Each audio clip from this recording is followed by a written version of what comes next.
Hey everyone, how's it going?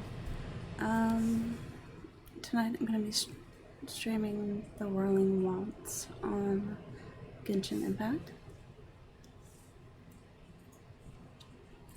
I meant to stream this earlier, but I kind of ran behind, and it's got 4 hours and 20 minutes left, so I'm hoping I can get this finished in that timeline. The other event is Operation Downpour Simulation. I don't know if I'll get to that yet tonight. I'll also have to finish exploring the Sacred Mountain and Sanctified Land before that ends. Escoffier, the cook, fast cook, is going to be ending soon, so I will try to do her story quest probably as well, if I can. Alright, so starting off with the Whirling Waltz.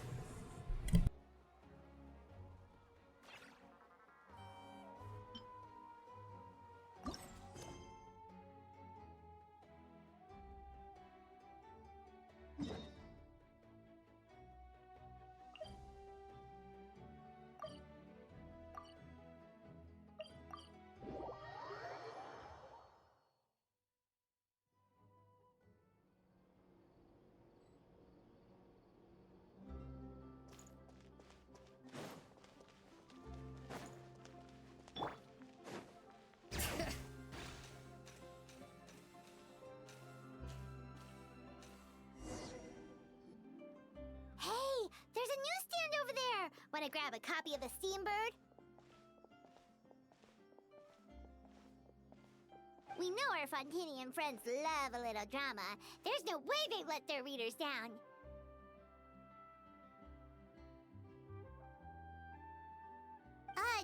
Isn't that Charlotte? And standing next to her, surely that can't be Kaniche?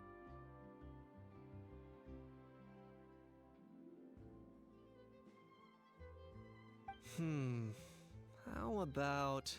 Lost treasure resurfaces at last. Behold the beauty of the Remurian teacup.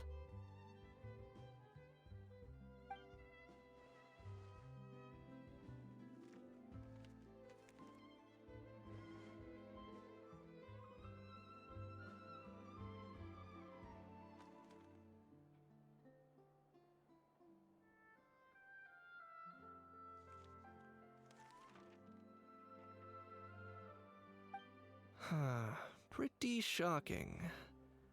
But it still feels like it's missing something. Ah, got it!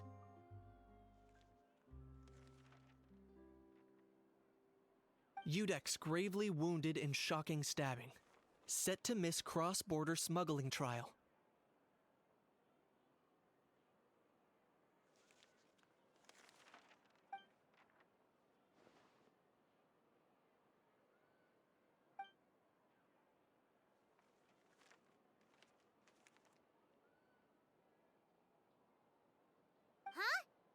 What? Did Paimon hear that right? Neuvillette was stabbed and gravely wounded?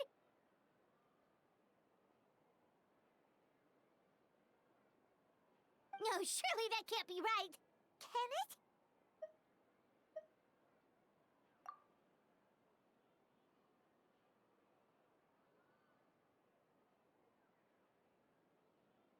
it? So Charlotte's missing her voice. She's talking about, I thought I heard familiar voices if it isn't the Traveler in Paimon.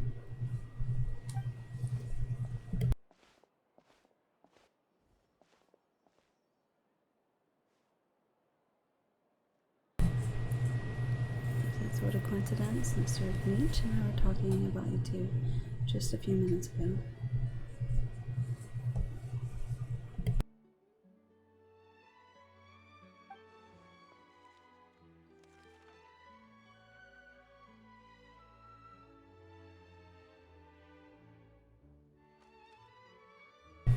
She says, unfortunately for me, he's a very loyal friend. I pressed him for some juicy details, but he remained tight-lipped about it.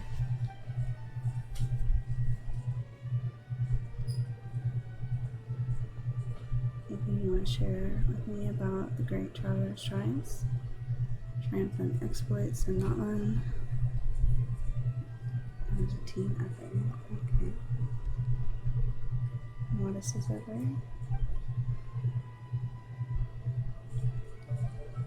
Maybe the headlights level.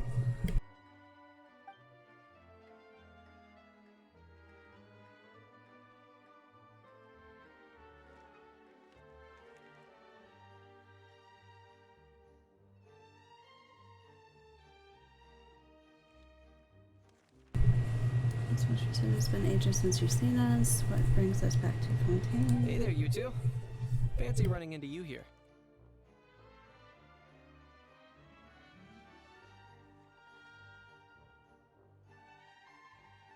Yeah, that, and also a less than pleasant shock.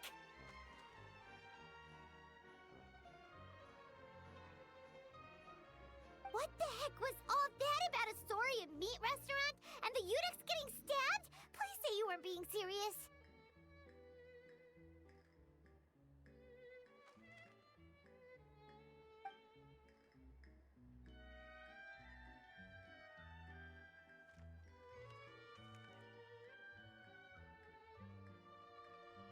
Charlotte says, oh, we were just trading tabloid headlines. Is that what you're talking about? Trading tabloid headlines? Yeah. Charlotte and I were having a little contest to see who could find the most ridiculous fake news stories.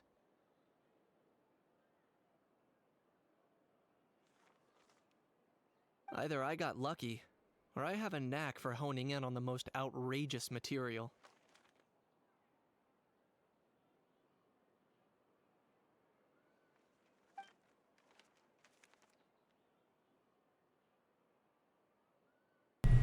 Charlotte says, I'm sorry you had to see such an unflattering side to Fontaine, Mr. Kniech.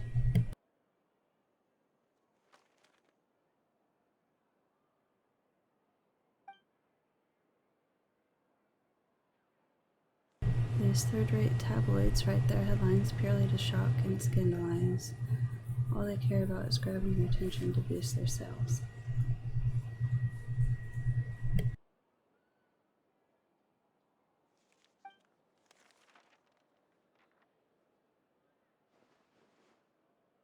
The ones who still got a shred of integrity will at least clarify the truth in the main body of the article, although the misleading headline is still an underhanded trick to draw readers in.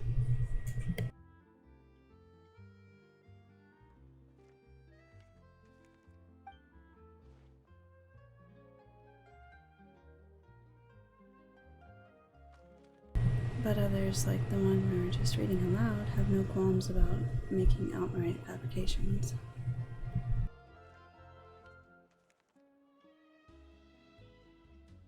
If I had to quantify it, I'd say about 1% of what they write is the truth.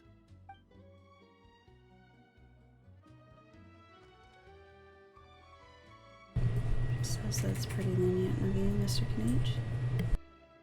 Huh? Him? Lenient? Oh, you gotta be kidding! Ah!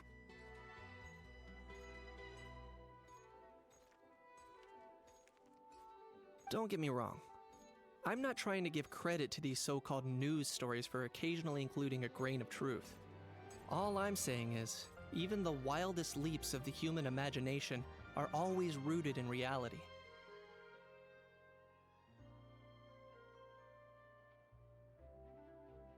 Hey, how's it going, Zephyr? How are you doing?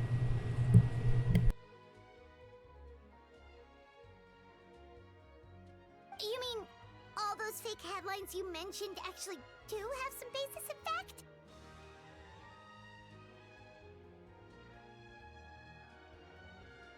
Sure they do. For instance, there was in fact a smuggling trial recently.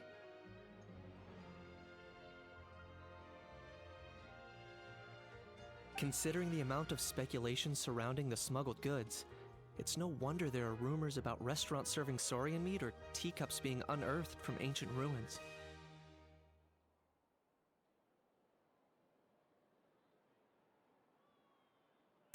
I'm doing well, thank you. How are you? I'm trying to catch up on this event. It ends in like 4 hours. Sorry, his chair's squeaking in the background.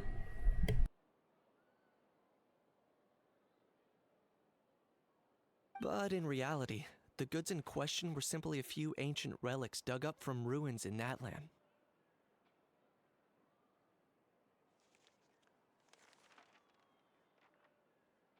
It's actually an event that's ending in 4 hours. It was called the Whirling Waltz.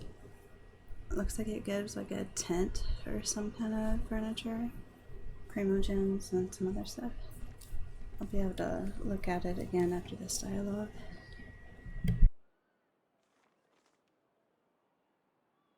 Rest assured, no Saurians were harmed in the process.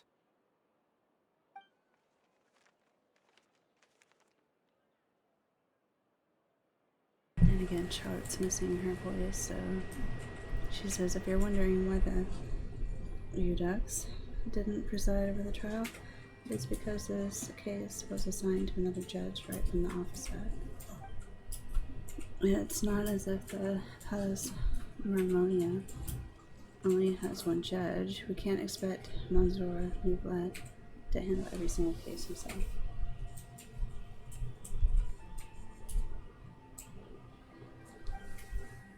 On a more interesting note, the trial in question went remarkably smoothly, and it was all thanks to Mr. Kenich's testimony as a key witness.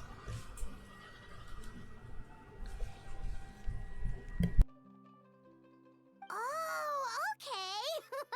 Paimon was so busy freaking out about those headlines that she totally forgot to ask why you're here in Fontaine, Kenich.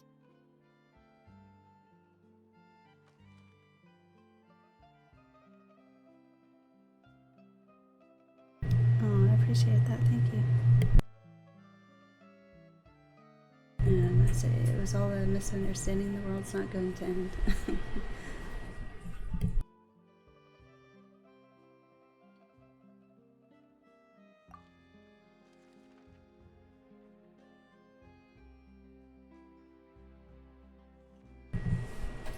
She says maybe not. It'd be an even better world for Mr. Knech here would agree. Another exclusive interview with the steam bird.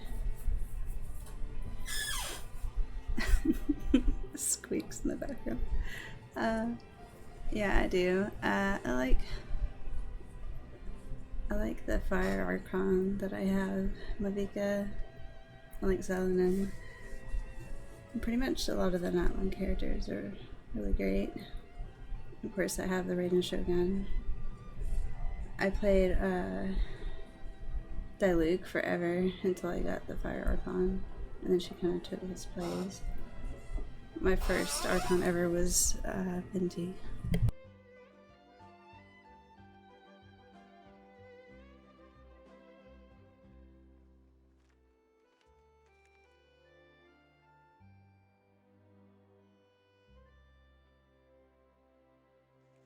It was a pretty open and shut case, and my testimony in court was clear enough.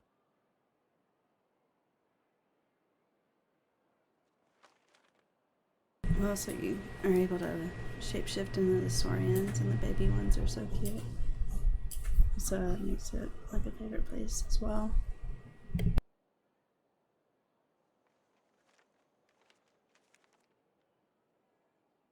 But I'm guessing, Mademoiselle Charlotte, that you're less interested in the case than you are in trying to uncover some news stories about Natlan.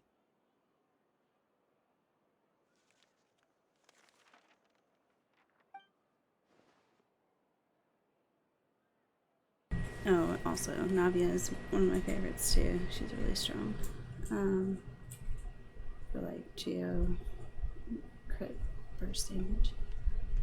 But as Charlotte says here, she says, Drat, you saw right through me. Guess I'll put it down to the keen instincts of the renowned Saurian hunter. Any response to that, or? I appreciate your kind invitation, but like I said, storytelling isn't really my forte.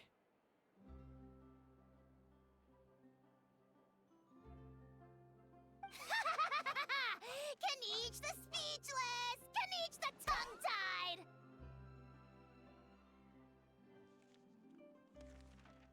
Huh? If you're dead set on doing an interview, why not talk to the Traveler instead?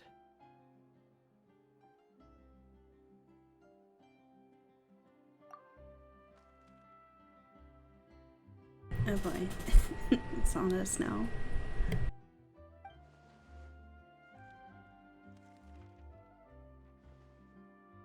She says, but that also means I'll need a bit more time to prep. Let me put together a thorough list of interview questions.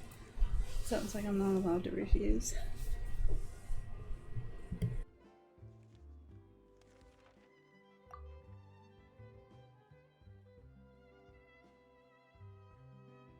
Charlotte says, I know I can be persistent, but at the end of the day, it's your call. Anyway, I should probably be getting back to work.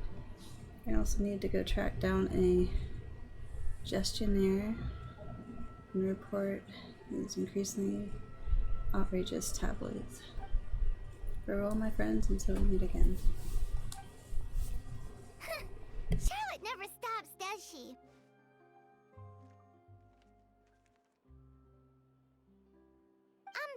Anyway, Paimon just has to ask. That owl thing that popped out before, or was it a howl? It kind of looked like a howl, but at the same time...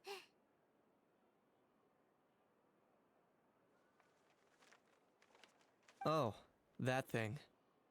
Yeah, that was a howl. Huh? What's up with him? Like, he's still noisy, but he's way quieter than before. It's like he's trying to hide or something.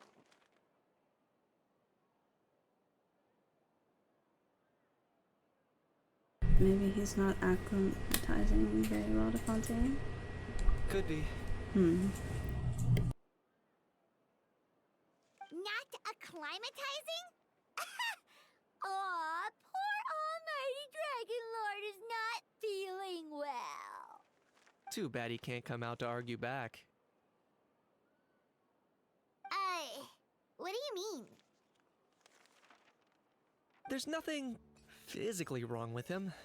It actually has to do with a strange law we learned about after arriving in Fontaine.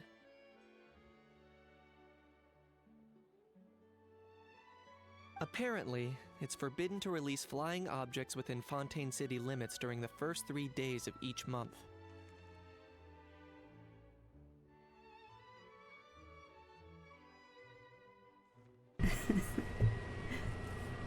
He is quite the character, yeah. I'm sure Paimon gets it even better. Paimon sure does! Paimon's been down this road before. There's an easy solution. As long as Kaniche holds onto a house tail, he'll be considered an Almighty Dragon Lord balloon, not a flying Almighty Dragon Lord.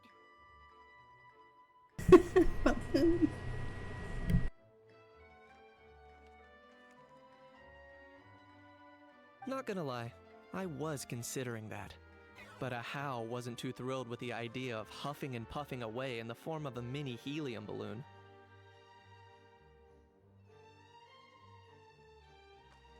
That said, it's pretty annoying how he keeps randomly popping up all of a sudden.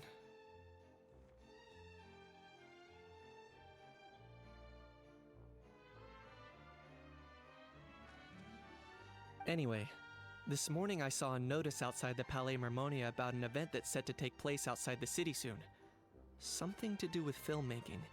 I hear that's all the rage here.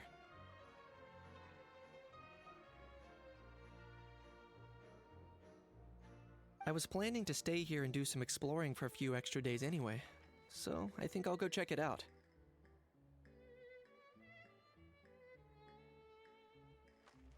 It'll be a good chance to let that noisy helium balloon out. He might even learn a thing or two.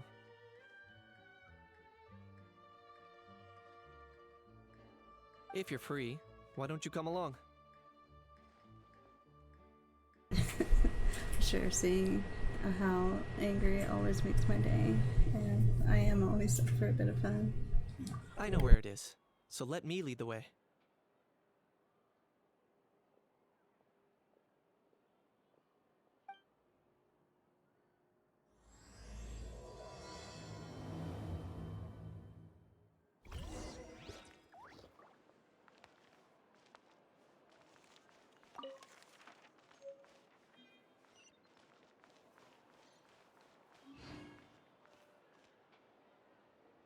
Oh, you like took off.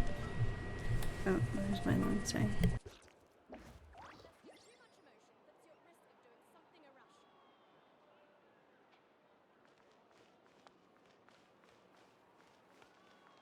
And this controller keeps drifting to the left, so I start like turning randomly.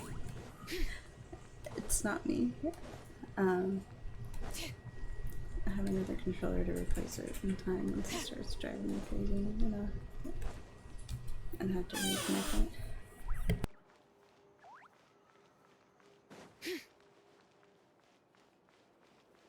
Yeah, it's got like this stick drift or something. I noticed it like the other day. I was trying to play Warframe, and and my character like the camera just started spinning wildly like that.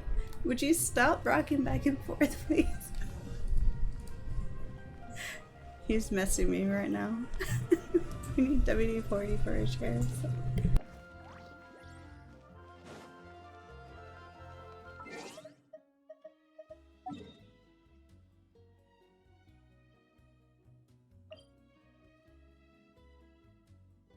Okay, yeah, there's no way I'm walking all that way, so here we go.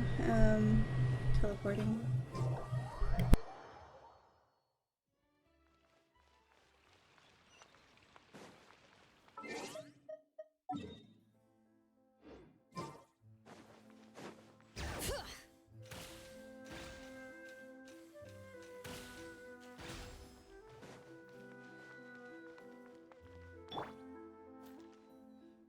That's another reason I like Mavika, is because she kind of has like a jet ski that can fly. I can't go as far as... oh no, I might have died. Looks like I remembered correctly. Here we are.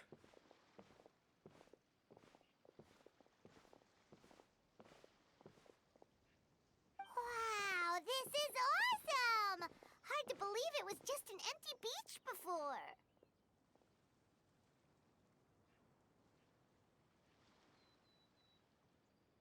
I didn't expect the cutscene to cut in that soon, but yeah. Probably did.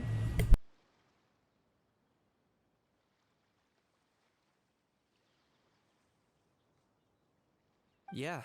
It was still completely deserted only a few days ago when I passed by on my way to testify at the Opera House.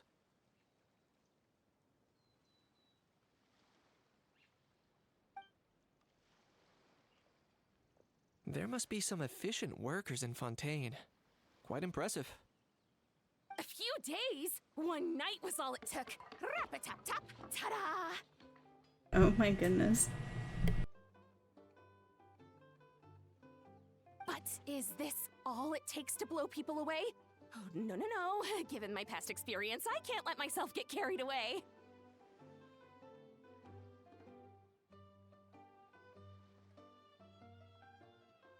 Well, I can't believe you actually remember me. It's me, Lepine Pauline. That's right, the unlucky one.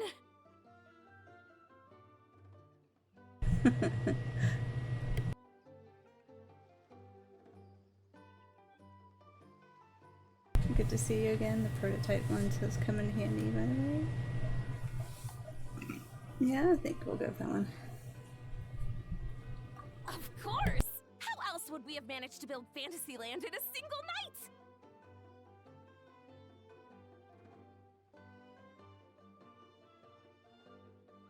Fantasyland? At least that's how I like to think of it myself.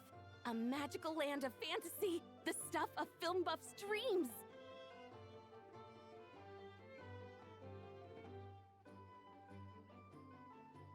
I know it sounds like I'm laying it on thick, but that really is the goal here.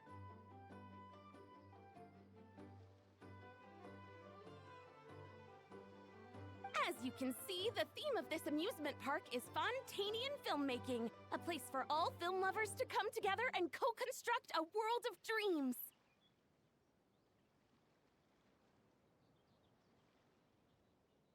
Co-construct? Well, that's a relief. Sounds like you're sharing the cost this time rather than pouring your entire life savings into a single project.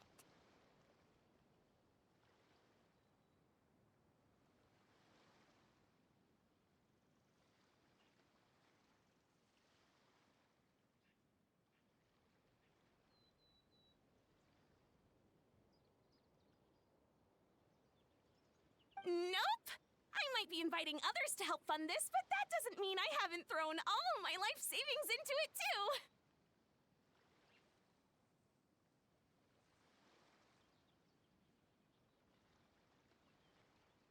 Huh? You've got to be kidding. Ha! Look at you, puny little humans. Recklessly betting your entire future against some stupid vanity project.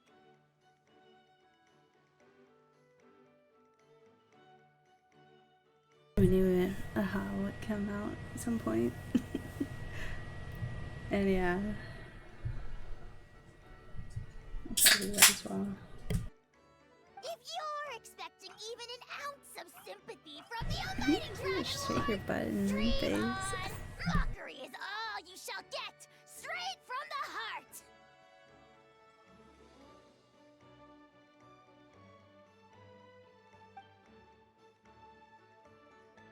Sorry, just ignore that little gizmoid. He likes to butt in occasionally. Do go on.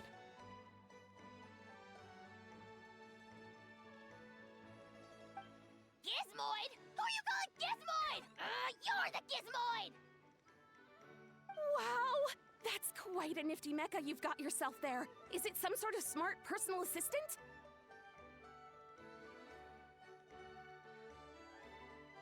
You ought to let Miss Charlotte see your cool gadget. Who knows? Maybe you could even look into mass production.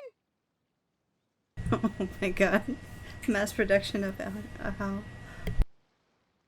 Mass production? Ugh, insolent, vulgar, and disrespectful! I, the almighty Dragon Lord, am one of a kind! There has never been another like me, nor will there ever be!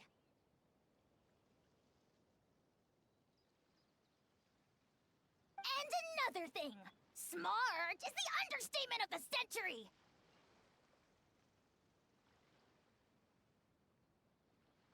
I shall have you know that I am Kahulahau, forebear of ancient wisdom.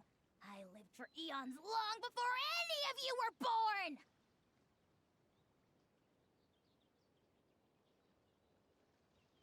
What? Heavens above! I beg your pardon, forebear of ancient wisdom. Please, I meant no offense. Poor girl's terrified. Idiot meets idiot. So mean. What's all the fuss? Making some new friends, are we?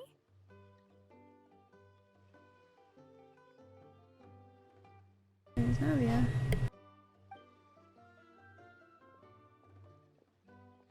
Miss Navia! Allow me to introduce the star behind all the work that's gone into this venue. Miss Navia, president of Fontaine Spina di Rosula.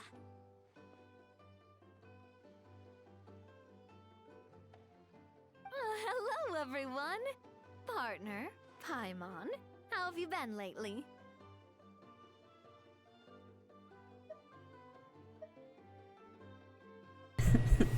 Trusty partner.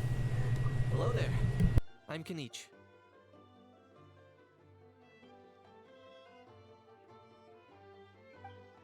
What about me? What about me?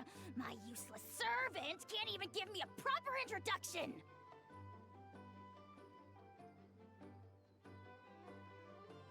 You think someone yelling their name out in the middle of a public street really needs an introduction?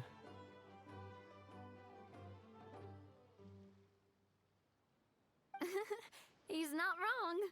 I caught yours just now, in fact. So, you must be the almighty Dragon Lord, Mr. Ahau. It's a pleasure to meet you.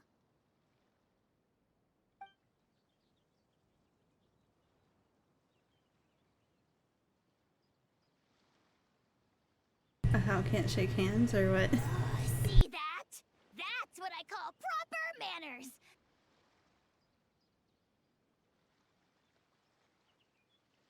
Well, it's not every day you meet a well-mannered human. Navia, was it? Excellent. You may address the Almighty Dragon Lord by his name.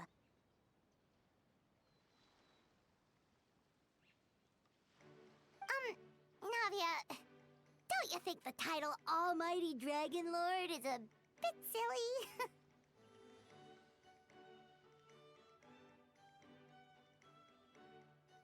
It's no big deal. All little animals do that, don't they? I mean, try to puff themselves up to look more impressive.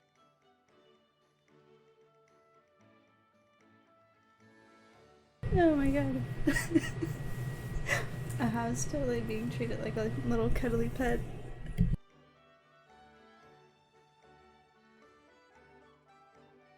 Anyway, it's all thanks to Miss Navia and the Spina di Rosula that Fantasyland's gotten up and running in the space of a single night.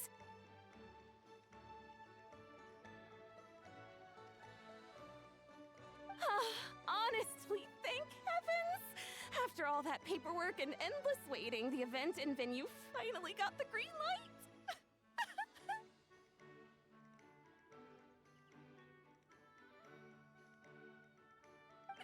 I couldn't wait a moment longer. The second the approval came through, I reached out to President Navia, hoping she could lend a hand. After all, who else but the Spina di Rosula would indulge such impulsive demands?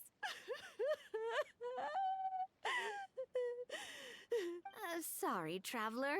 Miss Lapine Pauline sometimes gets a bit overwhelmed by her own excitement, as you can see. I'm guessing she hasn't gone into much detail about the event yet, so let me fill you in. In short, the Cheval Moran Film Fantasyland is a fan convention that's open to film enthusiasts from all over Teyvat. Miss Lapine Pauline is hosting this event and also providing technical support.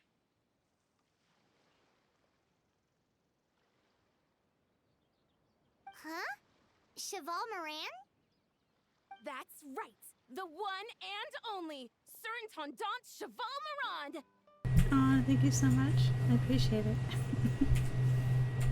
I hope you have a good evening, or morning, or afternoon. Thank you again, Zephyr, someone far away.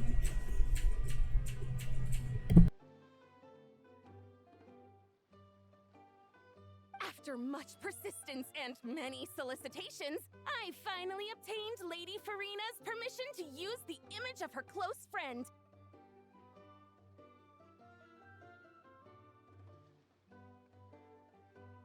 Not only is our adorable mascot drawing in fans by the minute, but she's also boosting her own popularity. And that was always the goal! A win-win arrangement.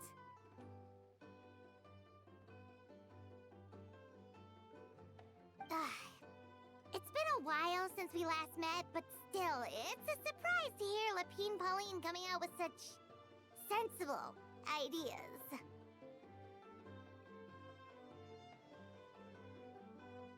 There's a random crab crawling around on top of the screen.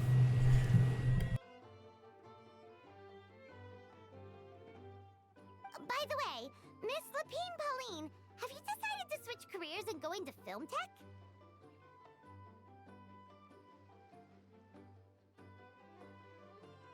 Not exactly. By chance, one of the prototype lenses I developed caught a photographer's eye, and it's now being used for the latest cinematic productions!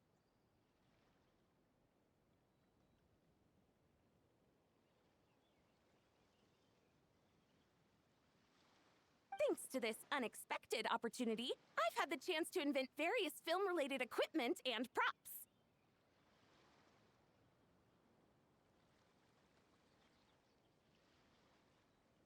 That's right. So don't underestimate Miss Lapine Pauline, our resident engineer. She's the technical powerhouse at the core of this entire event.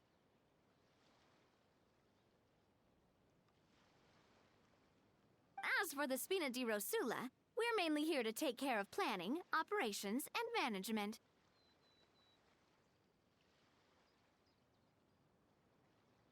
For anyone feeling inspired to set up a booth, Miss Lapine Pauline and I will provide the necessary technical and operational support once their application has been approved.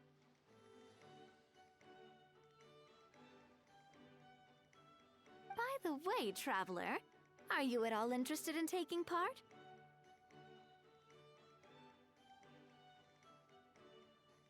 It would be a chance for you to earn some extra income. Plus, with your skills, I'm sure you could bring something special to the table.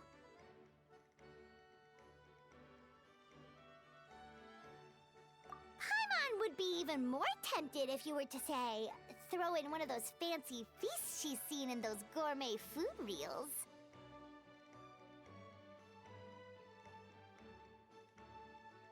Well, as it happens, that'll be a piece of cake. Everyone needs to eat, whether they be tourists or the stall owners themselves.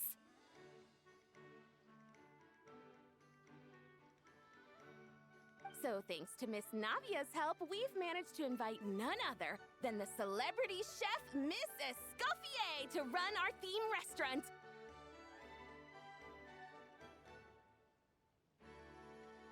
Look over there!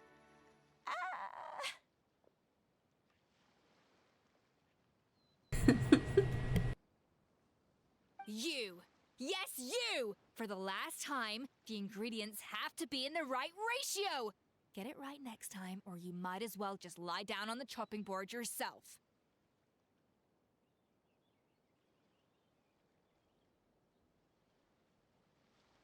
Oh my.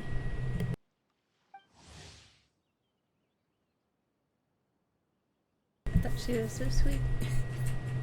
Escoffier, a famous chef and pioneer of Montaigne's precision gastronomy, a culinary movement that takes the rigorous precision and quantitative methods that are routine in scientific experimentation and applies them to cooking. In the eyes of her students, she is both a genius who strives for perfection and a stickler whose exacting standards fill them with dread. To create dishes that transcend sublime, she is constantly pushing the boundaries of flavor. She seems a bit busy right now.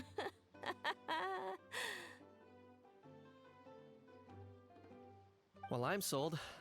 I think I'll make a How go be her assistant. You little... What's your game here? Demoiselle, sorry to bother you, but there's an issue over here that requires your personal attention.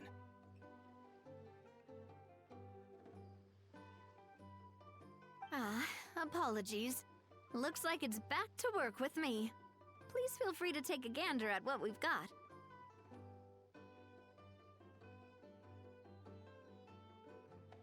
Anyway, if you're interested in taking part, come find me later.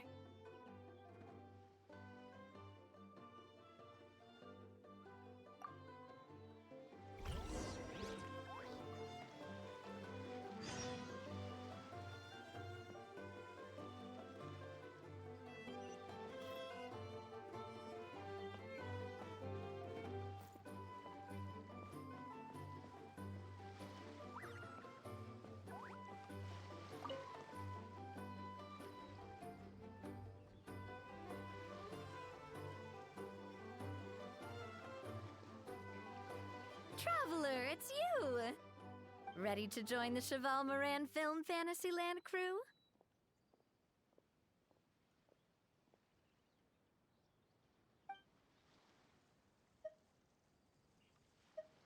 It's time, dear partner in Paimon, for us to turn our attention to the Cheval Moran Film Fantasyland. As I mentioned, the park was started up by enthusiasts who brought in the Spina di Rosula to handle the planning, construction, and operations. Of course, enthusiasts aren't typically all-around experts. They usually stick to designing the event booths. We, for our part, handle long-term operations and develop standardized strategy guides for the different activities.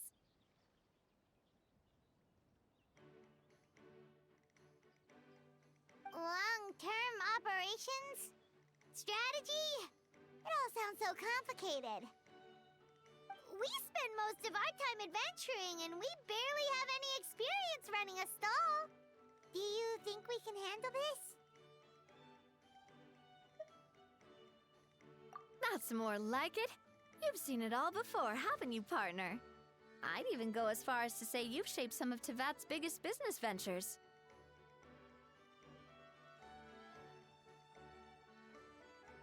Anyway, first things first. Let's get an overview of how the whole festival's gonna be run.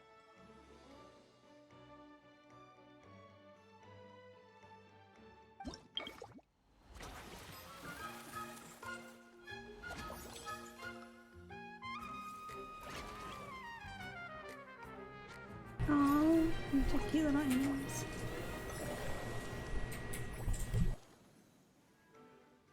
As you can see, our fantasy land's a bit like a sugar-free macaron right now. Several areas are still under construction.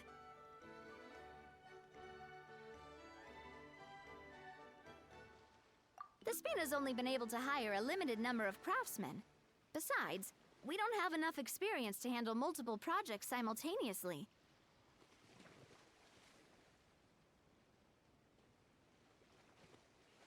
That's why I chose to adopt a time slot-based planning method, so we can focus on specific tasks during each designated period.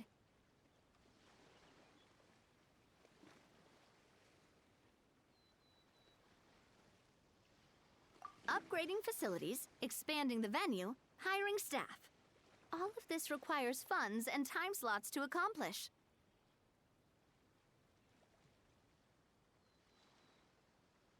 So, it's our job to allocate precious time slots in each business cycle to the most worthwhile tasks.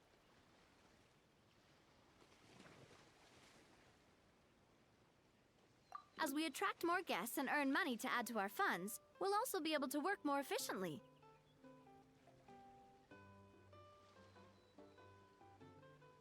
Which will allow us to divide each cycle into finer time slots, which will let us get more done.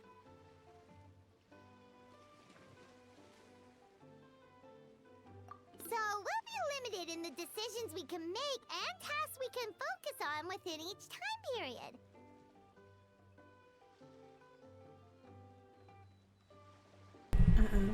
I hope I didn't wait too long to do this event.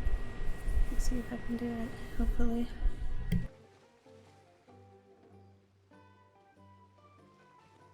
Which means we have to use our limited actions and Mora to earn even more Mora.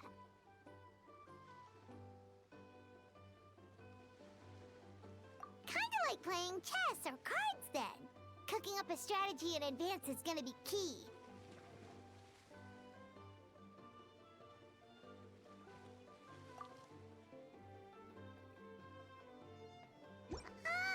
Paimon thinks she just about gets it. How do you feel about it, Traveler?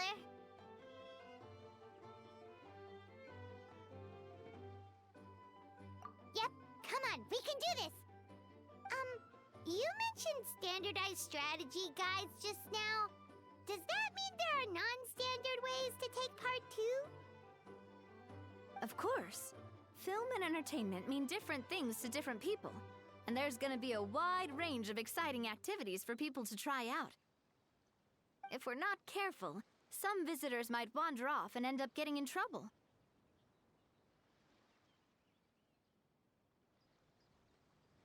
And others might pick up dangerous props by mistake.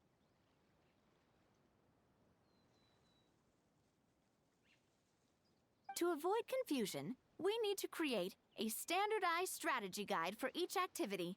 Just think of it like a walkthrough.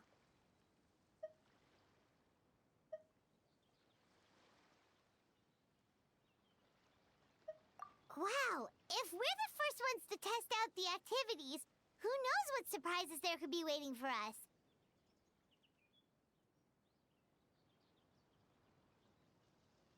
But if we hit a tough spot, we'll just have to rely on our skills to carry us through.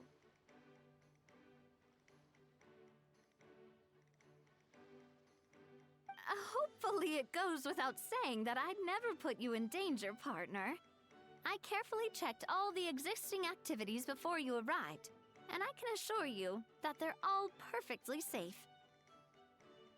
I also wanted you to experience the activities before anyone else gets to. It'll be fun. Plus, we'd like to hear your thoughts and suggestions. Oh, those are two things Navia is best at! Making people feel safe and having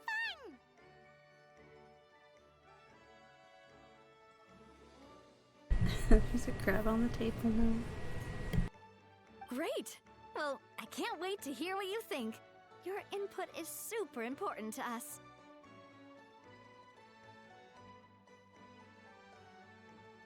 All right then. Let's start with eclectic escapades and put our first guide together.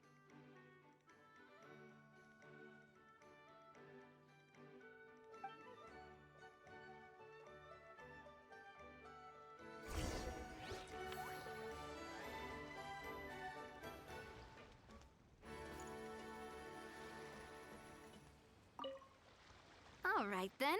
Time to try out eclectic escapades. I'll leave the strategy guide to you guys.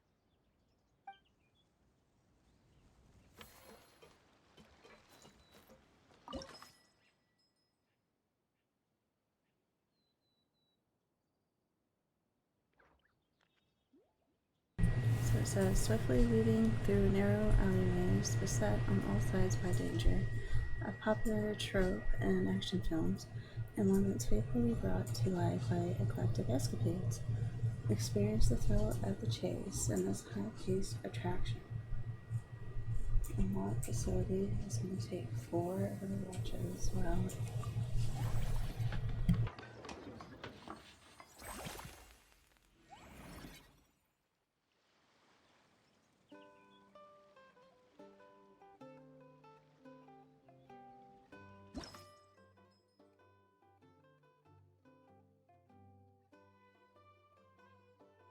Says a themed circuit based on an adventure film Journey to the Secret Sea.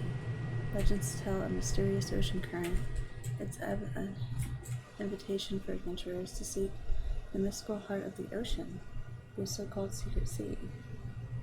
Formulate a standard strategy to ensure smooth running of the facility.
Okay, I guess that was a good run.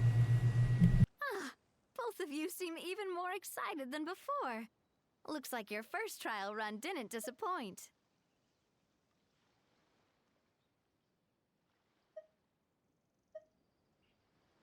Paimon hasn't actually watched that many films, but after trying it out, she might just be hooked! We should check out the film that it's based on!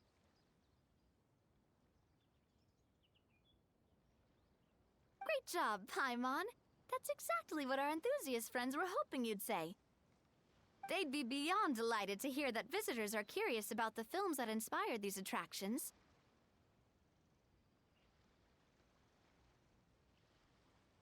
Some have even been willing to contribute extra funds out of their own pockets.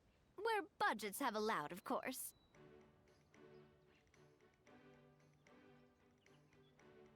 Out of their own pockets? That's right. While the Spina di Rosula covers the cost of basic booth materials and rental fees, many fans have personally funded promotional materials and related merchandise. The cost of the booth itself isn't their main expense. Some of them have already started designing spin-off products inspired by film characters.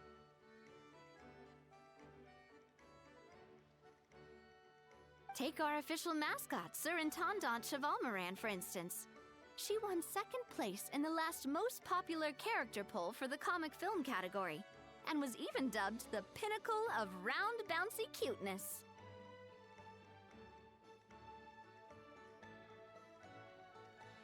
Many people have expressed interest in designing cushions based on her image, using the highest quality fabrics and hiring the most skilled artisans to mass produce them.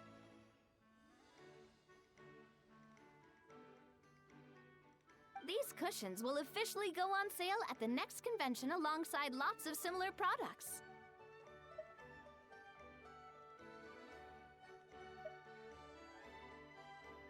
Sounds irresistible, right? Plus, as Surintendant Chevalmoran's guardian and official image rights agent, Farina will receive 60% of the sales revenue.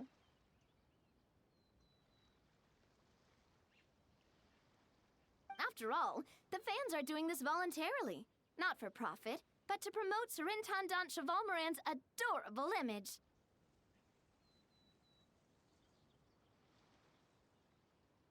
The more Mora ends up in Farina's purse, the better Surintendant Chevalmoran's meals will be. And who wouldn't be happy to hear that?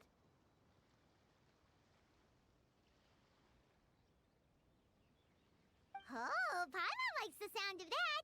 Everyone working hard for something they all love without worrying about profit. Still, we can't just ignore Mora completely. Whether it's fan creations or official commercial projects, some level of financial balance is still necessary. The same logic applies to the Chevalmoran Film Fantasyland taken as a whole.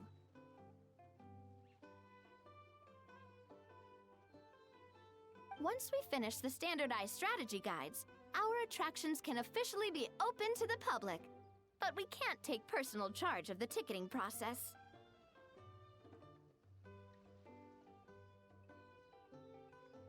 There's plenty of work to do at the various booths, and the park itself is a work in progress. We'll need to assign dedicated employees to maintain and manage each attraction.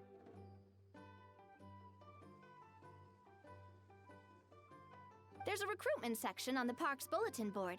We've received many applications, and each candidate has their strengths.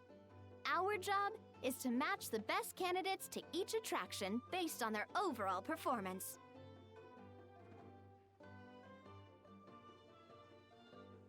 Once assigned, the staff will keep the attractions running, ensuring a continuous revenue stream.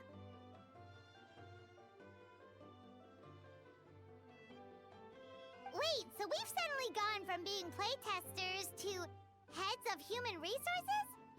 That's definitely a first for us.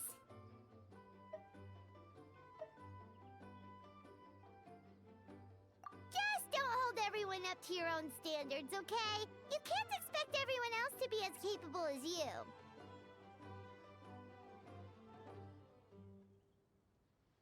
Alright, time to review some resumes. Fingers crossed we'll get some exceptional candidates.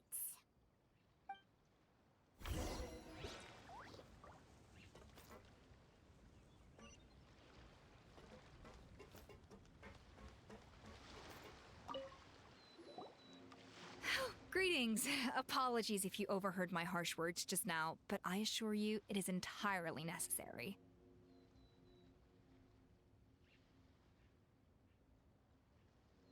The sheer lack of standards here will be the death of me. Do you have any idea of the kind of customers I'm gonna get with how lax things are at the moment?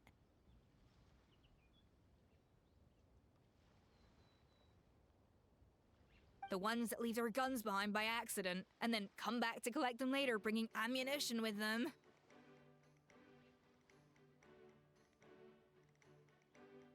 Yeah, that's the kind of customer you wouldn't forget in a hurry. Oh. Wait, has that happened before? No, it's just the mention of guns reminded me. Someone did actually leave their gun nearby.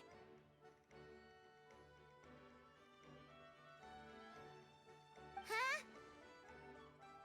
Just before we started setting up, as we were cleaning up the site, someone stumbled upon a mysterious locked box.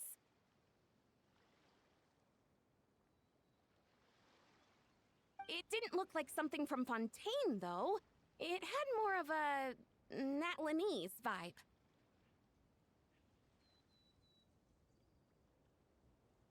Oh? Do you think a foreign tourist might have left it behind?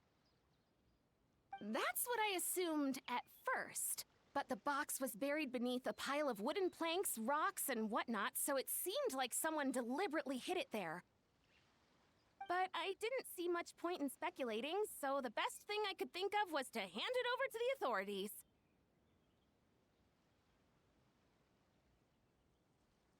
I trekked all the way over to the Palais Mermonia just to hand it in.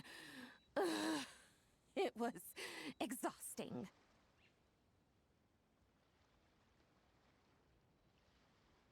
What did the authorities make of it? Oh, they made a mountain out of a molehill, as usual. Before even addressing the question of what was actually inside the box, they had several heated discussions about whose responsibility it was to write the lost and found notice.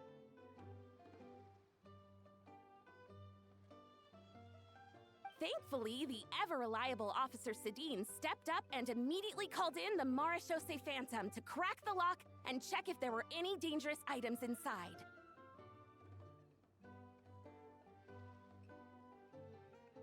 And, as it turned out, there was a gun. Wow, that's a dangerous item, all right. Mind if I ask what kind of gun it was?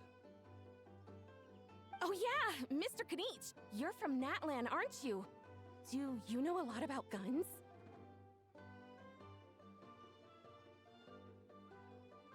You could say it comes with the job. I have an interest in weaponry and the like. Ugh, such a spoiled brat.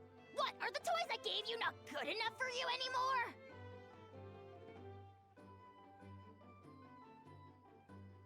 Yep, got sick of those long ago. You little... Don't dare you turn your nose up at my gifts! Why, Time for a timeout, old-timer.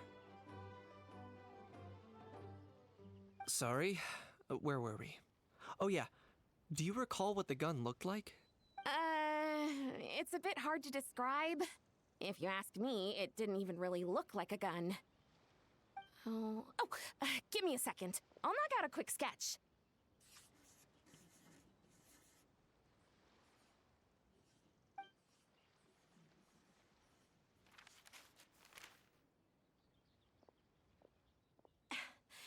Something like this.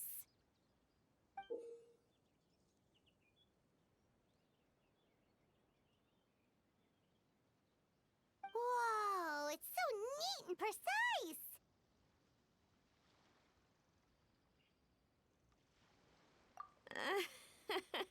It's nothing.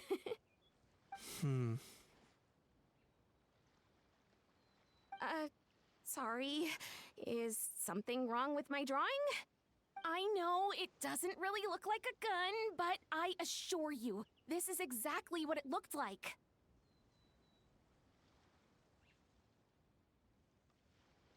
And it certainly could shoot as well, too. I confirmed that with the officer from the Marechaussee Phantom.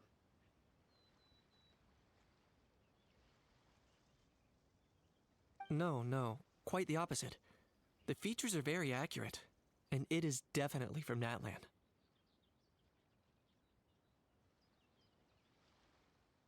Please, don't mind me. I'm just taking a moment to admire it.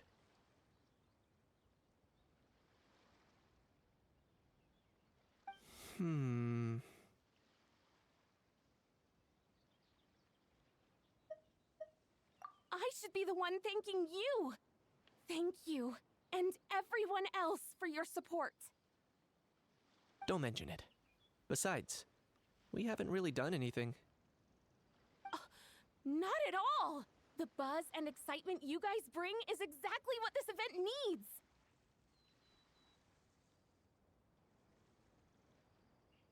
Oh dear, I'm starting to feel a bit guilty watching everyone else toil away. Guess it's about time I got back to work too. But just before I go, one last thing. Traveler, it's wonderful to see you. Here's to a successful collaboration!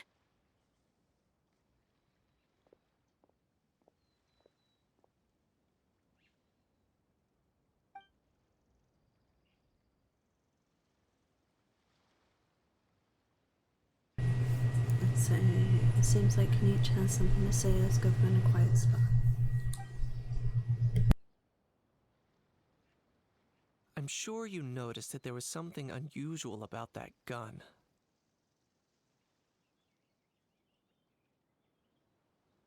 Correct. It's most likely an old weapon dug up from some ancient dragon ruins.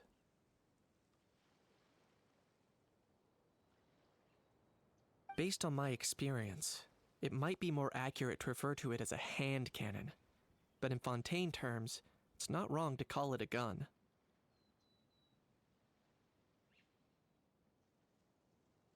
Given why I came here, don't you think it's curious that an ancient dragon relic of unknown origin would turn up like this, out of the blue? I suspect this gun might have something to do with that smuggling case. It might have slipped through the cracks.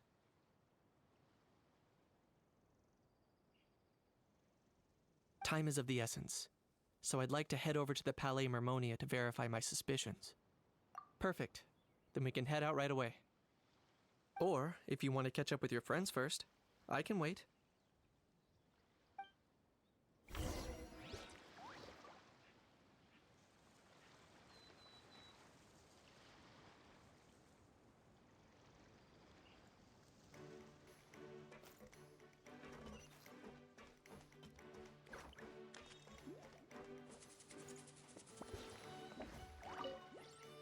When reviewing resumes, pay attention to each applicant's area of expertise.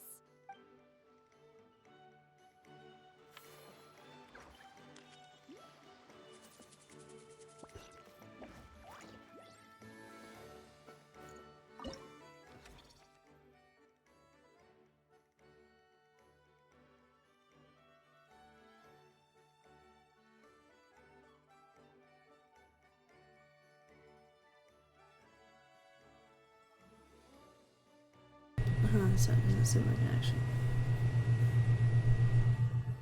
I mean, it would be pretty expensive if they're a high level.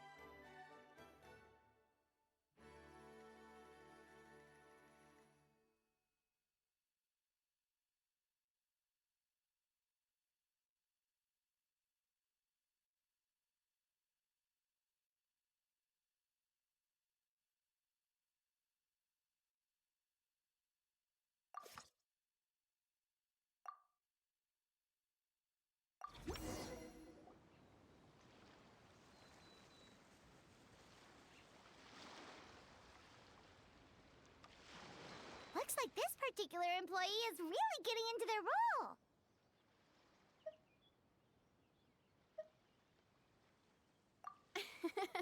You're both doing great.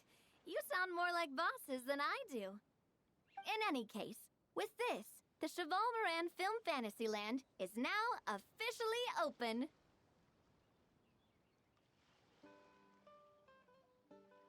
Running a theme park is a long-term project.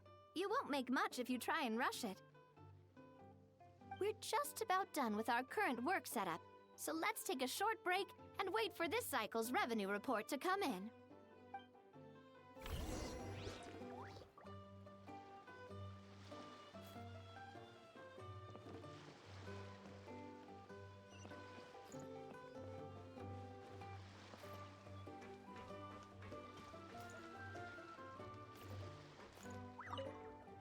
Well, this cycle of operations sure got us off to a good start. On to the next one.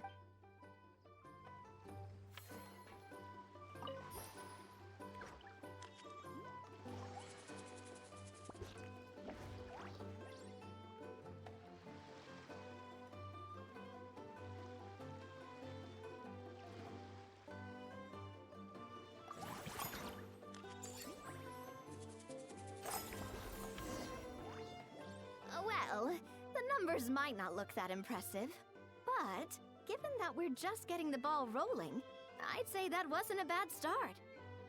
Building on this momentum, we must consider rolling out more unique business strategies during the next cycle.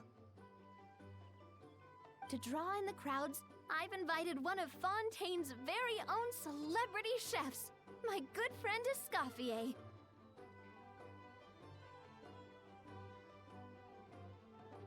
She'll be performing right here in the amusement park's restaurant. On that note, let's go catch up with her. So, is the restaurant part of our business strategy too? There are so many layers to this operation.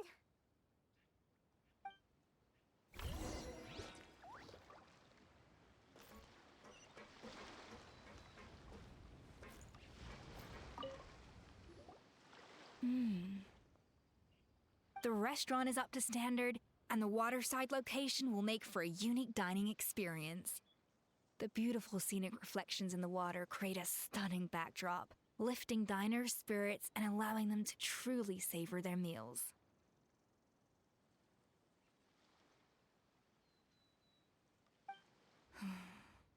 Ingredients, check. Cooking utensils, check. Looks like we're ready to rumble.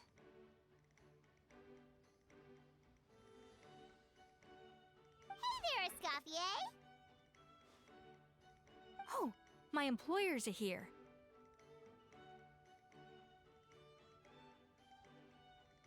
The president of the Spina di Rosula, plus the famous traveler and Paimon. I must say, you seem a bit overqualified to be running a film-themed amusement park.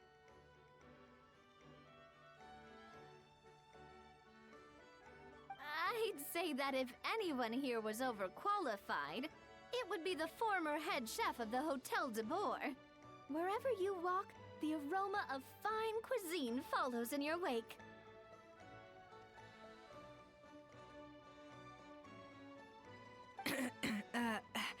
Let's get back to business.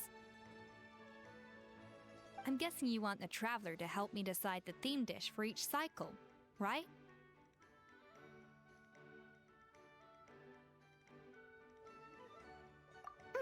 This is the business strategy I mentioned earlier. Using Escoffier's top-tier dishes to attract more visitors to the park.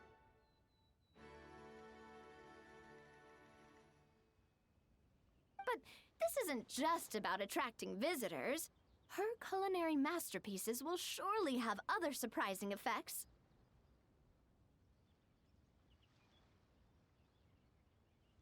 Just imagine, Paimon, if all you needed was a single ticket to enjoy all the attractions and taste all the legendary food, wouldn't you be tempted?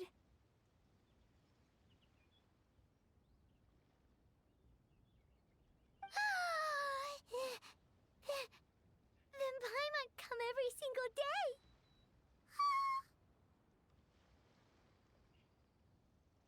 To do annual passes. That's cool. Now, here's the twist. To get the most out of this strategy, the menu can't be made public.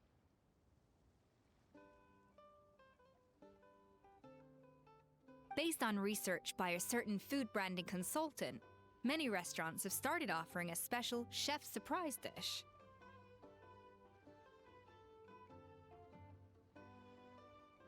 So give me some inspiration every few business cycles, and I'll decide on our next themed dish.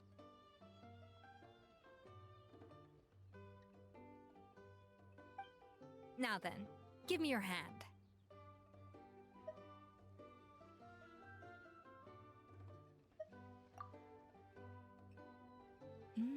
A warm and energetic feel.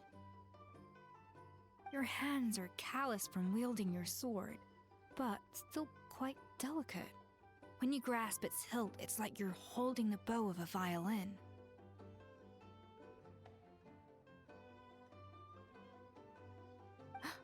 A sword, then. The theme this time shall be strength.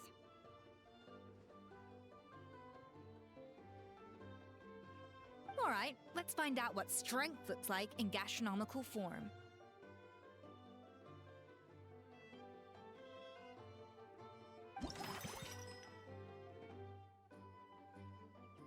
Alright, theme restaurant. Choose a themed dish. Power-packed barbecue ribs. Spend 30% less than next time you upgrade an attraction. Confirm dish.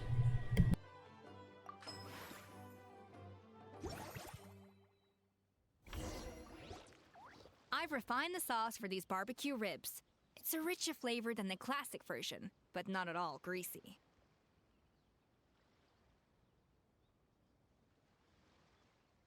The mint extract in the seasoning leaves a refreshing aftertaste, perfect for indulging yourself after a fun-filled day.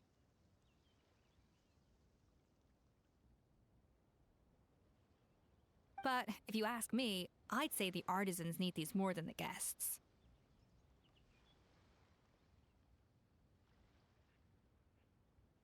The artisans? As I'm sure you've noticed, this park isn't quite finished. A serving of these barbecue ribs should help the artisans replenish their strength much more quickly.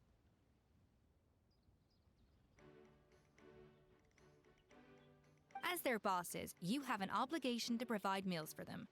So why not invite them to dine here?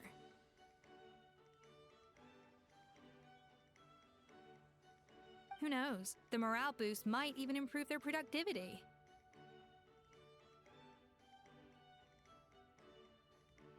Oh, if I recall correctly, you once served up some special fish and chips for the porters over at the Fleuve Centre.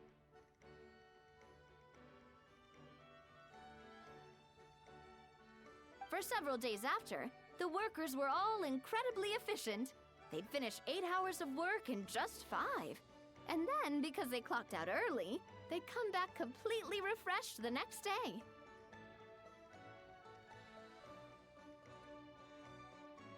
Then there's no time to lose. Go invite the artisans over while these ribs are still hot. I'll prepare some side dishes and desserts too.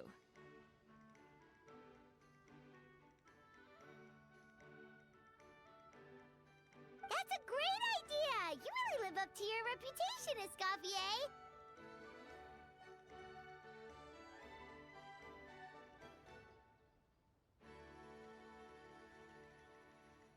Looks like these themed dishes are gonna make a huge difference after all. We'll have to make sure we check in with you regularly.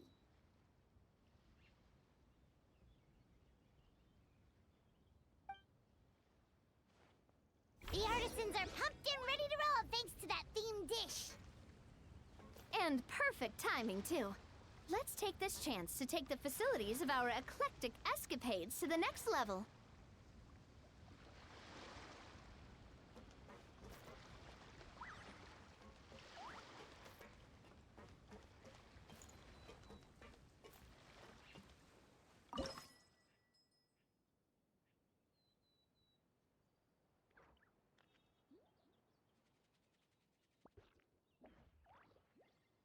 Okay, so just upgrade it.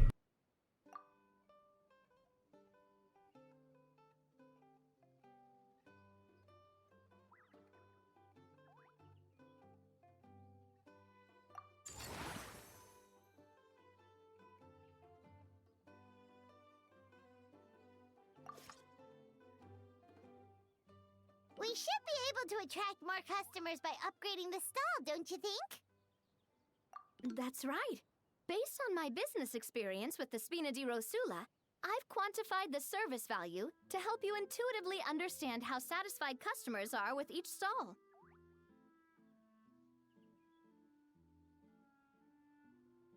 An attraction will reach its ideal revenue only when its service value meets customer expectations. As we improve and expand our facilities, expectations will also increase accordingly.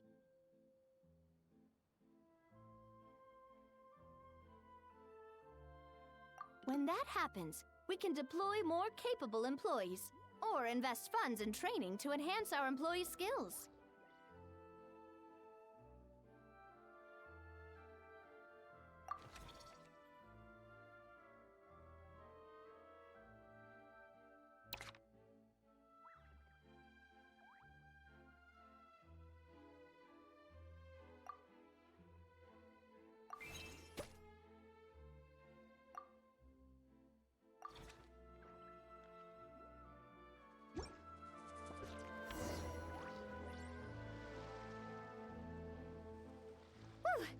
That should be everything.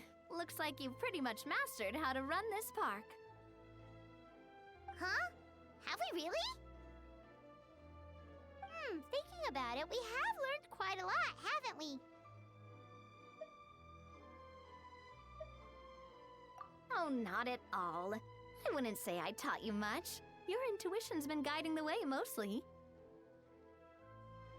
I imagine long-term operations sounded like a scary prospect the first time I mentioned it, huh? But don't let that scare you. Just break things down into smaller steps and tackle them one at a time. Even if you're not a genius or naturally gifted, you'll get it done in the end. Whoa, seeing her own progress has really got Paimon fired up! Actually, she's gonna jot your words of encouragement right down.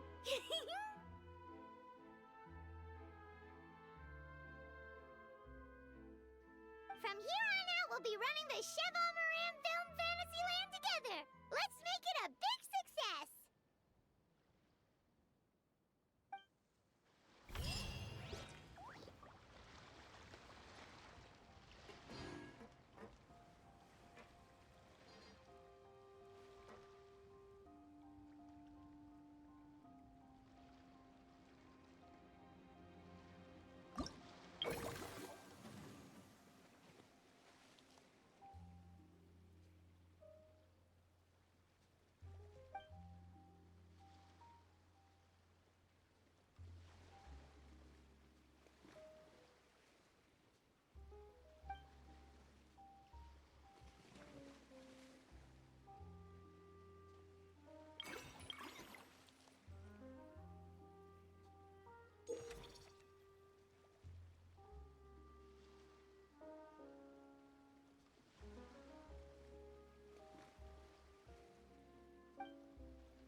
It's doing the stick drift thing.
gone over budget in quite a few areas.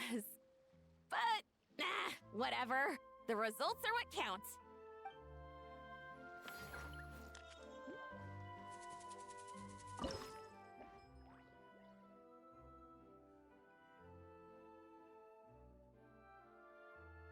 Unlock the facility. Use a mixture of brains and bravery to avoid interference and achieve your objectives. Recreate classic scenes from famous films and play the part of legendary characters as you balance strategy and strength.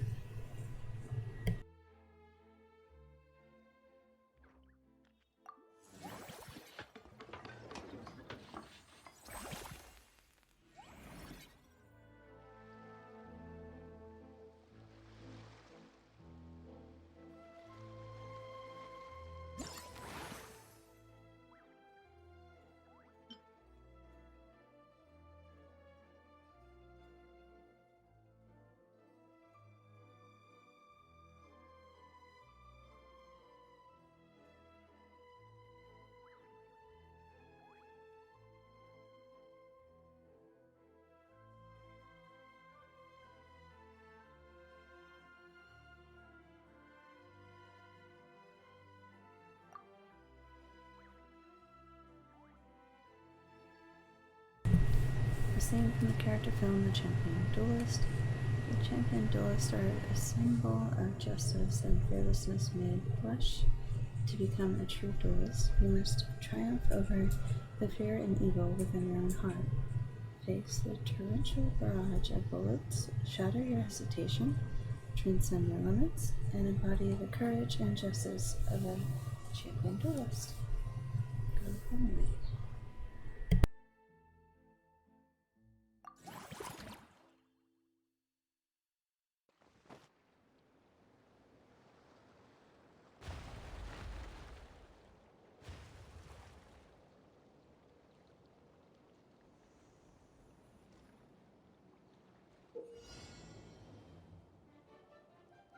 In this challenge, you must approach the barrage firing device to destroy it. Use your special ability at the right moments to avoid the barrage more easily and get closer to the target device faster.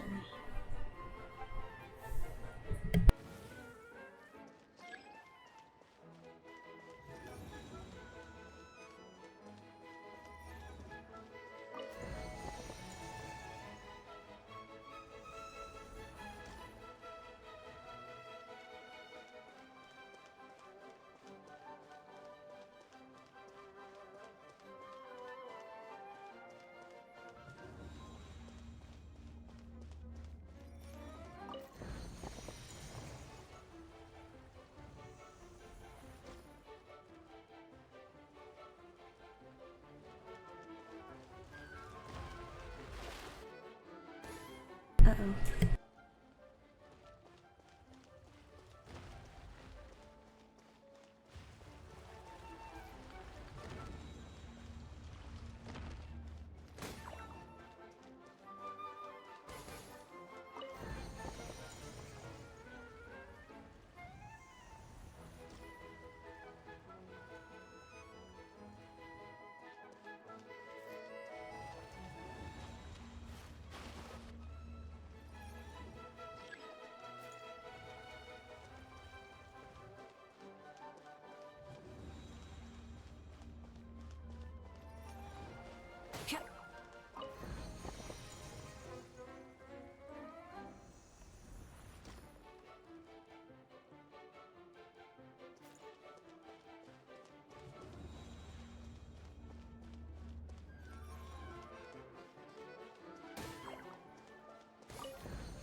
We've gone over budget in...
It says the theme restaurant is also a cornerstone of Shalom Film Fantasyland's operational performance.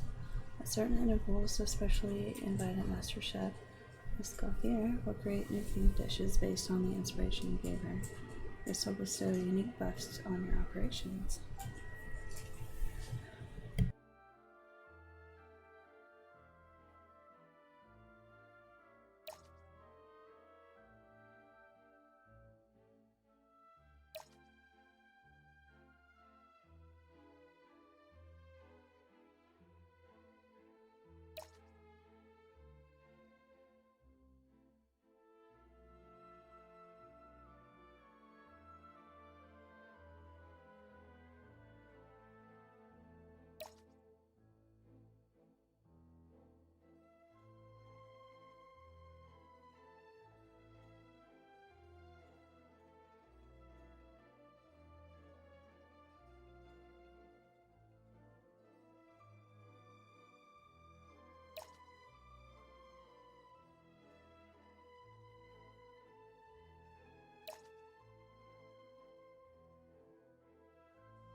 In what facility? Lighthearted, humorous films can put audiences in a good mood for the rest of the day, and none more so than those featuring adorable animals. As such, a whole host of fluffy friends have been invited to stay at the amusement park's residence for guests to interact with. Attraction to open mellow manner. Sorry, Mom. That's squeaky chair. Oh, gee.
This Mellow Manor is a leisure spot to which our animal friends may be invited. You will receive satisfaction ratings from them based on the layout of their accommodations. The greater total satisfaction, the higher your revenue.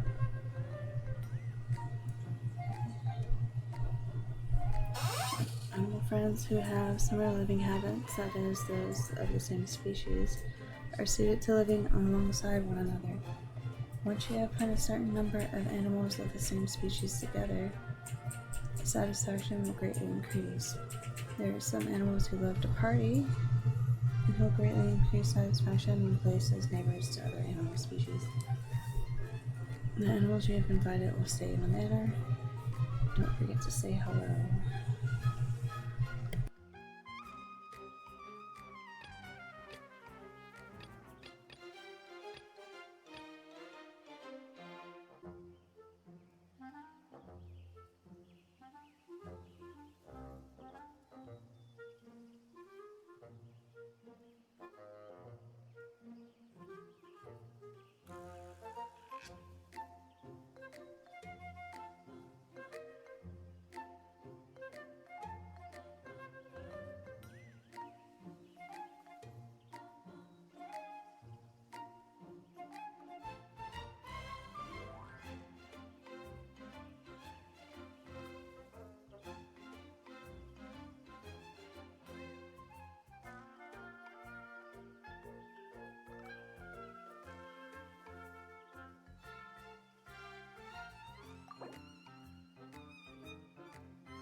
Do we play like Tetris, I guess?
Captain from Massachusetts says animals gotta eat, and eating means someone's gotta make grub for him.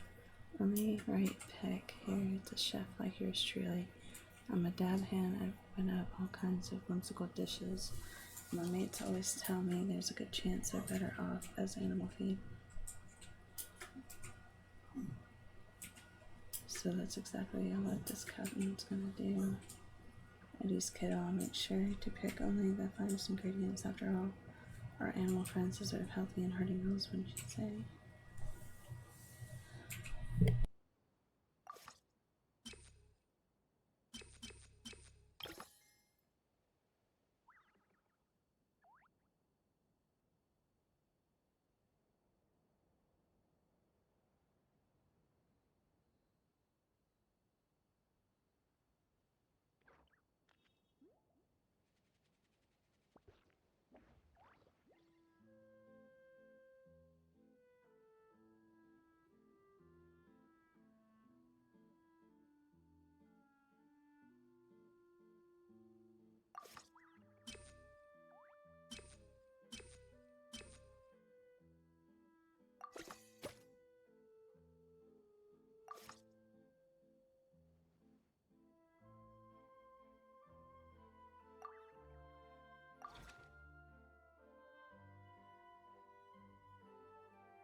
I'll be right back.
Oh wow, I have 2 hours and 30 minutes to finish this.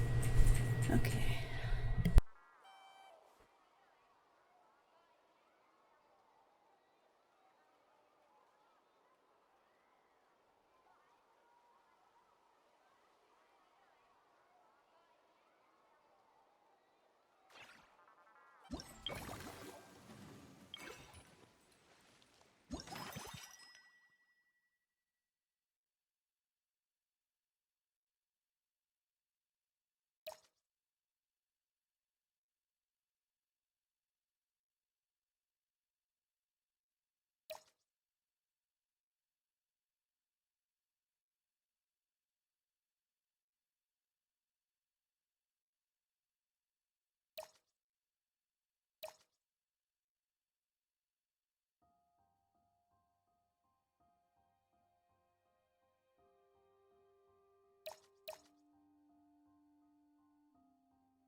Okay, so how do we unlock more area?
this park off to a great start, partner. The ball's really starting to roll, huh? I can't wait to see how it'll all turn out. How exciting!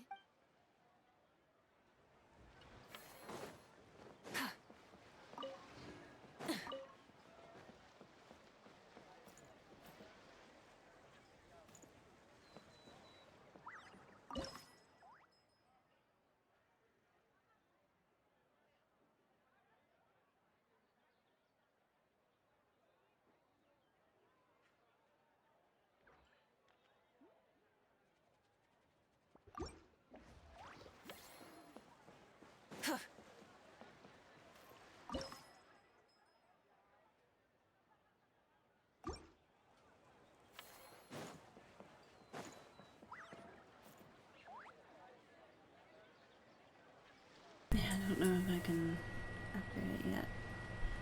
I think I'm gonna go with this.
No, I can't expand it yet.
and 100% less for the next 5 employee training sessions. That sounds pretty great.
got all my workers chained up. Should be good. Everyone will be happy.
I'm not gonna upgrade it again yet, because otherwise they'll be unhappy.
do this now.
That was fun.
so happy.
we've gone over budget in quite a few areas. But, nah, whatever. The results are what counts.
Oh, new people.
Alright, I'm doing well here.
Oh well.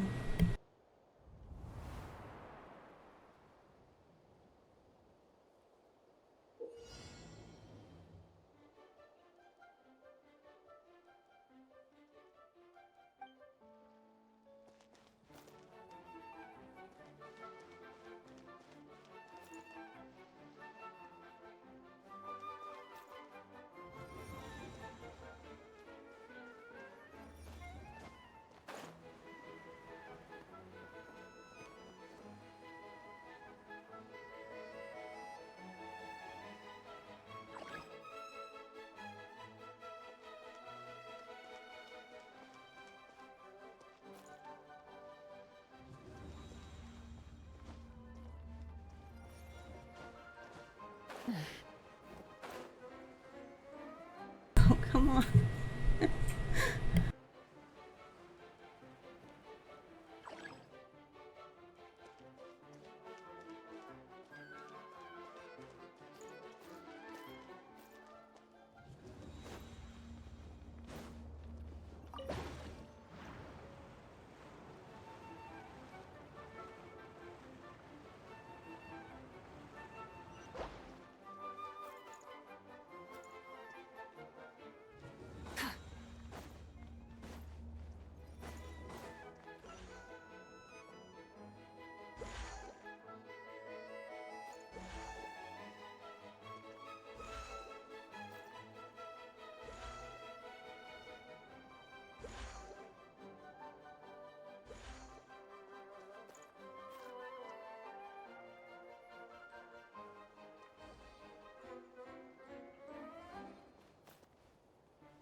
No, I don't have enough for her.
that? Our hero, the Traveler?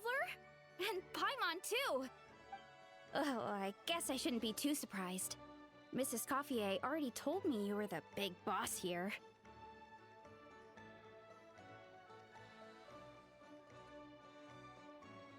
But when I saw you just now, I forgot myself for a moment.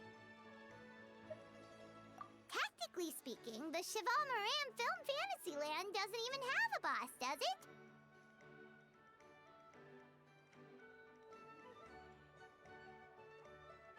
Isn't it the idea that everyone works together to make it as successful as possible, and then we all share the profits?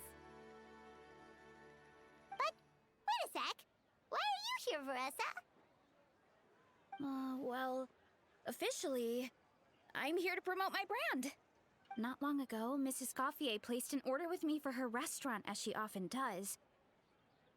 In her letter, she mentioned that showcasing my orchard's products at the festival would boost sales and help build my brand recognition. After talking it through with my parents, I decided to give it a shot. Now that I'm done with the restaurant's ingredient order, I plan to sell the rest of my fruit directly to guests to help quench their thirst, of course. The thought of enjoying fresh fruit from Natland here in Fontaine does sound pretty appealing. But with this many customers, wouldn't it be exhausting to watch the stall all day? Huh? Am I supposed to be watching the stall the whole time? There's an attraction over there called Movie Masterpieces, right? I heard some of the challenges are based on famous films. Some of those films have even been adapted into great comics. I'd love to go give it a try. So, you're not doing any business at all? Back in the Collective of Plenty, I'd just set up a sign with the fruit prices, place a weighing scale and a coin jar to one side, then let people pay on their own. When closing time came around, I'd wake up and check the accounts. Not a single Mora's ever gone missing. To be fair, that does sound nice. People in the Collective of Plenty are a law-abiding bunch. No one would even think about taking something without paying. Makes sense that tending your stall wouldn't take too much effort. Fontanian customers are no doubt trustworthy too, but let's just say they're not used to self-service shopping. Plus, if you just leave the stall unattended as a Natlanese merchant, people here might think you're gone for good.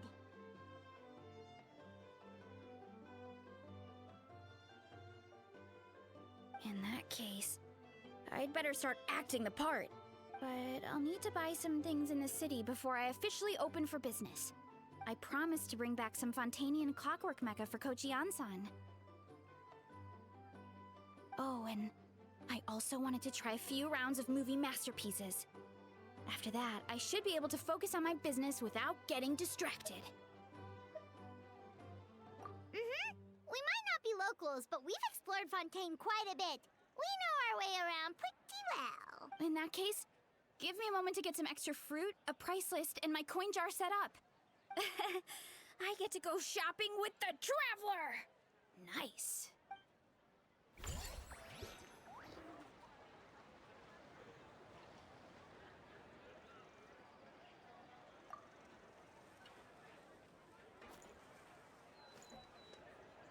Oh, nice. That's my refresh.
still not happy.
54 minutes left.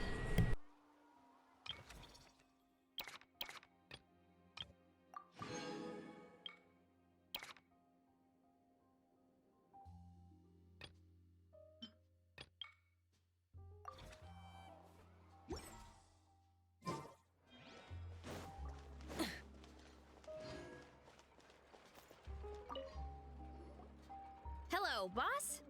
I'm from the Collective of Plenty. You might recall receiving a letter from us requesting you to design some components. Wait a sec. Why does Eon-san need clockwork mecha?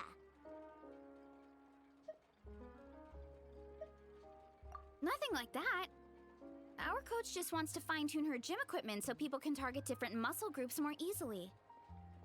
She mentioned something about a rowing machine to focus on back muscles, as well as a pec deck and a leg press machine. The parts that connect the ropes and weight plates wear out easily, but they need to be strong. So Coach Eon-san thought she'd give Fontanian Clockwork Mecha a try. It all sounds so technical. When did fitness turn into some kind of complex engineering problem? To be honest, I don't really get all the details either, but if it works out, I'll be sure to train according to her revised method. And if it doesn't, we can always stick to the good old methods. If you're interested, I can show you a few beginner exercises the next time you drop by our tribe. You'll be able to smash the records without even breaking a sweat. I know it. Paimon will pass on that one. She'll be rooting for you from the sidelines, though. You can always try the equipment we keep for little Saurians, Paimon. As long as you start out with the super light weights, you'll be fine. Weight training's for everyone, you know. As long as you put in the effort and keep it, anyone can develop rock-solid muscles. No!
Light it up!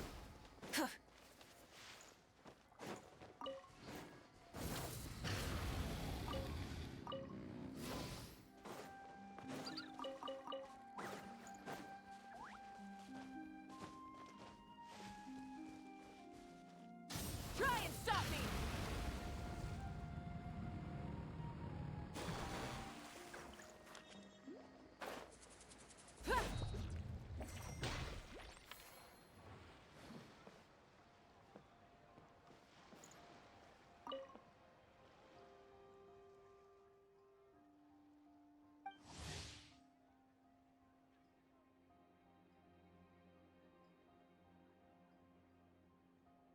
Hey, Seedream!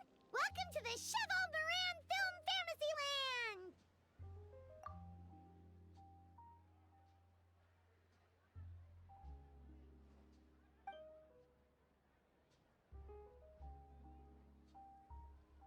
Your encouragement leaves Paimon feeling even more motivated than ever.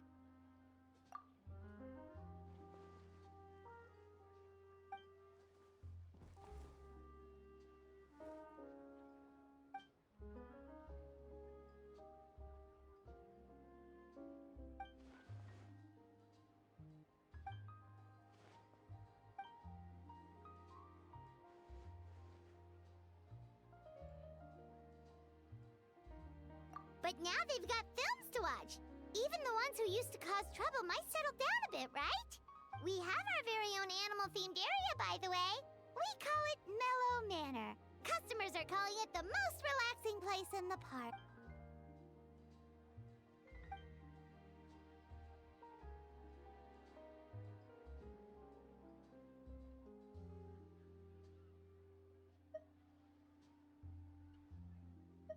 Oh, you mean we could invite Sijween to be a consultant at Mellow Manor? Now that you mention it, that sounds like a great idea! Sijween's great at caring for people, and she's so warm and gentle. Looking after animals should be a piece of cake! Yeah, like someone who gives advice and tells the park staff how to do their jobs better. The workload won't be too heavy, but it's important work. Besides, you'll mostly be playing with the animals.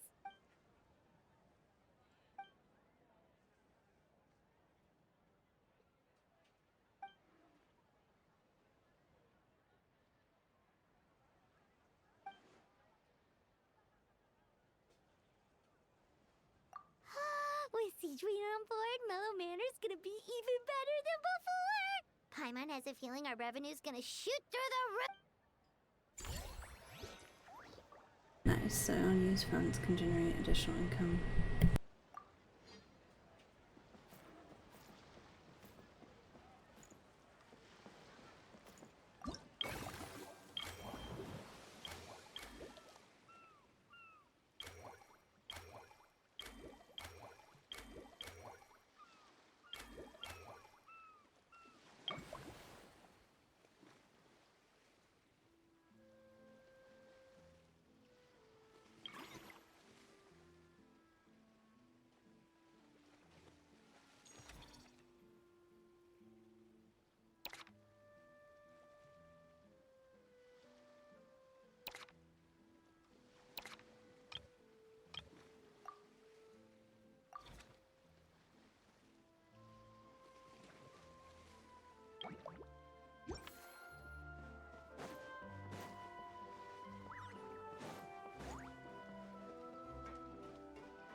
So crazy being like stressed for time. Sorry.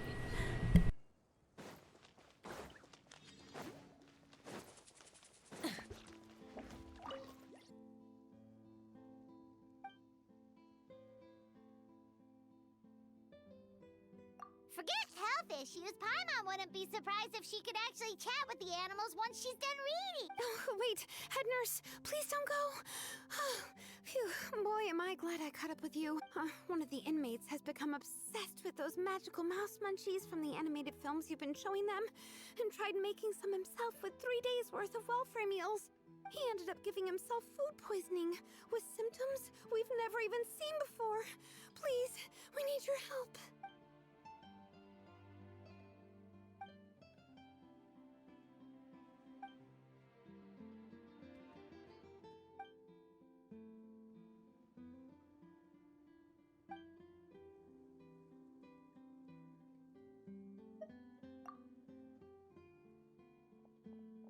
Sejuani sure has it tough. Not only does she have to worry about taking care of her patients, she also has to clean up after those troublemakers. Why don't we prepare something tasty for her? It might help lift her spirits.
it gets your strength back up.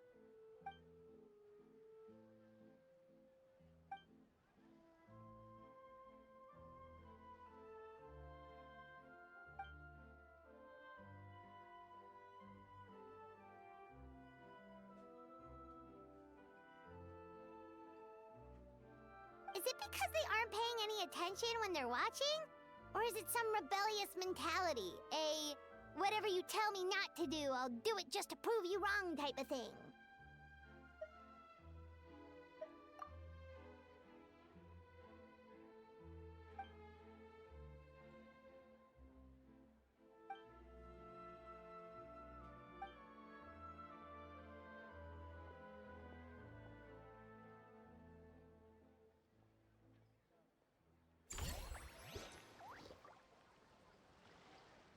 This greatly improves the staff service level and home memory.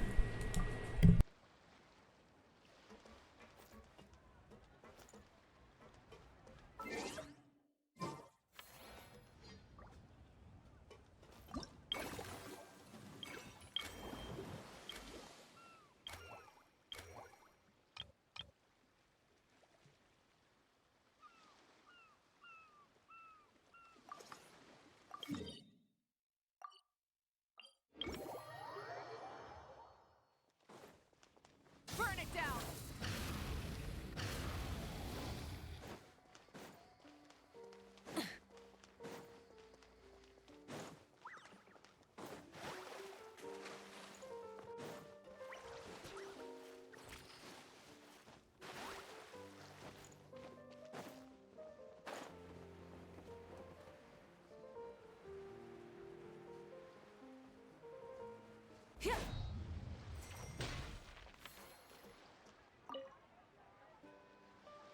All right, time to show off how fast I can run.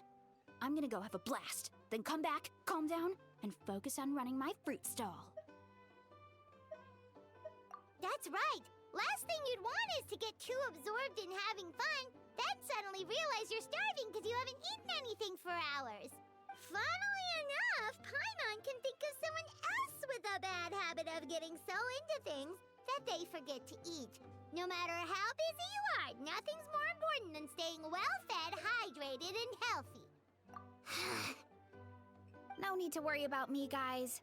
I do a lot of long-distance running, so I always make sure to bring some food and water with me. This time is no exception.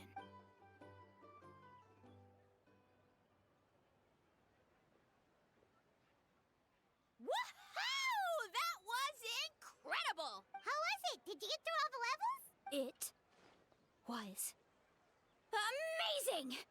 Not only did I get a super high score, but I also checked up on every homage to the original films, and even recreated several iconic scenes starring comic book superheroes. I'll focus on doing business this time round, but if there's ever another event like this, please let me know as early as possible. I want it. Yep. You know what? We should let you design the levels. I'm sure all the fans will be thrilled. That would be great. Anyway, back to business. Time to focus on my fruit stall. I'm gonna make a name for my orchard in Fontaine.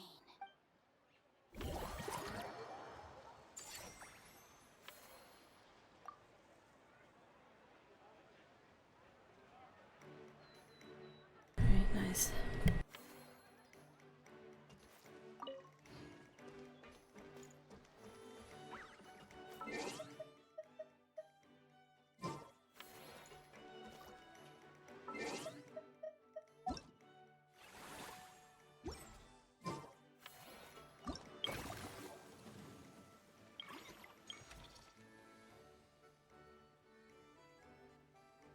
Oh wow, look at these people.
goodness, they're so happy. Thank goodness.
exploration and I'm trials. getting close on time.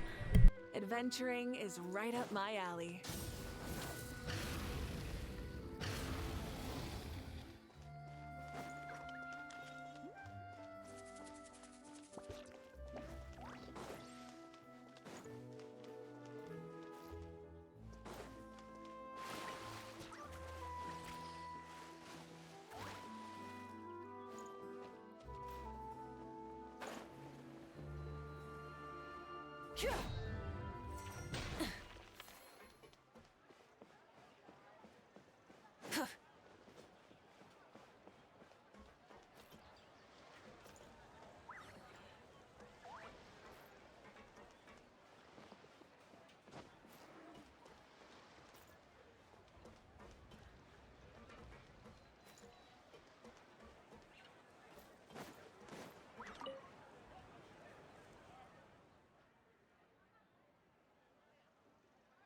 And it says, detecting the arrival of my two most esteemed friends, activating chat mode.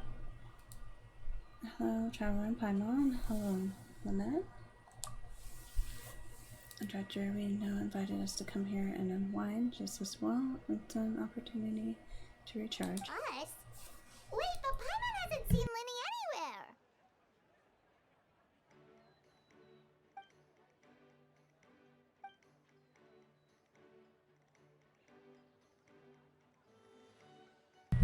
Lynette says they've been working with Director a lot lately, so the brother took it upon himself to familiarize himself with their style and ended up watching a lot of their films. All of them? That's some serious dedication right there.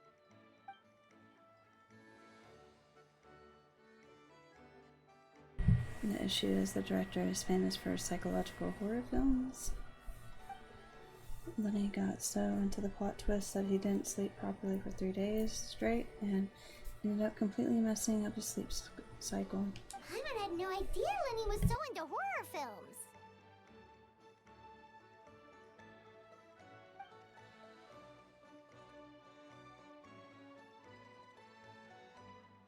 He tends to get very absorbed in his magic shows, so he probably finds it easy to relate to the characters.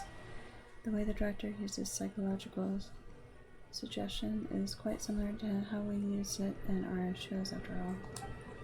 My brother's still over at the actor's residence. If I had to guess, he's either catching up on sleep or analyzing those films. So that's why I'm out here recharging by myself. Well, that's a side of Lenny we've never seen before.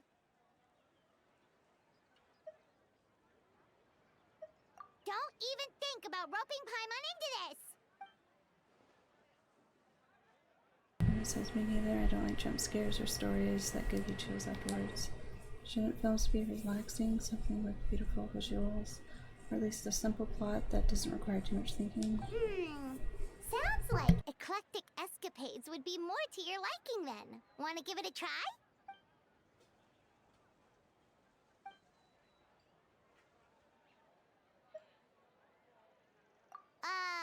Is that really that entertaining? Still, if you're interested in the attraction, why not become a consultant? That way you'd get to see more of the visitors' reactions too!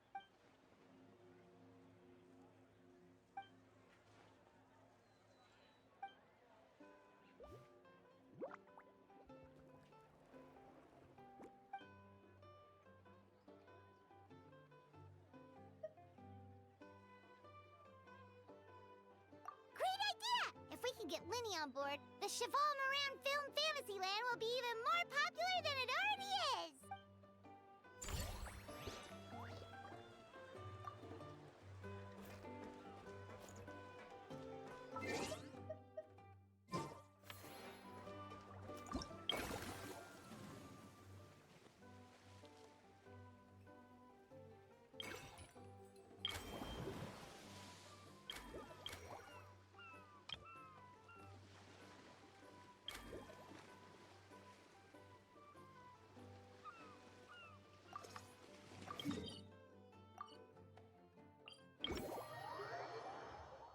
Sorry, I'm trying to hurry. I've got like 15 minutes to finish this event and not enough time.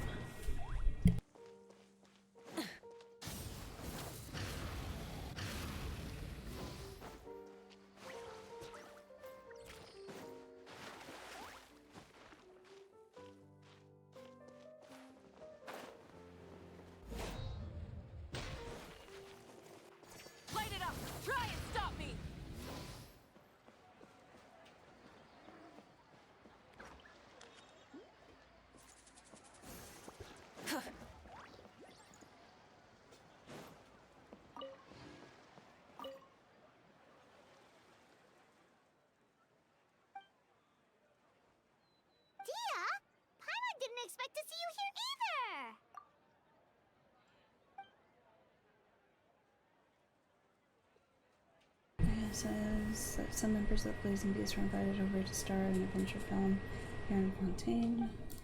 The film was pretty well received, so as soon as the director heard about this event, we were invited here as guests.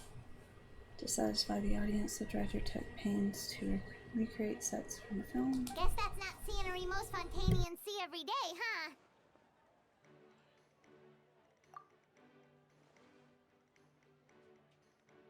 This is I got a little too into one of the action scenes. I accidentally wrecked half the set and got the boot. I ended up just doing odd jobs instead. Wait, aren't fight scenes supposed to be as realistic as possible? Surely the more punches that land, the better.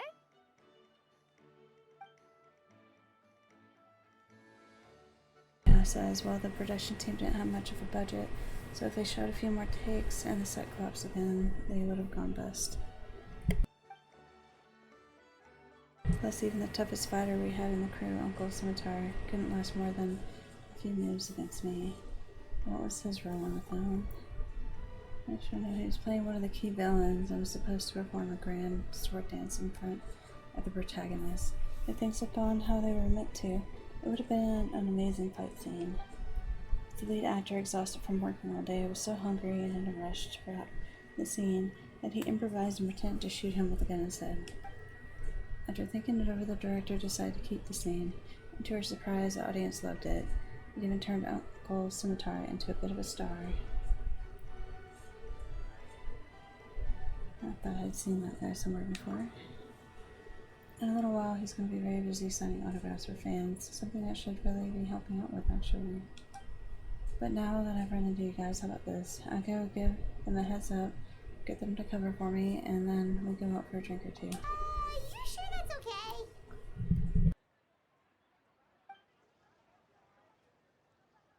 He says, we're old friends, why not? Running into you in Paimon here in a foreign land. It's the best surprise I've had all day. I heard about a bar called the Rusty Rudder along the coast to the southeast. I'll see you there.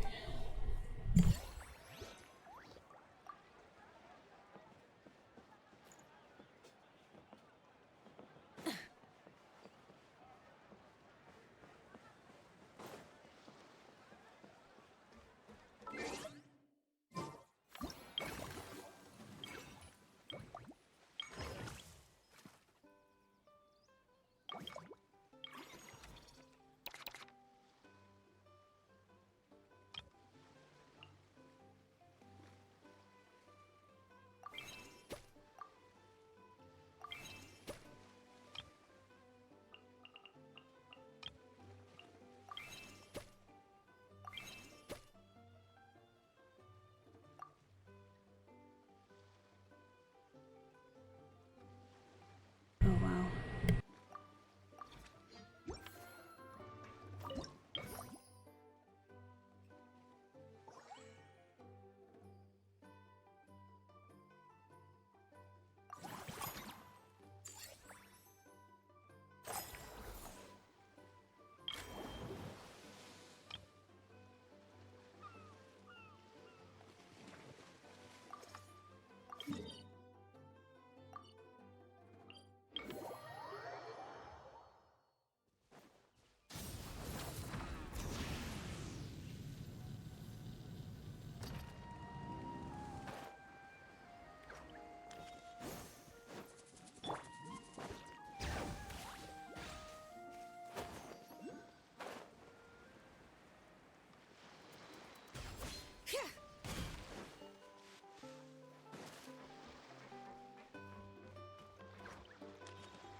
Finally done for the day.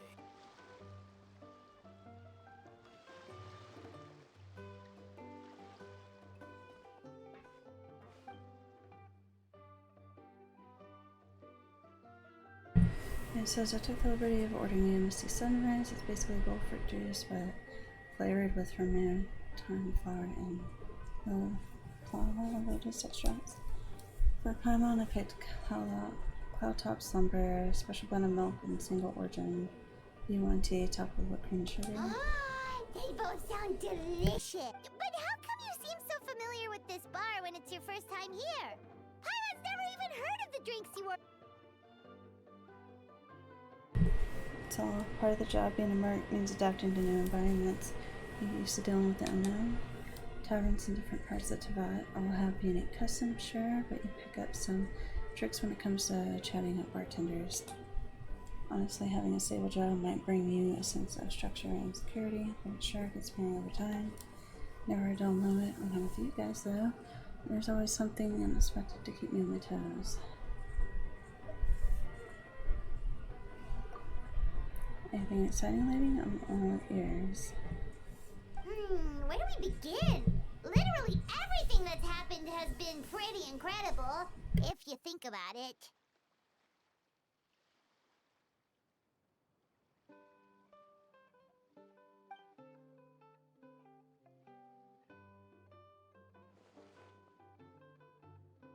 Yeah, says while the jobs you've taken on are no joke, if a merc was to price them, anyone would be worth what some merchants make in 6 months. Which reminds me, have you ever thought about part-timing as a hired steward? Every now and then Blazing Beasts receive commissions from some really far-flung places. If you guys were on board, we wouldn't need to cut deals with the outsiders. Huh? So we could become mercs too?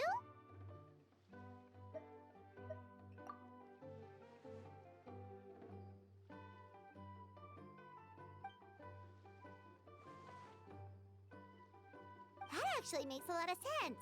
When you think about it, it's not all that different from Adventure Commission. Who knows? Maybe we'll find jobs where we can help a lot of people while also bringing in a nice chunk of Mora. Wouldn't hurt.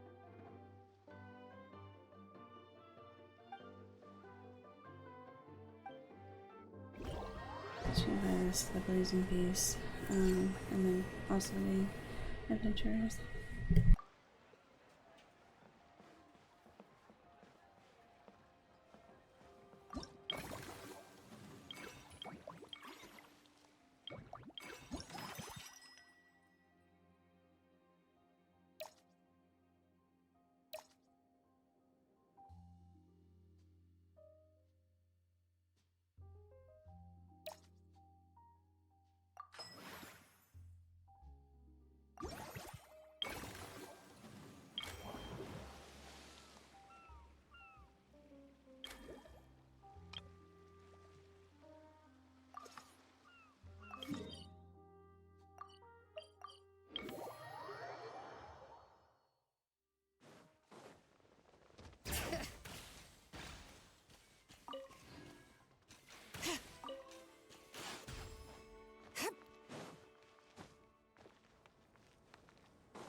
Is that 9 minutes?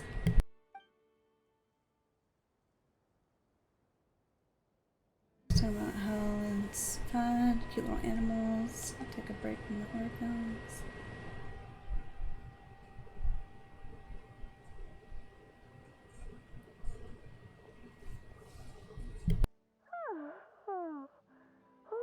Delighted to hear that you've been enjoying yourself, but I just need... every time I close my... That's right, Lenny. A change of pace should stop your mind from wandering. Wait. Try... In that case, count me in. Not just give me a moment.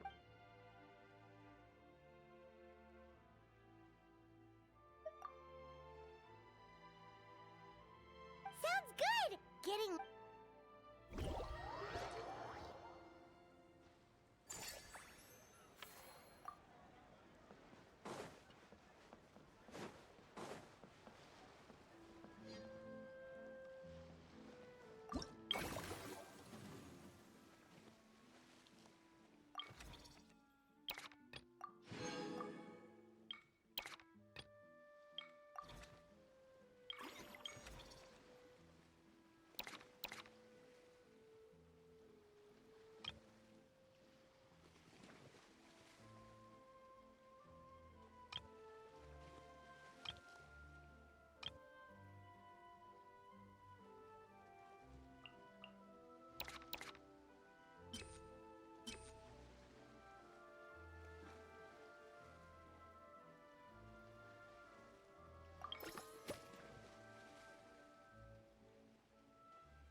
Oh no.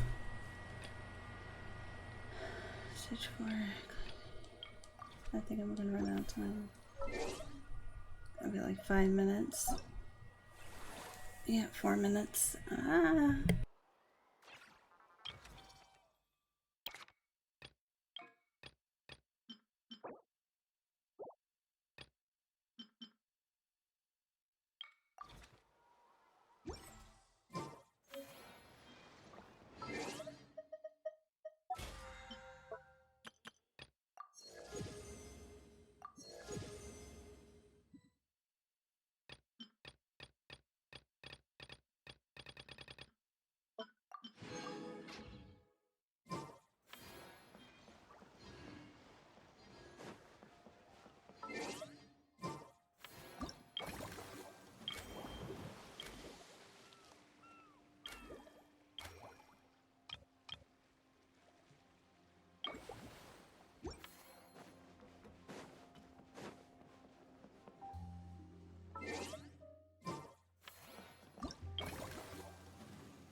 Oh, here we go. Hopefully I can do this.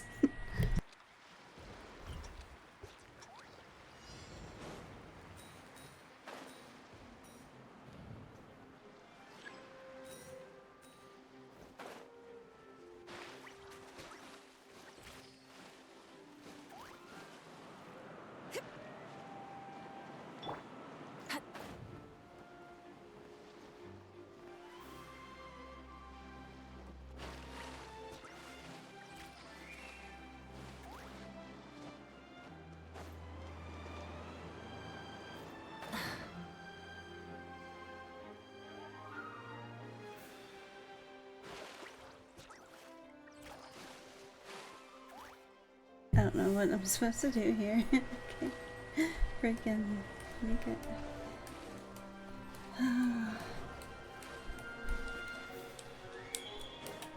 Maybe I can do it here. Oh, I see. I didn't realize I had a little boost. Oh my god. I'm screwing this up so bad.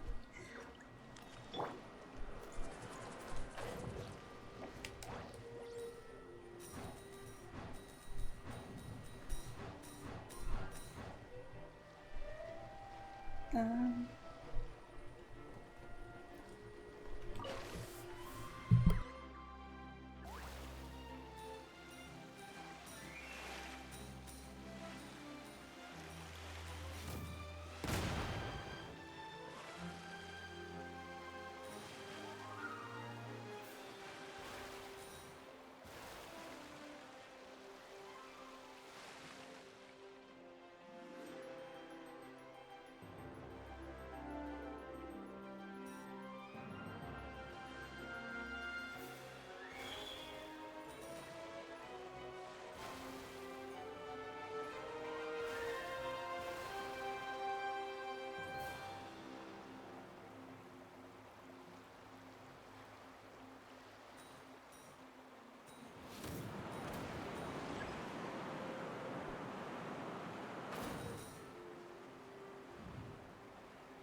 oh my goodness.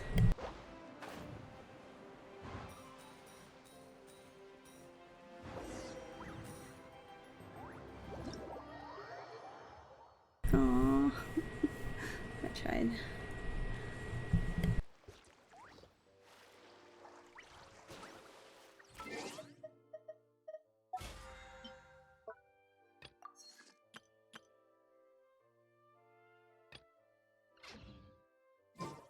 Yeah, I should have been on sooner. And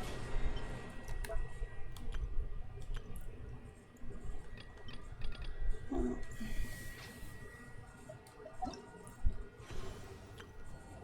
it's a cute event. I just wish I started sooner. I didn't really know what all was necessary in it, so. And then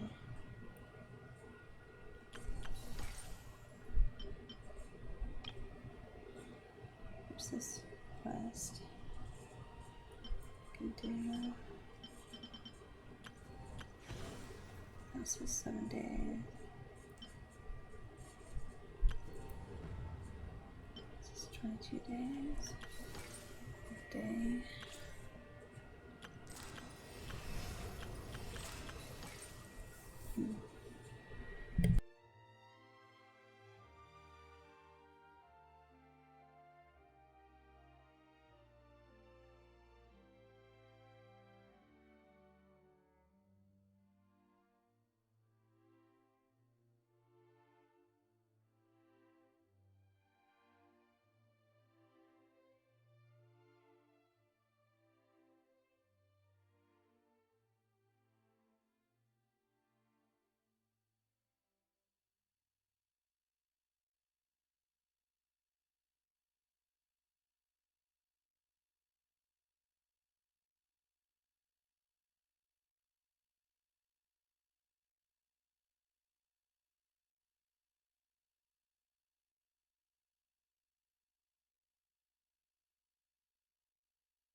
So since I missed that last event and I don't want to miss any others, I'm gonna go ahead and do her story quest, I guess, for these materials. And then I can end it with some wishes.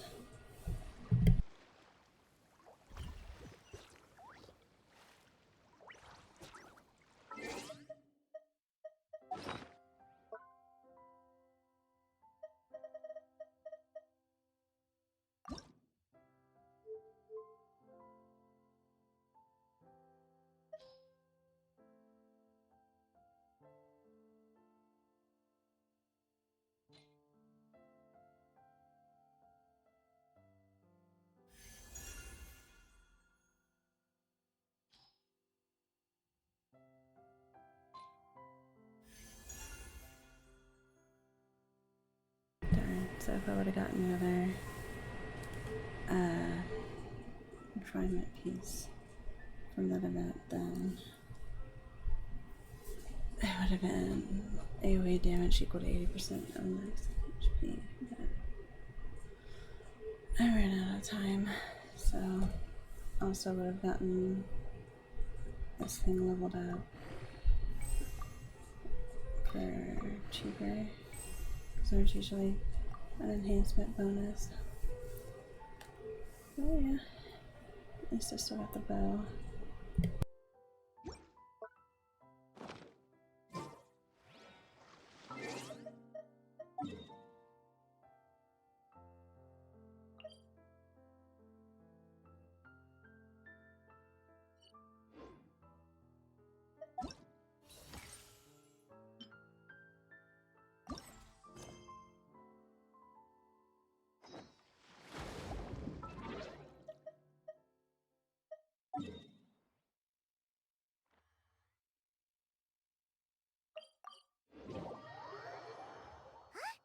Is that Navia over there? Oh, it's been a while. Let's go say hi.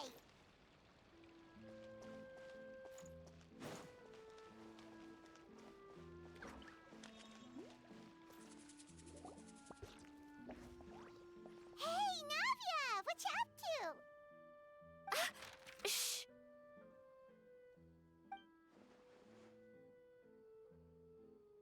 Get lost, Monica! I don't want to see you back here until you're ready to wake up and start doing things properly!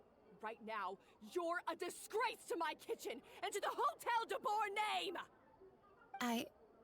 It was an accident. I'm sorry, did you hear me asking for excuses? No, I'll do better, I promise. Why is she so aggressive? She won't even listen to what the poor girl has to say. Oh, hey, cut her some slack. You gotta at least hear her out.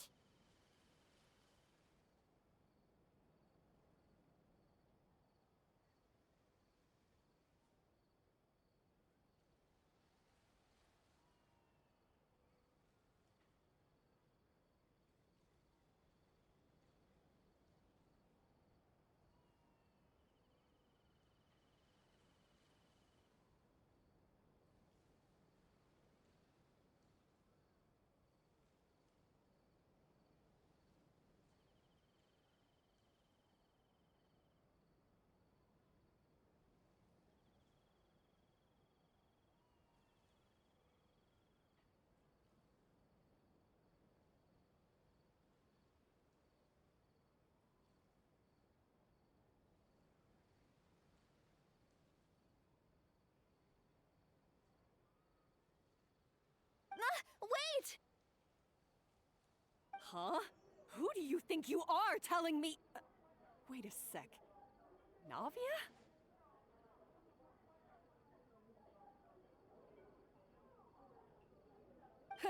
So, you're bringing backup now. Suit yourself! You're still wasting your time!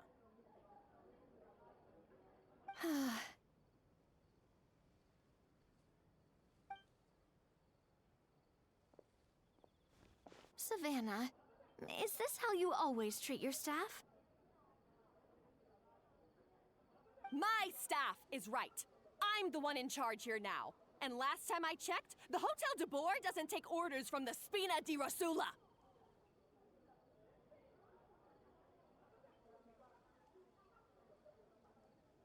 Of course. How you run your kitchen is none of our business. But when a member of your staff is so overworked he becomes gravely ill, that most definitely is our business. We're going to stand up for him, whether you like it or not.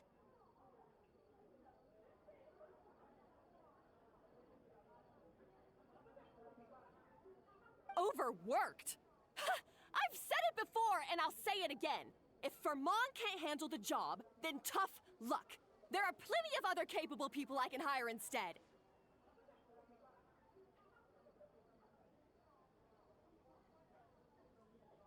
But Philmont can do the job, he just... Monica, back inside, now! Huh? But you said I shouldn't come back and... Just do as you're told, and not another word out of you! Come on, we have work to do!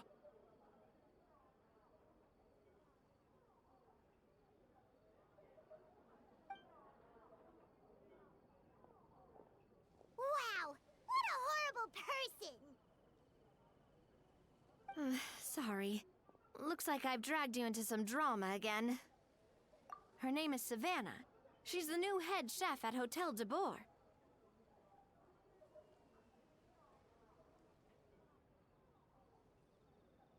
Ever since she took the job, she's been enforcing a brutal work regime and putting a huge amount of pressure on her staff.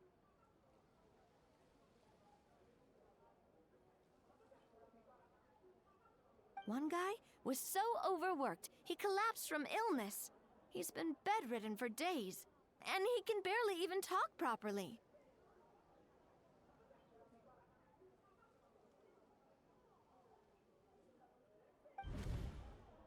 I'm sorry. I'm sorry. It's all my fault.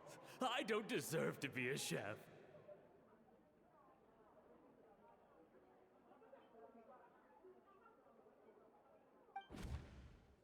At his family's request, the Spina di Rosula is trying to mediate on his behalf.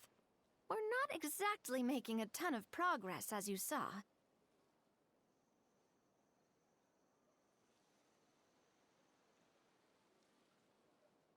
Savannah is adamant that Vermont's exhaustion and illness have nothing to do with her or how she's been running her kitchen. She's refusing to have any kind of meaningful dialogue with us.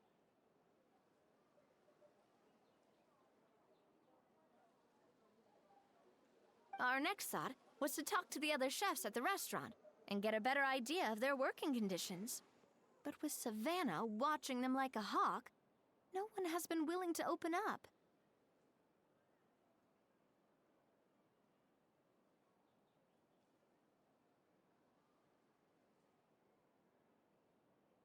And that's why I'm here, doing it the old-fashioned way.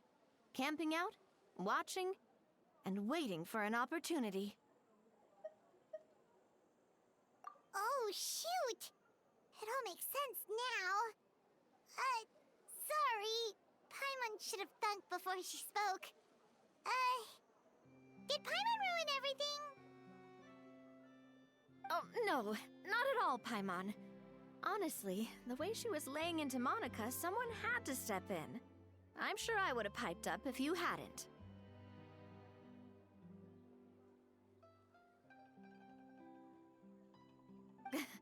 And besides, I don't really think I'm built for espionage.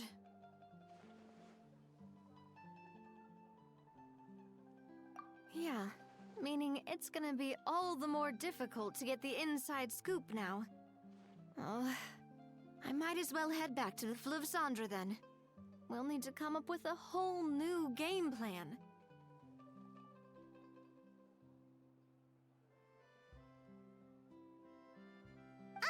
Paimon will join you, 'cause this is kinda all Paimon's fault.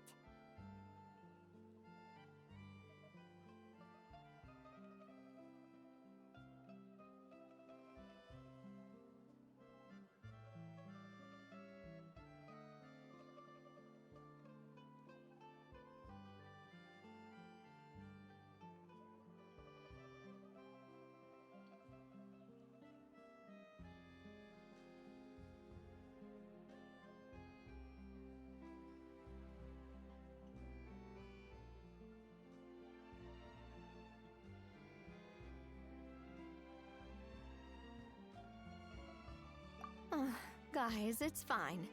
You don't need to worry about it. That said, if you were planning to visit the Fleuve Cendre anyway, let me take you out for a meal. I'll make sure it's a proper feast. A really famous chef just joined the Spina di Rosula's tavern. Her name is... Sorry to interrupt.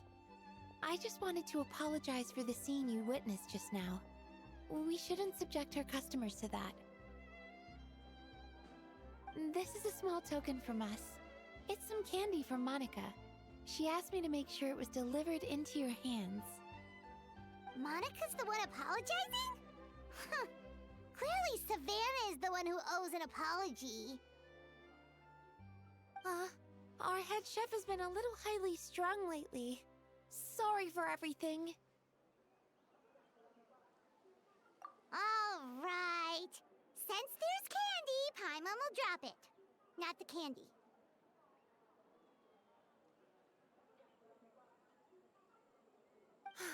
Thank you for understanding. We'll make sure to pass your feedback on to Miss Savannah.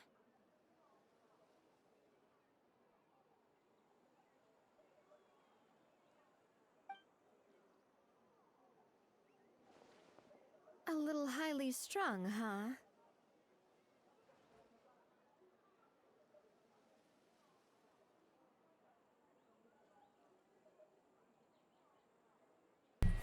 She says, looks like with Savannah in the kitchen, even with the waiting staff are on edge. Paimon doesn't get it. How did someone like her even become head chef?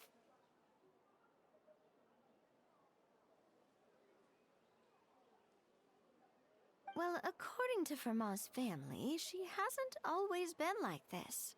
But that's a story for another time. Let's try this candy.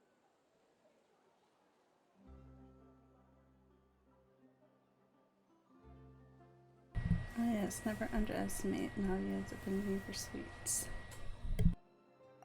Oh, Paimon totally gets it. Come on, dig in! Huh? Hold on, there's something written on the wrapper. Find Escoffier.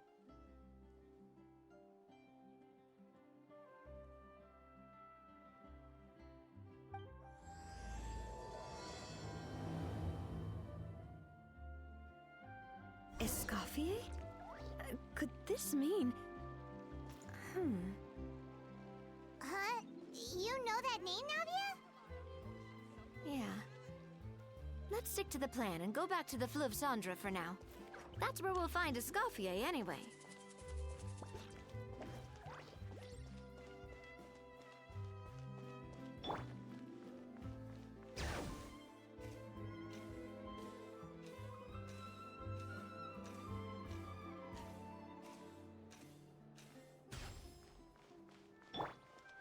Rise with the sun!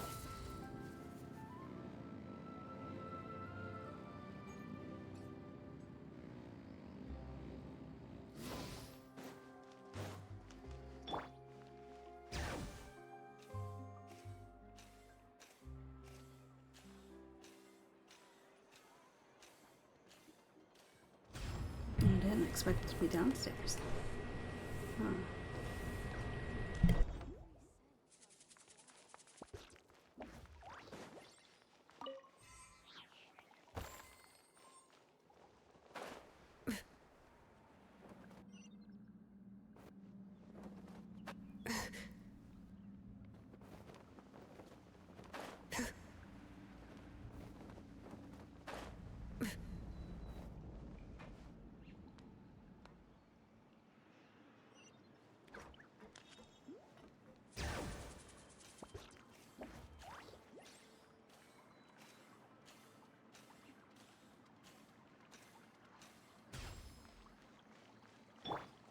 Light it up!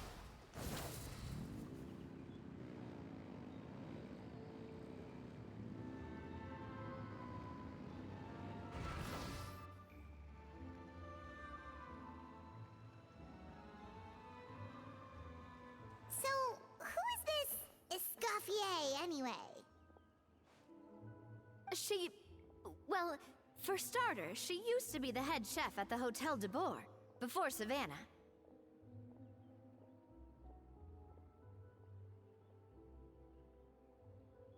she recreated the legendary Gâteau de Bourg and restored the restaurant back to its former glory.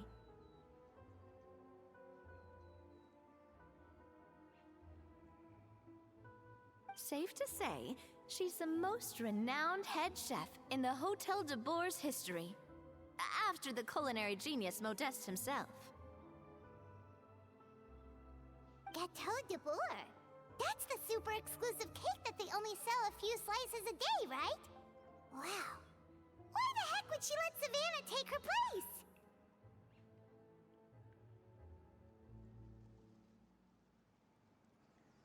Well, apparently, the Hotel de Bourg was reported for a safety incident. Someone claims that the kitchen was adding an illegal substance to their menu.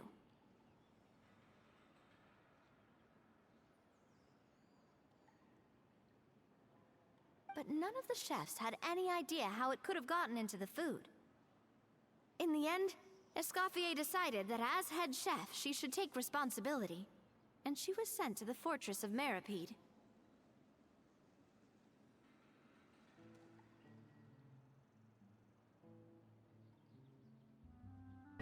Oh no.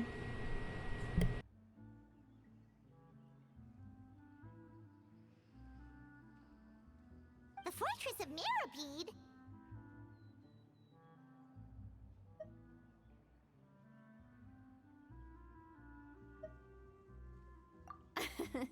Well, you're right. The quantity of the substance they found was fairly minimal. Even the guards believed the whole thing was probably just an accident.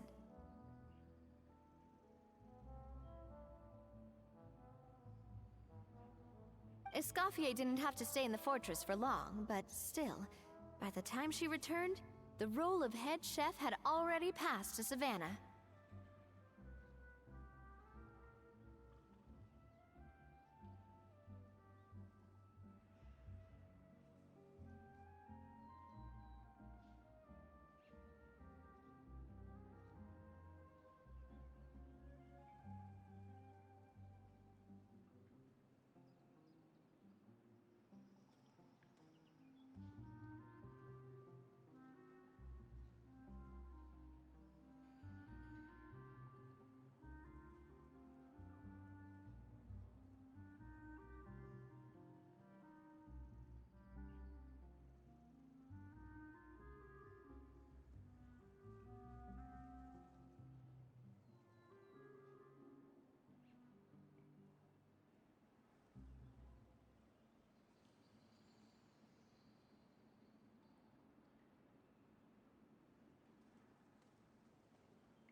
So that's what happened.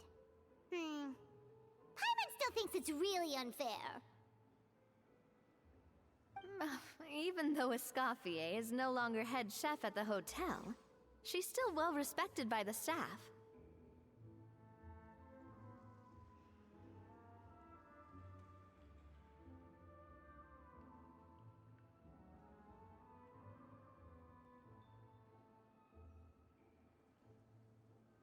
So, I'm guessing what Monica wants is for us to convince Escoffier to try and negotiate with Savannah on the staff's behalf.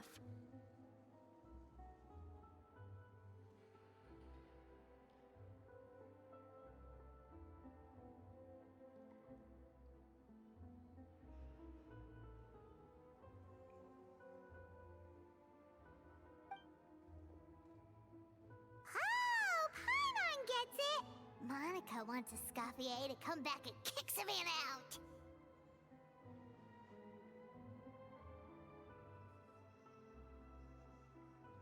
It's simple. If the new head chef is stressing everyone out, then the solution is just get the old one back.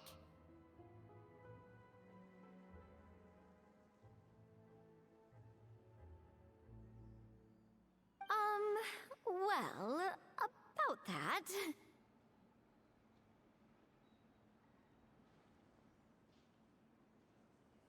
You thought cream of mushroom soup was ready to serve after 3.5 minutes on the stove!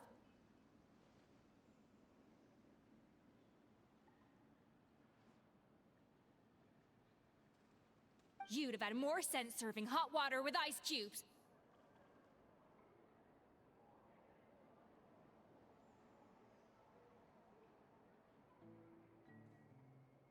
At least then, you wouldn't have wasted all this perfectly good cream and mushroom! What do you say, Hilaire?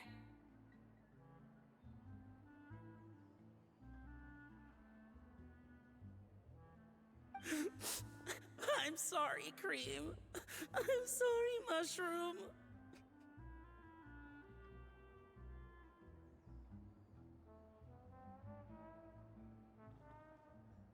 As you can see, Escoffier is that kind of chef as well.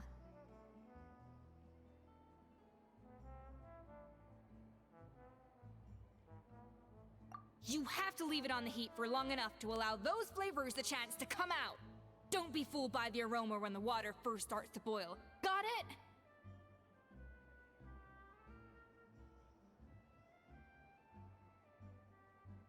Yes, Chef.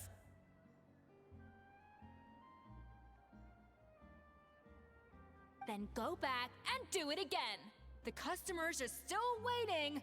Remember where you went wrong and don't repeat the same mistake twice.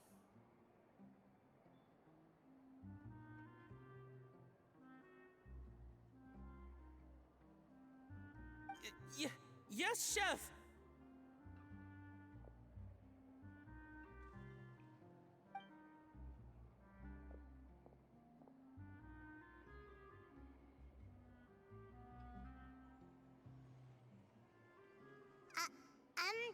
Excuse us, Waiting to be served? Sorry, we're pretty busy. I'm afraid you have to join the line.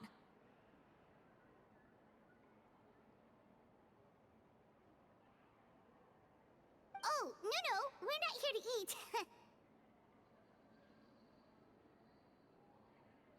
Uh-oh. She's probably not gonna like that answer.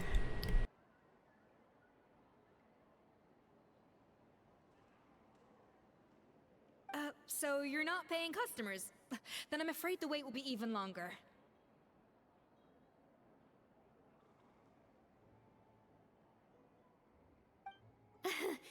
It's hard to talk to Escoffier when she's in the zone. Let's take a seat. We can catch up while we wait.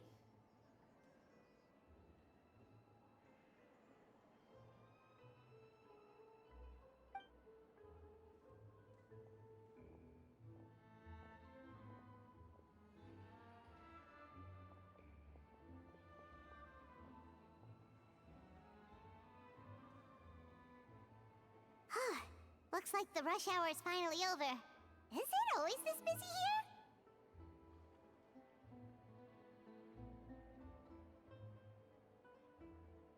These days, yes. I'd say business has tripled since Escoffier joined as temporary head chef.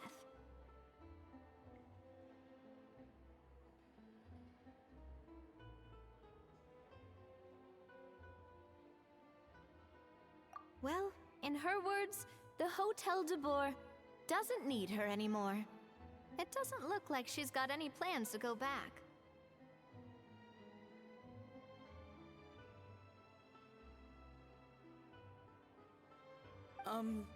I guess I'll be heading off then.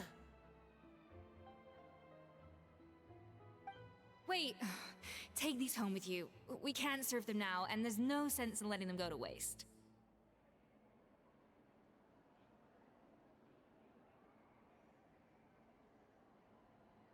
Oh, thank you, Chef.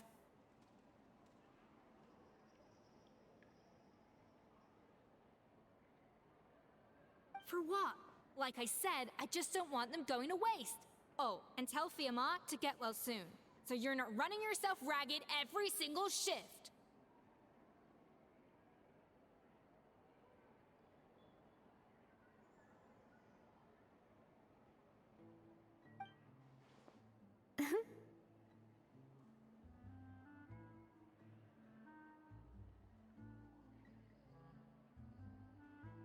Fermont. That's the second time we've heard that name. Who is that again?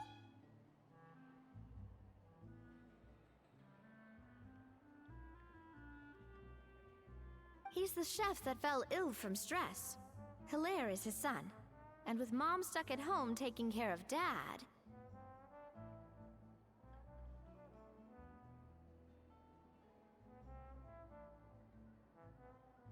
he decided to pick up some work to help pay the bills. Escoffier knows their situation, so she's been making some extra food every day for him to take home.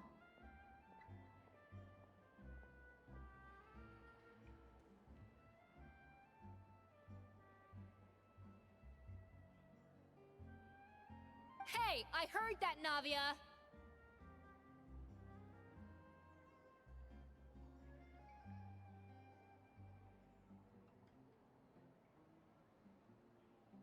I've told you before, no one's making extra food. Hilaire is making blunders in the kitchen, and I can't serve his failed dishes, so he might as well take them home.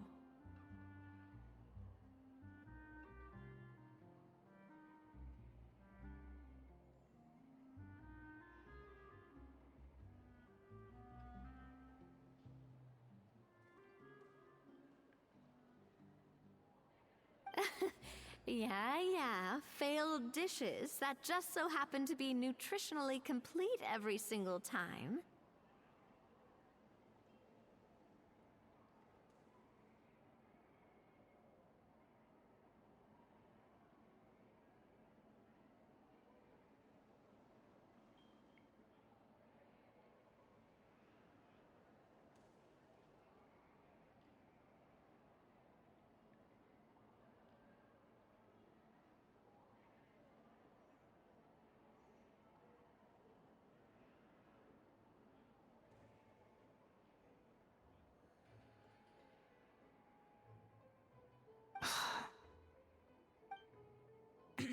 So, you two must be the world-famous traveler and her companion, Paimon, yes? Is there something I can help you with?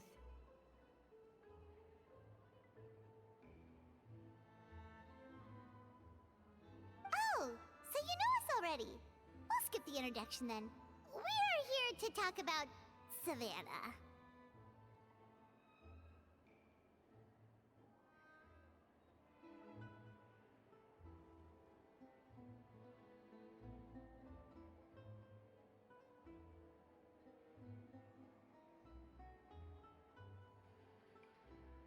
So, since Hilaire is working for you, you must be aware of the situation with Savannah. Oh, I certainly am. The Spina's headquarters are right next to the tavern. And I've lost count of the number of times Navi has come to pester me about it.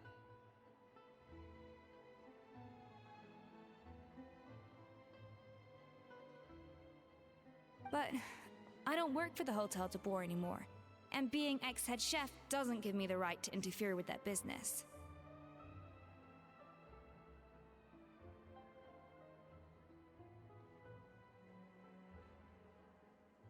Besides, I'm the one who persuaded Savannah to take the job in the first place.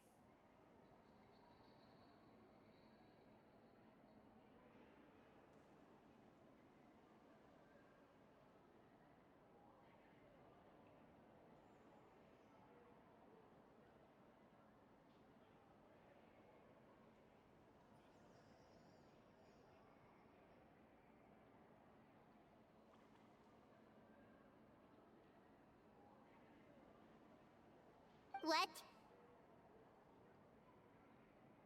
Well, she was a much gentler person back then.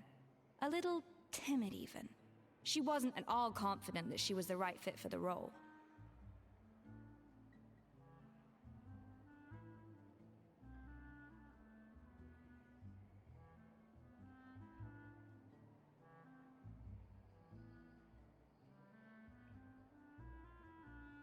That's hard to believe. Are we definitely talking about the same Savannah here?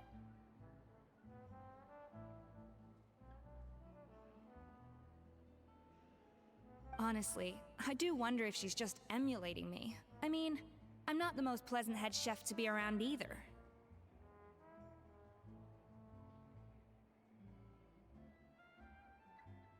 Anyway, suffice to say that given the history between us, it'll be tricky for me to tell her she's doing her job wrong without coming across like a huge hypocrite.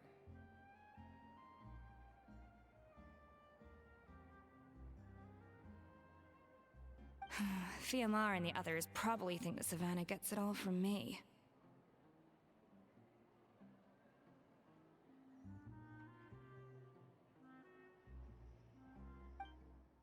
I wouldn't be so sure about that, Escoffier. Look at this note we got from Monica.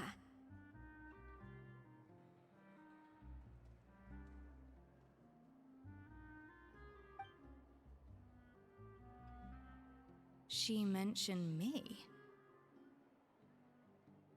Whatever shortcomings you feel you have, it looks like Monica still trusts you. As for the others, well, how can you know what they think unless you ask them?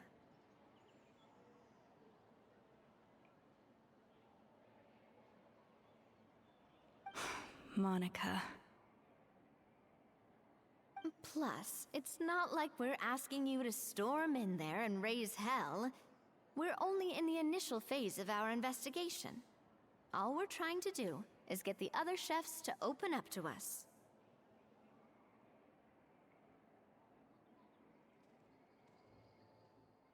Oh, Monica. Oh, Monica! Escoffier? I can't believe her! Powdered sugar is supposed to be applied sparingly. Look at all that on the wrapper. It's thicker than the sole of my shoe.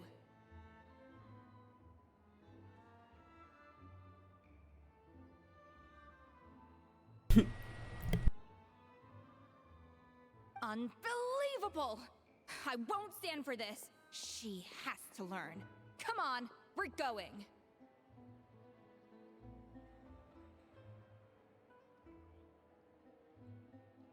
Wait, so now she's, Well, whatever the reason she came up with, at least she's convinced herself to go have a conversation.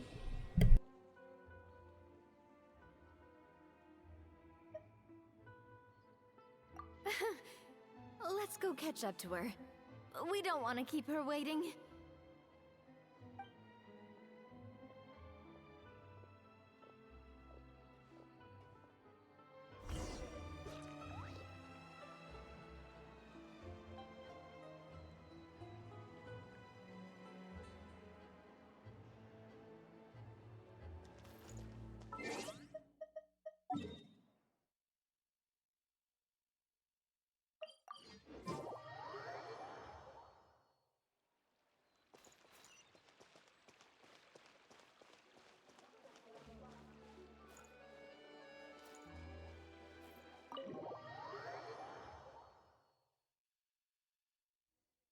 Wait, she looks like... Is that Escoffier? Escoffier's back? Yes! I've missed her cooking! I was just saying, Hotel de Bourg is nothing without her. You can't match Escoffier's talent. I'm sorry. I'm so sorry.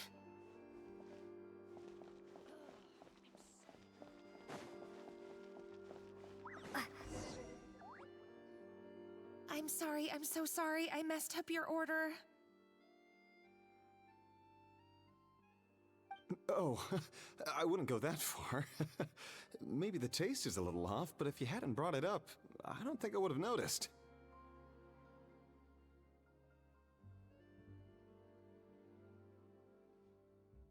But, please, you have to forgive me or Chef is gonna... Okay, I know. I'll kneel before you.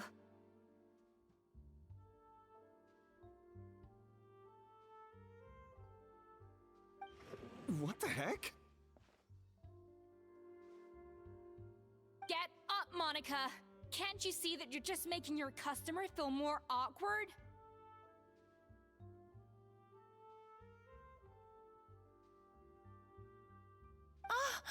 Escoffier?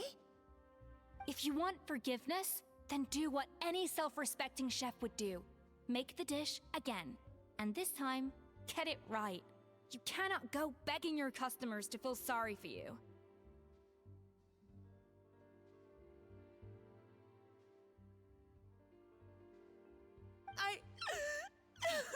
Savannah said that I'm not allowed back in the kitchen until I've corrected my mistake. But if I can't go back into the kitchen, I can't do the dish over.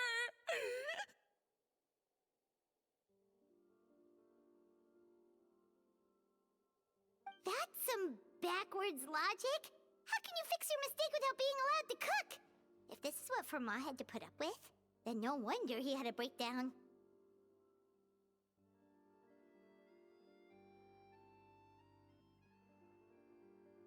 We apologize for interrupting your meal, sir.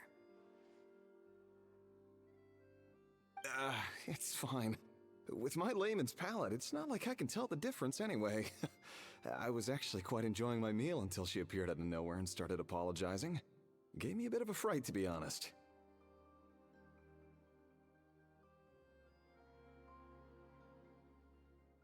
Oh, well, it's because Chef Savannah tasted a bit of the leftover soup from my pot and then threw me out of the kitchen.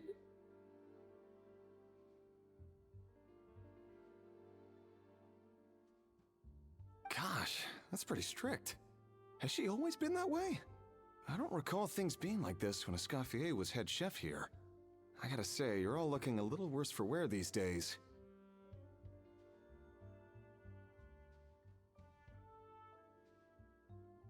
I mean, Escoffier was strict too, but I think the difference is that her criticism was more constructive, so you knew what you did wrong and how to improve, and we all knew that it came from a good place. Chef Escoffier was hard on us because she truly wanted us to reach her level.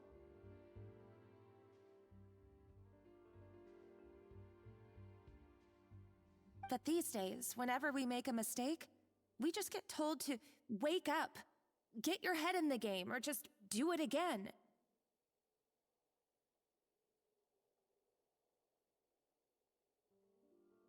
And it's only gotten worse since word got out that Chef Escoffier had started working again in the Fleuve Cendre.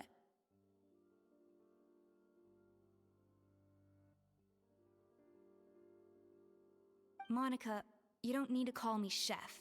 I'm not the boss here anymore.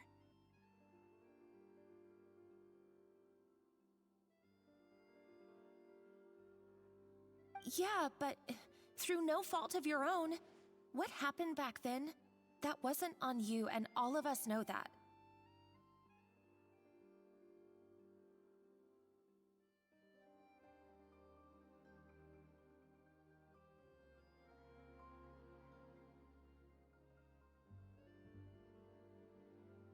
That banquet was a huge event, and so many staff were involved every step of the way.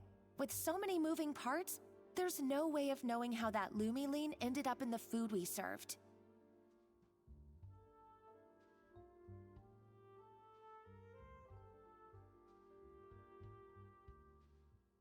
Lumiline? What's that?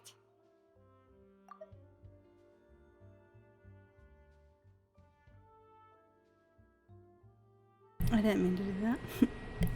A new drug from the Fontaine Research Institute, produced from an extract of the Lumitoile. Apparently it sharpens the senses, so they used it to treat people with impaired responses to stimuli.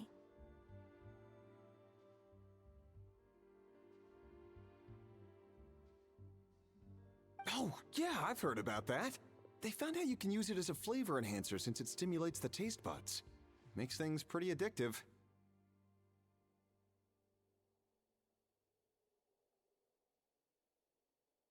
They also found that overuse can have mood-altering effects, and even lead to nerve damage. So it quickly ended up on the guard's list of controlled substances.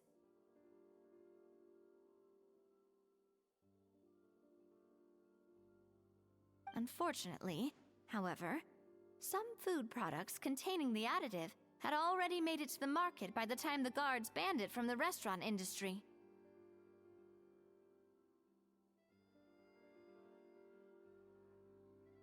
Everyone knows that in all likelihood, someone probably just purchased a batch of contaminated ingredients by mistake.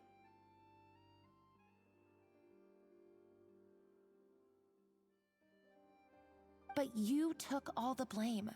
We all know why.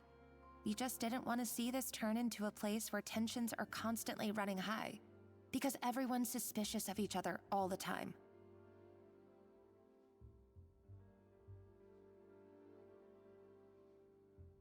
And now look at you, a fry chef in the Fleuve Cendre.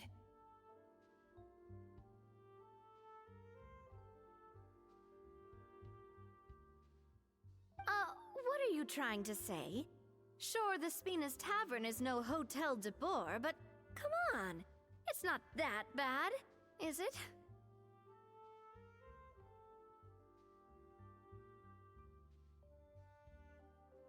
Oh, the Fleuve Cendre, you say? Great. That's where I'm dining from now on.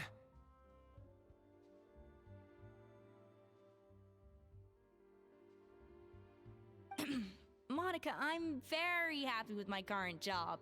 And there's no changing the past. We just have to let bygones be bygones.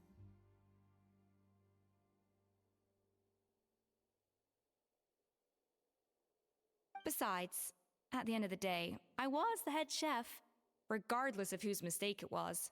Ultimately, the responsibility lay with me.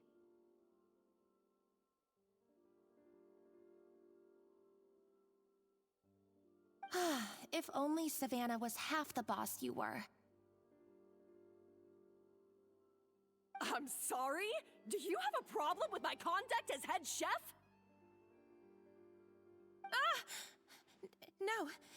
No, chef. So, you do remember who's boss?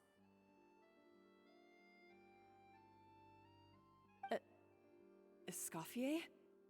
I thought you'd left this place for good. What are you doing back here?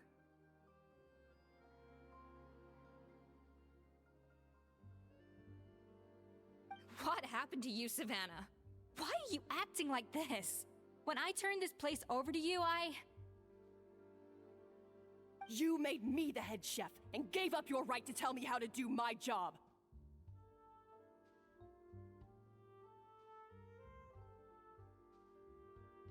You're not the boss here anymore, so stop acting like you own the place.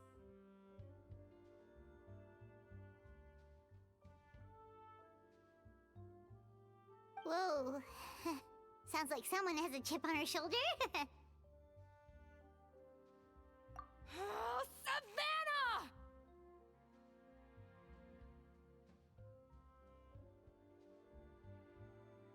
My God, have you grown a temper since I last saw you? Have you put even half the amount of energy into improving your cooking skills, or are you still using the Pluie Lotus as an off-brand marcotte, thinking no one can tell the difference?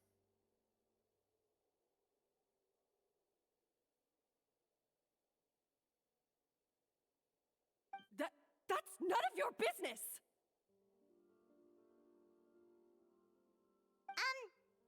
What happened to not storming in and raising hell?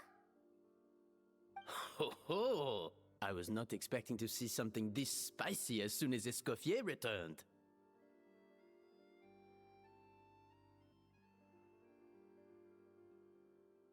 Huh? Fan Asian?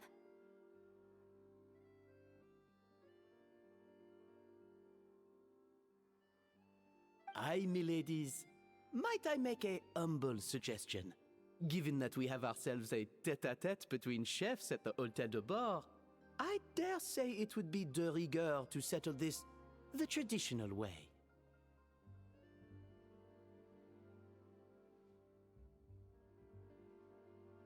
The traditional way?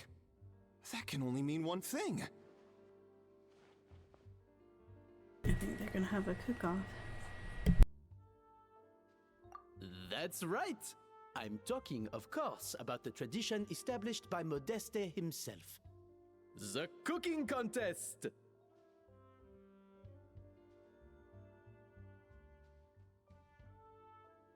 According to legend, The founders of Hotel de Boer, Modeste and Savelli, used this method to resolve all of their disputes. Everything from petty arguments over next week's menu to disagreements over the strategic direction of the restaurant.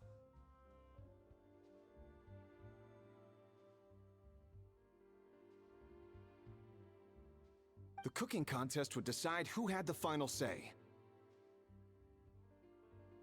Huh. It sounds like they had a lot of free time on their hands. Ah, well, it might sound that way to us. But in fact, the cooking contest played an enormous role in motivating chefs to hone their skills, reaching new heights of excellence in the culinary arts. And indeed, the reintroduction of this institution in recent years has surely been instrumental in transforming the Hotel de Boer into the top-ranking restaurant in Fontaine.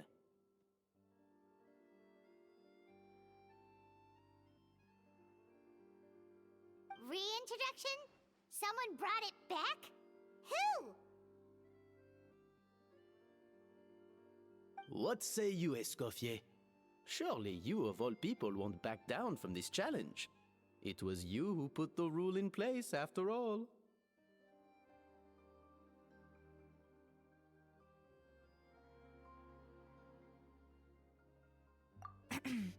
Sure, I reinstated it, but I'm not a chef at Hotel de Boer anymore. Isn't this bending the rules a little?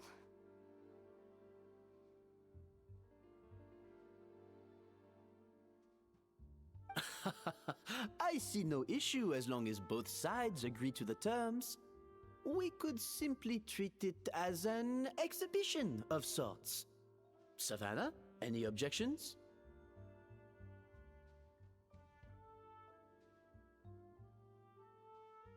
Exhibition. Huh. No. If we're going to battle it out, let's put it all on the line. If I lose, it's up to you what happens to me.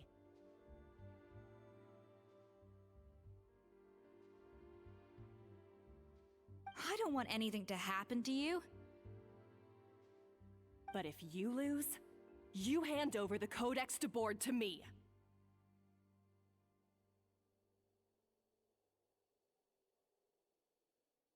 What? The Codex de Boer? Only the legendary handbook written by the original head chef Modeste. It contains all his secret recipes, including Gâteau de Boer.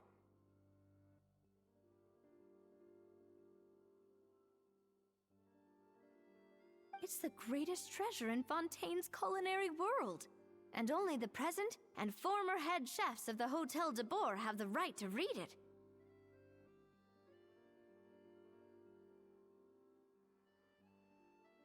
Present and former? Wait, but that already includes Savannah, though. What do you want that old thing for? You have your own copy, don't you?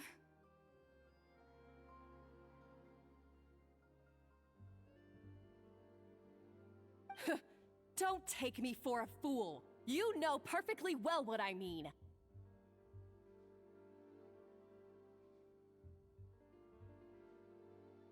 I want your copy. The original version. The one you took with you when you left us.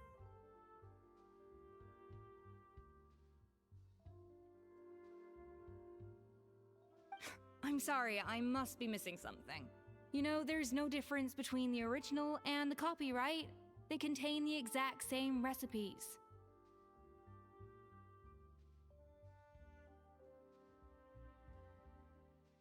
Stop trying to change the topic. What's wrong, Escoffier? Scared you're gonna lose to me? Or are you scared of me getting my hands on the original Codex?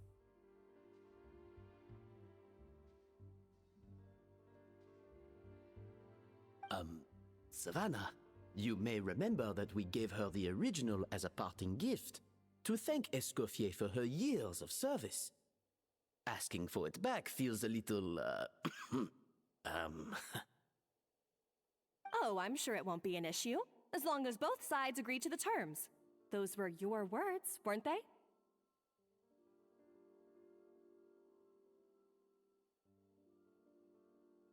And as for the contest itself, let's make it a bake-off.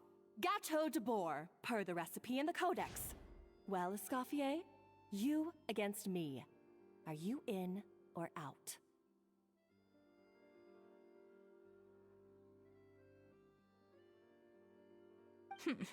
You sound surprisingly confident.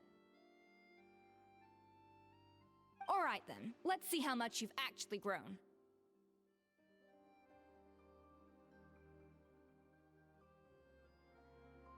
I hope you surprise me, Savannah. I'd hate to find out that all you've learned after this long is how to chew people's heads off.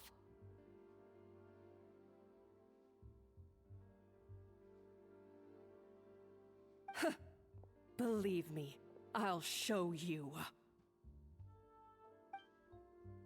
Escoffier, are you sure this is a good idea? You accepted her terms a little hastily. Oh, it'll be fine. Let's head back to the Fleuve Cendre so I can get prepping. I do apologize. This whole ordeal reflects rather poorly on us. I'm afraid it's not quite that simple. The Hôtel de Bord runs as more of a partnership, you see. It was founded by two friends, Modeste and Savelli, and it's been that way ever since.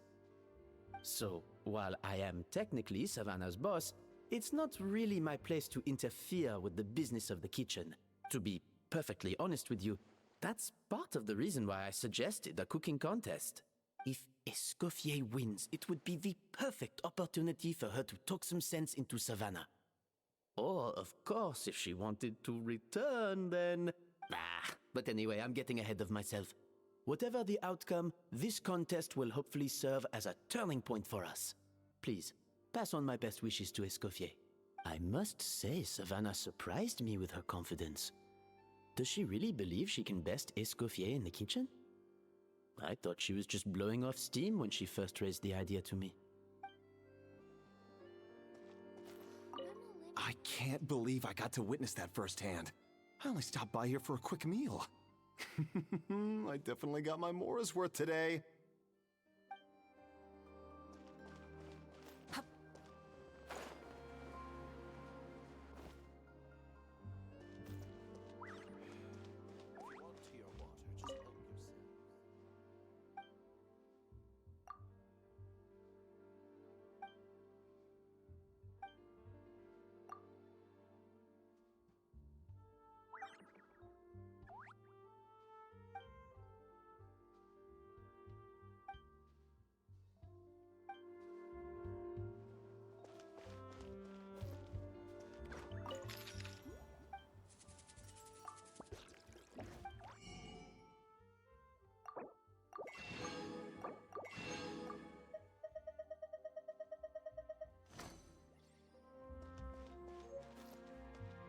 Unfortunately, I didn't get that candy recipe either because I wasn't able to finish that. Like that.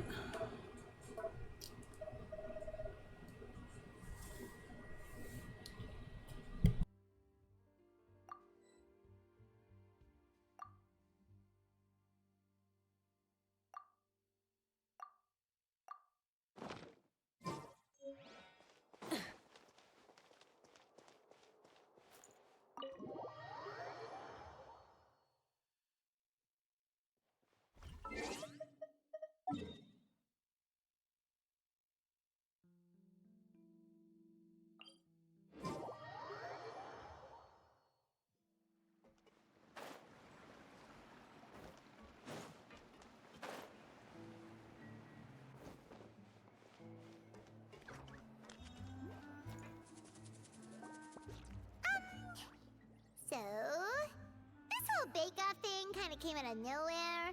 Was it really sensible to just go along with it?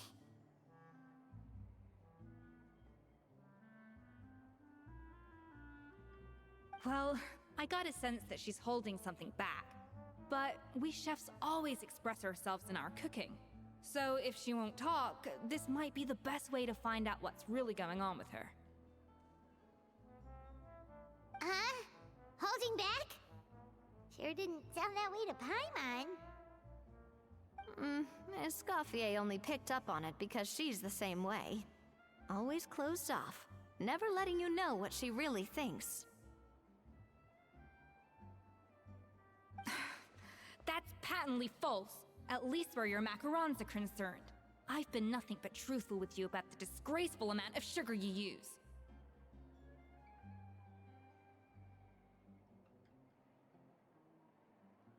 Okay, that's one case where you can keep your thoughts to yourself.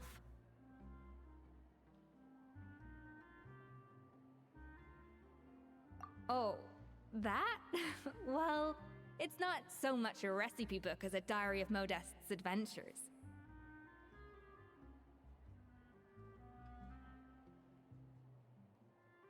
Back in the day, he and his good friend Savelli explored far and wide, partly adventuring, partly looking for new ingredients and developing new recipes. Their creations had an enormous influence on the course of Fontaine cuisine, turning it into a much more vibrant and diverse scene. For instance, legend has it that the original Gâteau de Bourg was made using a special secret ingredient that Modeste discovered on one of his adventures.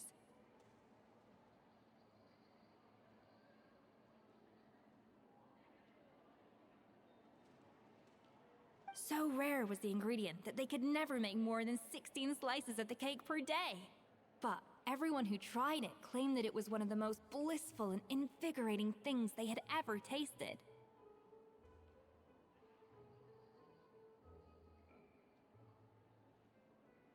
Modeste and Savelli went on to found the original Hôtel de Bourg, which catapulted them to stardom in Fontaine's culinary world.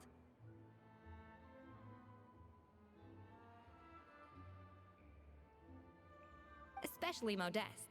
He was hailed as a once-in-a-generation genius, and over time, the recipes from his adventure log became known as the Codex de Bourg.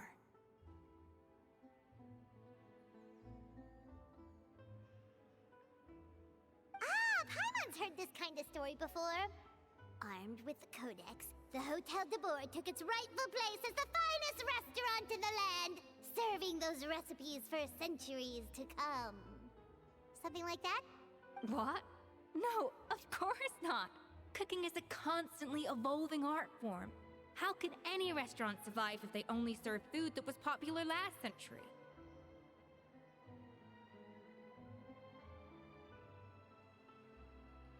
Anyway, never mind centuries. Savelli and Modeste parted ways not even 10 years after their rise to fame. Then, Modeste passed away while he was still in his prime. And that was it. The end of the Hôtel de Bourg's heyday. It fell into decline, and for most of its history, it was just a nondescript place with a couple of cheap tables.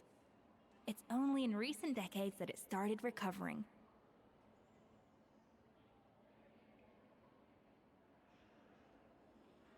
Even then, it still took numerous relocations and changes of management before we finally ended up with Vanigem and the restaurant we have today.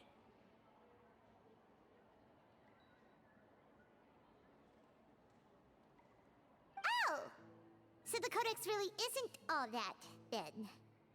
Paimon figured it was like one of those mystical books they have in Liue's martial arts novels, where the main character learns all their secret powers from. Yes, well, that's fiction, and this is reality. You can't meet the tastes of modern diners by following some ancient recipes from a dusty old book.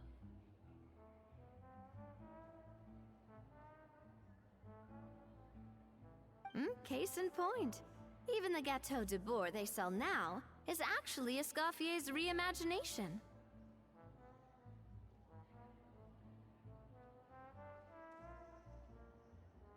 Wait, really?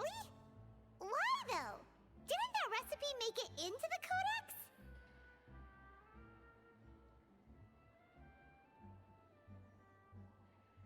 It did, but like I said, it's the dusty old book now, and the records aren't as legible as they once were. Not to mention that there's no way of finding the secret ingredient Modeste wrote about.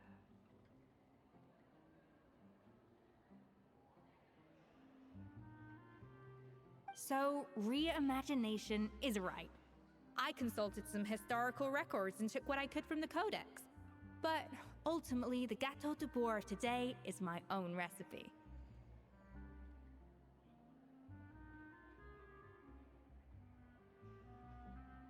As for why we gave it the same name and kept the tradition of only selling 16 slices a day, well, you've got Vanishem's business sense to thank for that.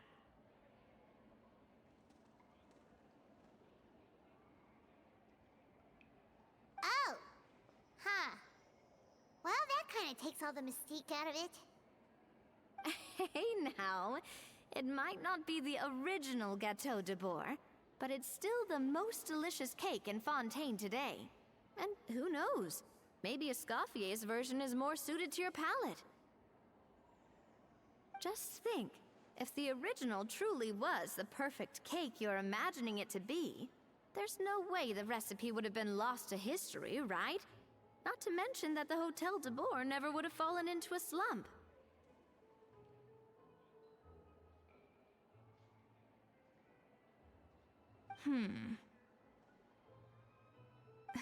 Anyway, before I left my role as head chef, I made a copy of all the recipes from the Codex, including my own improved versions, and turned them over to Savannah.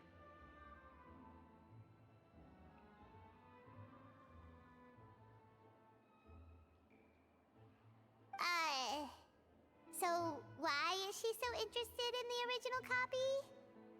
Could it be a symbolic thing? Like, whoever holds the original Codex de Bourg is the true head chef? Well, it was clearly precious enough to give to Escoffier as a parting gift. Meanwhile, Savannah only got a copy. Maybe from her point of view, it's like management doesn't truly see her as being worthy of the role. You think so? The only thing is, it was her suggestion to give me the original in the first place. Well, a joint decision by her and Vanisham. But still.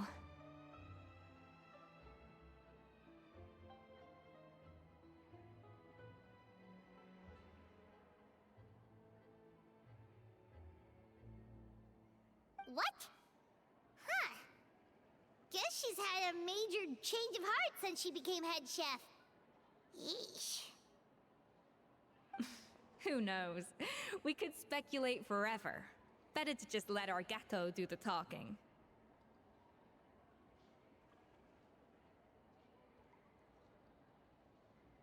It means besting her in this bake-off, and then getting her to explain herself, even if I have to beat it out of her with a spatula.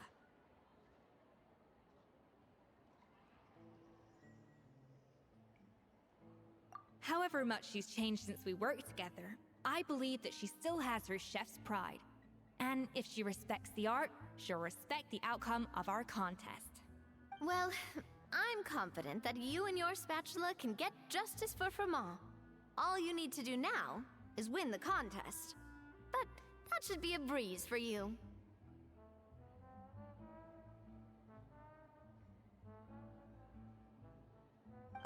Let's not get too ahead of ourselves. Gâteau de Bourg is very complicated to make. Usually, it takes 3 chefs working in tandem to cover everything.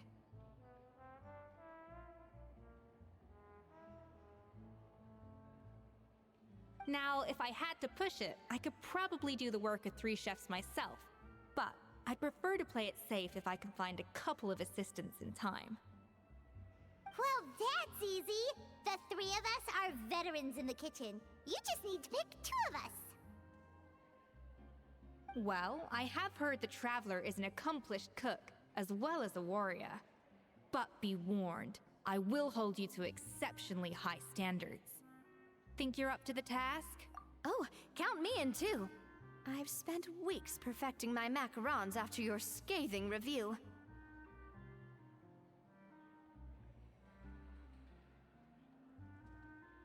Even if it means competing against the Traveler, so be it. I'll show you what I'm made of. Confident. I like it. Alright, let's start with some elementary mise en place. Show me your knife skills.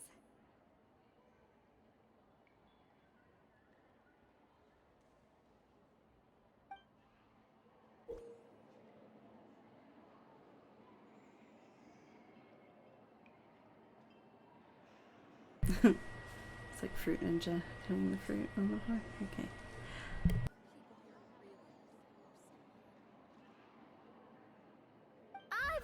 called it chopping stuff up, not mise en place. But it's basically the same thing, right? Oh, Navia.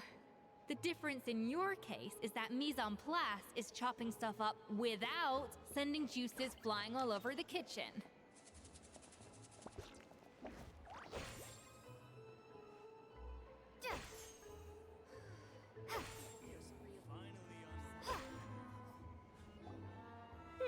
Looks like you found that easier than I expected. Yeah, thankfully it was pretty straightforward in the end. You made it sound like we'd be carving statues out of fruits or something.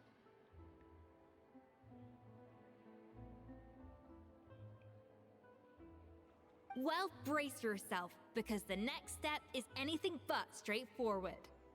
I'll be using this cold press to extract flavor compounds from the ingredients. A kind of special food processor I got the Fontaine Research Institute to make for me. It uses cold temperature extraction to isolate the essence of cooking ingredients, which can then be used to flavor dishes more precisely.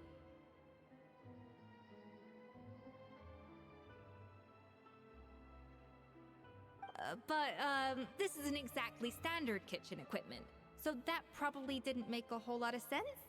Let me give you a demonstration instead.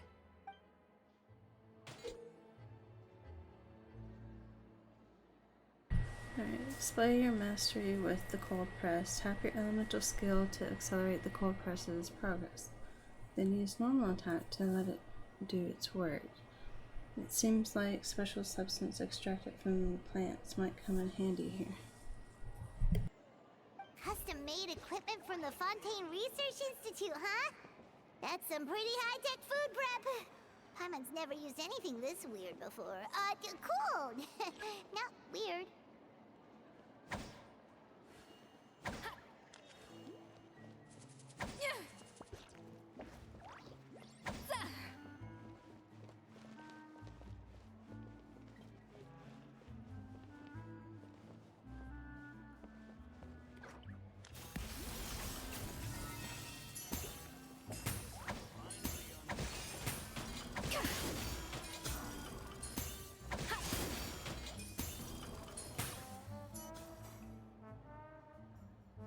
Done.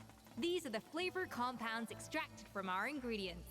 I've processed all the fruit you chopped up earlier. Wow!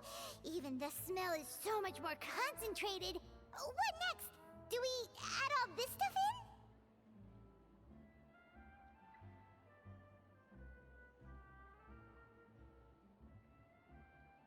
Absolutely not! Throwing everything in at once will ruin the balance of flavors. We have to go slowly and carefully to calibrate the exact flavor we want.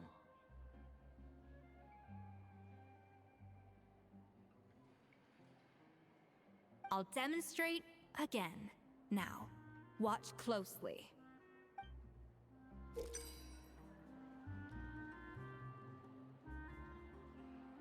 Learn at Escoffier's feet and master her precision cooking. The flavorings you got from her multifunctional fruit processor can adjust the flavor profile of the dish. Strike a balance between fruity flavors and floral flavors to adjust the said flavor profile and make a delicious dish. Slowly and carefully. Not a drop too much and not a drop too little.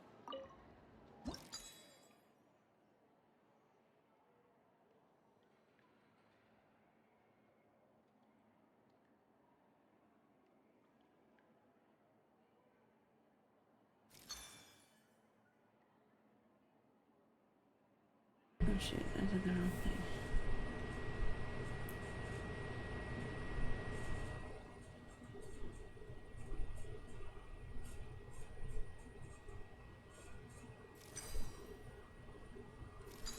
Here we go.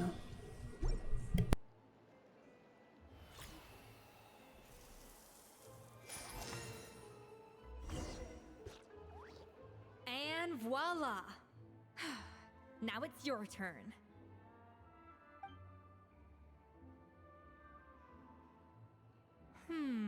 Not terrible. Considering this was everyone's first time blending flavor extracts, it could have been worse. But the traveler's work was surprisingly good. Are you sure you've never done this before? You got almost perfect results on your first try. That goes without saying. Still, credit where credit's due. You did well. Alright, now for the part I've been looking forward to. I want each of you to cook something from the Hotel du Bois' current menu. I'll judge your submissions and give you a final score. That's right, the true test of your cooking skills is the finished product. It'll be good practice for the contest itself. Now get to it. Chop chop!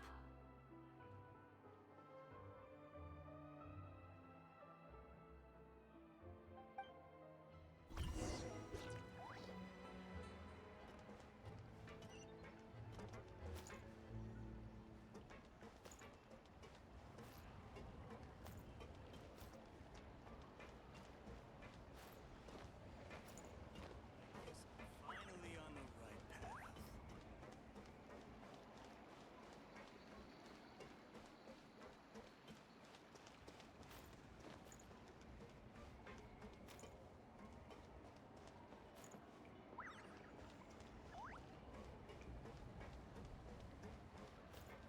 How's it going?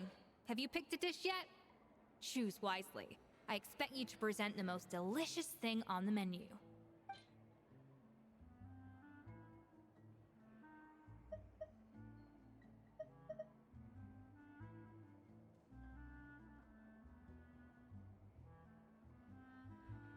Oh boy.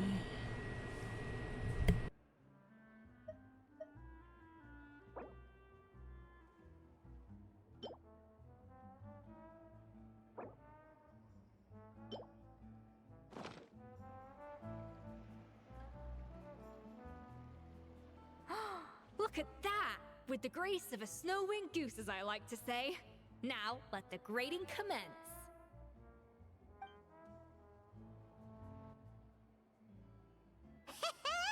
Pretty good, right? Not to brag or anything, but Paimon's a bit of a connoisseur when it comes to la food.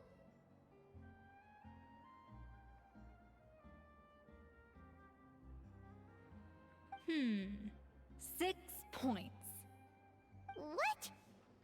Oh, well, fair enough. Paimon doesn't cook all that often, so as long as it's a pass.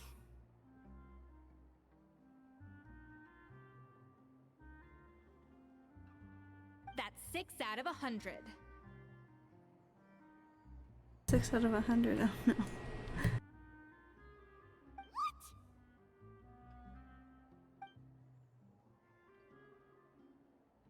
You say you're a connoisseur, but it's quite clear from this dish that you have far more experience consuming food than creating it.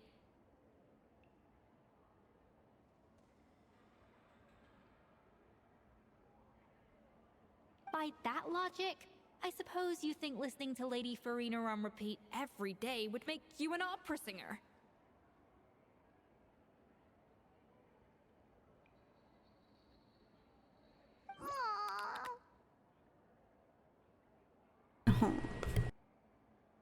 Me next, me next!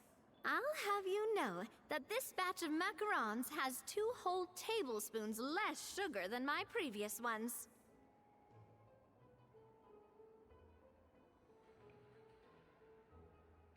So you went from 12 tablespoons to 10?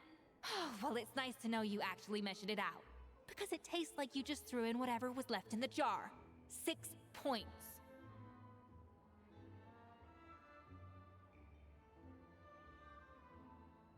Aww.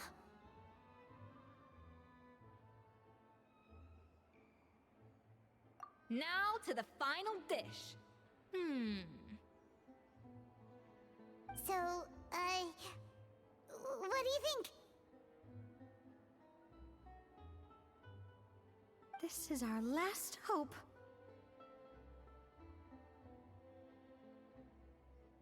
Eight points.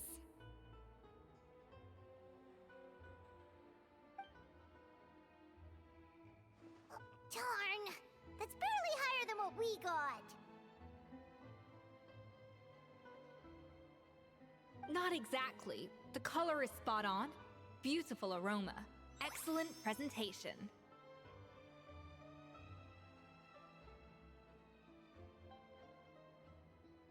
Look at her smile. I have to give this one 8 points out of 10. Maybe even 9 points.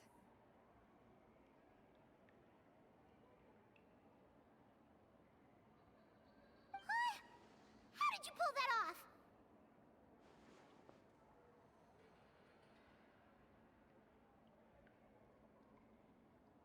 It's all that practice for cooking for PewDiePie. Don't get me wrong. There's room for improvement. But still, this is clearly the work of an accomplished chef. I can tell that you've put many hours of work into honing your skills in the kitchen.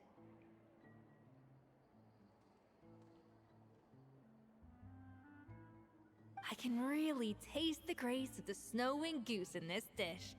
The traveler's journey, with all its trials, tribulations, and setbacks.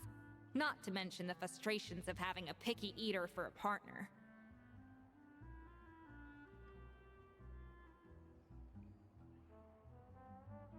Hey, you made that last part up! No way did you taste that!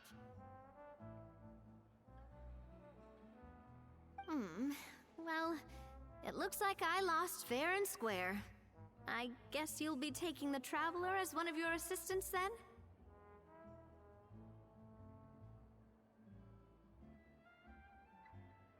But if it takes 3 chefs, that still leaves 1 slot remaining. Maybe Paimon and Navia should keep practicing and see how it goes?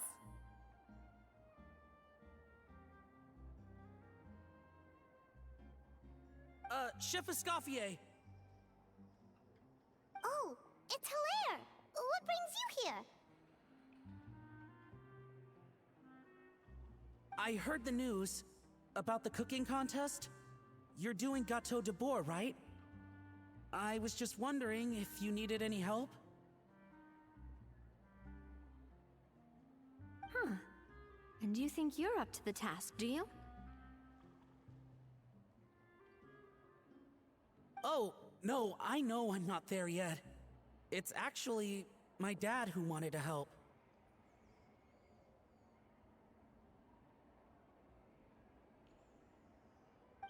Firma, last I heard, you could barely get out of bed.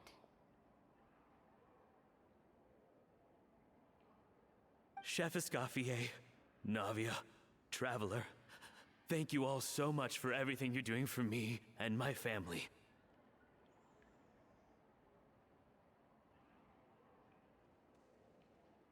I've had enough of sitting around at home while you run yourselves ragged.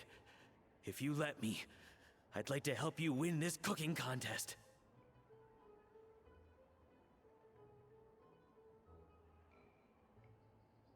Yeah, I was gonna say the same thing.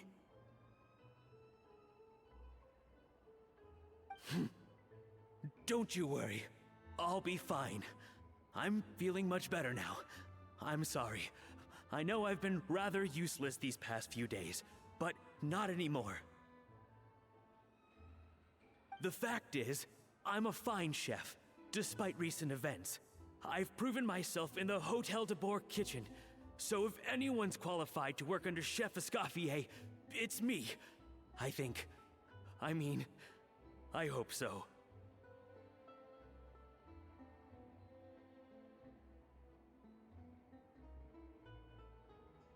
Firma, have you even set foot in a kitchen since leaving Hotel de Bourg?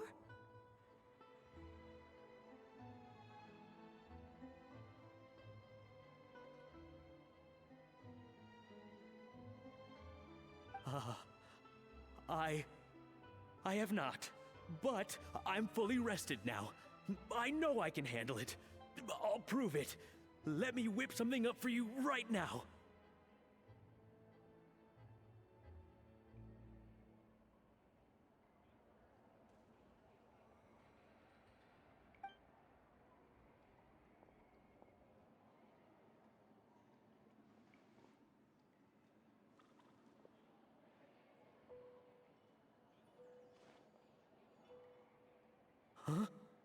That's strange.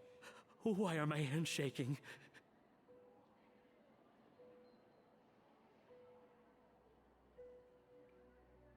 What do you call this, Vermaw?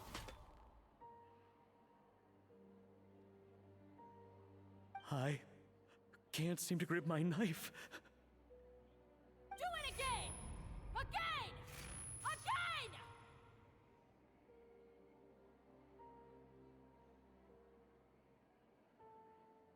I... Hopeless. Get out of my kitchen yesterday.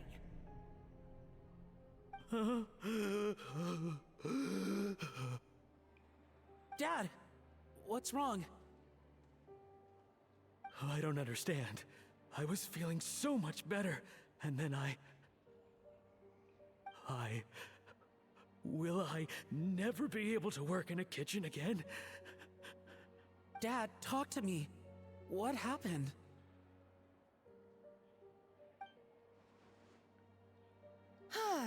I think the real issue here is not physical exhaustion, but psychological trauma.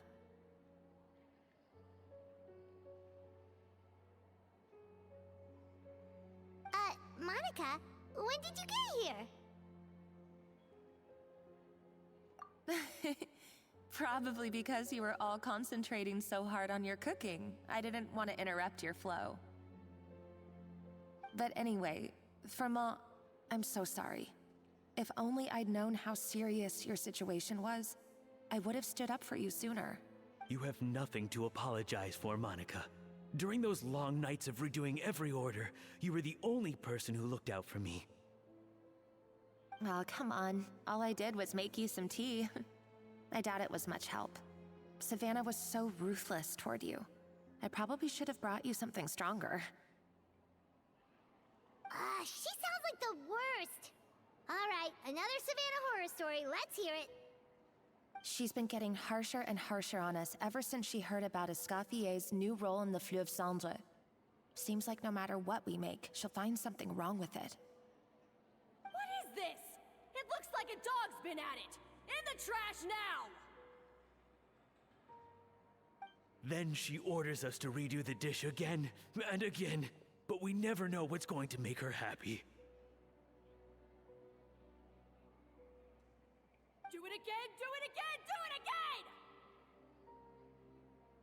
Every time you remake it, you just get another earful from her. Either straighten yourself out or get out of my kitchen! So now, it seems like just picking up a kitchen utensil gives me flashbacks of her yelling at me. Oh man, that must be awful. The more I want to get it perfect, the more my hands shake, and the more scared I am of making another mistake. How can you give up so easily, Firma? You weren't a quitter when you were working for me. And even under Savannah, you talk about working late into the night trying to perfect your dishes.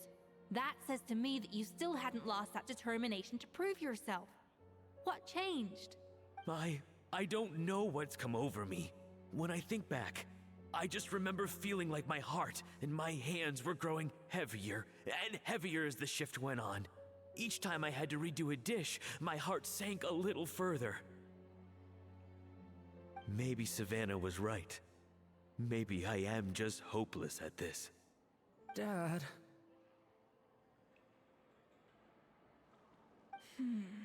I see. Well, it sounds like there are some deep issues at work here. Ones that won't be resolved by merely seeking... Aw.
Alright, I'm back.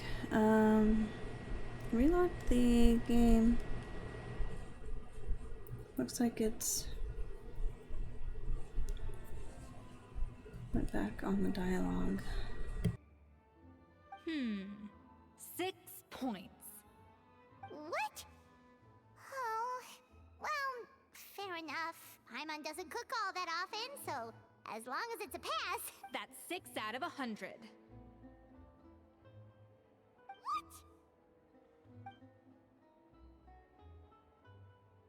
You say you're a connoisseur, but it's quite clear from this dish that you have far more experience consuming food than creating it. By that logic, I suppose you think listening to Lady Farina on repeat every day would make you an opera singer.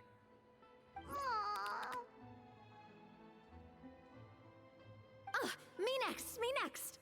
I'll have you know that this batch of macarons has 2 whole tablespoons less sugar than my previous ones.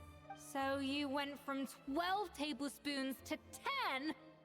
Well, it's nice to know you actually measured it out. Because it tastes like you just threw in whatever was left in the jar. 6 points. Aww. Now to the final dish. So, what do you think? This is our last hope. 8 points. Darn! That's barely higher than what we got. Not exactly. The color is spot on. Beautiful aroma. Excellent presentation. I have to give this one 8 points out of 10. Maybe even 9 points. What? How did you pull that off? Don't get me wrong. There's room for improvement. But still, this is clearly the work of an accomplished chef. I can tell that you've put many hours of work into honing your skills in the kitchen. I can really taste the grace of the snow-winged goose in this dish. The traveler's journey, with all its trials, tribulations, and setbacks. Not to mention the frustrations of having a picky eater for a partner. Hey, you made that last part up! No way did you taste that! Well, it looks like I lost fair and square. I guess you'll be taking the Traveler as one of your assistants then? But if it takes 3 chefs, that still leaves 1 slot remaining. Maybe Paimon and Navia should keep practicing and see how it goes? Chef Escoffier. Oh, it's Hilaire! What brings you here? I heard the news about the cooking contest. You're doing Gâteau de Bourg, right? I was just wondering if you needed any help? Huh. And you think you're up to the task, do you? Oh, no, I know I'm not there yet. It's actually my dad who wanted to help. Firma, last I heard, you could barely get out of bed. Chef Escoffier, Navia, Traveler, thank you all so much for everything you're doing for me and my family. I've had enough of sitting around at home while you run yourselves ragged. If you let me, I'd like to help you win this cooking contest. Yeah, I was gonna say the same thing. Don't you worry. I'll be fine. I'm feeling much better now. I'm sorry. I know I've been rather useless these past few days, but not anymore. The fact is, I'm a fine chef, despite recent events. I've proven myself in the Hotel de Bourg kitchen, so if anyone's qualified to work under Chef Escoffier, it's me. I think. I mean, I hope so. Firma, have you even set foot in a kitchen since leaving Hotel de Bourg?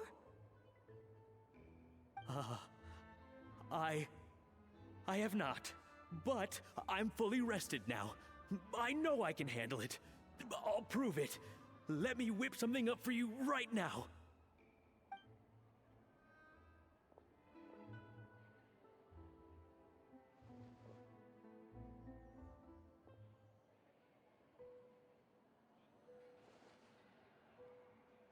Huh? That's strange. Why are my hands shaking?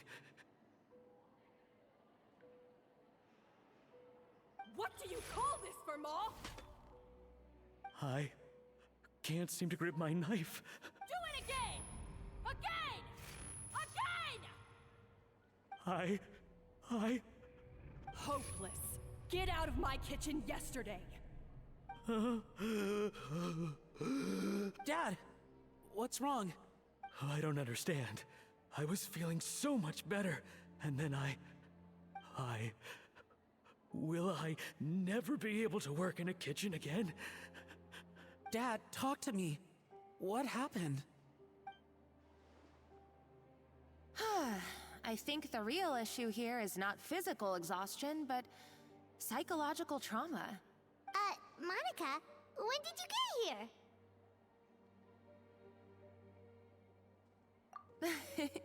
Probably because you were all concentrating so hard on your cooking. I didn't want to interrupt your flow. But anyway, Vermont, I'm so sorry.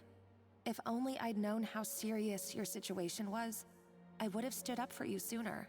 You have nothing to apologize for, Monica. During those long nights of redoing every order, you were the only person who looked out for me.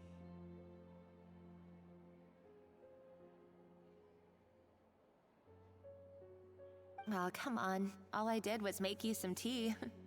I doubt it was much help. Savannah was so ruthless toward you. I probably should have brought you something stronger.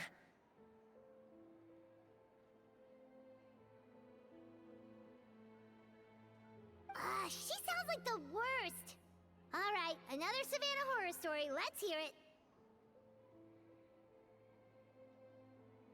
She's been getting harsher and harsher on us ever since she heard about Escoffier's new role in the Fleuve Cendre. Seems like no matter what we make, she'll find something wrong with it. What is this? It looks like a dog's been at it. In the trash now! Then she orders us to redo the dish again and again, but we never know what's going to make her happy.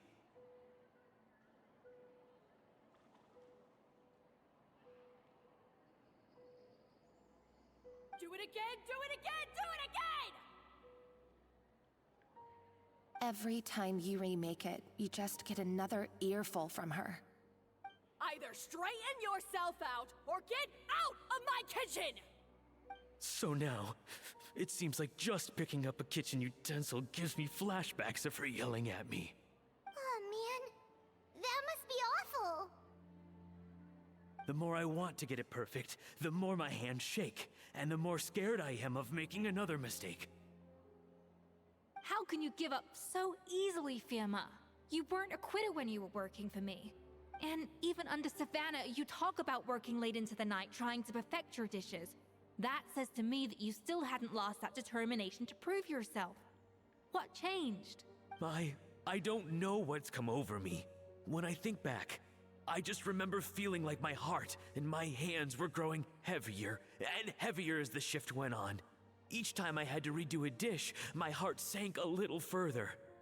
Maybe Savannah was right. Maybe I am just hopeless at this. Dad. I see. Well, it sounds like there are some deep issues at work here. Ones that won't be resolved by merely seeking compensation. I will win this contest, and after that, I encourage you to approach Savannah and talk this out. But what if you can't find another assistant in time? Clearly, I'm in no state to help out. You think being one person short will ruin my chances? Let's not forget, I taught you and her everything you know. Even if I had to go it alone, I would present the perfect gâteau.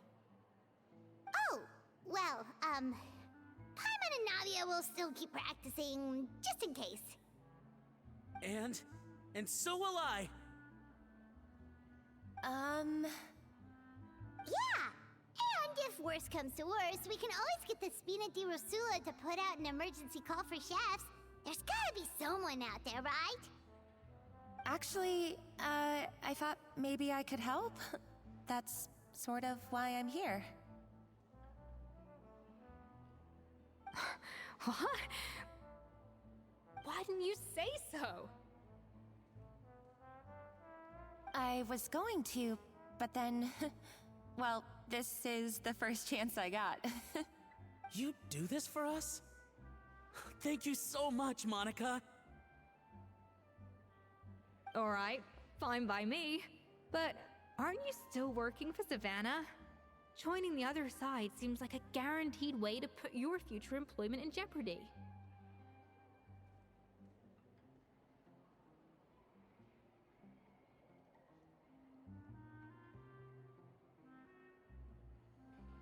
I know, but it's all right. I've made up my mind. With the way things are, I can't keep working for Savannah much longer anyway. Unless I want to become the next for Ma. I'm done with sucking it up. It's time to try and turn things around. If this cooking contest can get Savannah to see the error of her ways, then I'm sure she'll forgive me for this. Well, Hyman didn't think we'd be poaching from Savannah's staff to get our third person, but there you go. Anyway, Monica's a professional chef, so nothing could possibly go wrong now. Great! Then it's settled. And to congratulate you all on making the team, I propose a Spina-sponsored meal to celebrate. Spina-sponsored? Wait, you mean I'm cooking?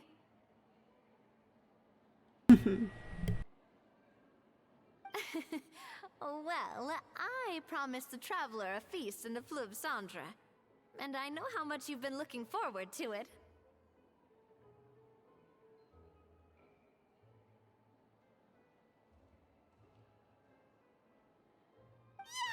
Feast, feast, feast! I can help cook. It'll be good practice for the contest. Alright, if you insist, then prepare for some of the finest food of your lives.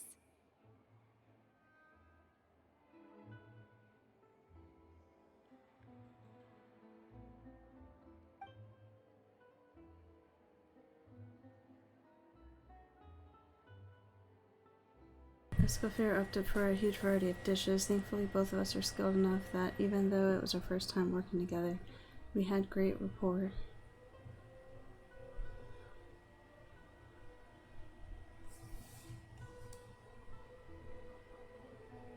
That's not a bad idea, actually. Wait, hold on. You need to finesse that further.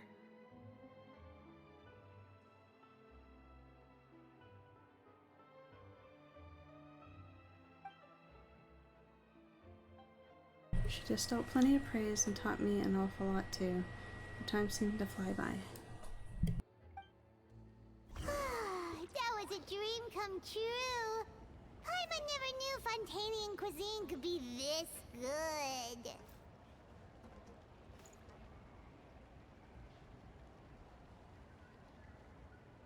good. Navia passed out. I wish I could eat that all over again. It's not often that Escoffier goes all out like this. And it's all because of you, traveler.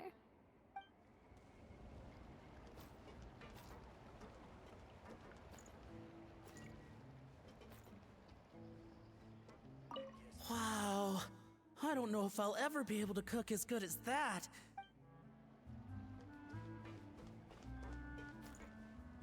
So, this is what Chef Escoffier is truly capable of.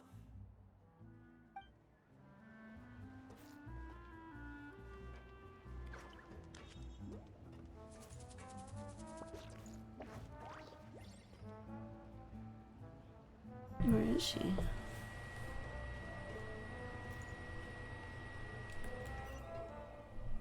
Oh.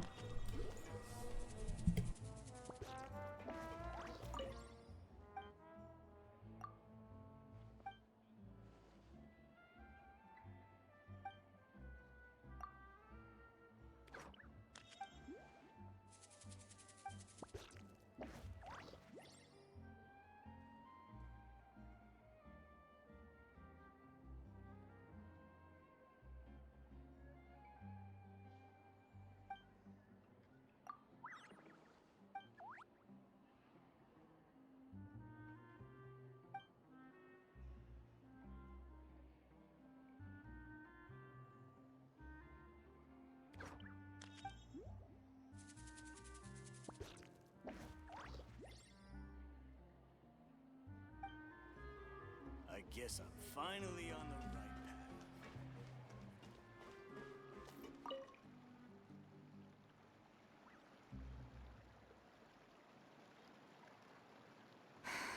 Why, Savannah?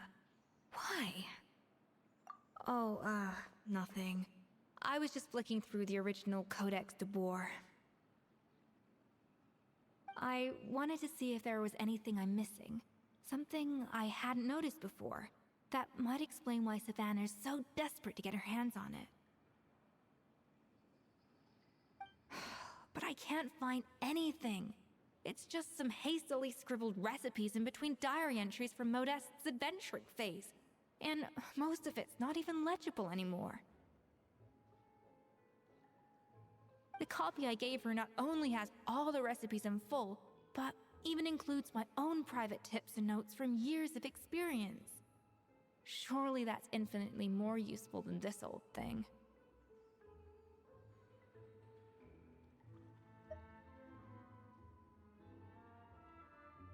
Yeah, maybe. Still, it's just hard for me to imagine that the Savannah I knew would go to all this effort just to make a point.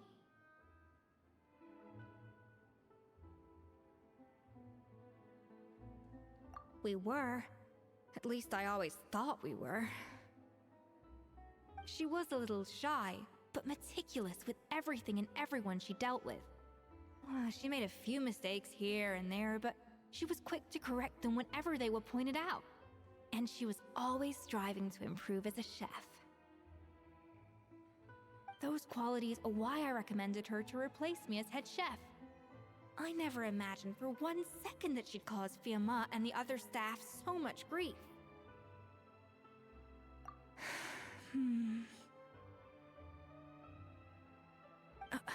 Well, I mean to an extent, of course. I pushed hard for her to get the role.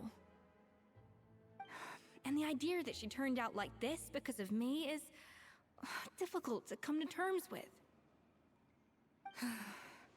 I wonder if this is how Modeste felt back when he was writing the Codex.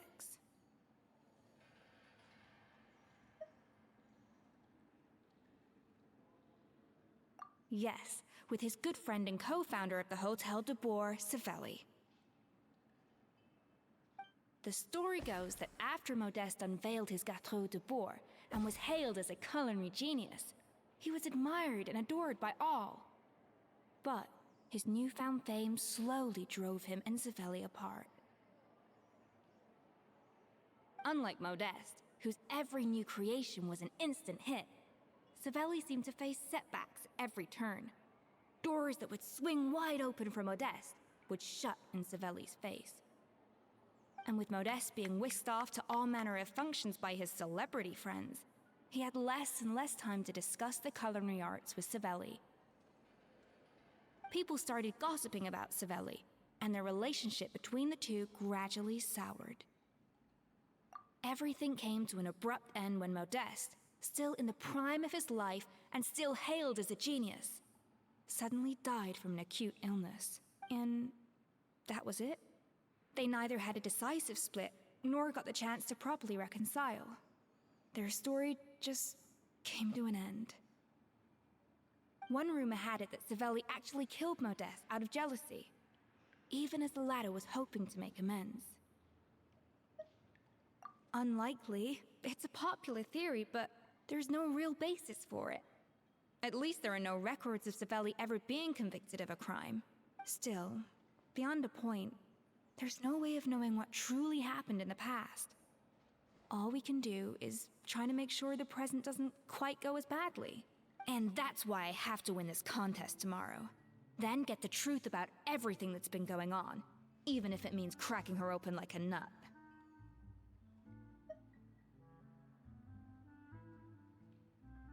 With you on the team, there's no way we can lose. You're right about that. Just follow my lead, and victory will be ours.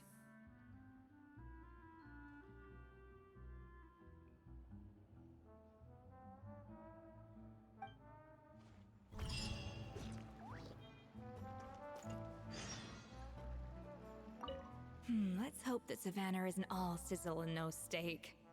After all the work we put in, it would kind of be a shame if tomorrow was a complete cakewalk.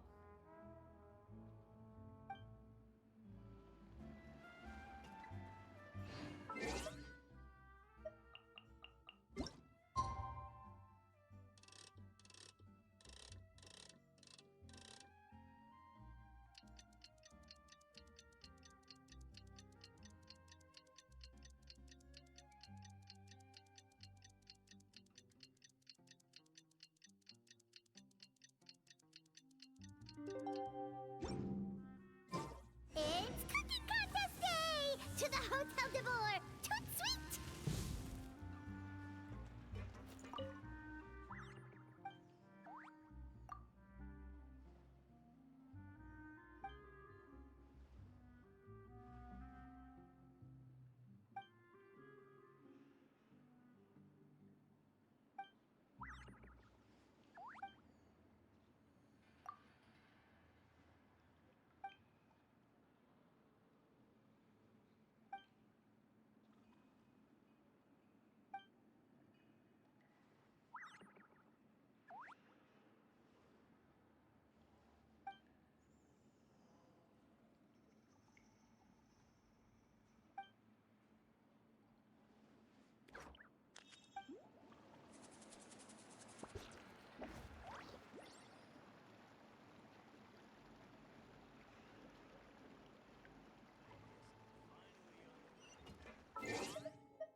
Alright, here we go, the cooking contest.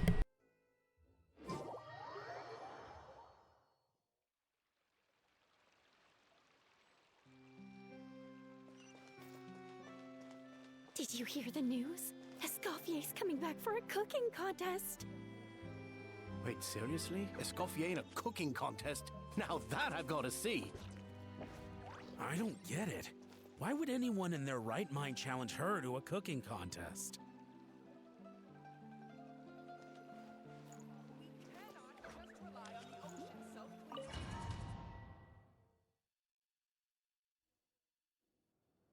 Mesdames et messieurs, welcome one and all to the Hotel de Boer and to this most exciting of cooking contests.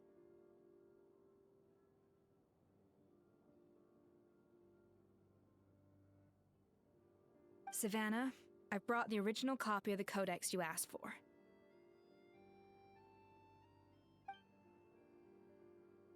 Monica? Huh.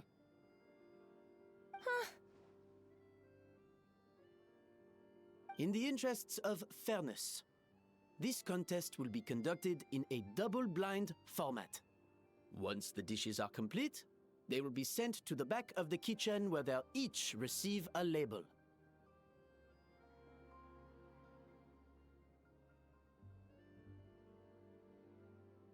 The labels will be placed out of sight underneath the plates, only to be revealed after the judges have sampled them and reached a final verdict. This is to ensure that no one will know which dish is made by which contestant. As one of the judges, I promise to be fair and impartial. When my meal got interrupted yesterday, I never thought this is how they'd make it up to me. Getting a seat on the judging panel is a pretty sweet deal. Both contestants have taken their positions. Then, without further ado, let the Hotel de Boer cooking contest commence!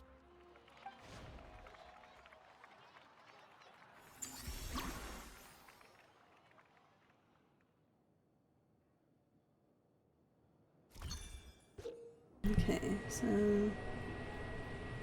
minimum amount of flavorings to achieve a balanced flavor. Make some gâteau de board using Escoffier's patented precision cooking. You can start the flavoring process at the seasoning table after obtaining flavorings from the cutting board and the cold press. Both flavoring types must be added in sufficient amounts to ensure richness of flavor. Add enough of both before aiming to balance the flavors out, and this dish is a wrap. Monica, Traveler, it's go time. Let's do this. Alphonse, Gaspard, get to work! Do not disappoint me. Looks like our two head chefs are raring to go. Like an oven on full blast, this competition is quickly heating up. That should be enough flavoring. Now hurry up and balance the flavors.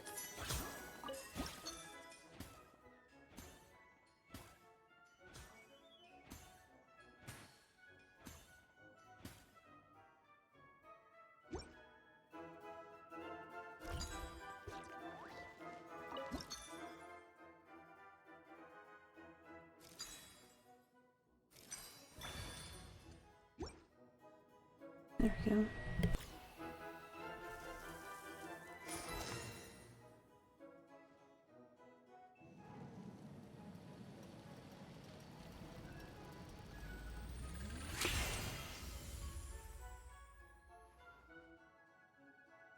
Come on, Escoffier!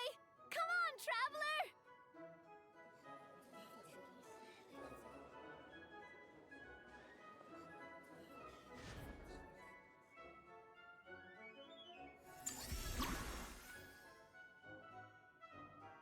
Make the next layer of cake.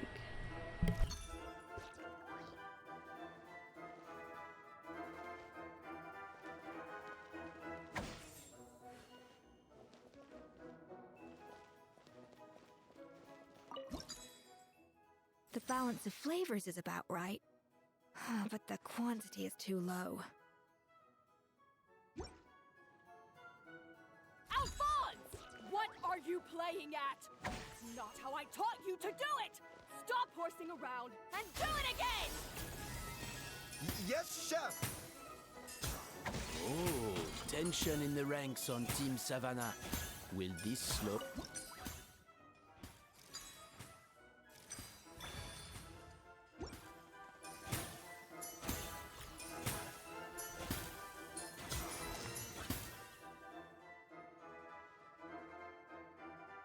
So, what do you think?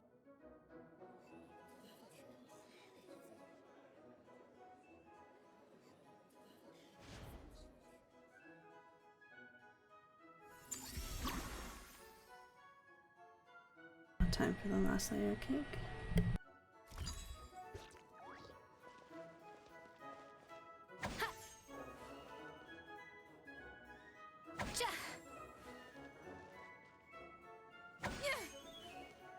Escoffier is already on the final step of the recipe.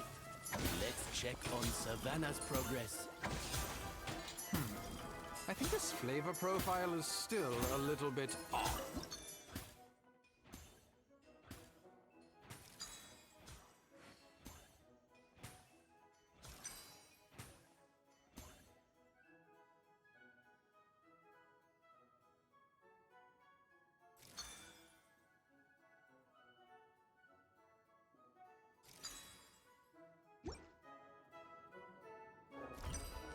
Enough!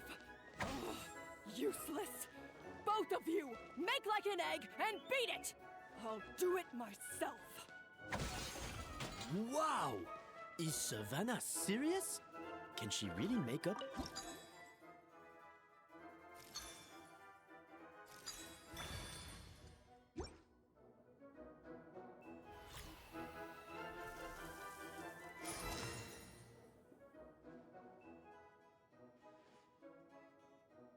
You can't match Escoffier's talent.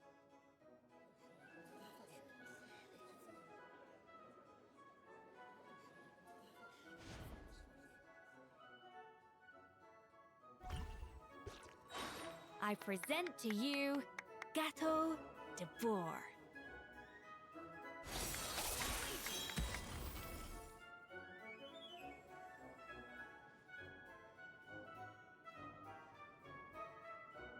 Nice.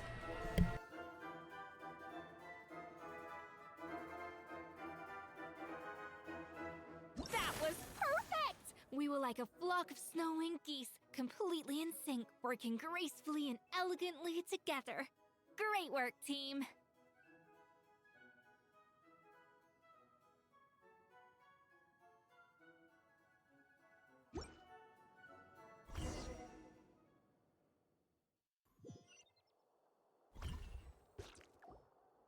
Time's up!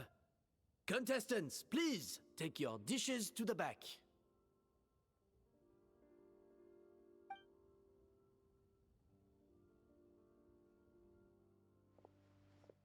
Huh. That guy was right. You really can't tell whose is whose just by looking at them.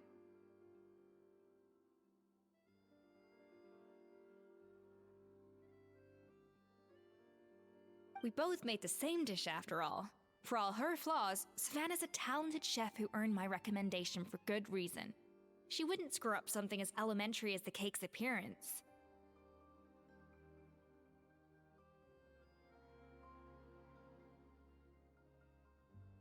Whoa! This is really rather good. Wonderfully soft and fluffy. Beautifully sweet. This is a masterclass in how to make gâteau de bois.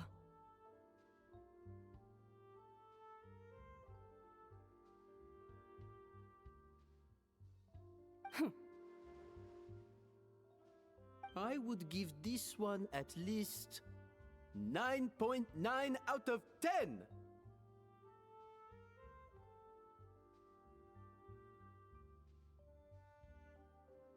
Only because there's something about the flavor of the base. It's just a little different from the recipe I'm used to.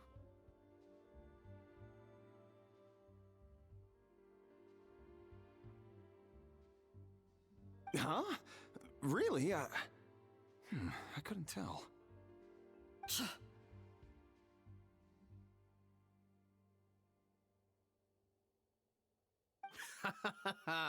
All right, on to gâteau number 2. I haven't had a single bite and already this aroma is a delight to the senses. I have a feeling that this gâteau will be a gâteau for the ages. How exciting! I'm gonna dig in.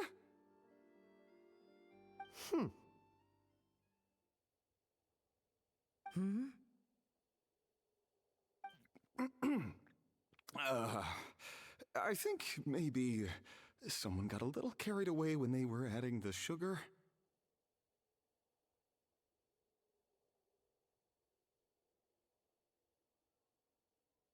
Not just the sugar, it's the flavors too. This is all over the place. Who made this?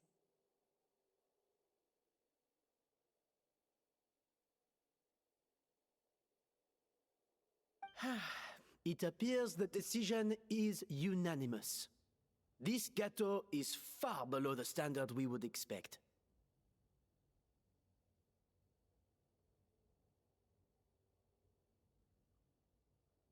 Whew! And Paimon thought this might actually be close. Turns out she can't bake to save her life.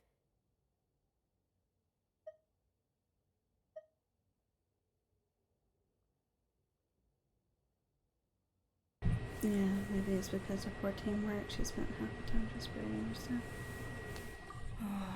Something's not right here. Savannah may not be perfect, but no way is she this sloppy.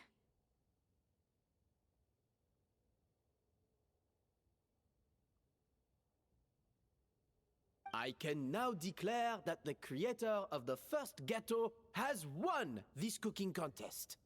Now, all that remains is to turn the plate over and reveal the chef's name underneath. What? It's Savannah?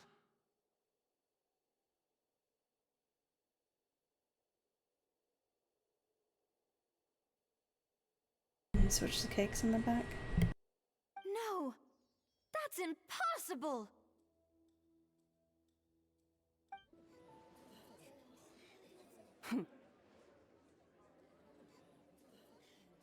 Hey, Savannah! You cheated, didn't you? You cheater!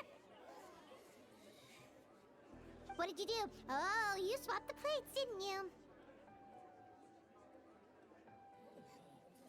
Well, someone's a sore loser. These cakes went from the oven to the judge's table without me ever laying a finger on them. And everyone here can attest to that.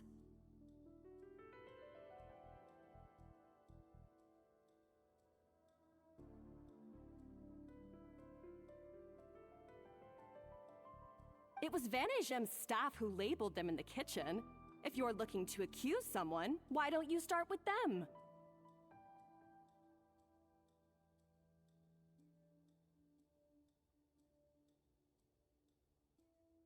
Isn't it more likely that Escoffier's lost her edge? Oh, or maybe her assistants let the team down.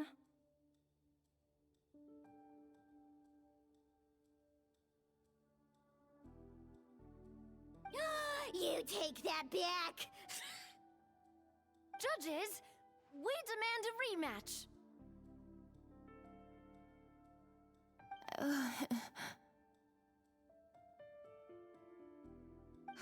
That's enough! What's done is done.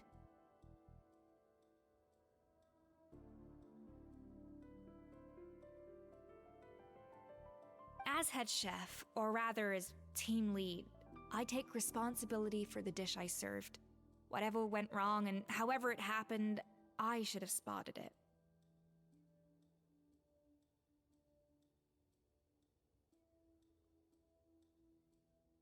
Savannah, I didn't think you'd stoop this low just to beat me in a bake-off.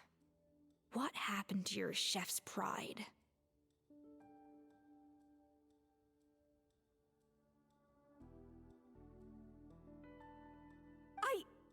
I don't know what you're talking about. If you want the Codex de Boer that much, you can have it. Escoffier, no! But you must promise me that you'll apologize to Firma and compensate him for everything you put him through.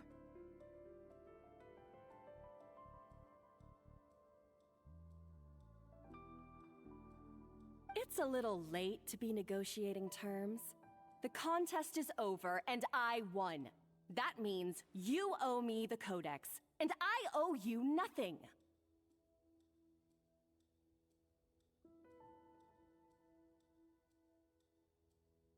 Look, Savannah, you may have fooled everyone else, but can you really fool yourself? What I'm offering is to accept defeat without looking to expose what you've done.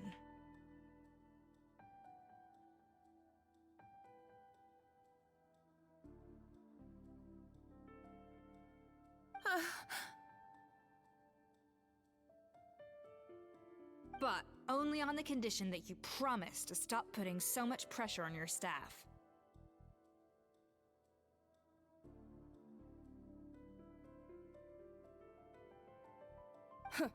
Fine.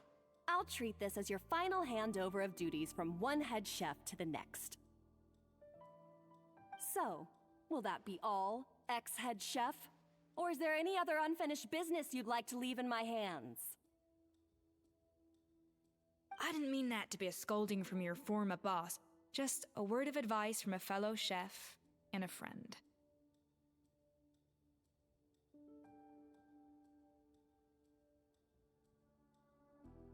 But I don't know if you're even open to input from other people anymore. I know what I'm doing. I don't need your advice.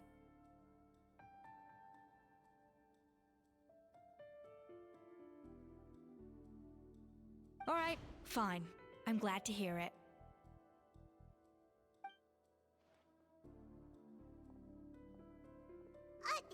Escoffier! The Codex de Boer! Finally. Now, at long last, I will succeed. Escoffier? How could you let her get away with this? Yeah! The Codex is a souvenir of your time here! Doesn't that mean anything to you?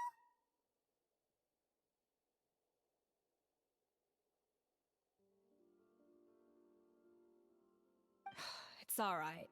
It was just a bake-off, not the end of the world. I'm already over it.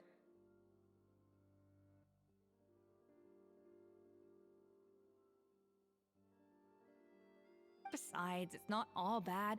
She agreed to compensate Firma. That's mission accomplished for the Spina.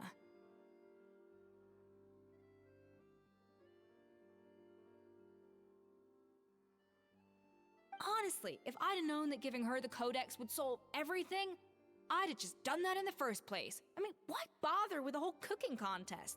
It's such a waste of time and energy.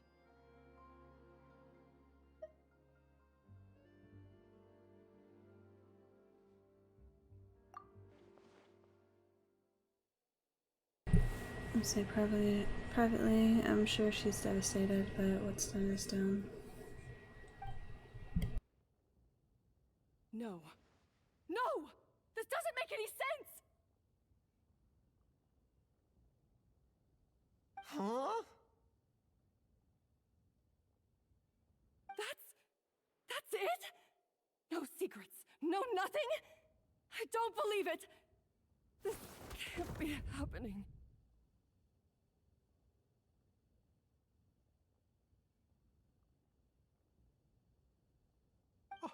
Chef Savannah! Savannah?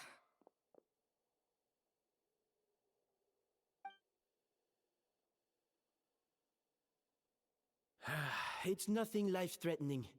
Just a lot of pent-up stress and exhaustion.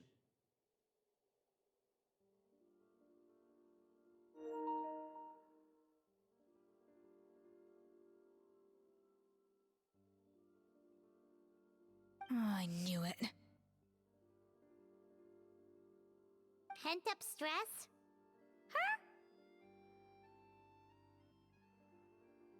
The truth is, however hard she might be on the rest of us, the person she puts the most pressure on is herself. Yes, there are nights when she makes us redo things over and over into the wee hours. But for her, it's every night.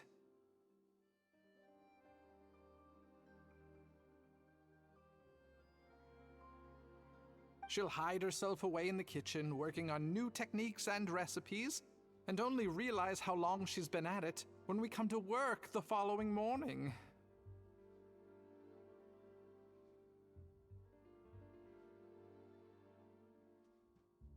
But why? Why would she do that? Our best guess is, she doesn't want to be seen as less of a chef than Escoffier.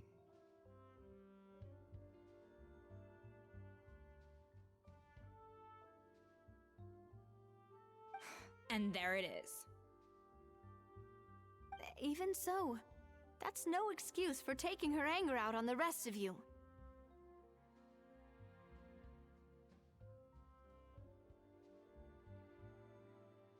Yeah, and it's definitely no excuse for cheating in the cooking contest. Huh, about that, we honestly have no idea how she did it. We were focused on our own work the whole time, like she asked. Leone and Algalia were the ones I tasked with labeling the cakes. I've already spoken to them both. They're at a loss to explain it too. Not to worry. Come on, join me downstairs. I'll interrogate the guilty gâteau myself.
it was? Oh, this is aggravated assault on my palate. I'd rather eat wet cement than this.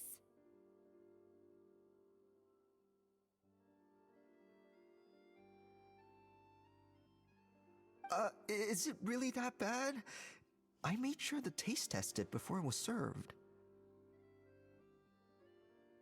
Oh, relax. This isn't your cake. Savannah never switched the plates.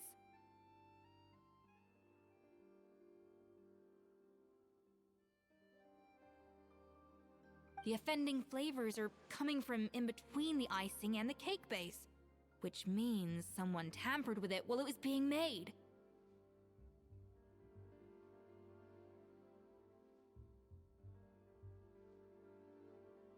Or in other words, we have a traitor in our midst.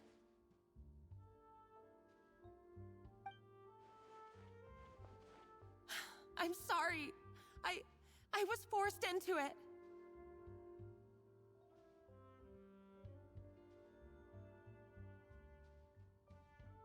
It was Chef Savannah. She said if I didn't cooperate, she would... Calm down, Monica. I've already accepted defeat. And if I wanted retribution, I would have brought this up when the results were announced.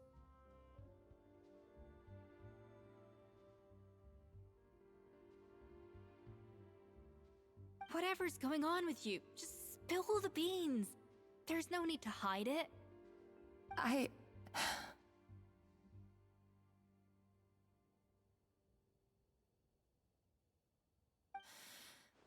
I was the one who caused the food safety incident that one time.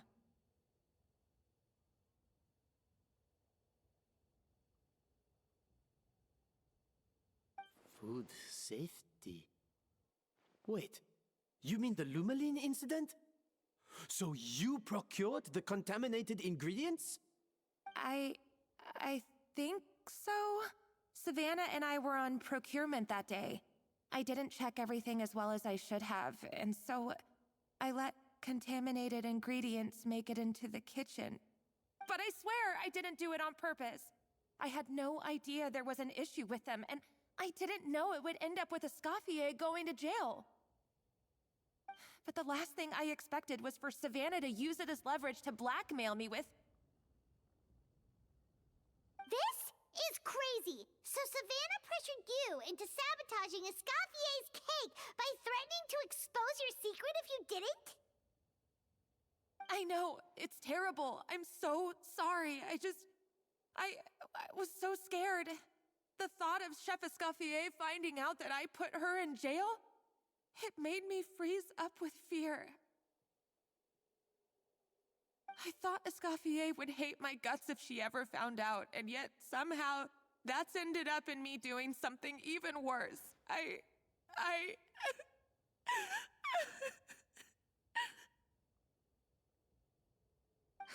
Seriously? All this fuss over a little slip-up? Huh? Firstly, it's not like I got a life sentence. I did my stint at the fortress, and now I'm out. And secondly, I had my own reasons for leaving the Hotel de Boer. This wasn't the only factor. So, you don't need to feel ashamed or frightened or anything like that. Any more than you need to add butter when you're pan-searing foie gras.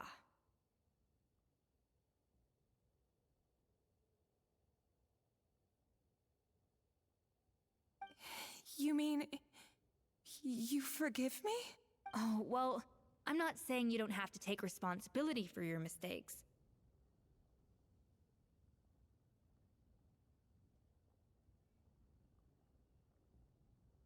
You should tell Vanagem to mark down your performance for the past few months. Then do some digging and find out exactly where those contaminated ingredients came from. Sure, you've made mistakes, but now's the time to fix them. Understood? Understood. Good. Now, back to Savannah. What about the original codex would compel her to resort to blackmail? I have my suspicions. Not that I've got any proof to back them up, though. Ugh. happened to me? I've overheard some customers murmuring about how the Hotel de Boer hasn't been the same since Escoffier left. They think our menu doesn't taste like it used to, especially our signature items. Now that you mention it, I noticed it during the contest too. I couldn't put my finger on it, but the flavor seems subtly different from how it used to be. But the difference was so small, I'm sure no one would notice it besides our most loyal customers and true dessert connoisseurs. Still, as head chef, it's easy to see why Savannah would get so hung up on it. So many times I've seen her make the cake base over and over again, late into the night, determined to match Escoffier's version. But something's always slightly off every time. Yeah, I've noticed that too. Never really gave it much thought, though. Thinking back on it now, it's clear that Savannah's been in a downward spiral ever since Escoffier left. She wants to prove that she can fill Escoffier's shoes. That's gotta be the reason. But after countless setbacks, she's getting more and more unhinged. And at some point along the way, she switched from doubting herself to doubting Escoffier.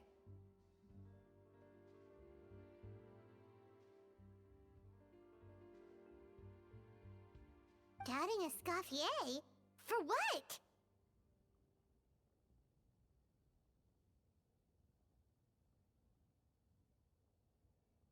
Yeah, it would explain why she was bent on getting the original at any cost.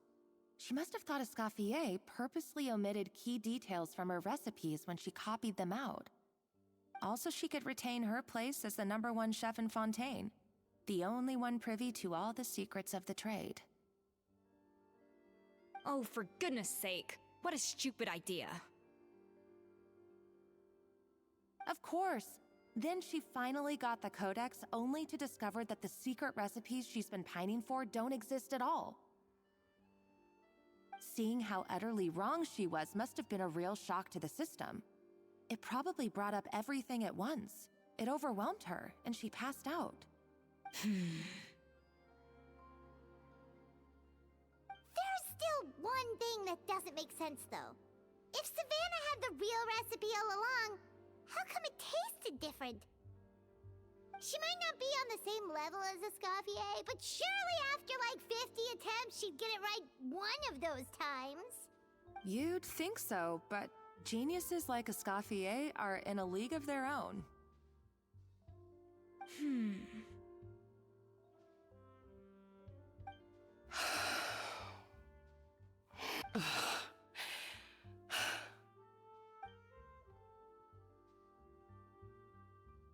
New head chef, you say? What's her name? I don't think I've heard of her before. I wonder, can the Hotel de Boer keep its edge without Escoffier at the helm?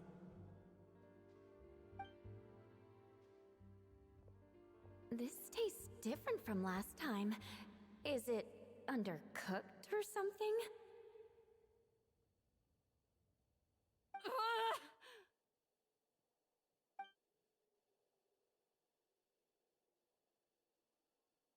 Take this. It's a copy of the Codex de Boer. From now on, you will be its keeper.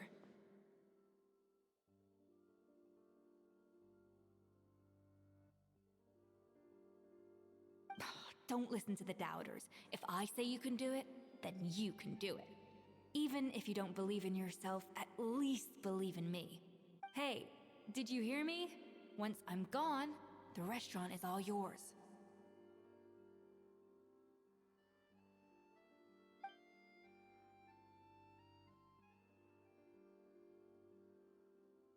All this time, I've been blaming other people, but maybe I'm the problem.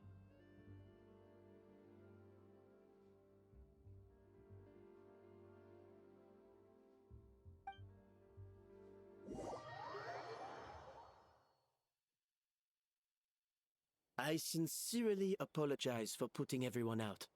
Savannah's awake now, but I don't think she's ready to speak to anyone yet. Let's give her the day to calm down. I'm sure you'll have the chance to talk everything out tomorrow.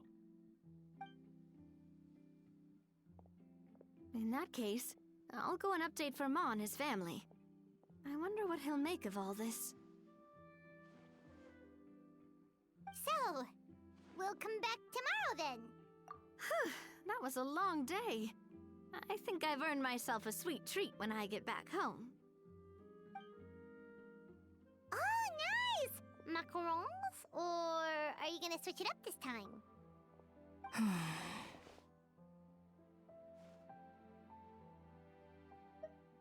Traveler, how much do you know about the snow-winged goose?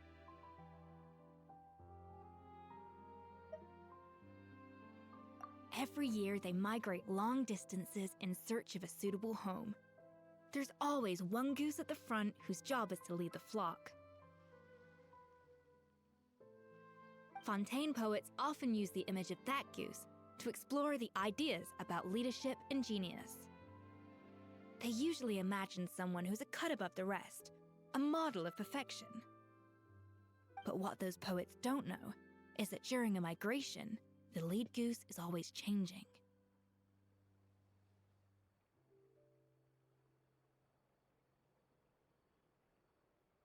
Once the lead goose shows signs of fatigue, it retreats to the back of the flock and allows another goose to take its place.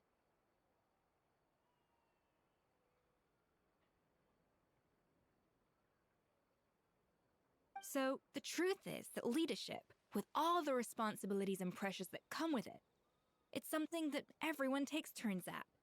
But we humans completely miss that fact when we project our own ideas about social hierarchies onto them.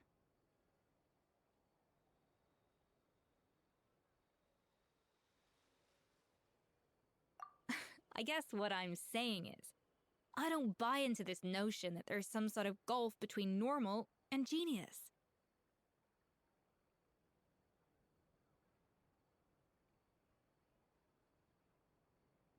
Cooking is a science, not magic. Given the same ingredients, same recipe, and same environment, I see no reason why two different people shouldn't be able to create the exact same dish. Of course, some people have a more sensitive palate than others, and some people are just born bolder or more conscientious. But these are all variables that can be accounted for with time and practice.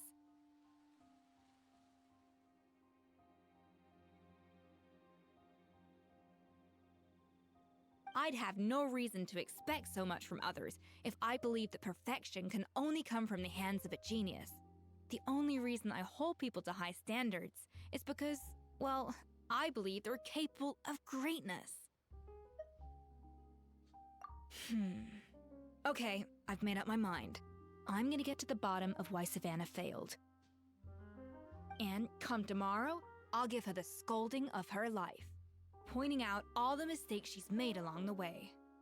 Then she'll finally see the error of her ways.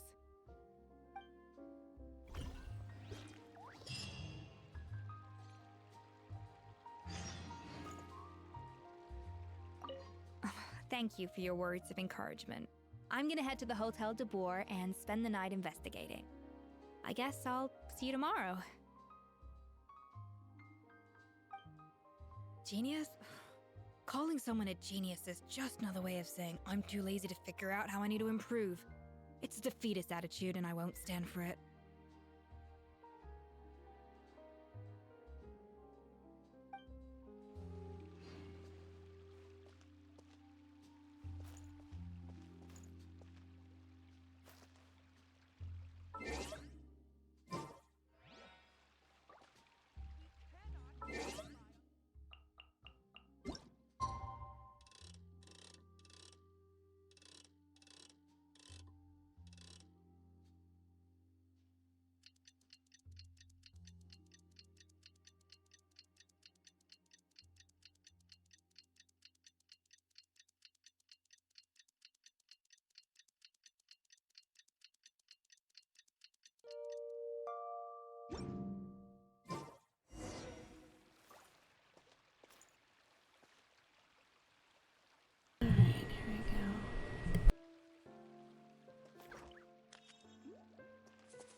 Vanisham isn't for a while.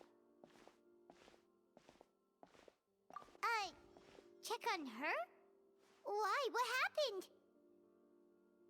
Oh, she's passed out.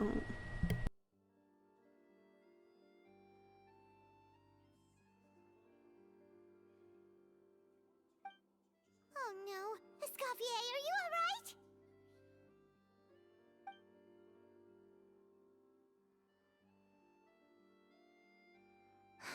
I'm fine. Just need to get some more coffee in me.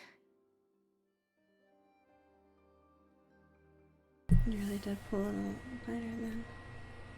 Huh? What happened to my coffee? Did I really drink it all?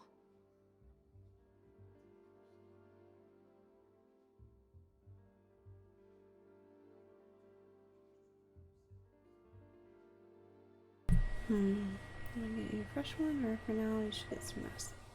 I think you should get some rest. Alright. Thanks. I appreciate it.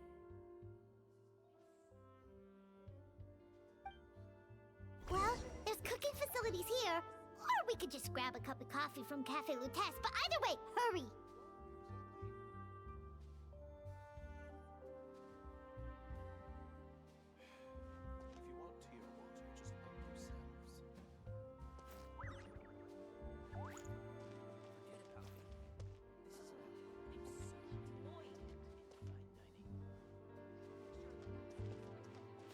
When will Lenny and Lynette do another show?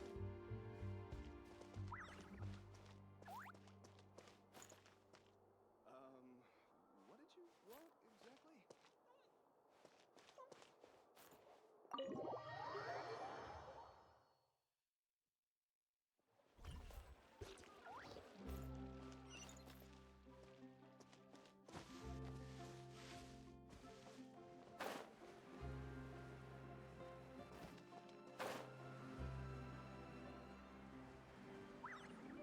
I don't know if this is gonna proc the main quest or not. No way! I'm not guessing.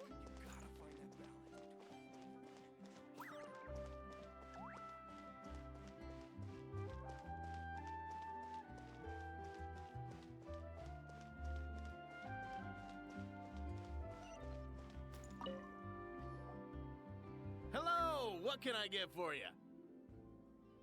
Sure thing. We're here to go. Huh? Oh, I see. First cup of the season. Yeah, I get it. Young people these days do love their little surprises.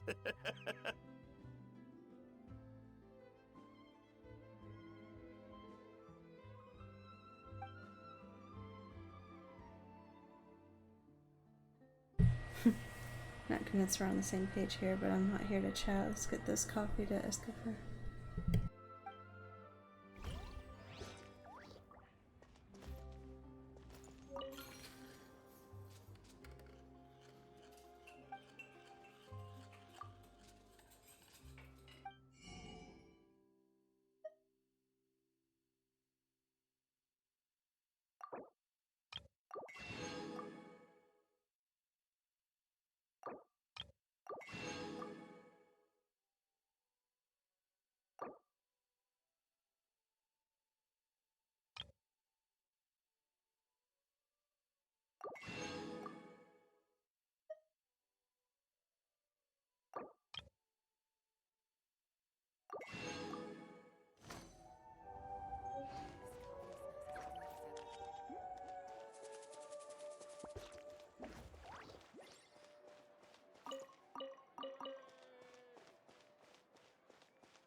Fortune from this.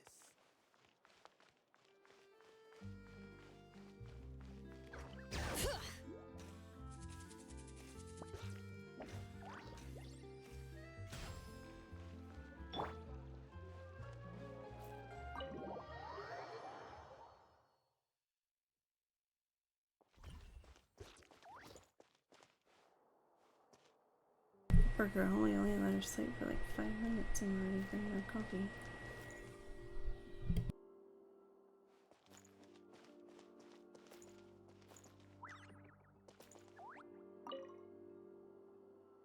Coffee. Need coffee.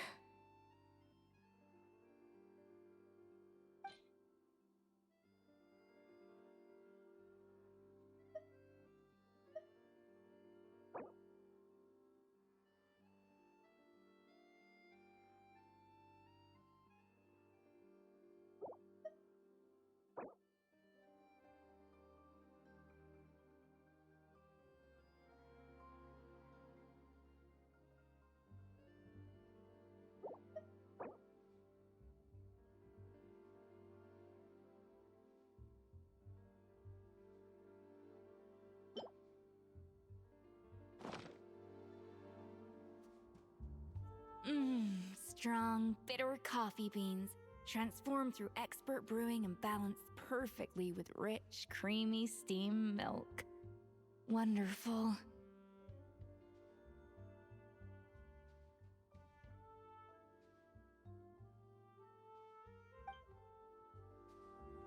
I feel much better now.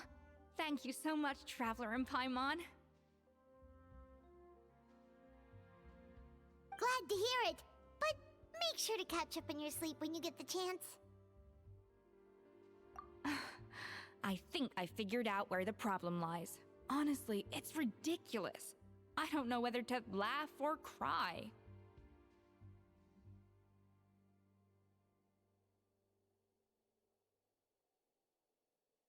Wait, what investigation? What are you guys talking about? I'll save it for when everyone else gets here. It's so stupidly small, I can't believe it's caused so much drama.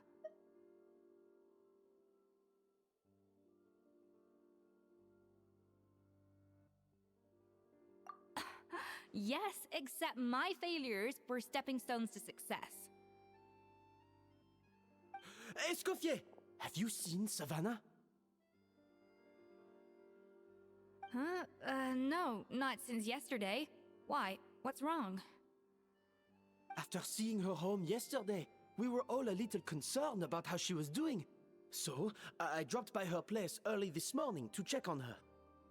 Only to find an empty house with the doors wide open.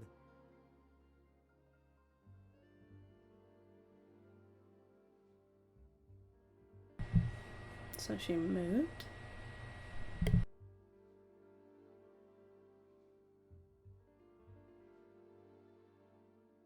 I left Alphonse and the others to keep watch at her home, while I checked the Hotel de Bord.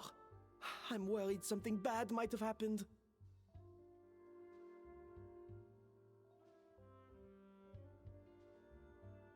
If she's not here, then where could she be?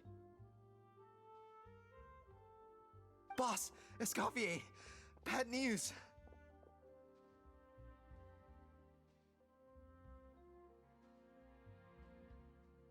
Alphonse? You're supposed to be keeping watch at Savannah's house. We were, but then, just after you left, we found this stuff in her house.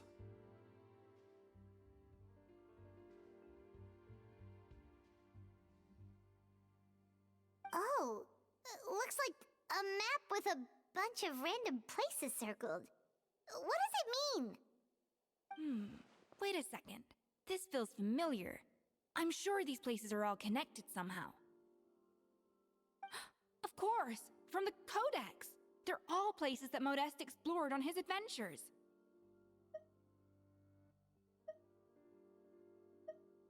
Yeah, but I don't understand. The adventure logs in the Codex are too fragmented to be of any use. How come this map shows all the missing details?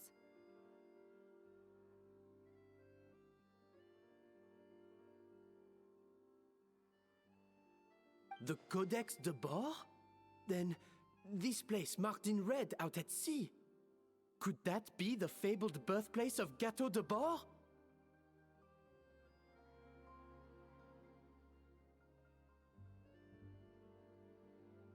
Seriously? So now she set her sights on finding the original recipe and beating Escoffier that way? Geez, Savannah. Anything to overcome a gâteau plateau, huh?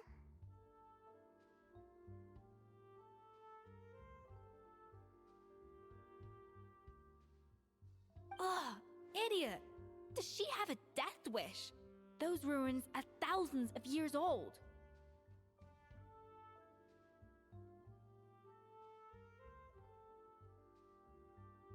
Hold on, there's more. Besides the map, we also found these letters.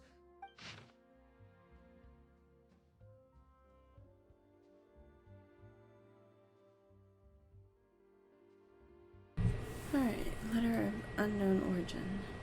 A letter received several months ago. It was you. You let the Luma line through, didn't you? I know you were responsible for purchasing the problematic ingredient that day. What would your good friend think? I wonder if she learned that she suffered on account of your negligence. What would the people in the hotel think? So I imagine you like to keep this a secret from Escoffier. Wouldn't you, head chef Savannah? A letter received several weeks ago. Retrieve the real codex by any means necessary. That's where the real treasure can be found, and you gave it away. That's like a fool. Well then, you're going to get it back, whether in a bet or by force, it doesn't matter. Oh, I know. Don't you have that cooking showdown of yours? And if you don't think you can win, why, you simply need to have your opponent lose. Imagine that assistant of yours might come in handy in that regard. A letter received not long ago. What are you dawdling for? She was the one who concealed the secret recipe in the first place. Why else do you think you've never been able to recreate her work? She's afraid that you'll outshine her. What do you imagine everyone says about you, both within and beyond the hotel walls? Ordinary, they call you. Untalented, a hack, a failure who will never surpass Escoffier. And you know whose fault that is? That's right, it's hers. She's no saint. Never has been, so I hesitate. It was you. You let the Lumaline through, didn't you? It sounds like a threat letter. Does this mean that Savannah was responsible for the safety incident? And not Monica after all? Retrieve the codex by any means necessary. So the cooking contest and the cheating. Someone else was behind her pulling the strings?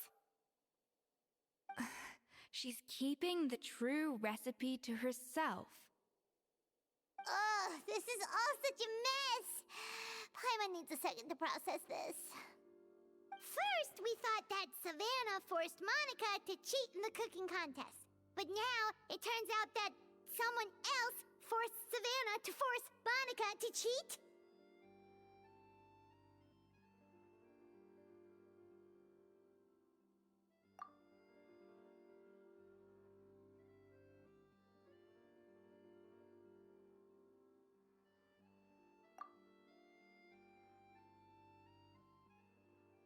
You're finally here. Of course. I should have put two and two together as soon as I read your threat letter. The food safety incident, the demand for a cooking contest, the instruction to blackmail Monica. Even the suggestion that Escoffier was keeping secrets from me. It was all part of your grand plan, wasn't it, Monica?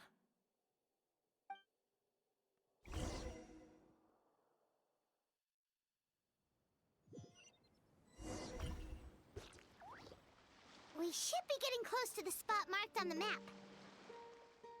Of all the stupid things she's done, this really takes the cake. The moment we find her, I'm gonna curse the living daylights out of her.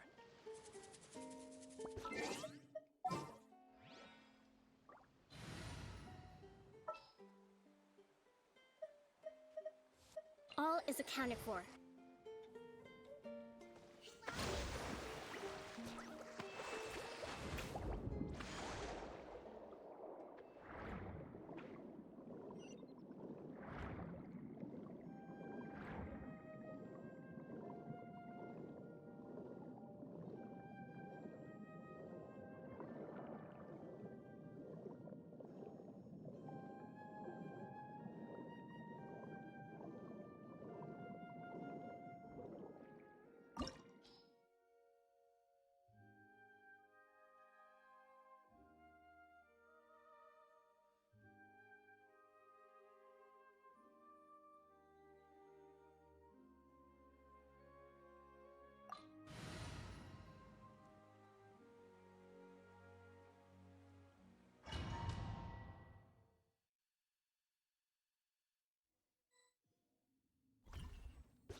nice. I get to be Escoffier. Yay.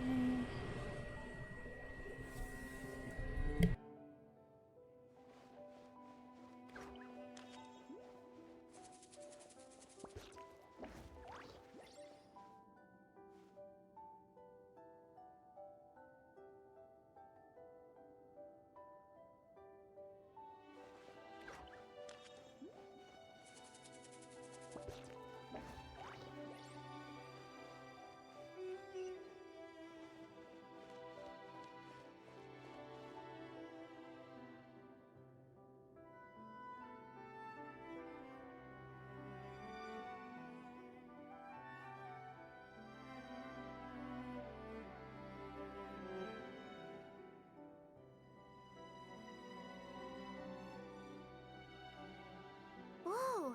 This place looks like an underwater restaurant, doesn't it? Suddenly, the idea of an adventure chef finding secret ingredients makes a whole lot more sense.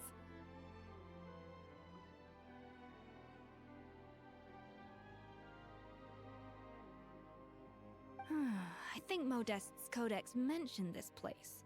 A public bath from the time of Remoria. So yeah, definitely the kind of place that would have served food and drinks.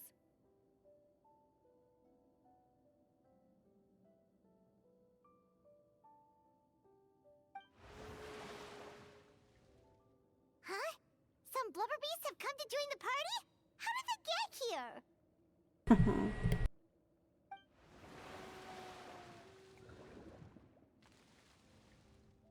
Aw, they ran off!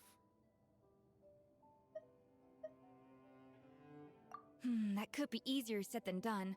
Something's blocking the entrance. Well, did Modeste mention it in his adventure logs by any chance? They must have gotten through somehow.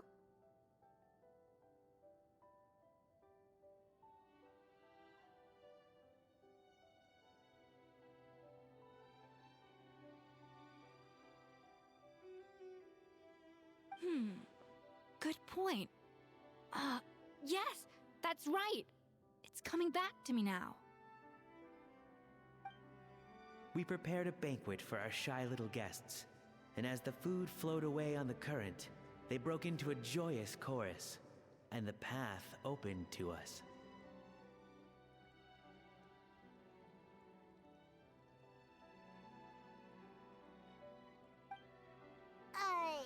We have to feed the blubber beasts? With what? There's nothing here besides rocks, romaritime flowers, and lumitoile.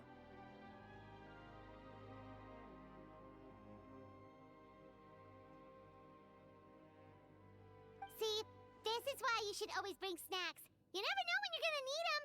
Now we have to head all the way back to shore and grab some.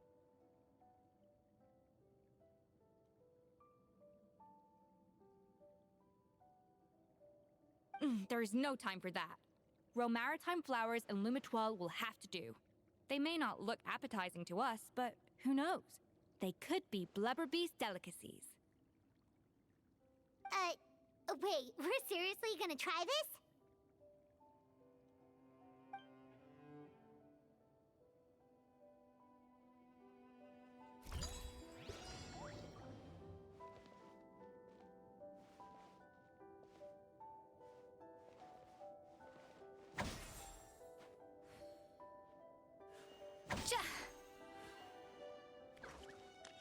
A dash of frosting!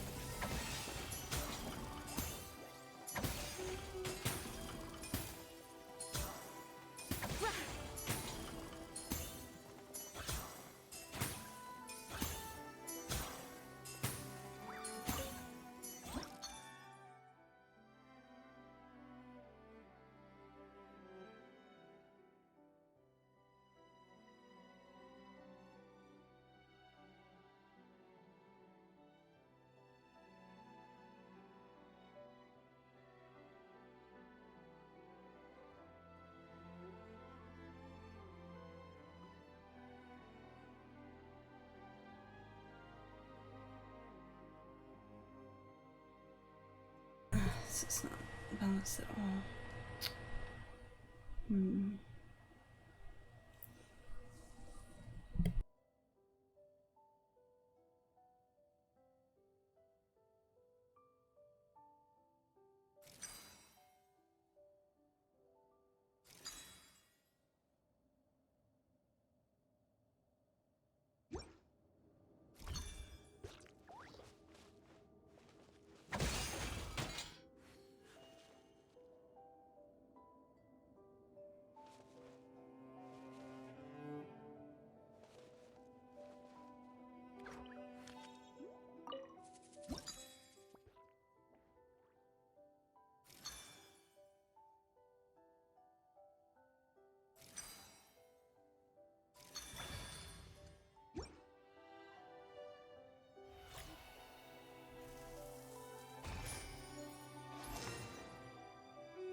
beasts or not, are we sure this stuff is edible? Trust me, they'll love it.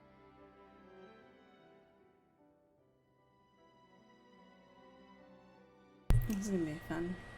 Feeding it to him by a little conveyor belt of water. Oh, good question. If we try to put them in the pool, we'll probably just scare them off again, and who knows how long they'll be gone. Yes, we can't afford to wait for them to double back. Oh, what was it that Modeste said again? Something about the food flowing away on the current.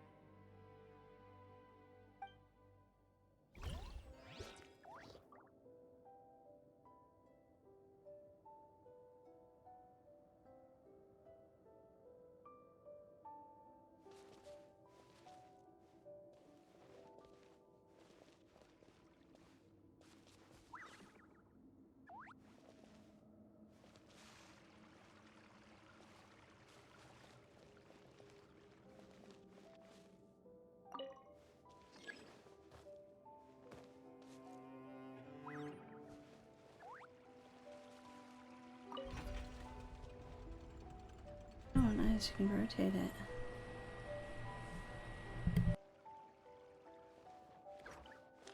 The tracks turned back again. Oh, so annoying.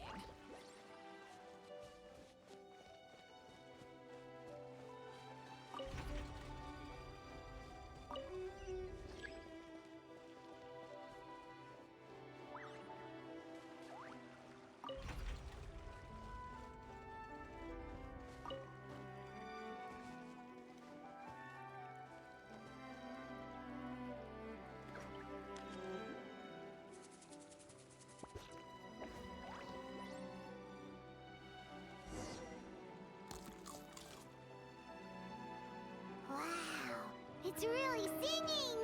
It must taste better than Paimon thought!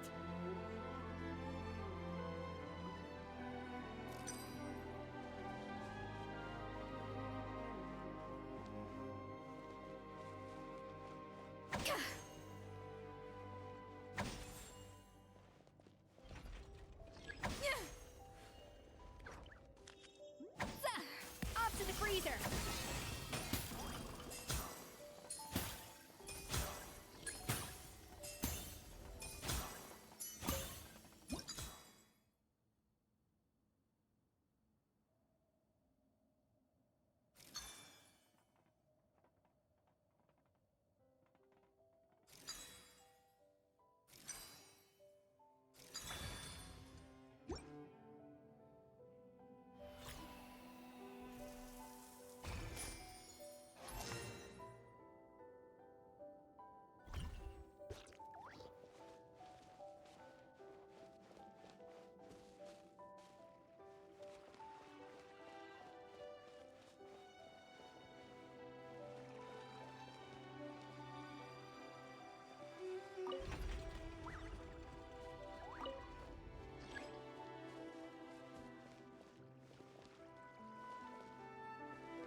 Well, it looks connected to me. I don't see how it would not be.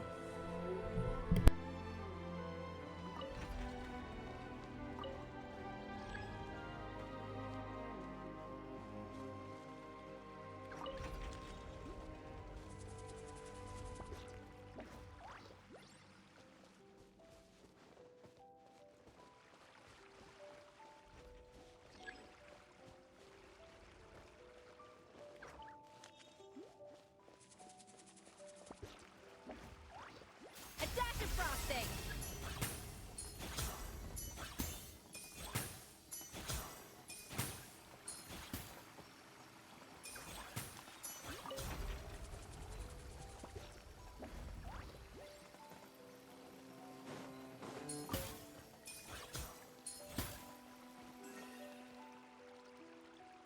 I guess it hadn't like settled down yet.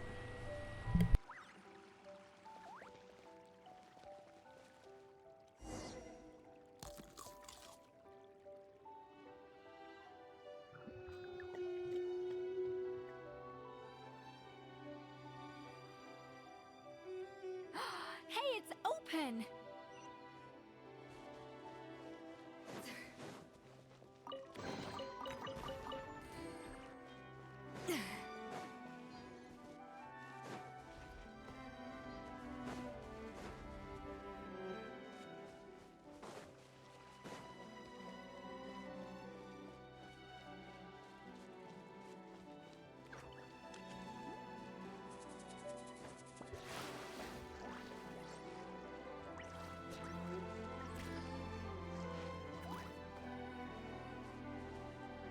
So we can't dive in, even though I tried.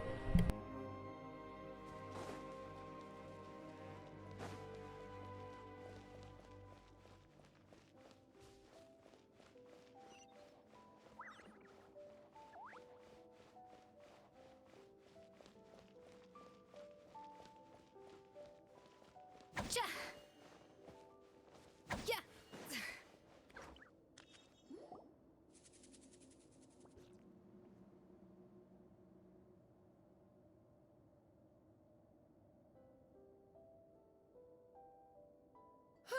Hey, give me your water.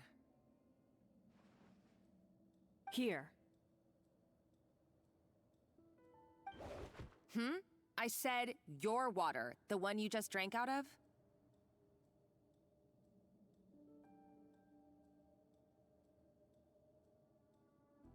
Sure.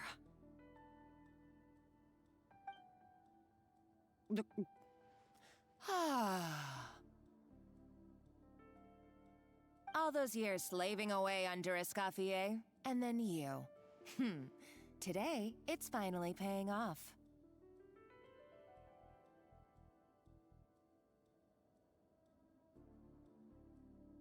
Not only have I found the ruin that Savelli kept hidden, but I also get to boss you around like my little lapdog.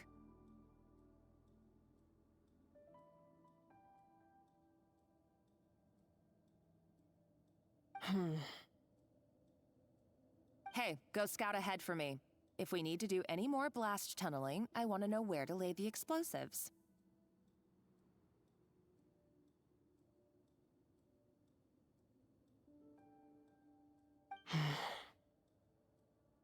Did you not hear me? Get going.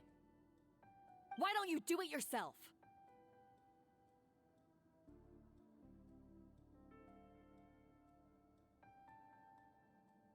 Oh, when did you learn to fight back? You're always so compliant when I give you instructions by letter. That's because you threatened to expose me for the Lumiline incident. I swear, if I'd known what you were planning, I'd never have...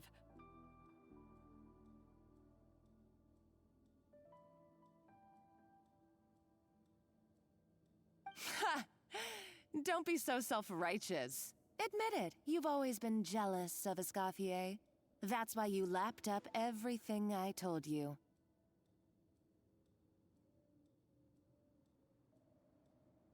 You were terrified of her finding out about your part in the Lumiline incident, and you resented the way her reputation hung over you. So you jumped at the chance to convince yourself that she was the villain, that she deliberately hid her secret recipes from you just to hold you back. It was the only excuse you needed to justify getting back at her.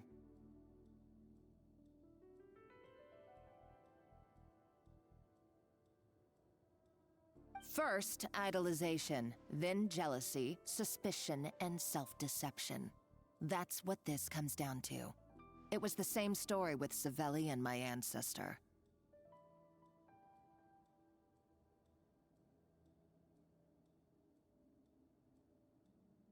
He offered Modeste his friendship only to murder him out of vanity.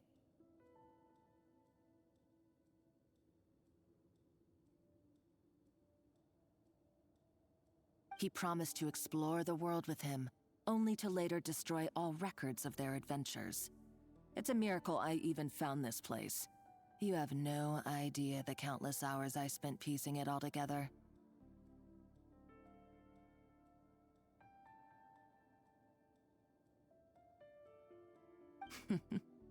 So you see, you're no better than Savelli. If you can't beat him, betray him, right?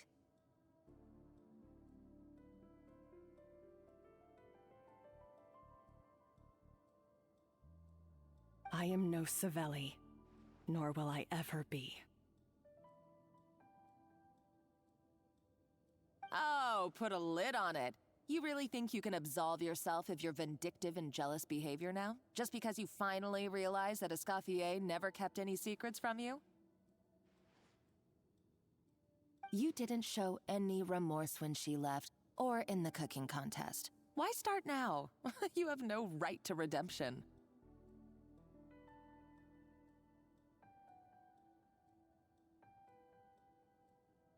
You're right. I don't deserve her forgiveness. But I am done being bullied into submission by you! Ooh, feisty. But you should watch your tone. Talking to me like that could get you in big trouble. I somehow doubt that, since I poisoned both our water bottles.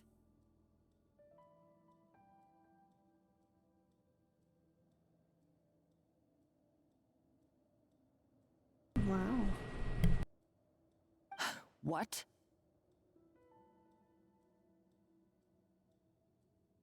Ever since I learned the truth, I've been biding my time, waiting for this moment. You've played me like a fiddle for so long, and now this is payback!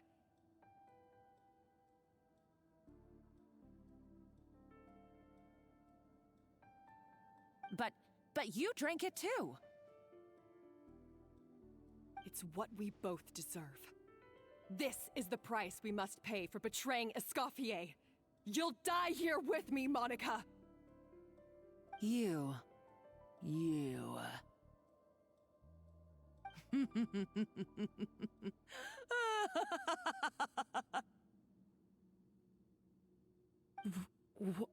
What's so funny? Oh, you're too much.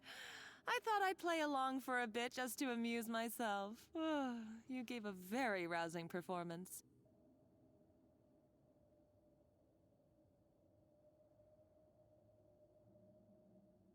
I saw your dumb plan a mile off. There's no poison in these bottles, just clean, fresh water.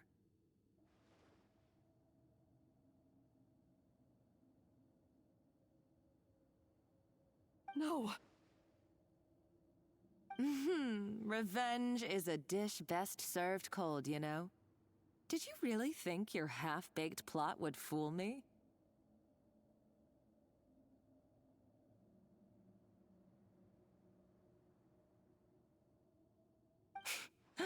You're a lousy chef, and you make a lousy villain, too. A complete waste of space. No wonder you never amounted to anything.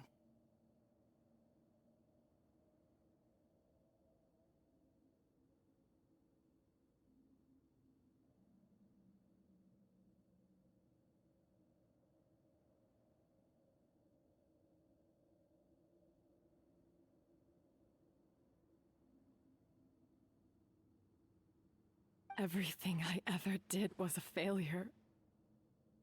And now, I failed again, for the last time.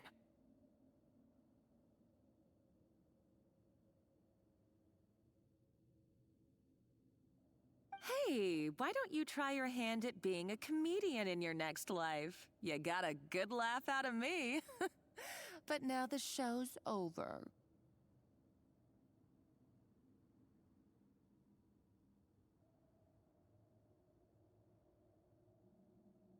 You should have just done like I asked, Savannah. All I wanted you to do was scout the ruins for me. But you had your chance, and now it's time to say goodbye.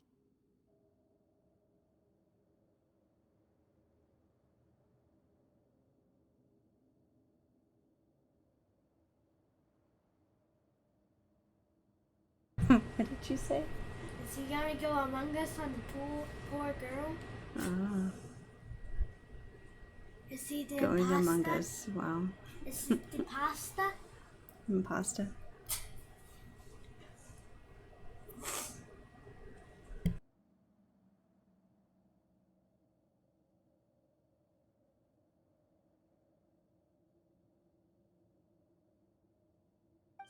right there.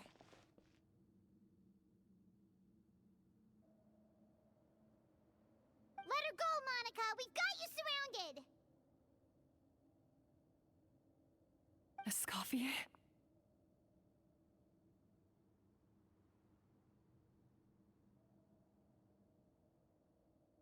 Ugh, looks like I'll have to keep you around for a little longer.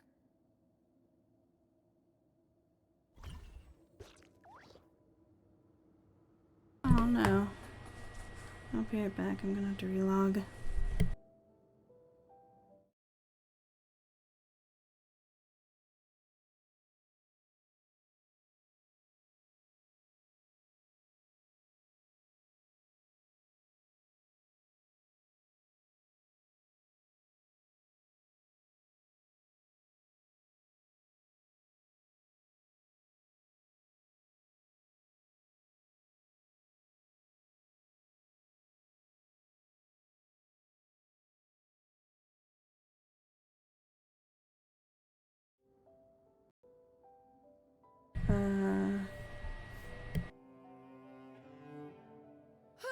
Hey, give me your water. Oh, here we go again. Restarted the dialogue. I'm gonna put it on auto for right now. Here. I said your water, the one you just drank out of?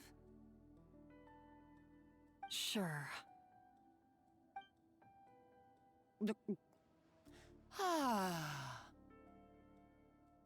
All those years slaving away under Escoffier, and then you. Today, it's finally paying off. Not only have I found the ruin that Savelli kept hidden, but I also get to boss you around like my little lapdog. Hey, go scout ahead for me. If we need to do any more blast tunneling, I want to know where to lay the explosives. Did you not hear me? Get going. Why don't you do it yourself? Oh, when did you learn to fight back? You're always so compliant when I give you instructions by letter. That's because you threatened to expose me for the Lumiline incident. I swear, if I'd known what you were planning, I'd never have... Ha! Don't be so self-righteous. Admit it, you've always been jealous of Escoffier. That's why you lapped up everything I told you. You were terrified of her finding out about your part in the Lumiline incident, and you resented the way her reputation hung over you. So you jumped at the chance to convince yourself that she was the villain, that she deliberately hid her secret recipes from you just to hold you back. It was the only excuse you needed to justify getting back at her. First, idolization, then jealousy, suspicion, and self-deception. That's what this comes down to. It was the same story with Savelli and my ancestor. He offered Modeste his friendship only to murder him out of vanity. He promised to explore the world with him, only to later destroy all records of their adventures. It's a miracle I even found this place. You have no idea the countless hours I spent piecing it all together. So you see, you're no better than Savelli. If you can't beat him, betray him, right? I am no Savelli, nor will I ever be. Oh, put a lid on it. You really think you can absolve yourself of your vindictive and jealous behavior now? Just because you finally realize that Escoffier never kept any secrets from you? You didn't show any remorse when she left, or in the cooking contest. Why start now? You have no right to redemption. You're right. I don't deserve her forgiveness. But I am done being bullied into submission by you! Ooh, feisty. But you should watch your tone. Talking to me like that could get you in big trouble. I somehow doubt that. Since I poisoned both our water bottles. What? Ever since I learned the truth, I've been biding my time, waiting for this moment. You've played me like a fiddle for so long, and now this is payback! But you drank it too. It's what we both deserve. This is the price we must pay for betraying Escoffier. You'll die here with me, Monica! You.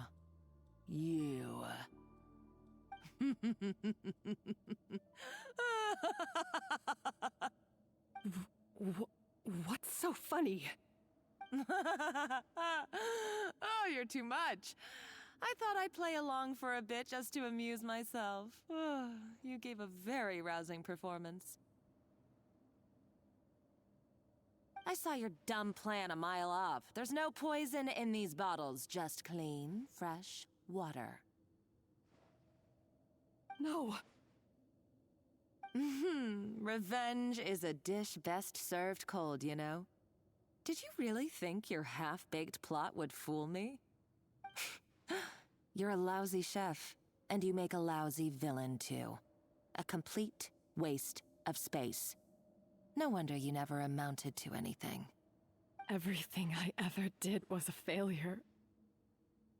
And now, I failed again, for the last time. Hey, why don't you try your hand at being a comedian in your next life? You got a good laugh out of me. But now the show's over. You should have just done like I asked, Savannah. All I wanted you to do was scout the ruins for me. But you had your chance, and now it's time to say goodbye. Stop right there! Let her go, Monica! We've got you surrounded! Escoffier? Ugh, looks like I'll have to keep you around for a little longer. You can't! Stay back if you want her alive! Escoffier and the Traveler. I can't take you both on in combat, but if you so much as flinch, I can end Savannah's life in a heartbeat. Monica, what are you hoping to achieve by this? You're about to commit murder, and for what? A recipe? A recipe? You chefs are all blinded by your myopic focus on kitchen affairs. Well, some of us actually have bigger fish to fry. Modeste had a secret. The truth behind his so-called genius, the je ne sais quoi factor in his Gâteau de Bourg, and it's right here in these ruins. Are you serious? You're here because of a Gâteau de Bourg obsession? You've gone completely mad! I couldn't care less about the cake itself. No, the real treasure is the secret ingredient that Modeste sourced from these ruins. He and Savelli were fools. A priceless treasure of Remoria in the palms of their hands, and they thought, ooh, this would go great in our cake mix. We're talking about a powerful stimulant that also sharpens the senses. That's no cooking ingredient. It's a groundbreaking drug. That's right, I've done my research. It was a drug that Remoria developed for their war machine. I could make a killing by selling it to the treasure hoarders or the Fatui. Will you listen to yourself? You're completely delusional. My eyes are wide open. Just wait till I get my hands on this treasure. You'll see what a fool you've been.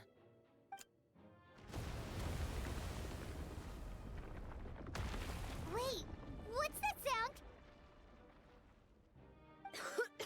Just when I thought she couldn't get any crazier. She's lucky the whole place didn't collapse.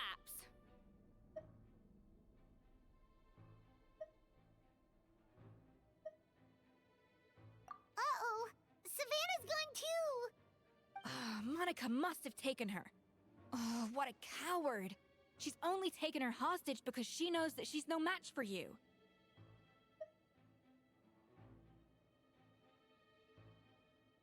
That's true. Even if she finds the treasure, she'll need Savannah alive if she wants to get out of here in one piece. Oh, well, our path's been blocked, so let's look for another route.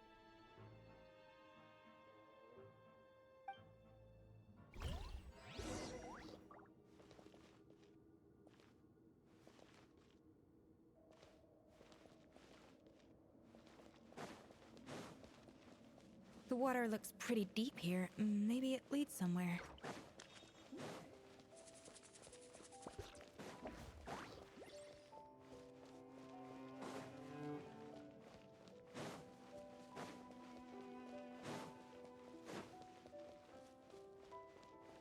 Checking around to see if there's any treasure chests to grab.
They were probably awakened by the explosion just now.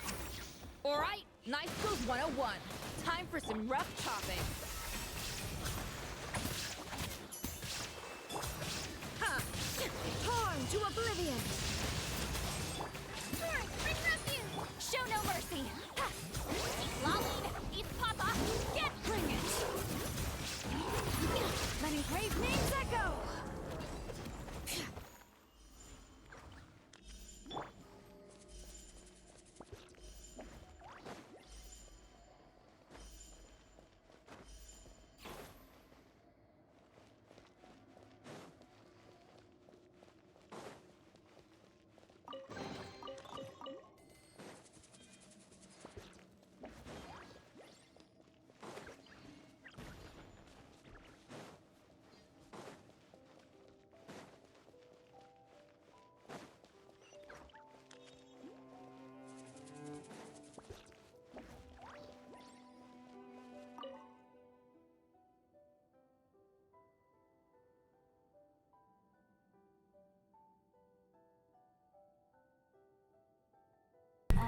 We have juice.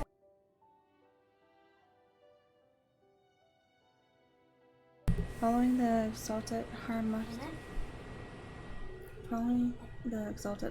order, and in accordance with the Sebastian's most sacred, most benevolent temper, we establish here a blank as condolences for the naturalized barbarian soldiers. Savages they may have been, but they are also warriors. With the secret treasure granted graciously, the warriors' vitally desired are satisfied, that they might fight on with 100-fold bravery.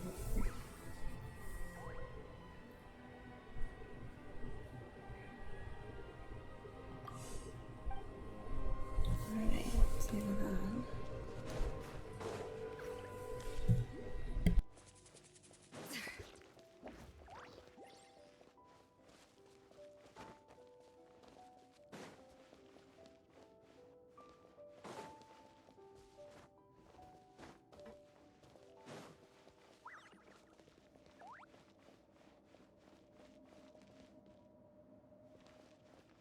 Another door? Guess we need to prepare another feast for our guests. Oh, this part's cute. We feed the little blubber beast. Yeah.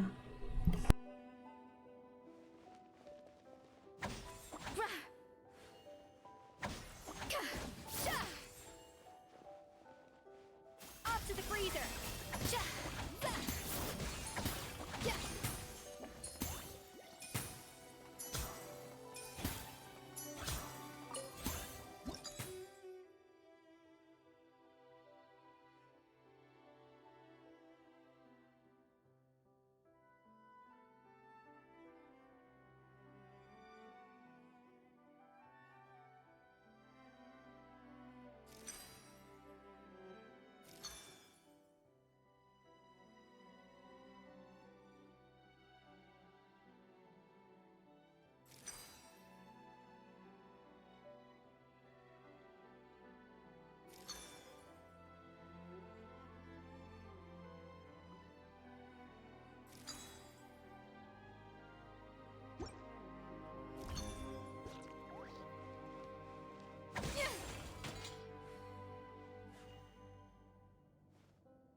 A dash of frosting!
It seems to really like the texture of Rome Maritime flowers.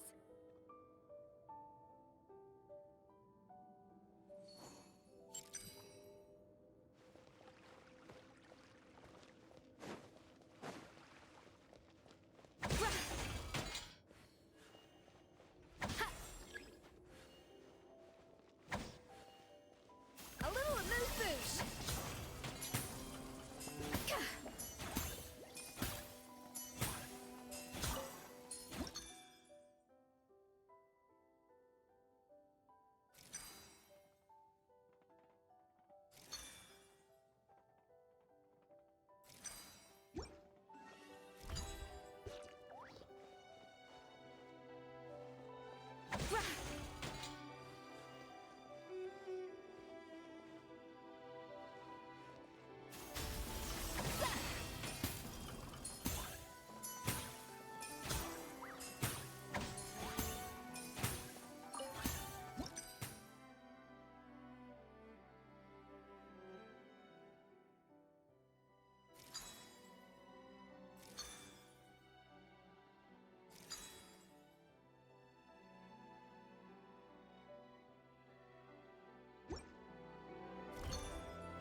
Could have salted earlier, but figured why not use all of them.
Frosting!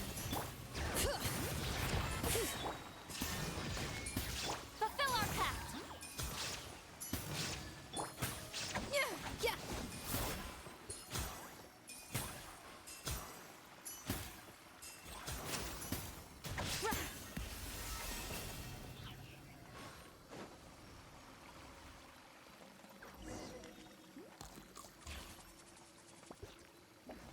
I never knew you could process Lumitwol like that.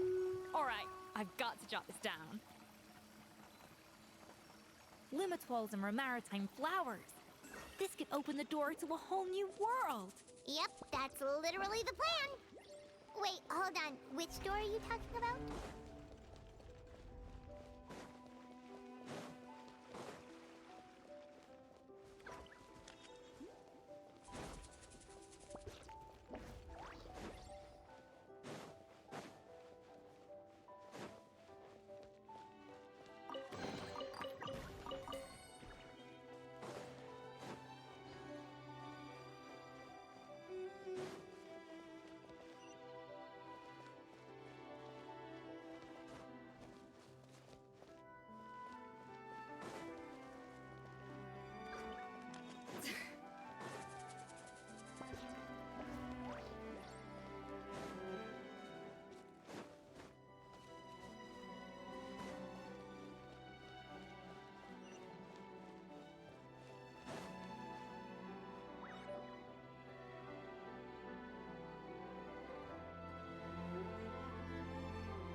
That's strange. These don't look Romorian to me. More like last century Fontaine.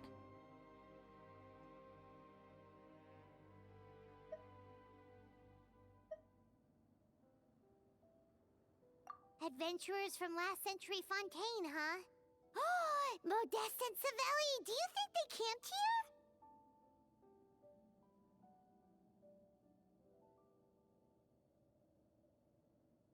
By the looks of it, this was a one-person camp. They adventured together, but maybe one of them came back alone at a later date.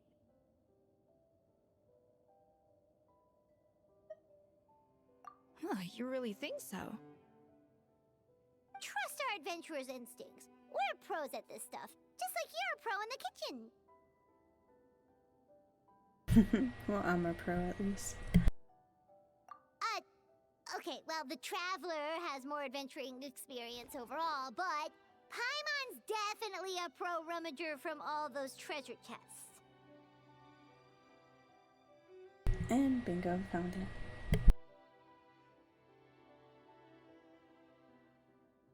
Darn it! Paimon was just about to show off her rummaging skills! Huh, no kidding. Are all adventurers so obsessed with journaling? I mean, I guess I take a lot of notes when I'm cooking as well, but I thought that was just me.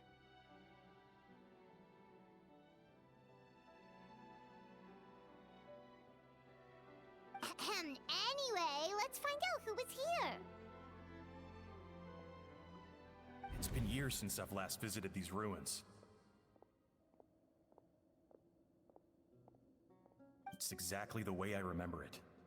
This place probably hasn't changed in millennia. Sadly, up above, on dry land, everything has changed.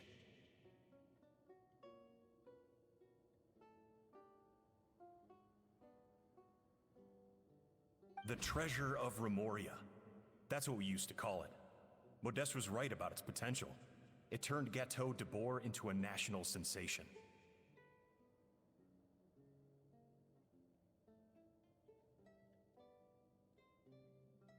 Our limited stock of the substance meant that the Gateau could only be produced on a small scale. But this only drove up the popularity all the more. Modeste was right about that too. He predicted all of it.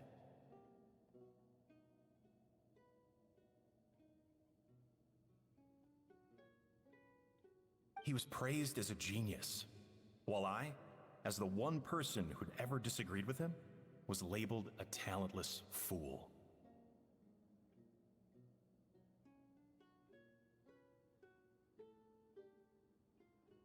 Modeste tried his best to console me, but I knew better than anyone just how great the gulf was between us.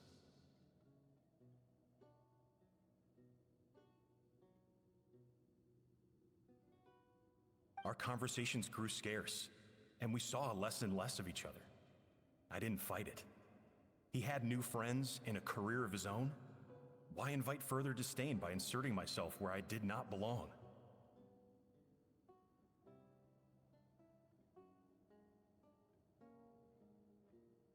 I told myself that maybe one day, when I finally created a masterpiece of my own, I'd be able to face him without shame.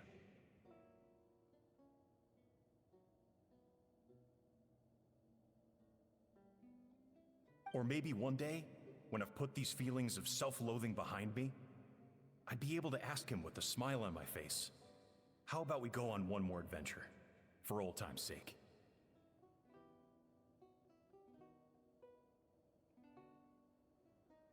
Unfortunately, that day will never come. So it was Savelli.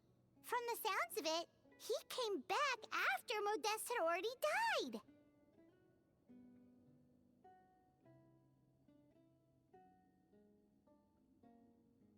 I always thought it was just a legend. But if it's true, then this must be the place where they found their secret ingredient, the birthplace of Gateau de Boer. In that case, what does that say about the death of Modeste? If it's all true, maybe Savelli really did have something to do with it.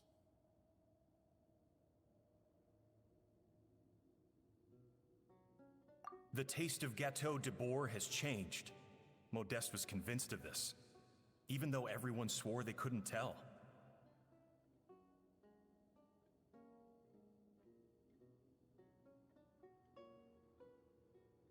Being the perfectionist that he was, he refused to accept even the slightest flaw in his work. He stopped all sales of the product, locked himself away in the kitchen, and worked day and night, vowing to find out where he had gone wrong.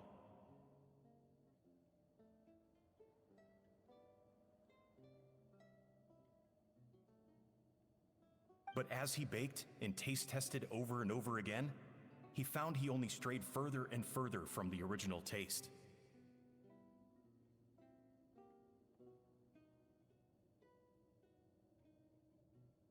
It was only when he was sipping on coffee one day and realized he could not taste the bitterness that the truth finally dawned on him. What had changed was not the gâteau, but his sense of taste.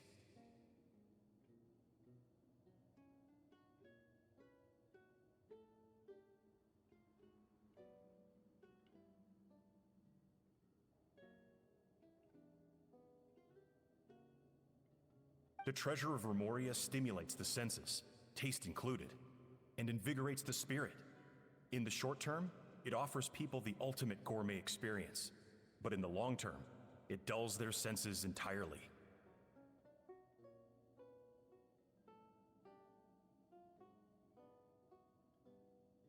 In hindsight, it made perfect sense. After all, why would a culture that sought liberation from the constraints of their bodies care for the loss of their senses? But we realized it too late. We were just too late.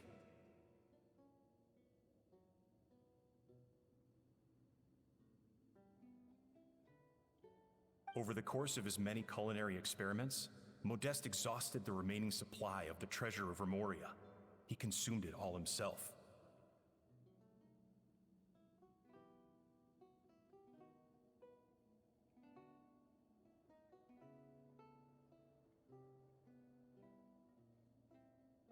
The finest culinary talent of his generation now faced a future in which he would never be able to taste anything ever again.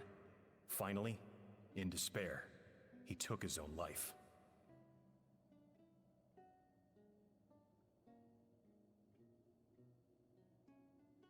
And because we had become estranged, I could not be there to stop him, to offer some words of comfort, or even to say goodbye.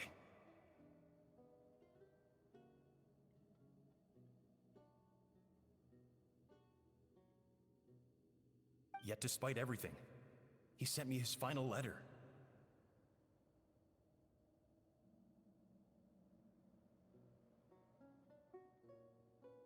The treasure of Remoria? Guess Monica was really onto something. It really was a kind of drug.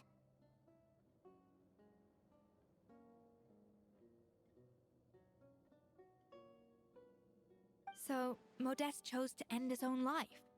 Then, why all the rumors that Savelli murdered him?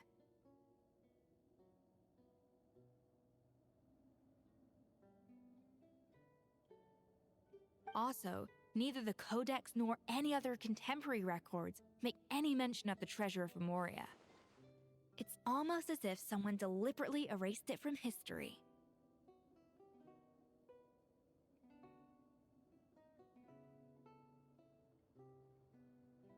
Modeste told me everything in his final letter. His was a tale of how even a genius could fail, and how much more devastating it is when it happens.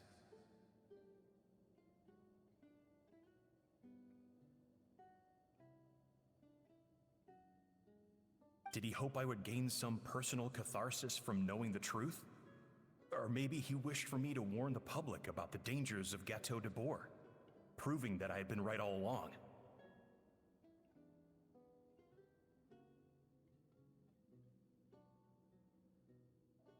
But if the public ever learned how Modeste's greatest triumph became his undoing, his fall from grace would be swift and merciless. 1 minute a genius, the next a joke. It would surely spell the end for his restaurant too.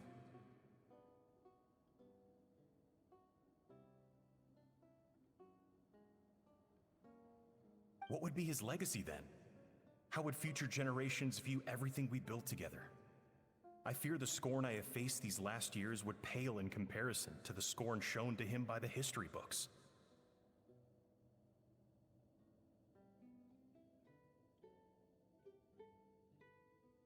I cannot let that come to pass. I will do what I must to protect his name. It will mean tampering with his notes to remove the damning details, leaving mere fragments of our story behind.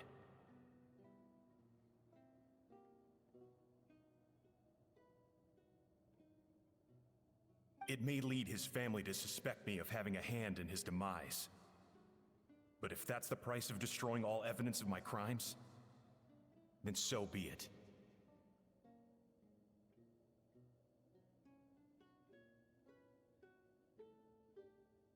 I would rather the world believe a tale of genius and jealousy than see his reputation in tatters.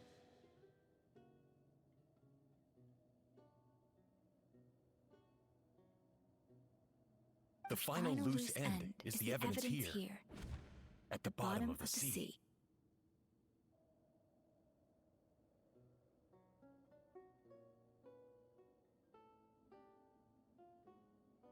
You gotta stop, Monica.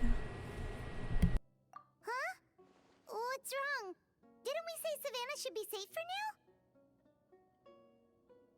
So we thought, but if Monica finds out what happened to the treasure, there's no telling what she might do.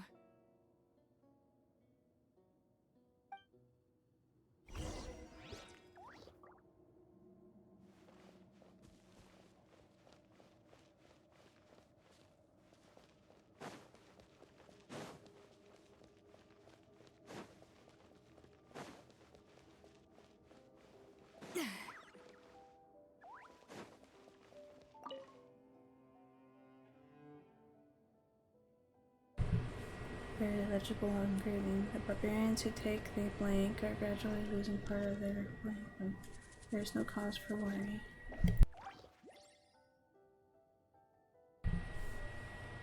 The desire to break free from forms of flesh and blood is also the first step to guiding them toward accepting civilization.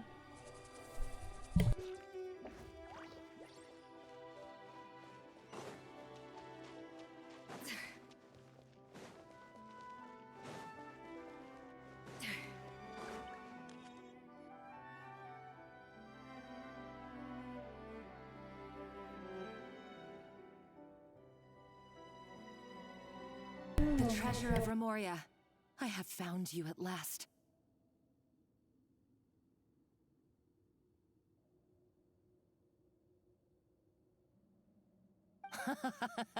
Savelli, you tried your best to bury the truth, but you underestimated the children of Modeste.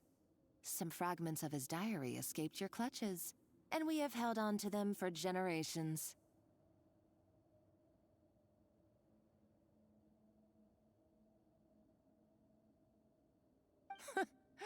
But I have to thank you too, Savannah.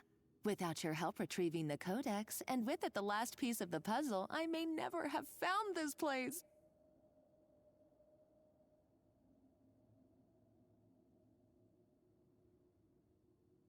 But now, finally, the secret to Remoria's military might is within my grasp. The treasure of Remoria is mine!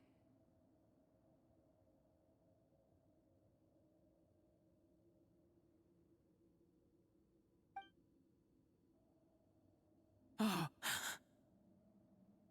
It's empty.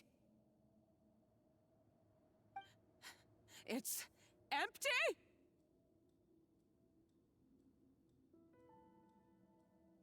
Monica?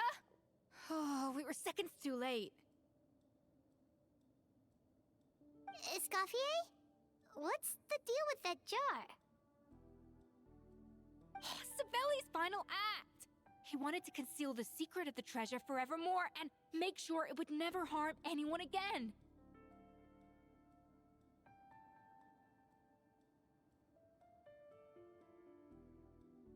So he came here after his friend's death and destroyed every last shred that remained. This can't be happening. All the years I spent piecing together the truth. All my painstaking planning. All that for an empty jar?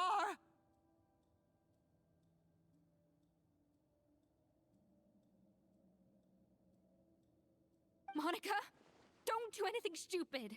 This ruin is more dangerous than you realize. Oh, shut your pie hole!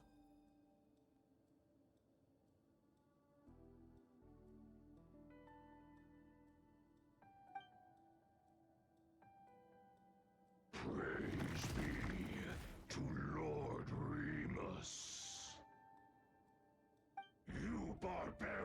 shall be slain.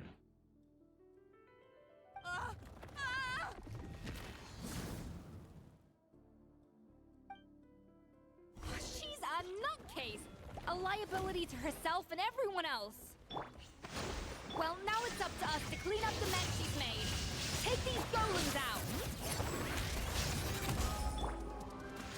A little amuse-bouche!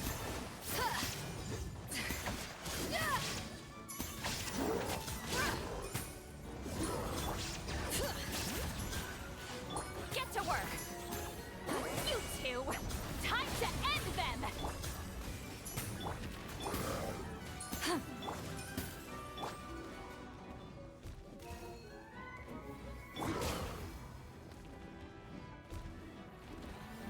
It's not switching. Oh, there we go. Now it is. It's like, what's going on? I can't switch to my water character. Shine down! Fulfill our pact! A diamond frosting! Booze on the loose!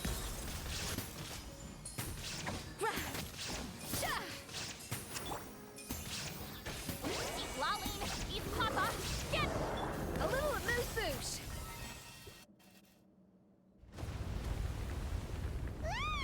Why is this place still shaking?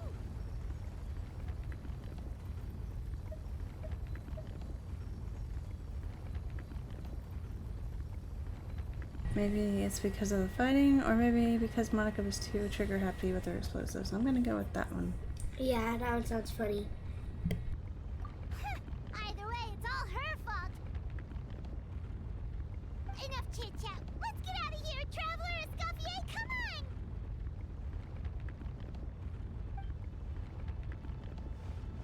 on! Okay, I'm coming! Huh?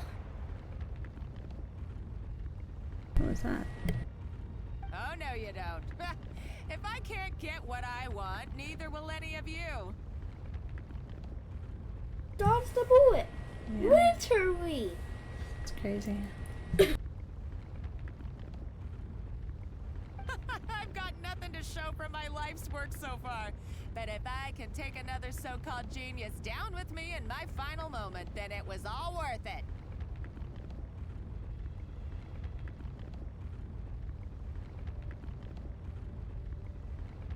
You're a psycho!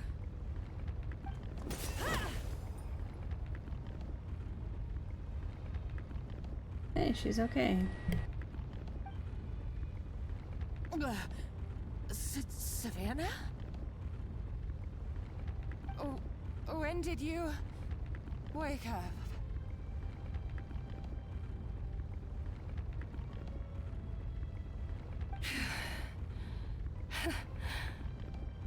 I may be a lousy chef, but it looks like I'm not a complete waste of space. Okay, we need to go. We're out of time. We need to go.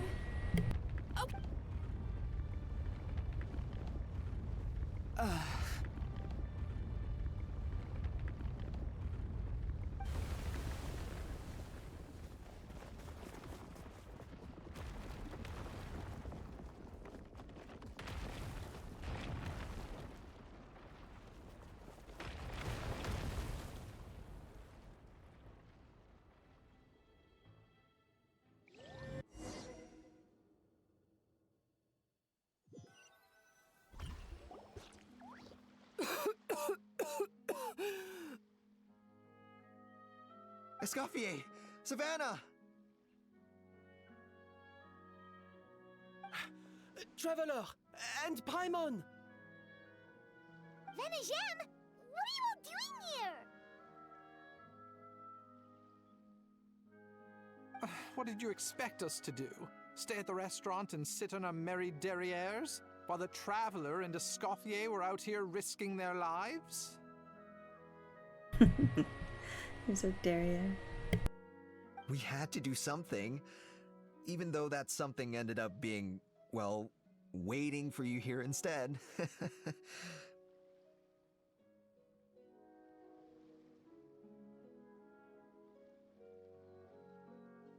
I don't deserve any of you. and I certainly don't deserve to be your head chef.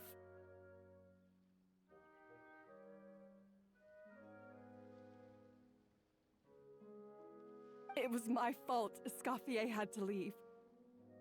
Then I couldn't live up to her standards. I acted like a tyrant in the kitchen. And now I almost got myself killed. Come back, Escoffier. Come and be our head chef again. I'll never be able to replace you.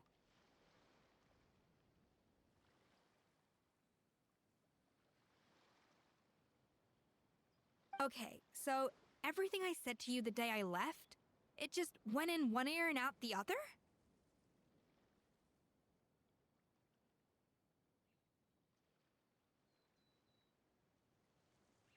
Huh? Sorry, I was kinda in my own head at the time. All I could think about was the Lumiline situation. What was it you said again?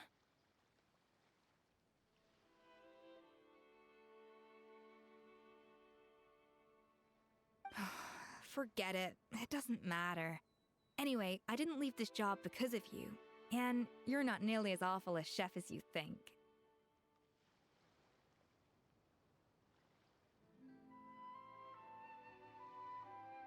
If you were that bad, why would all your staff show up here for you?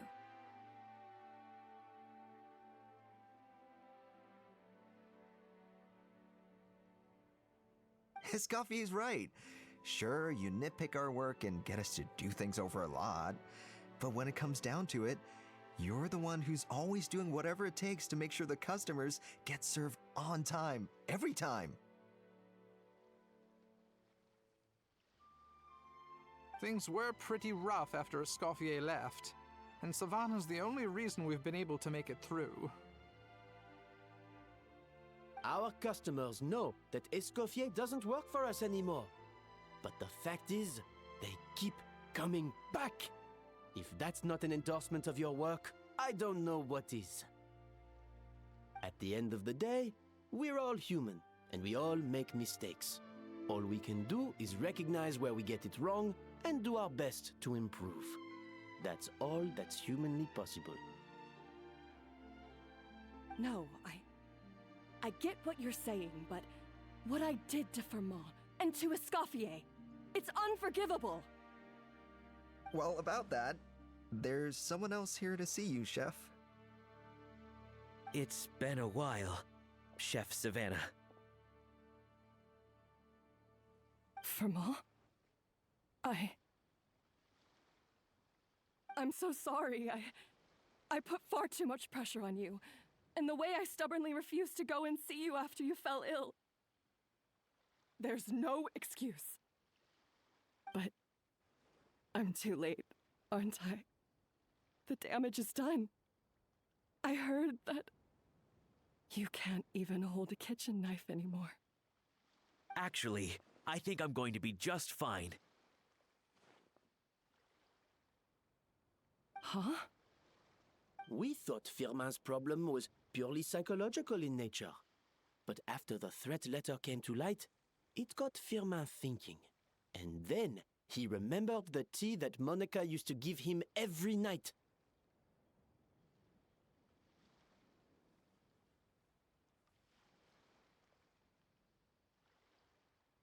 And as it turns out, she was lacing it with Lumiline the whole time.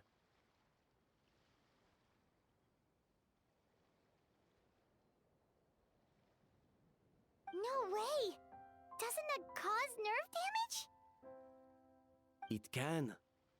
High doses pose a risk of serious nervous and sensory complications. But if you calculate the dosage carefully, you can control the extent of its effects. A small dose might simply make a person more emotional, whether that means more fragile or more hot-tempered. No wonder it seemed like you'd lost your edge. I asked my friends at the Fontaine Research Institute about it. They said that with the low dose I was taking, the risks are pretty small. They also fixed me up with some meds and said I should recover in no time.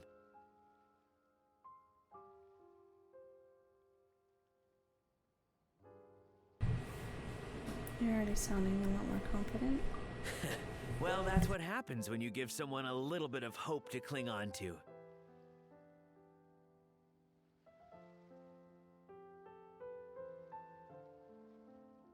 There's more. We believe that Firma was likely not Monica's only victim. You mean she poisoned me too? Oh, so that's why Savannah's been so irritable this whole time! Let's not be too quick to blame everything on the Lumiline. That stuff can only amplify what's already there. So tasty food will seem like the most delicious thing in the world, while food you don't particularly care for will become utterly revolting. So you better make sure you reflect on your behavior and apologize to every single person you've wronged.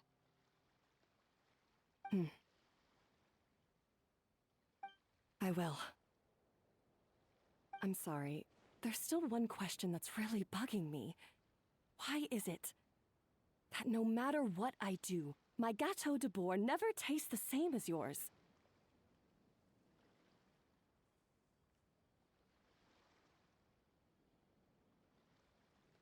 Is it just... I mean, is it because you're a genius and I'm not? It's because the heating element in your oven is broken, you silly goose.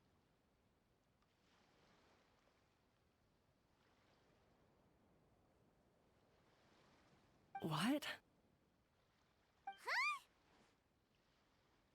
I felt like something was off during the cooking contest.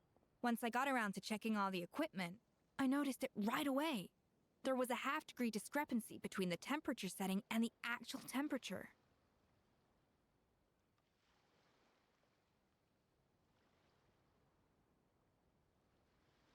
All the ovens in the whole kitchen had the same problem, which confused me at the time, but by this point, it's pretty obvious that Monica must have tampered with them.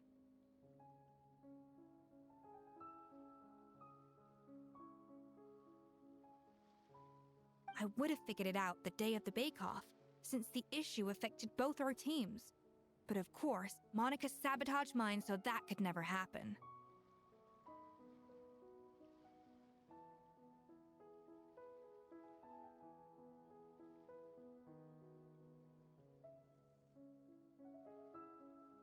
No. I spent so long trying to find out where I was going wrong, and then you pinpoint the problem in just one night?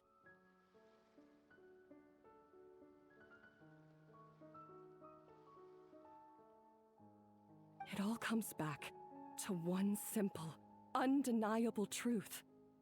You're a genius, and I'm just plain old Savannah. Oh, cut it out! Stop the woe is me act for a second and just think. I came up with this recipe. You don't think that might have something to do with it?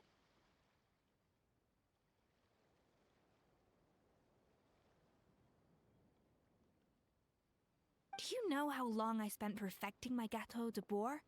3 years! 3 whole years!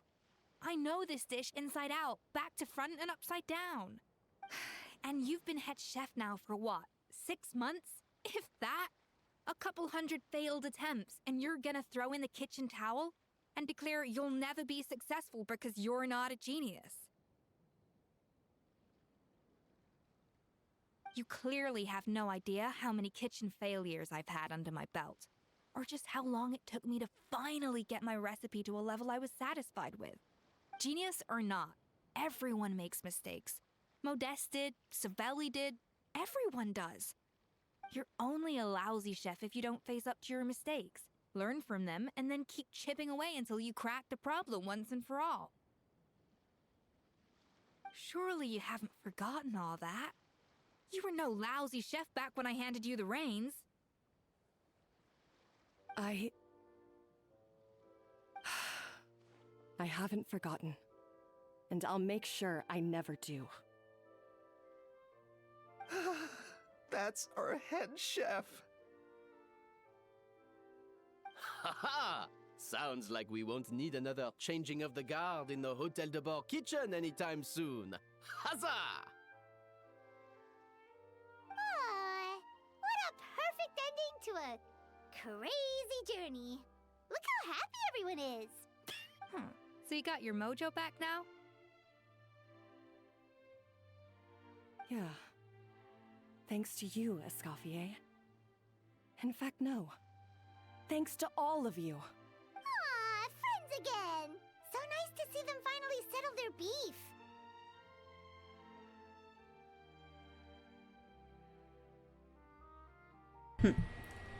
Maybe not all their beef. Good. So now that's out of the way. It's time for payback. You cheated in our last bake-off, and I demand a rematch right now.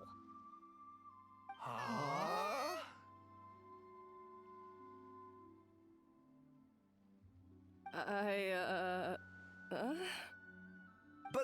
But that was mostly Monica's fault, wasn't it? Right. And also, does it have to be right now? Savannah's only just got her mojo back, and you barely escaped from a death trap. No excuses. This is a cooking contest between two top chefs, and nothing will stand in its way. So grab your spatula and get ready, because this rematch is happening today, right now, this instant. Hey, so, this whole time you were salty about losing?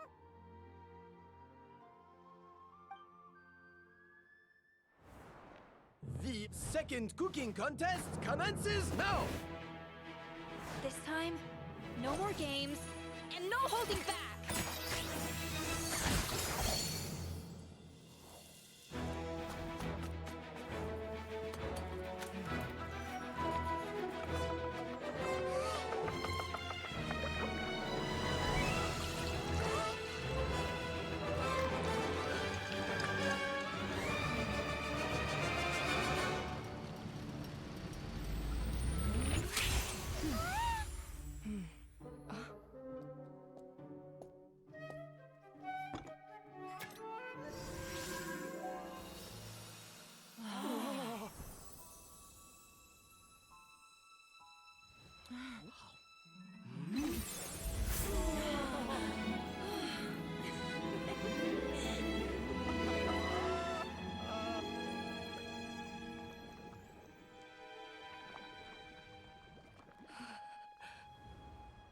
I feel like I don't have the right to be here.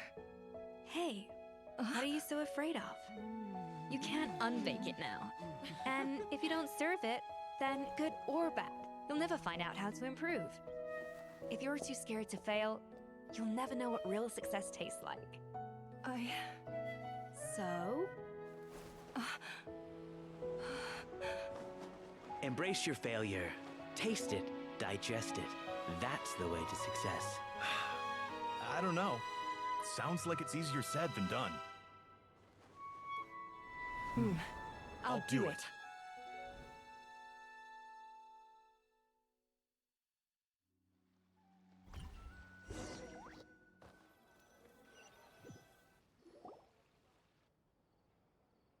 The results are in! A landslide victory for Escoffier! Quite rightly, too. Piece of cake.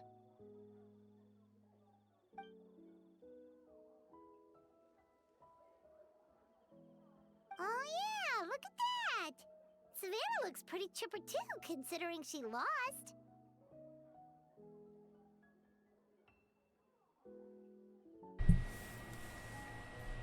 Oh, this wasn't for you, was it? You did it just for Savannah's sake. Now, where were we? Yes. Do you have any more questions for me after everything that's happened?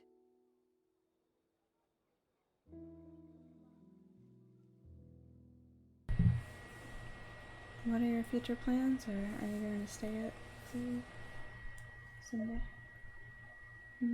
What are your future plans? I thought Navia would have filled you in. And actually, I said all this to Savannah before I left. Although, as we saw, I don't think any of it sank in.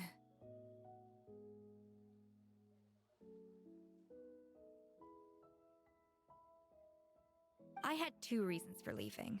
One was the food safety incident, of course, but the other was that the Hotel de Boer had reached a point where it didn't need me anymore.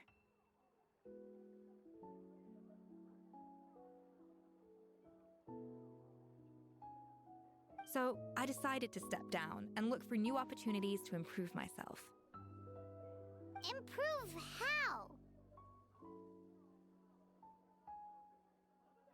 Well, a while back, I got to know a fellow chef from Liyue, and in her, I saw so many new possibilities.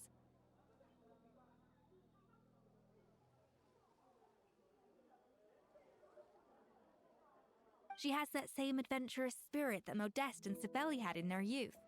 Slime mucus, lizard tails. With her, nothing's off the table.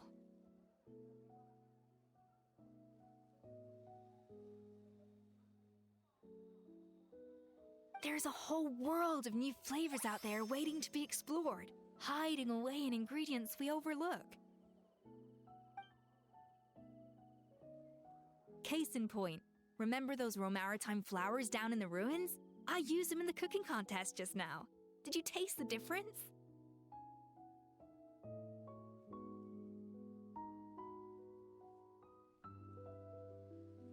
What?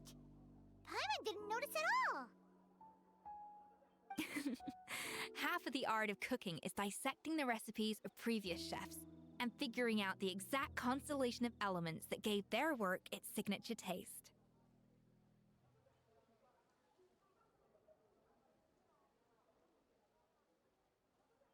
And the other half, it lies in freeing yourself from the confines of the kitchen.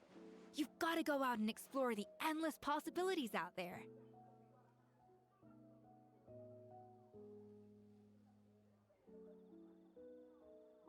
Uh-oh. Paimon's suddenly not sure she wants to try your cooking anymore. Well, I'm always down to be your taste tester. You should definitely make Paimon test all of your most experimental dishes.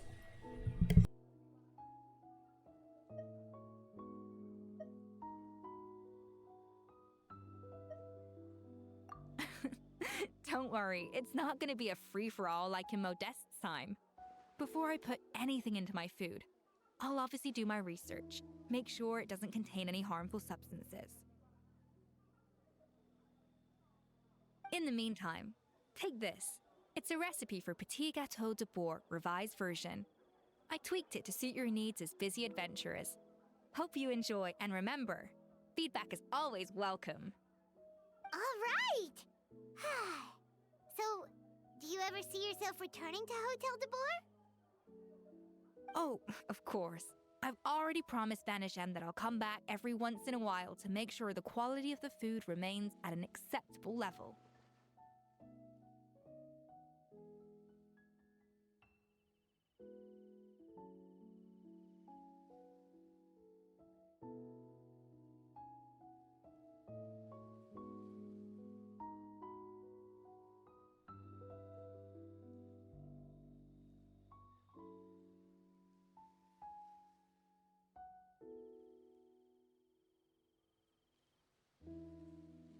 Good luck to Savannah, I guess.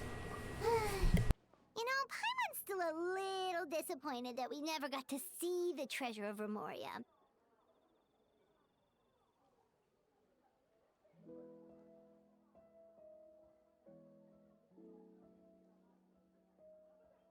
Surely Monica wouldn't have gotten drawn in so deeply if it wasn't for all the mystery surrounding the original Gâteau de Boer.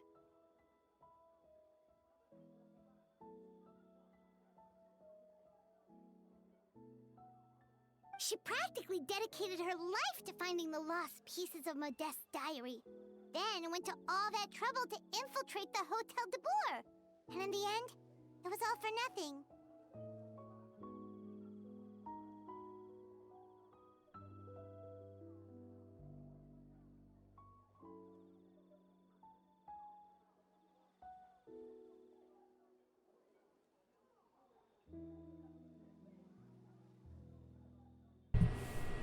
She sold her soul for a dream, then had a rude awakening. Her life's work became a grand exercise in futility.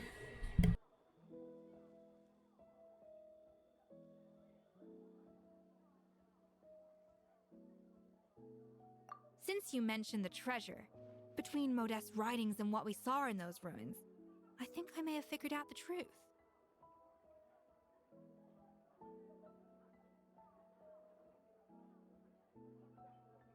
The so-called Treasure of Remoria was most likely a substance that the Remorians extracted from Lumitwals, better known to us as Lumiline.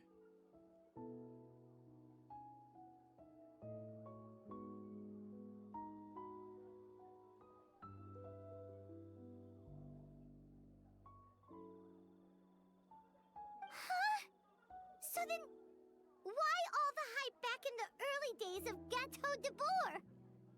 Don't forget, it was a very different era. We could barely even refine sugar back then, so desserts were very much in their infancy. In a world of bland food, it's no wonder that the first thing to really excite people's taste buds took the world by storm.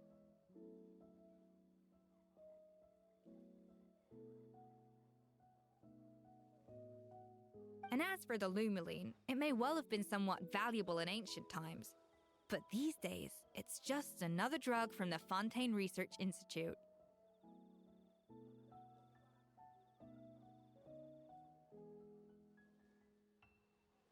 Even if Savelli hadn't destroyed it all, I doubt it would be worth that much these days.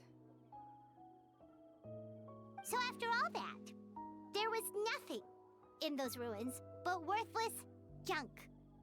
Feels strange to say it, but Paimon almost feels sorry for Monica. She sacrificed it all only to get nothing in return.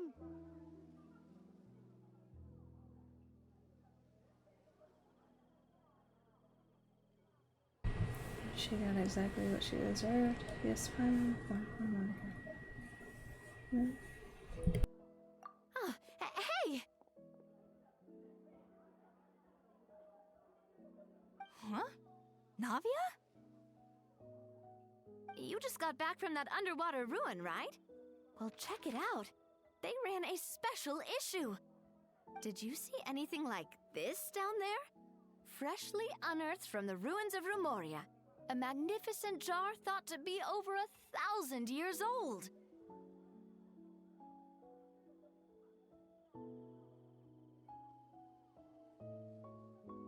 Experts say it has immense artistic and historical value. It could be worth an absolute fortune. Wait! Isn't that the jar they used to hold the treasure? If only it was still in one piece. Some butterfingers must have dropped it or something. Ugh, it's such a shame.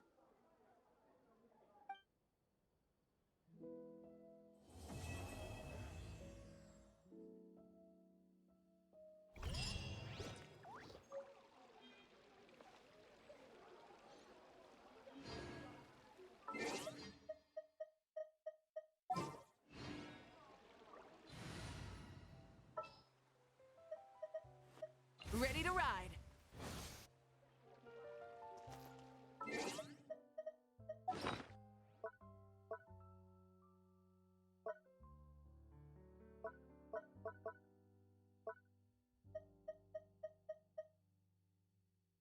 Okay, so I got this recipe. Use it.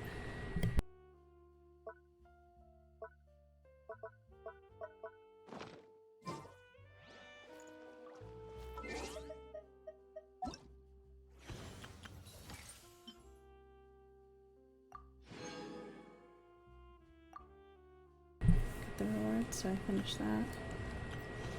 Again, unfortunately, I missed the ending of the Whirling Waltz event. I got a little over halfway with it and then ran out of time.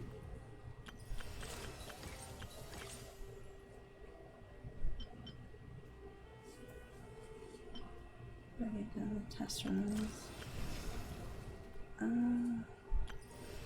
Just events going on. It's a story. I'll have to hear sometime. and then work on this. Don't know why it's being weird. Probably my controller.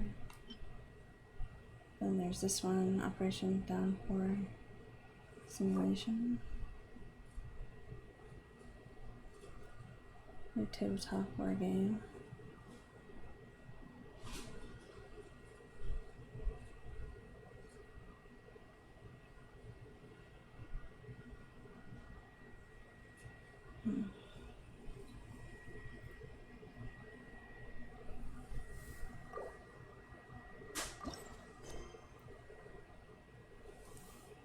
I'm gonna check this out, I guess.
Alright, here we go. So select your game pieces and place them in deployment zones around the field. During challenges, this will allow you to summon the corresponding combat units. Each deployment can bring forth a single game piece or a squad of game pieces, depending on the piece type.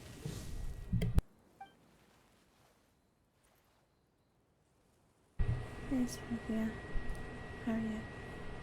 This is a play of game pieces will lock onto targets based on their own traits. Searching for an attack path, many pieces will try to loop around obstacles when they encounter them. If there are no valid targets outside a sealed space, they will attempt to destroy the wooden palisades. Ranged pieces will fire over obstacles given enough attack range. Scenario victory is achieved when attacking game pieces destroy their defending counterparts and installations, excluding obstacles on the opposite side. Different game pieces have unique traits. These traits can be checked by pressing and holding their avatars or being consolidated. That's how understand these special traits to complete the war games more easily. There we go.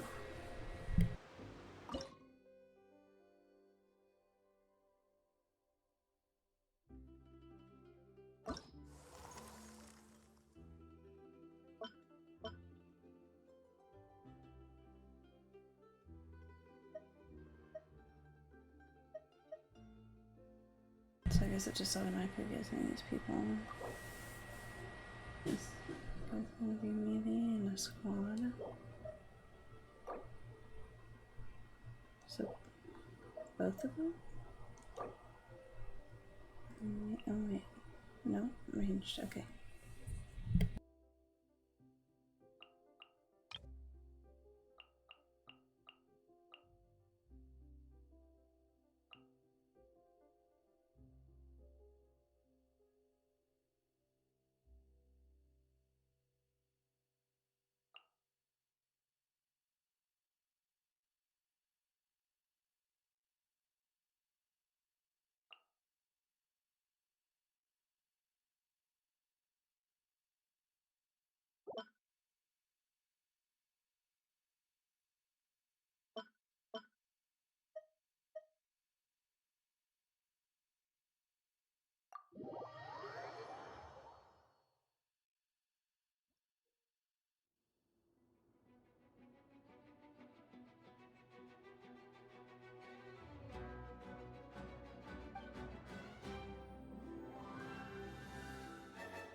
I'm doing good, thank you for asking.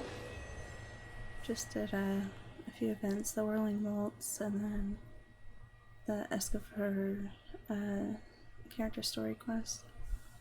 Just finishing it up with this little battle challenge.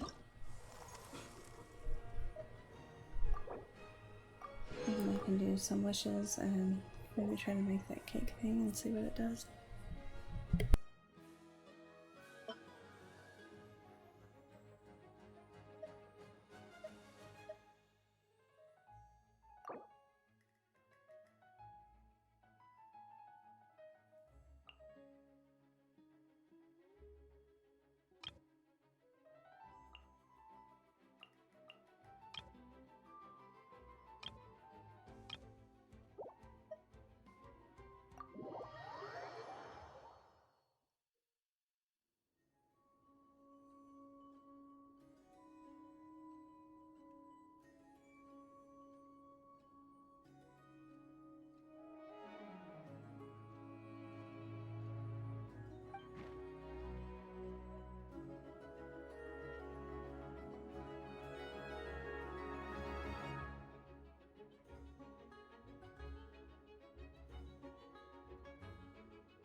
No, thank you.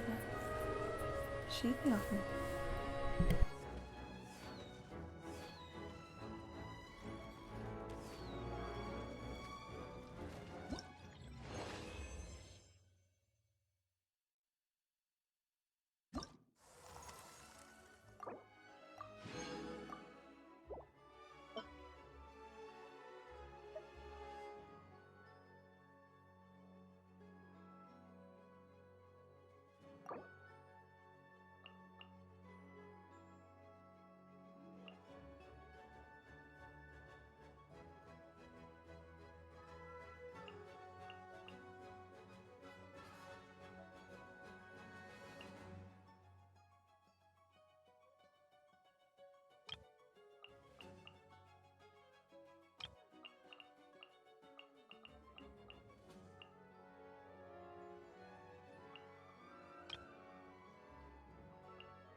against suppression specialist. And he prioritizes flying targets. Definitely watch out for him. What's the other one? Oh, I cannot target flying.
Alright.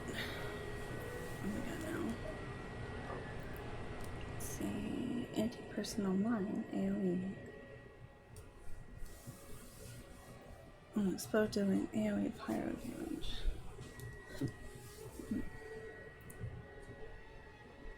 That's gonna really be difficult.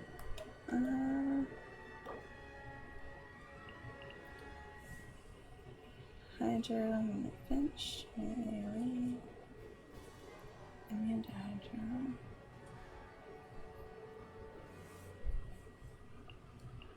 I wonder if that would take out.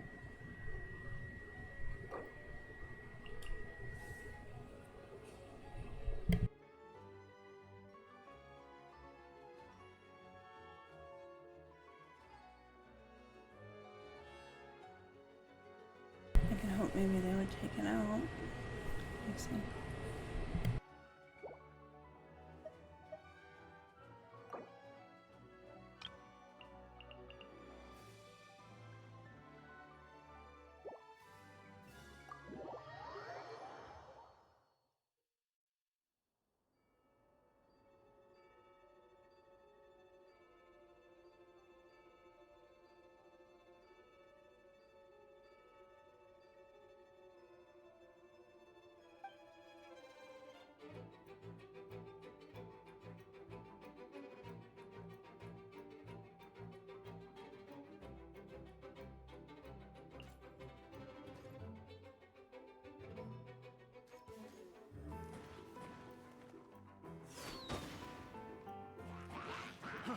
Fry! Picked the wrong test subject. Picked the wrong test subject.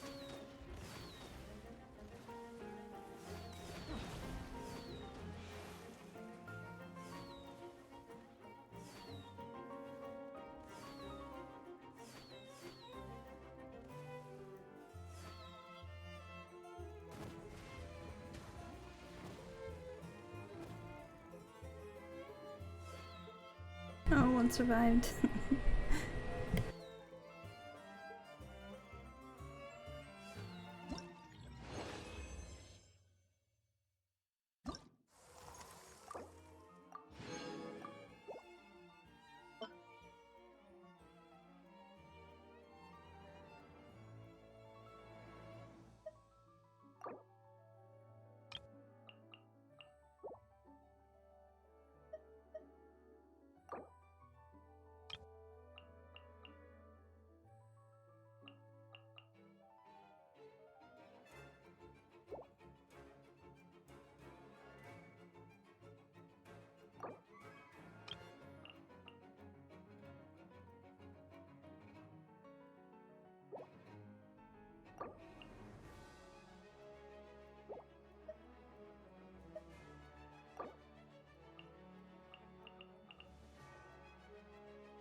Fry!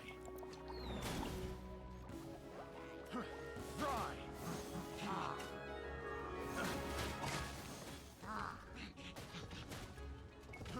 Fry!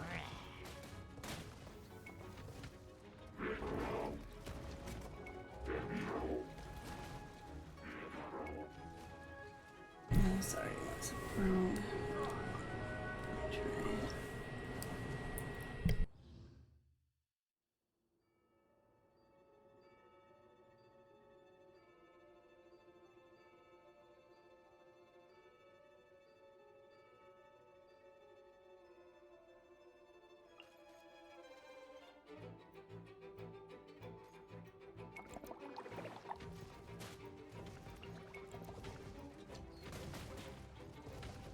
Try. Fry! Fry! Fry! Fry! Fry!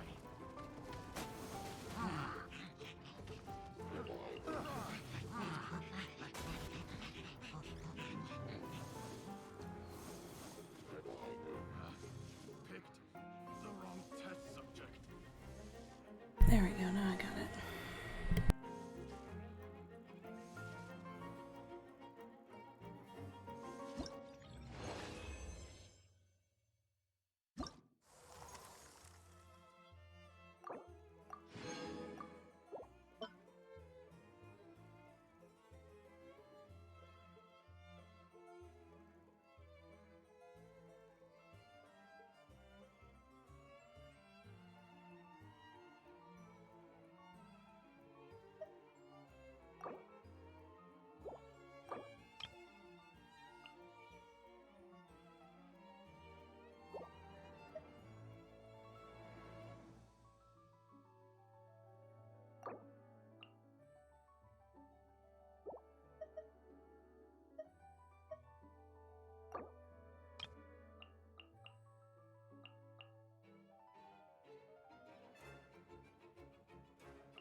Fry! Fry!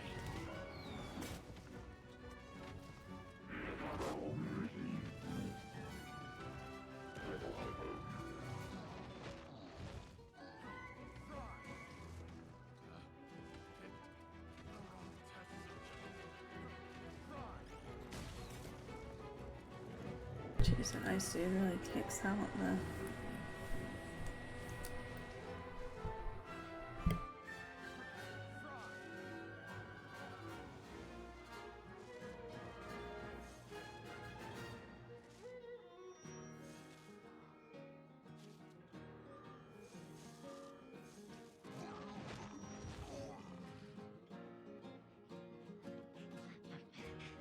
I can do it. Oh. Nope.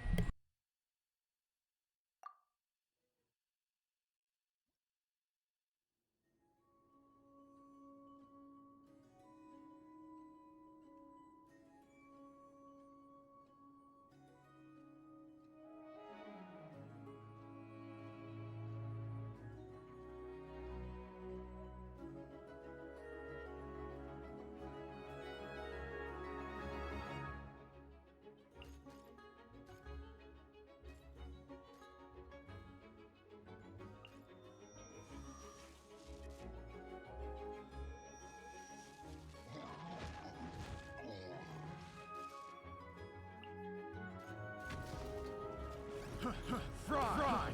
Fry! Fry! Fry! Fry! The wrong test subject.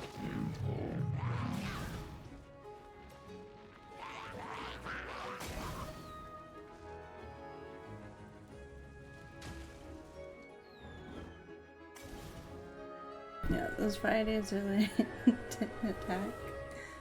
Ah.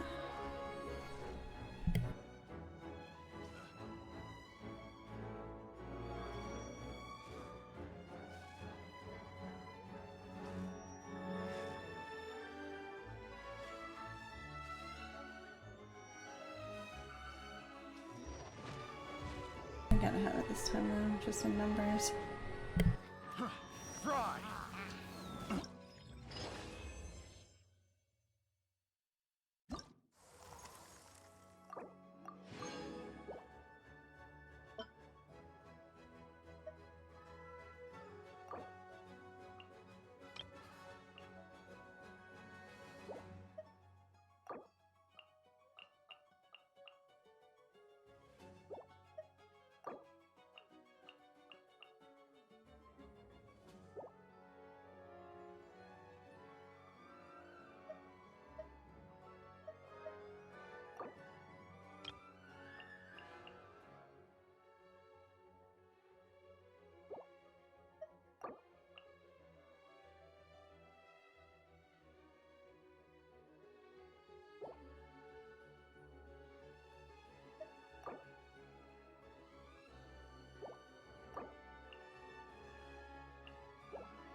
wanting this one.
This guy's gonna die to damage.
I guess there's another version where we play against other people.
My electric guy's literally not attacking him. Oh man.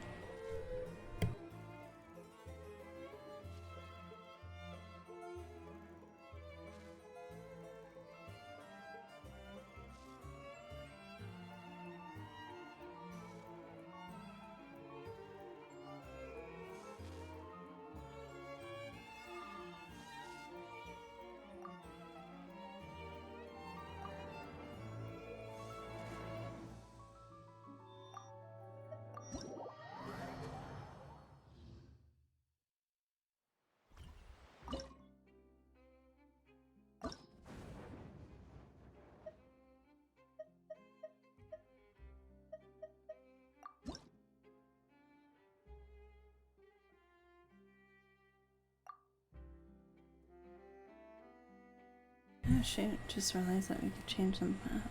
Okay. Let's see. Can I just...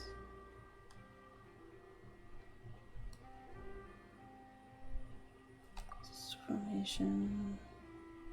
Just like Wario again.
Stay strong.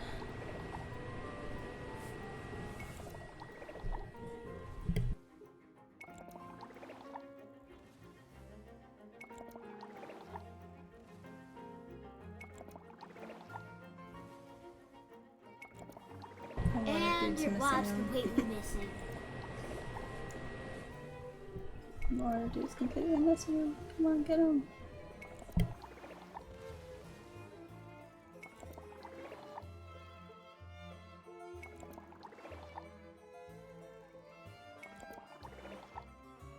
Why? Why is it shooting so far off?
Yeah, now I gotta fight actual people.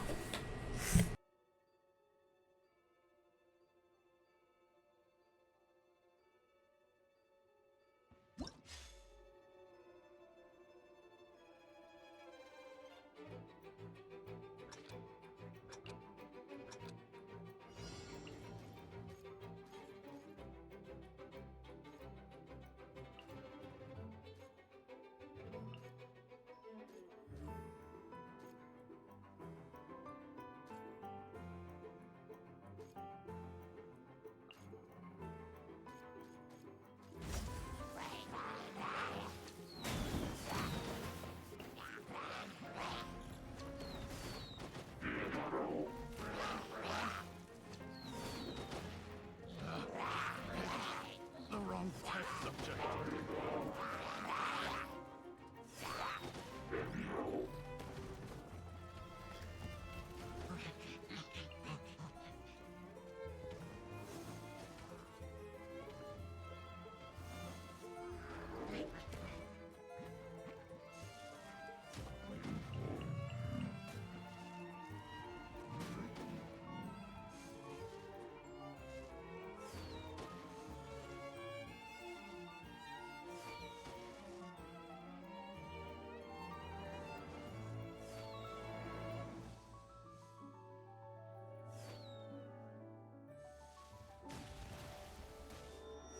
No.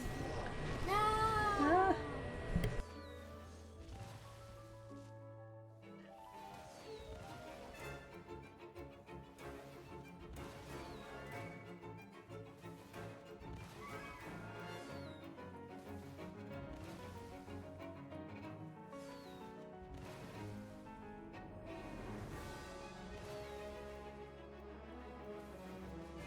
Those Hilichurls like destroying palisades.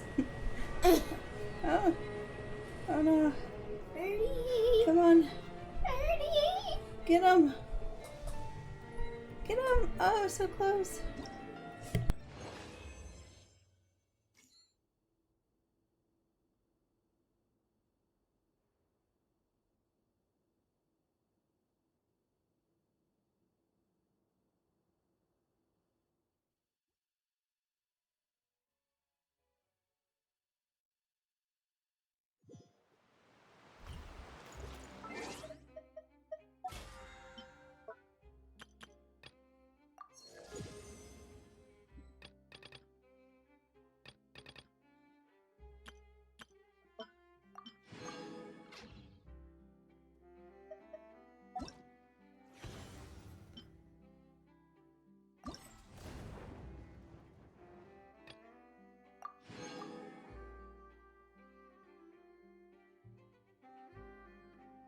Alright, so I need to get a total score of 5,000.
Sustaining bombers are gonna get me.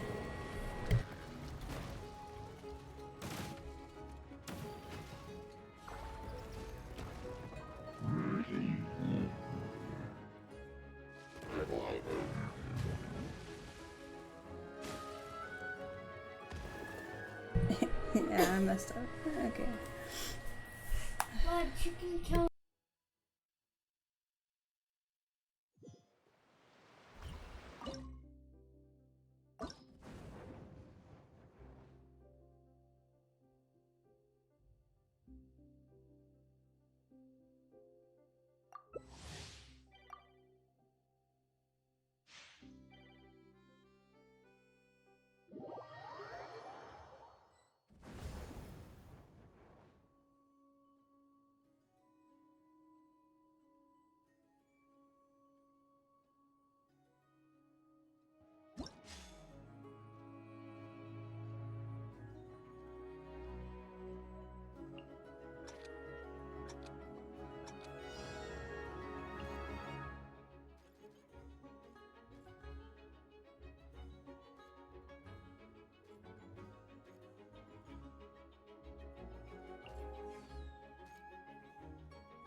Nice.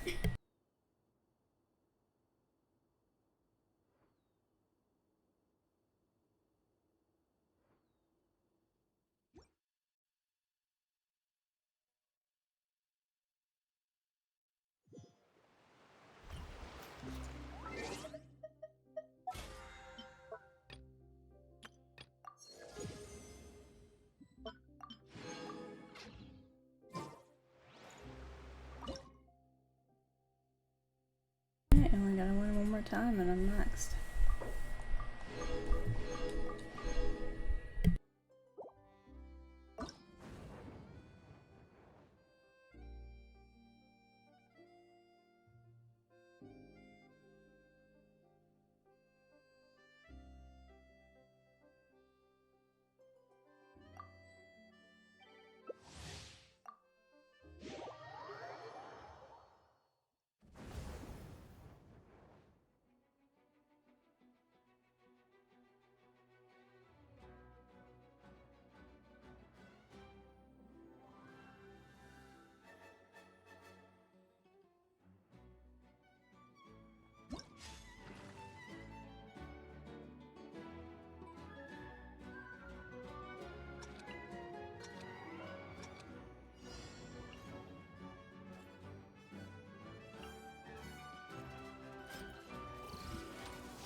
Don't like electric people.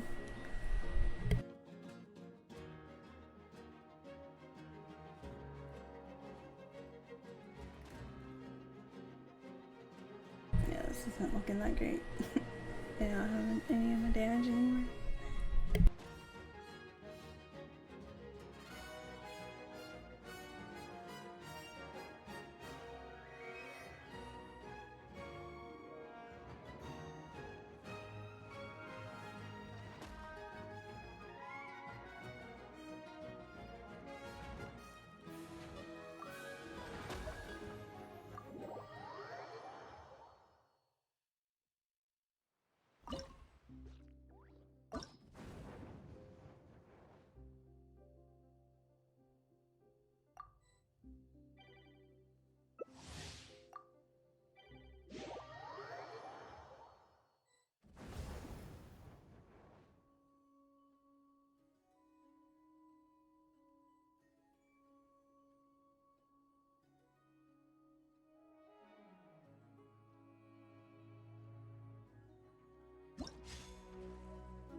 The wrong test subject.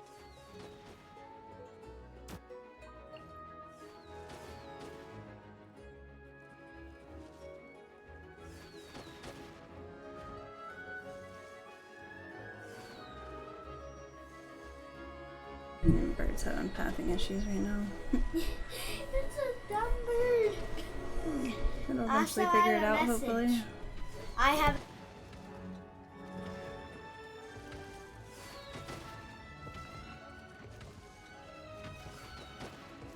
Hello, turtle will forget. Oh, there it goes. It went a little bit more forward. Happy mem-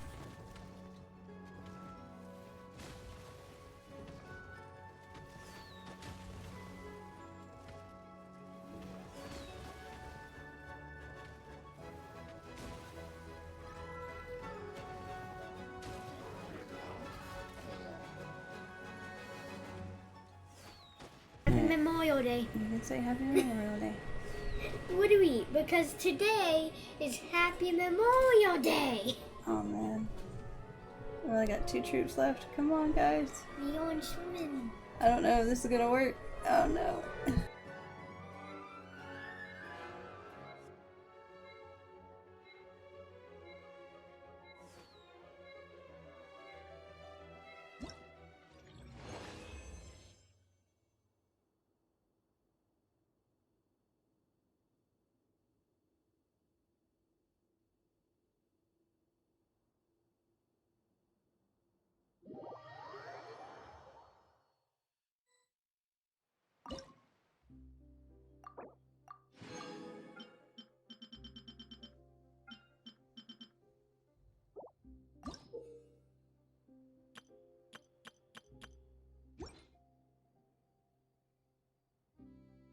So got all the rewards from that. Nice.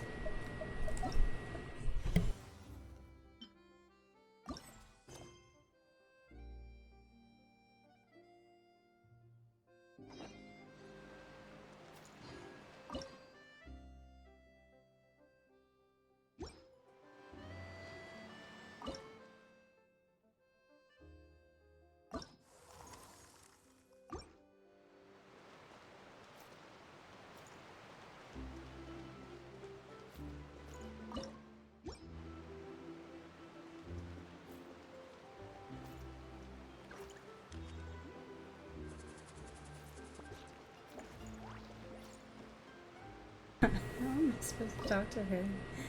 Ah.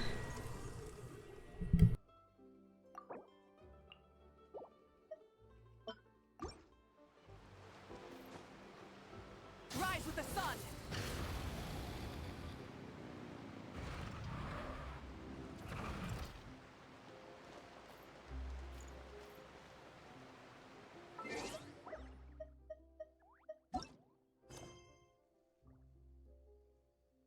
it's because I'm in co-op mode. Okay.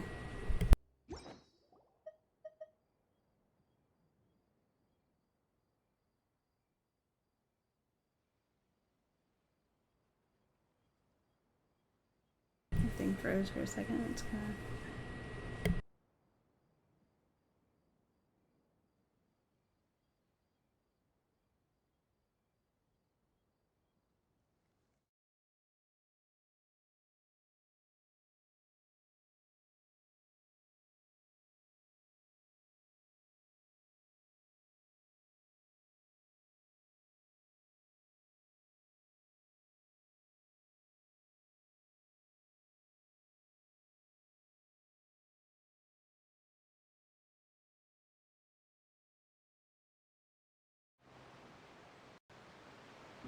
Alright, return to single player. That's working now.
Alright, yep, afterwards done. Both versions of this is done. I'll explore the sacred mountain of sanctified land later. Already done the test runs.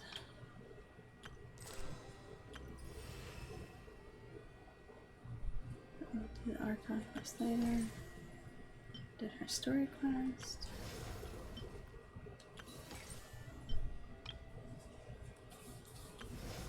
Okay. We'll just do that all the way over here.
Oh, wow. Kaniche is coming back. Already? Yep. I thought we would come back before Kaniche. Kaniche and Raiden Shogun. Raiden Shogun I already have. I'm going for Kaniche. I was thinking of wishing for the Frost Cook Lady, but Kaniche, huh? Yeah, Kaniche is pro. Kaniche is pro, yeah. Yeah, it's just like you.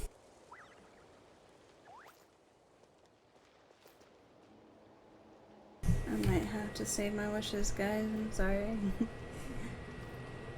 I've been wanting Kaniche like for a while, but I wasn't able to get him. I like Kaniche because.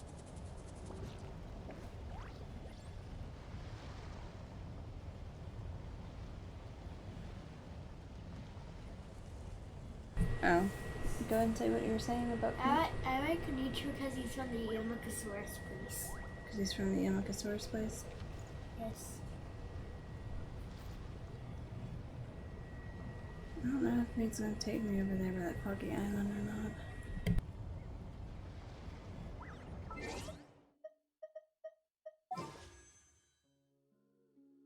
It kinda sucks because I kinda wanted that Dr. Dude. I mean, you can do like 10 wishes. 10 Well, I mean... Dude.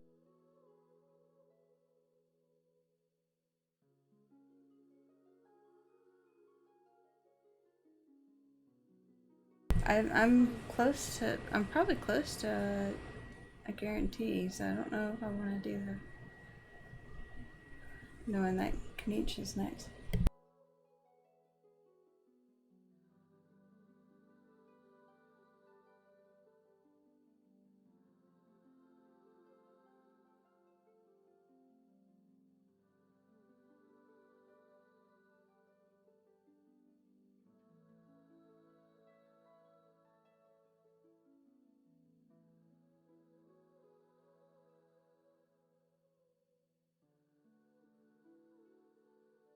Yeah, I'm already at 62. 62 plus 24 would be...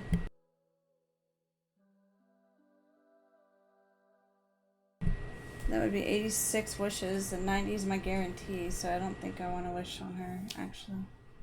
Which kind of sucks. Like just 5 wishes to get Dr. Dude?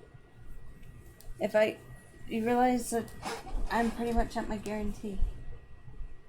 If I do 5 wishes and I get her, then I pretty much earned it for Kaniche. Well, you're kind of in a loop because you want the doctor guy. Do what? You're kind of in a loop then because you want the doctor guy, right? I mean, the doctor guy is cool, but honestly, over Kaniche, I'll play him again, but I don't... Compared to having Kaniche, I don't know. Being able to grapple anytime I want, that would be amazing.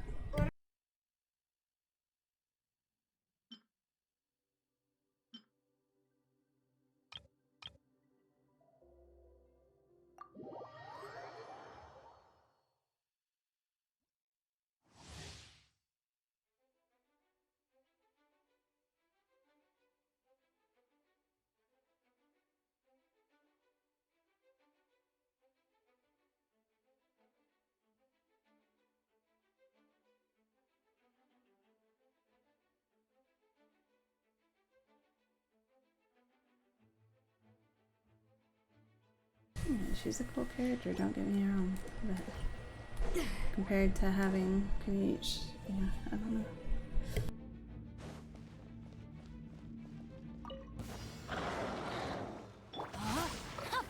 Ring cutter. Time to act. Frost is coming! Commencing! You had your chance. Let's... At first, the flavor. Chaka! Yeah! A dash of frosting. Cha!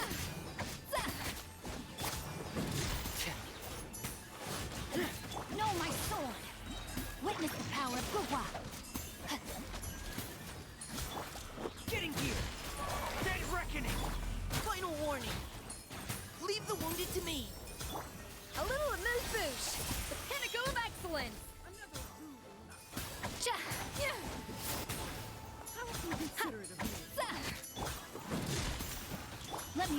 first. Engaging. Commencing cleanup. Frost is coming. Let's keep going, team. Yeah. There's on the.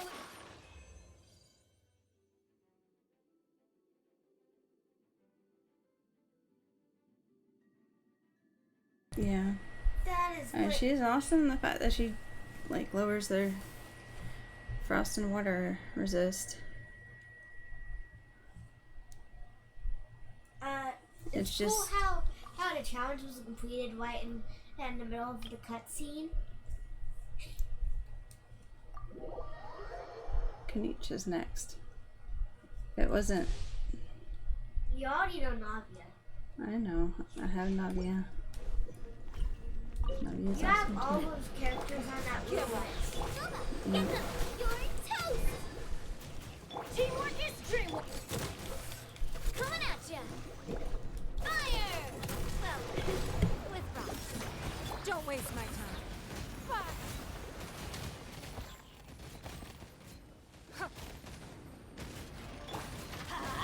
Everybody stand back! It's nothing. Feeling lucky? Attack! Submit! Nice and spicy. Eat this! I'm going in!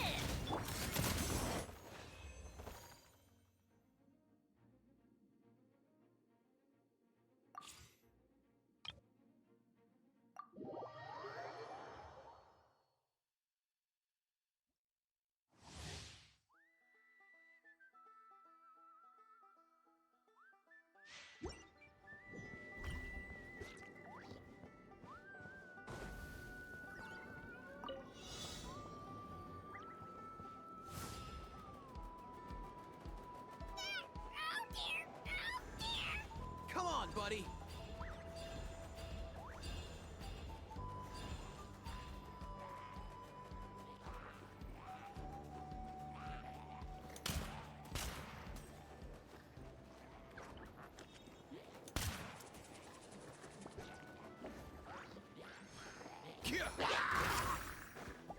Mind your step.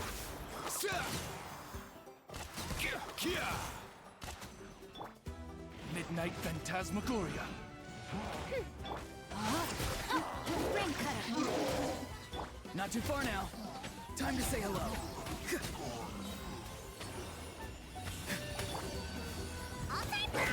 Come here, you little rascal.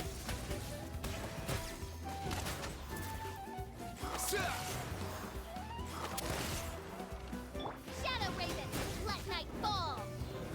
Witness the power of Gua. Farewell. Tell me what you see. Up and away!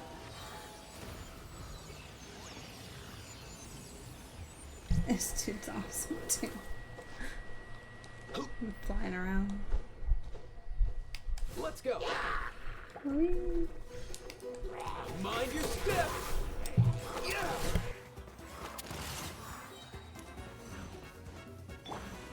Midnight Phantasmagoria. Rain cutter. Not too far now. Time to say hello. Nothing personal.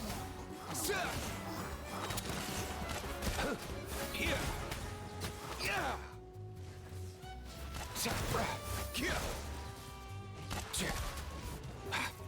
Shadow Raven, let night fall! Mein Fräulein.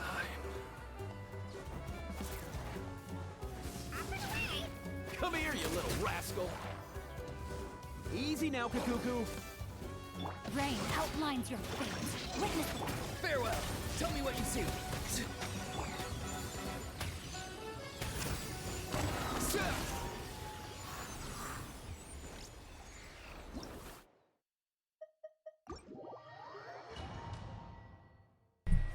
Decisions. Decisions. Yeah, the next up people with Kanich aren't that great. It's basically like We already have the ones that come with Kanich. Tama, Kujisara, and and then the Lynette. And then Maiden Showdown, which I already have her. Yeah, we both have the Sogun. Huh? Yeah, we both had the Sogun. Except I got mine.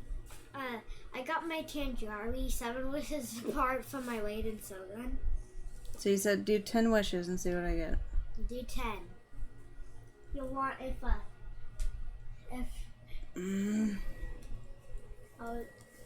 add.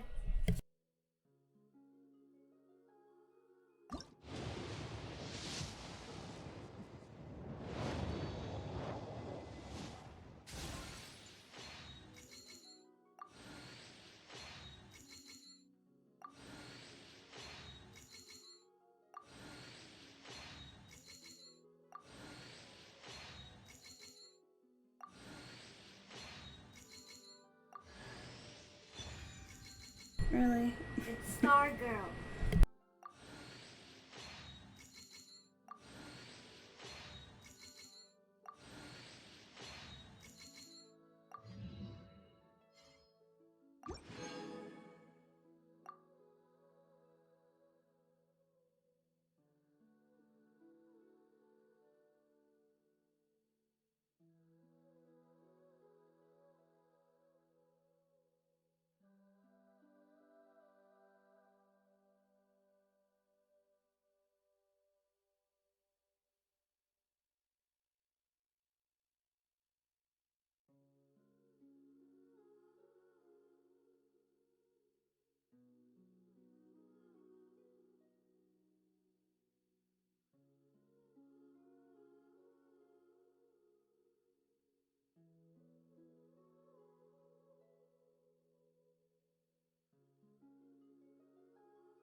So on this tier list, on Escoffier is it SS. Kniech is an S.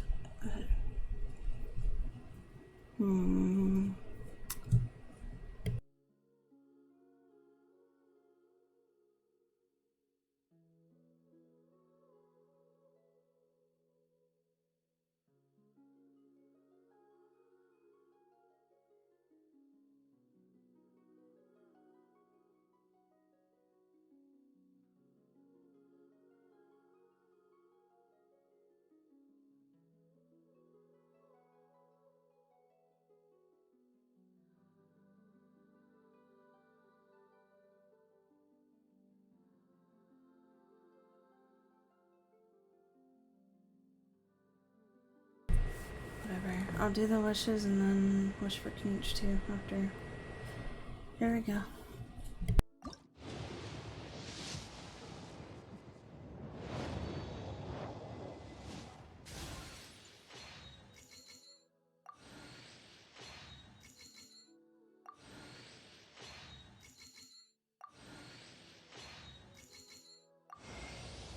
Well met. I am Escoffier, I got her. supreme and master of precision. You just muted Escoffier. Huh? You just muted her. Come on, give me Dr. Dude.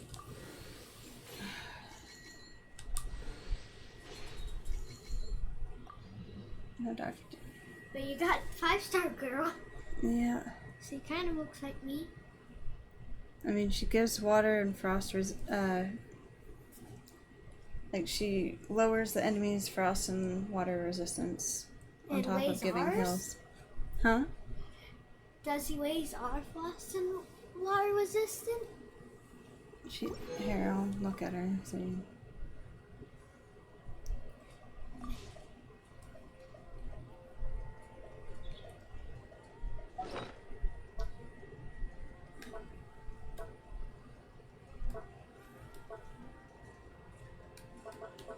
Where is it?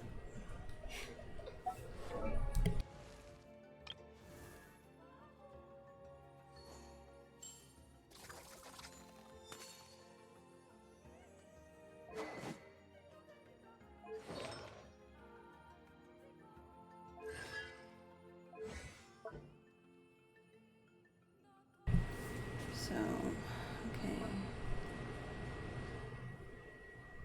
Activates her all-spectrum multi-use cooking mic in its cold storage mode and deals AoE cryo damage to nearby opponents. Follows the current active character and fires frosty part phase at nearby opponents at intervals, dealing cryo damage. It's a Wusa, how do you say it? Will summon a surging blade when activating her cooking mic and cold storage, dealing AoE cryo damage. Holds her what? Well, you can afford to. All spectrum multi-use cooking mix. Off the cut cookery mode. What is this?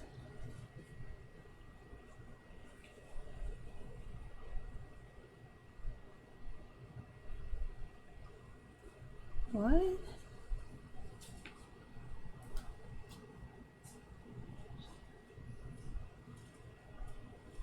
She can like cook some random.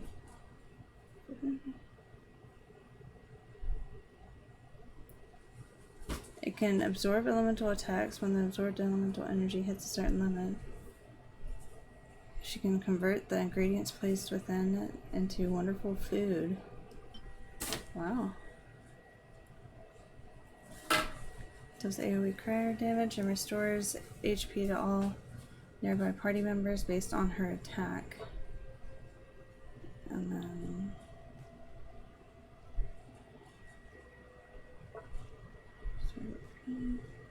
then also when there are 1, 2, 3, 4 hydro or cryo characters in the party, she will decrease the hydro resistance and cryo resistance.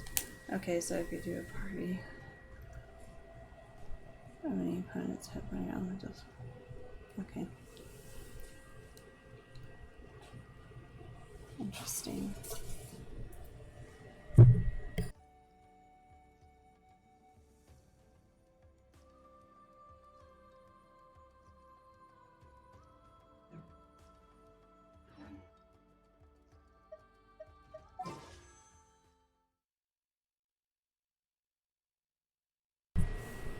Well, let's see if I get Dr. D with the 4.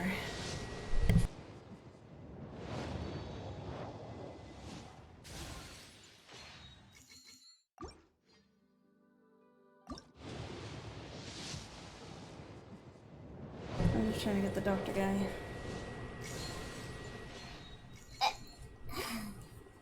Two wishes left here. Us together. That doesn't work, we'll use G-Fetter.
ready to spice things up.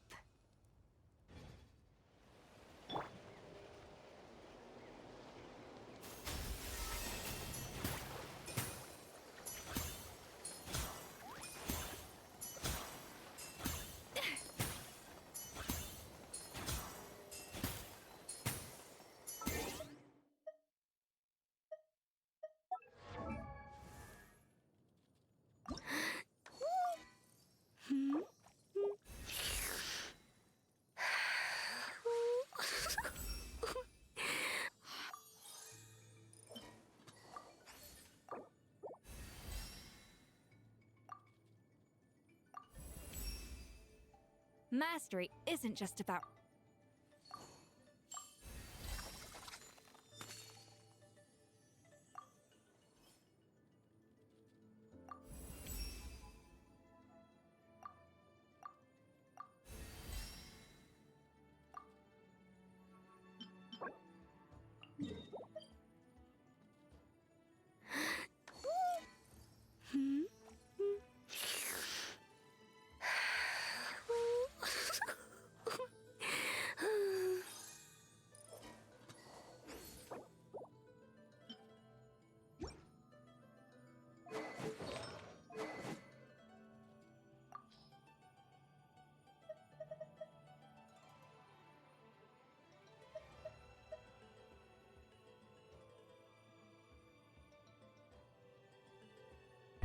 Oh, nice.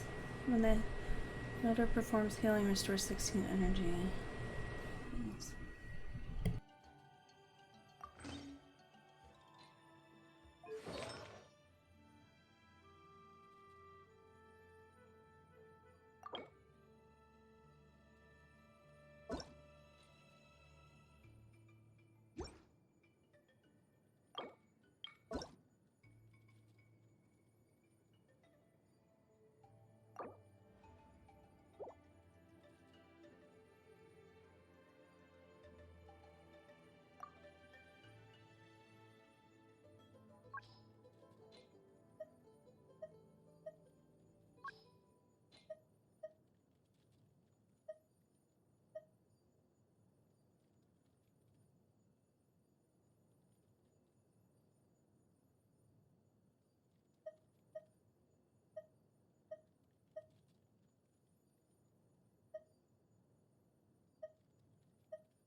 An important part of...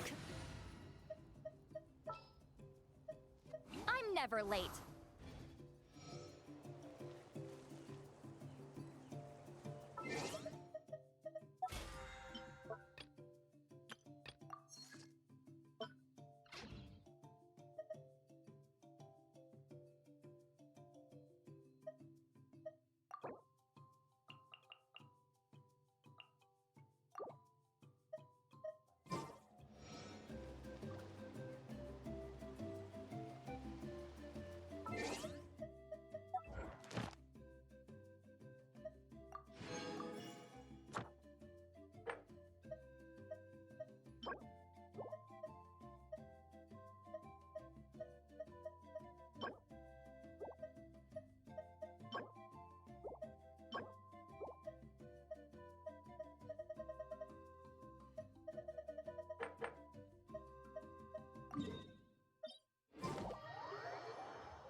to oblivion! Let the mountain's veins boil! Pyroclastic surge!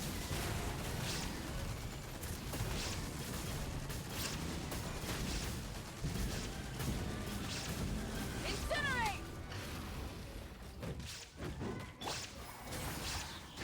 Bring it!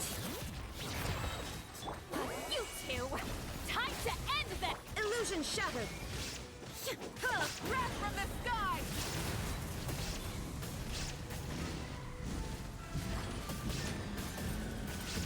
Incinerate! Hear the echoes of the valley! Get to work! Light it up! Now you shall perish! Pyroclastic surge!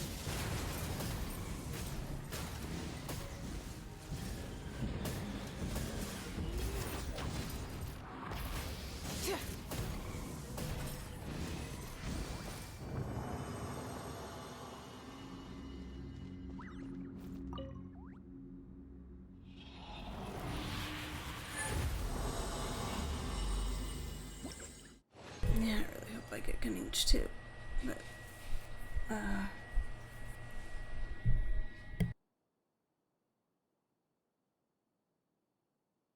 she's a frost healer, so not bad.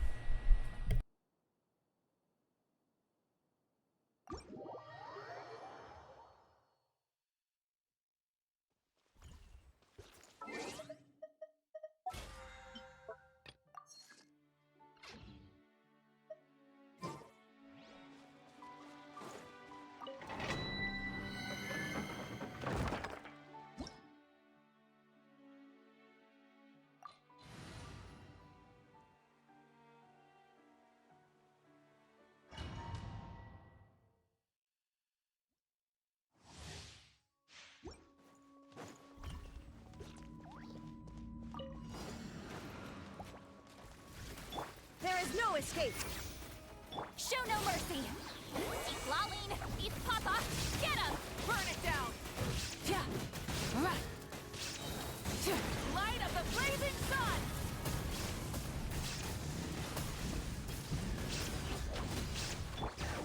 Letting brave names echo! Light it up!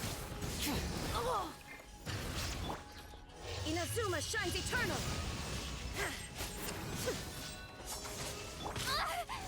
Get to work! Suffer the wrath of Eastleigh!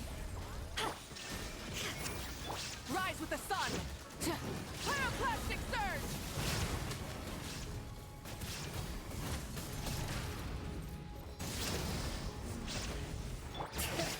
Hear the echoes of the valley! Show no mercy! You two! Time to end! Shine down! Burn it down! Light of the blazing sun!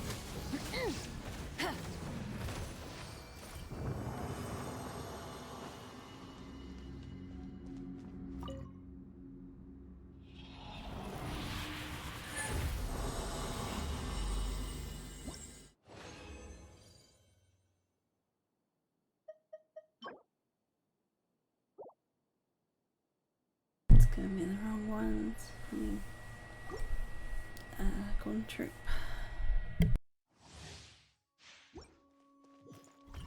Golden Troop with attack, gold. Illusion shattered! Torn to oblivion! Let the mountain's veins boil! Light it up!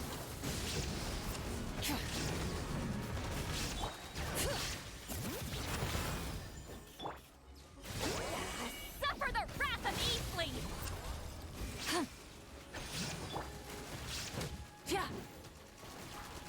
Rise with the sun! Pyroclastic surge!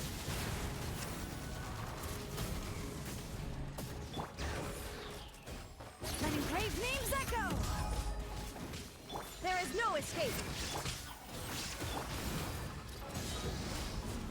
Light it up! Now you shall perish! Wrath from the sky!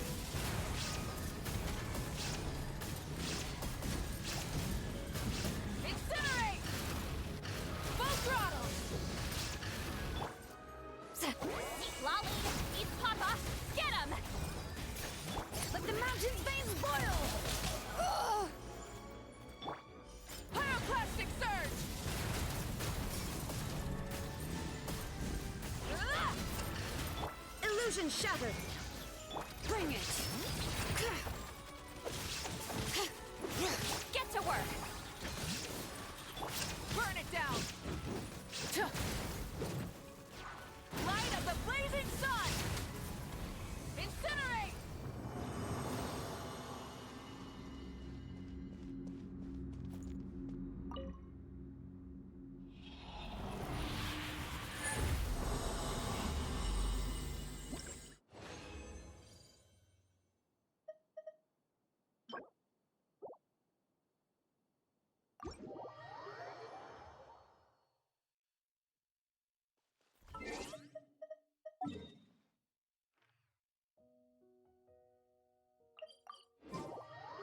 Gonna make what condensed resin I can. Try this again. Ad Astra. Thank you for completing. Ad Astra.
It's freezing again.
wasn't even the golden shroom.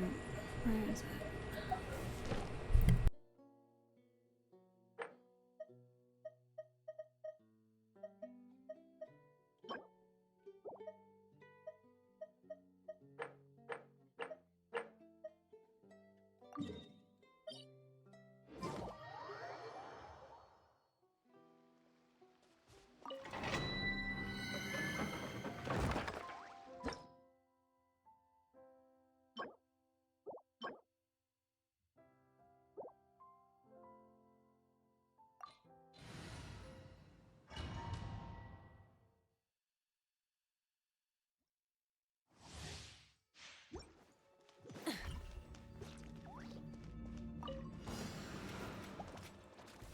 There is no escape! Torn to oblivion! Show no mercy! You two! Time to... Let engraved names echo! Light it up! Wrath from the sky!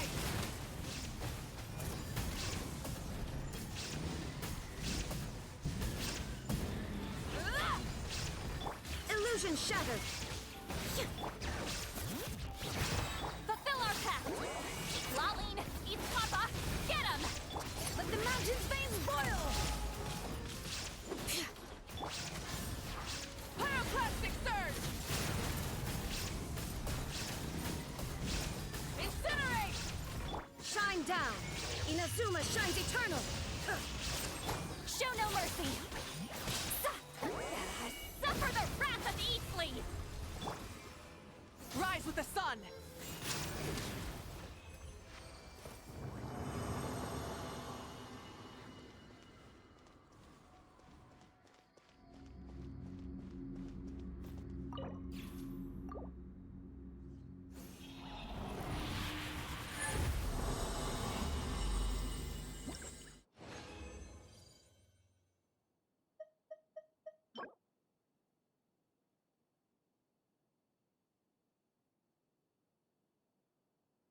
Nice. I don't know if I got a flower one yet or not. Got this. I think it's golden shrimp as well with that tag. Nice.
There is no escape!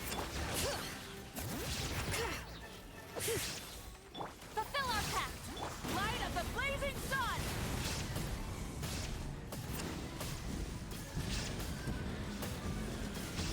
Hear the echoes of the valley!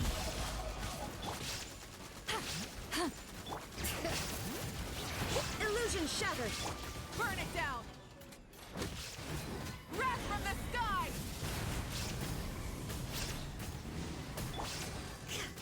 Torn to oblivion!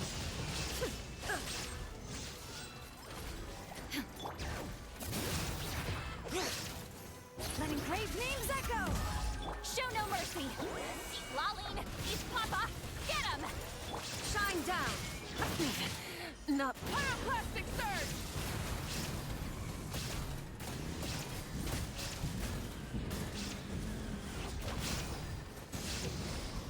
There is no escape!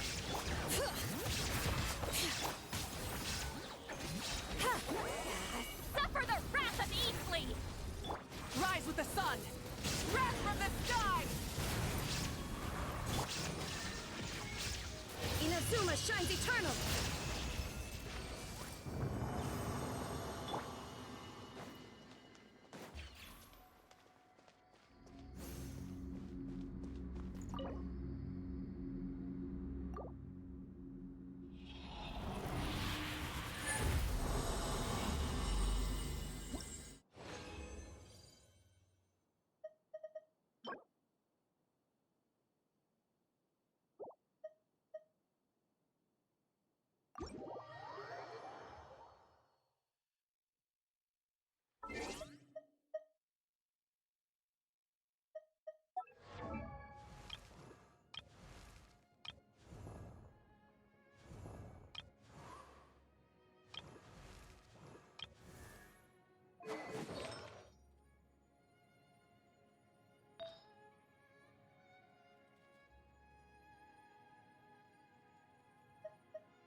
with the healing bonus for now, but it's an option as well.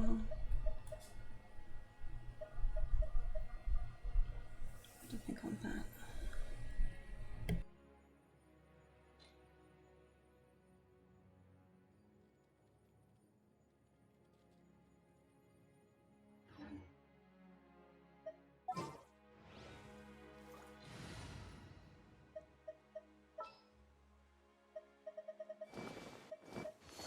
Ready to spice things up?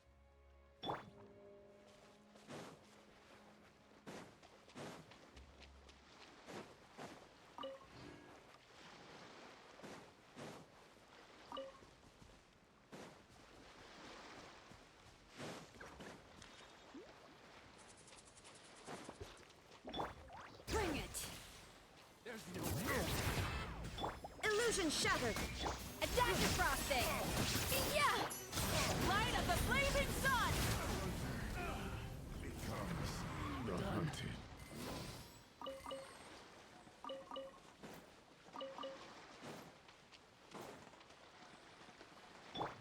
Off to the freezer!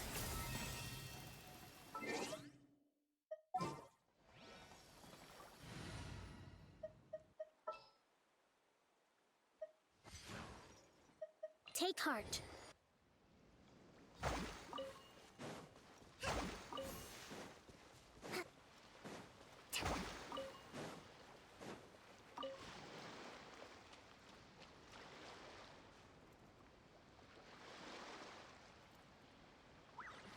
Hold the line.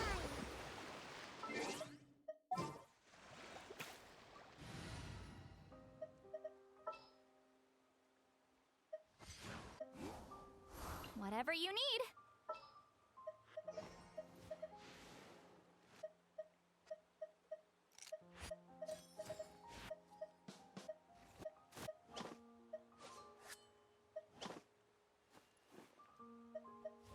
Utensils at the ready.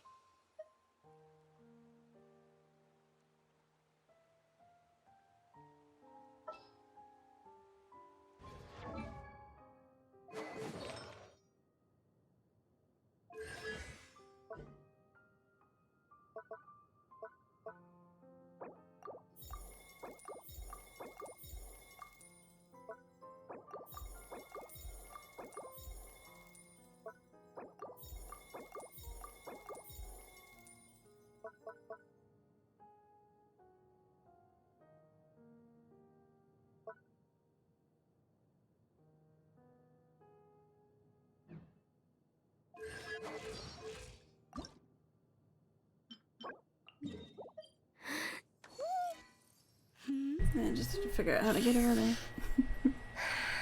I don't know.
This is the one I'm missing.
An inspired melange.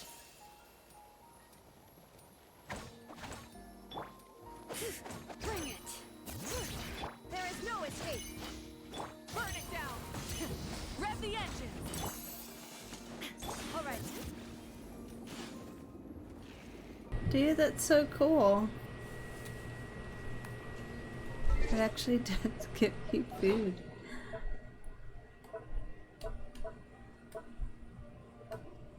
Wow. What is it? Let's see. Where the heck is it? Okay, what food is it? Golden food.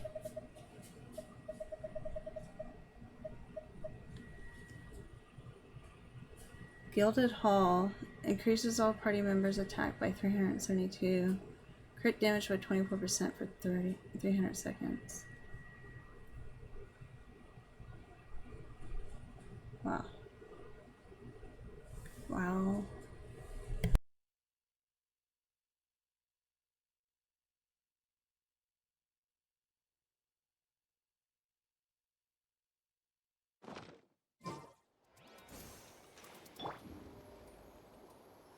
So watch, see? If I do elemental attacks, oh shoot, hang on. Wait.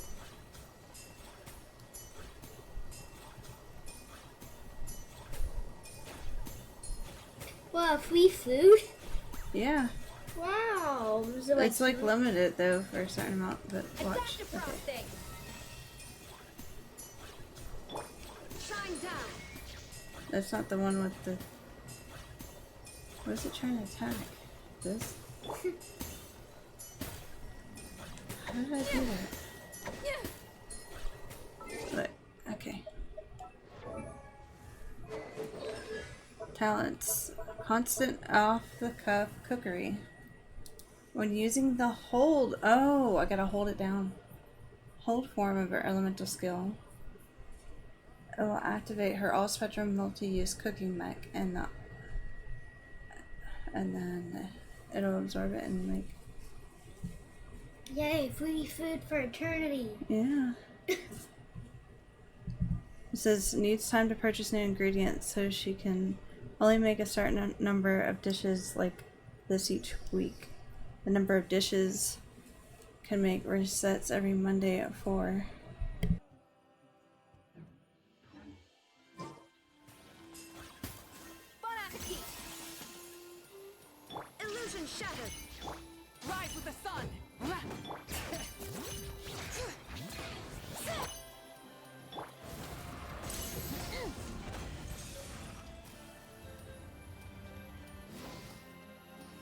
Yeah, it just makes random stuff. What would eventually like make Quee's specialty? I don't know. Here, this one. Oh my goodness. Huh. Autumn Frost restores 42% of max HP and an additional 2,850. Dang! Huh? Dude, this is crazy. Shine down! I think she was worth it. She's actually cooler than Kinich. Kinich can't even cook a piece of toast. Huh? Kinich can't even cook toast. But it's officer, you just gotta swap things, and you get food. Where did the other food that she made go? What is this one? So, I think, was it this? no, that's like a different character specialty. I need a search bar to find her food. I have too much stuff. Oh my goodness.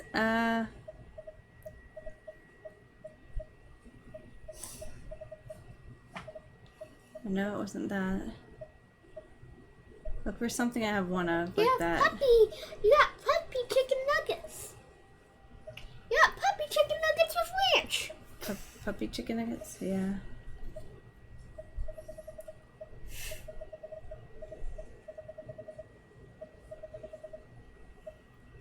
I really don't know. The Gene Pizza you can scare Can't Quee remember with. what it was. There's something, I found food that you can scare Quee with. Go to the pizza section. I'm trying to think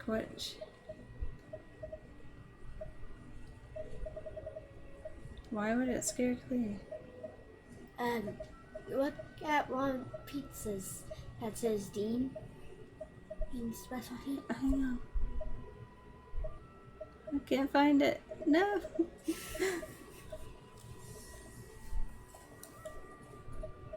Alright. Try another one. No recipe, no problem. Hear the echoes of the Well, we know that you got that thing, the mountain thing. Oh no. It went into the void. How am I gonna get it here? You're in Fontaine, you can die. No, I can't swim. Oh no. Shine down. Can Pika run on water? Oh man. There it Can I goes. resummon it? An inspired melange. Aw. Illusion shattered. Gotta beware of water. I'd recommend you move to a place with no water. What's gonna be? Simui. The letter of folklores. Ooh, that's a good HP food. It looks. That's it what looks she like cake. ate earlier. It's cake. It's the coffee cake that we gave to Coffee cake. that we gave to her in the story. Oh. Yeah, she wanted coffee, so I gave her coffee cake. where it is though.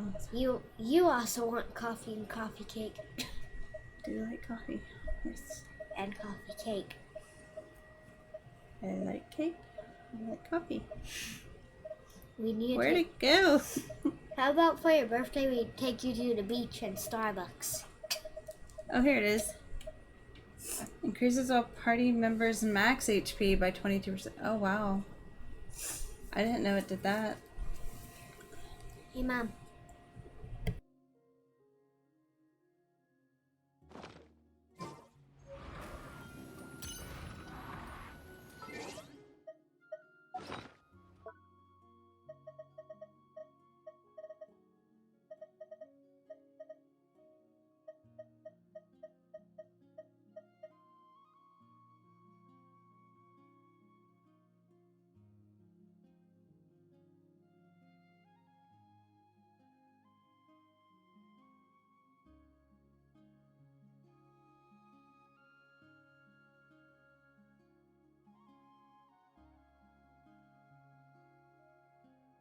So Wave Kiss Sands decreases all party members' sprinting and swimming stamina consumption by 25% for 900 seconds. Should I try to swim to that island with the... With the Escoffier food? I can't figure out how to get over here. Oh, that's a big swim. So you just call in your boat? Well, there should be a boat here, right? But I don't see one. Is there a teleport where you're trying to I don't know if it matters what... Oh look, it gave me another one. Oh. Okay, that's good. Now you have extra stamina going there. This is so crazy though. But look, I gave her the, remember that extra weapon I had for healing? Yeah. Now she has it. Yay. So anytime she performs... wait. Huh? Do you think that's, what is the other stuff girl that also uses the pole arm? One. The other one that's like the 4-star, the original. The fire. Yeah. This girl. Yeah. What about her? See, kind of looks like she's related to her. To Escoffier. What? They're both Seths. They both use pole arm. I mean, they're exact opposite elements. They like cooking. But she's saying she's gonna go visit her. But they're not really. That would be funny if they were.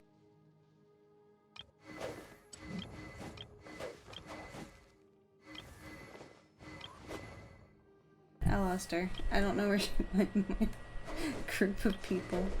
Your group of humans. Okay. Escoffier. Oh wait, she's up here because I have her equipped. But look, I already got my artifacts up to 20. I'm just missing one. But they're not all attack. One of them, that's attack, 46%. That's a good one. That one's got some attack. You know, you can still have like HP. That one has healing bonus, which I think might be. It still counts as a full set if you just have 4 and one different artifact. I mean, technically, I could put on a purple one if I really wanted to, but oh no, I'm stuck. What I did for Queez, I had like 4 Crimson Witch artifacts and one on Let's see if it'll take me over there. I need to go to that island. It's a snake. That's where the boss is for her, on that misty island over there underneath the moon. Escoffier? I think it's a stone snake dragon. Snakes don't have horn thingies like that.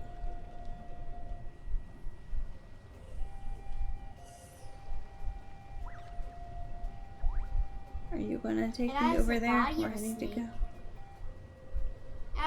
butt of a snake. The butt of a snake? I mean, it's shaped like a C at the end. I don't know if that's really... Sea snake?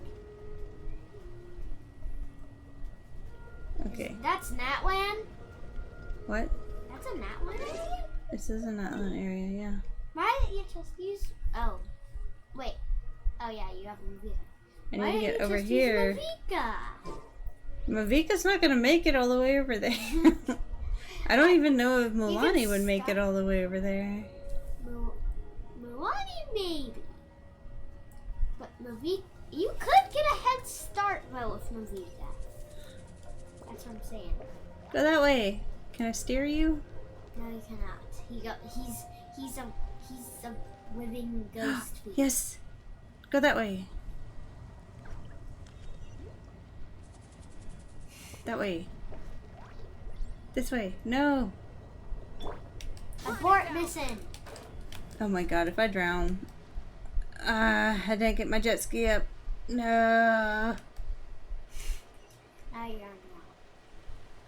Watch him like go past me. There's no way. Look at this. There's no way. I'm not gonna make it. R.I.P. Mavika as he drowns slowly in the river. Where's the cloud ancient secret? There we go. Wait. That's the new zone. I still have to finish doing that.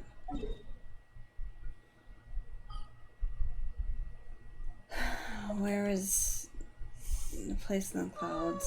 Stop.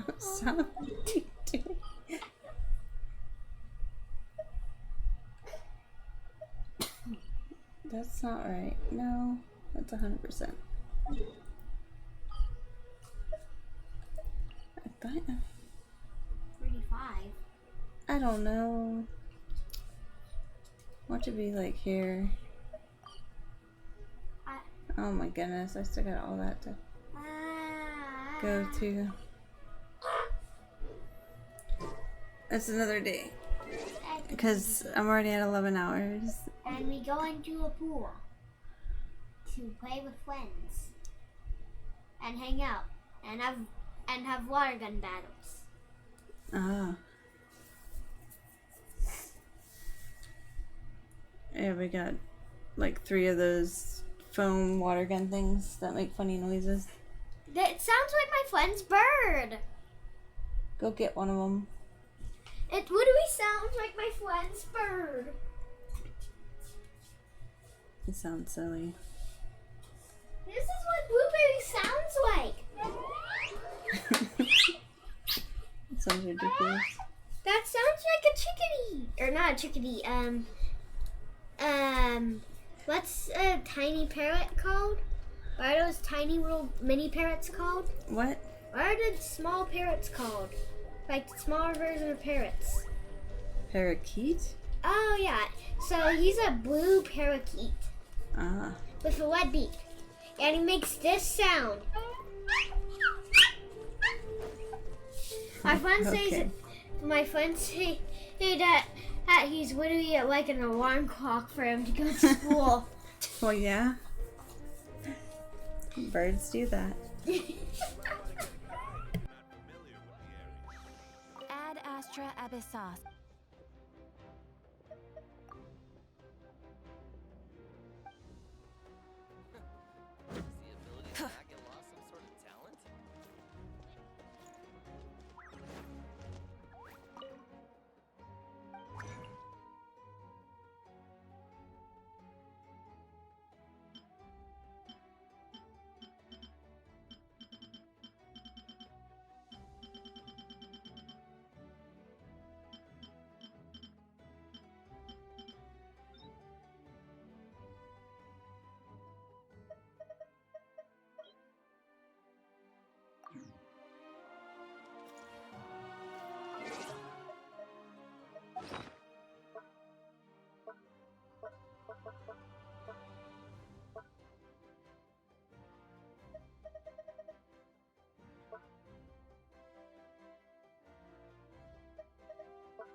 exploration and trials.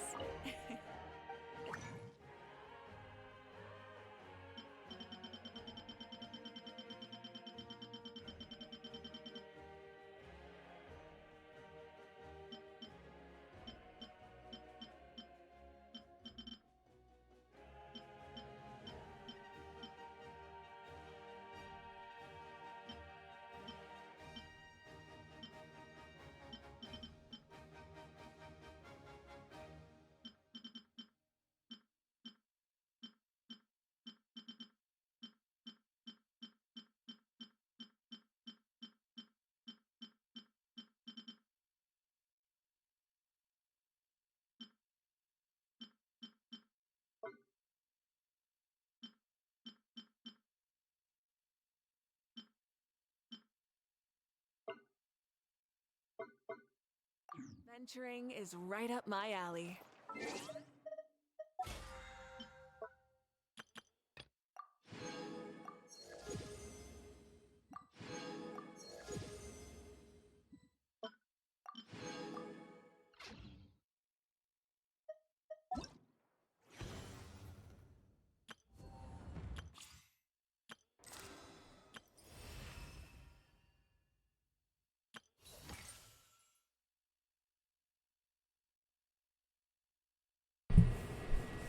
Yeah, I'll have to figure out how to get over here later. I don't think there's a way.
Yeah, I don't know how I'm gonna get over there, but eventually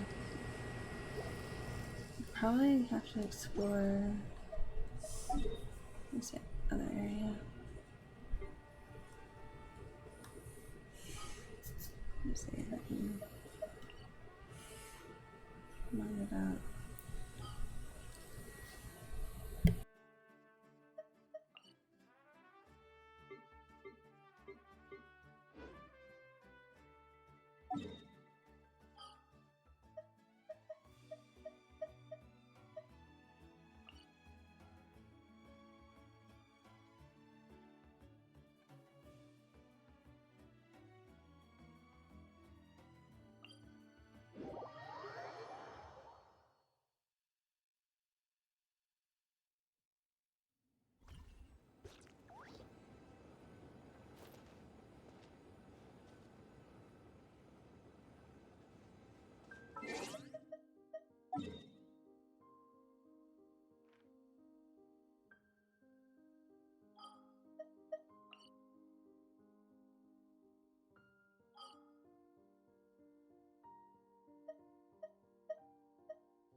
Hip.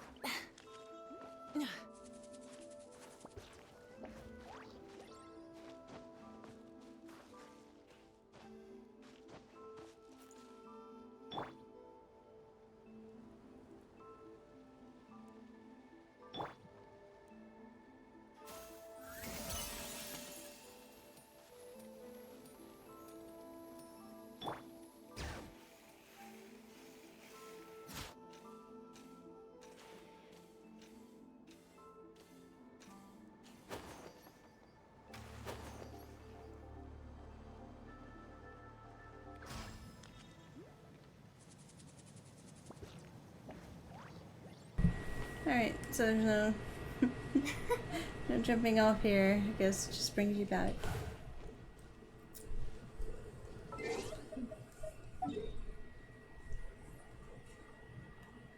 Yeah, I'm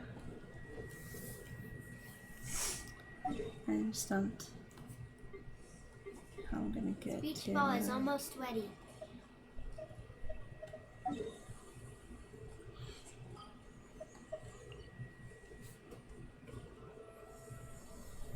this spot.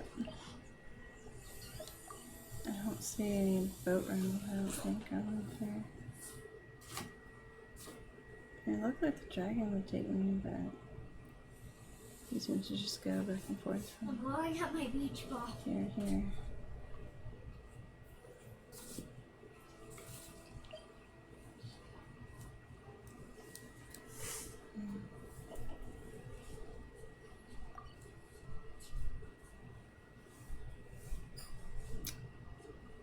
Oh, I could turn to one of the birds maybe, fly over there.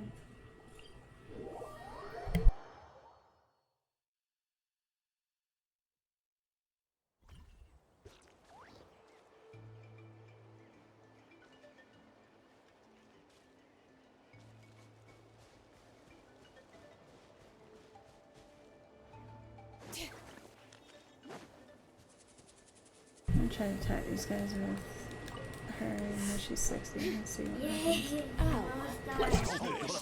Get the fight. Shutting down! Rise with the sun! Pyroclastic surge!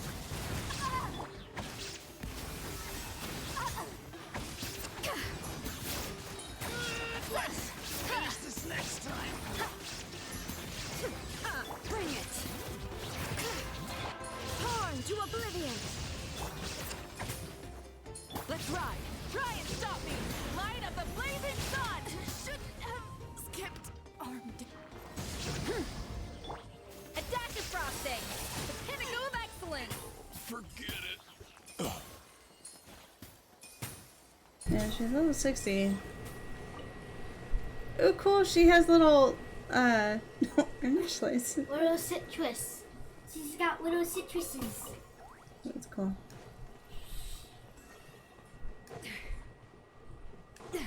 Look what I'm almost done with, Mommy. Off to the freezer!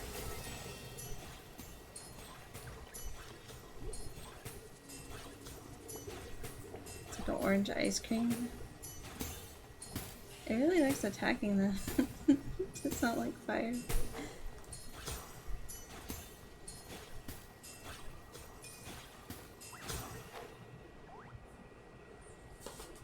Oh, these are babies. He's not a little baby. That's what it's just adults that like babies. I don't see a baby one. It's a Yamacosaurus. It's a Cephicosaurus. You're a Cephicosaurus. Yamacosaurus. Oh, I said Cephicosaurus because you're Escoffier. Yeah, I gotta try to get Knight. Just gonna be wishful thinking, but You can do it.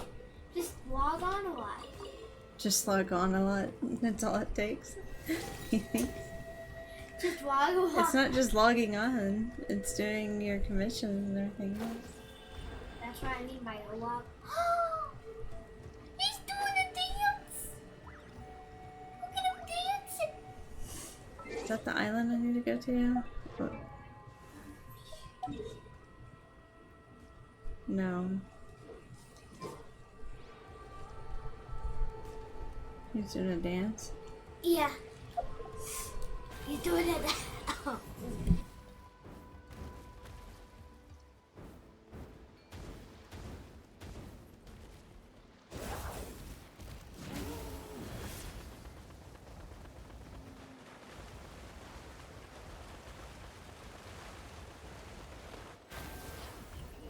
Yeah, it's fun until I run out of stamina and then I can't. Oh, you.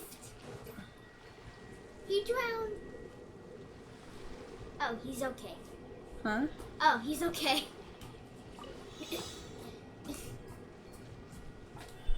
And technically that was another one, but...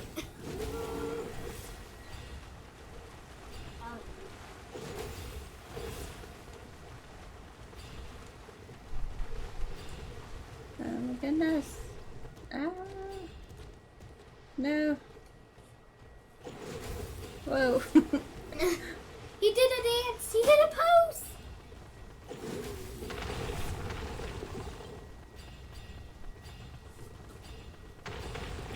Look what I'm almost done with that I worked hard on. Super Rhino. Or Tankosaurus or something like that. Tankosaurus. Try to jump. Go, go. No, Rhino juice. Go, little guy, go, little guy, go. So close. I did it. Woo. Look what I'm almost.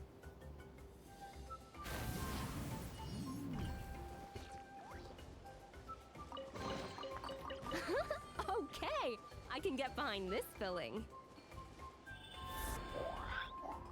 Oh, I found a bird. Maybe I can fly over to that other island. Let's see. If I can find the air things. Oh no. I'm out of stam. I didn't make it. Oh look. Power calls I don't have.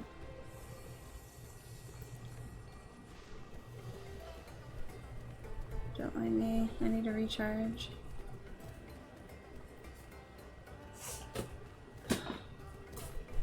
Okay. Do this and see if I can recharge the bird. No? Dang it.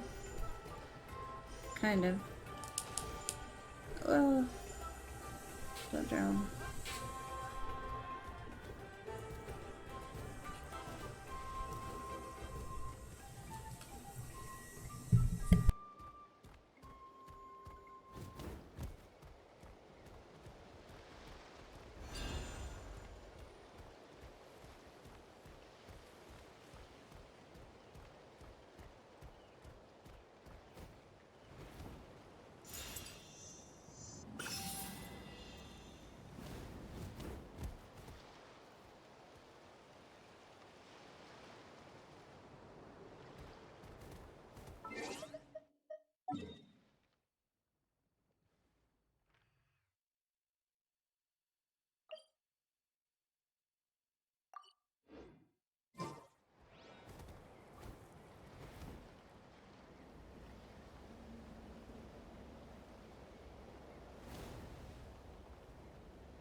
Oh! I could turn into one of them. And swim there, probably. Here. Yeah, they have pretty infinite I don't need a boat. I get one of these guys. Just don't dash on your way there.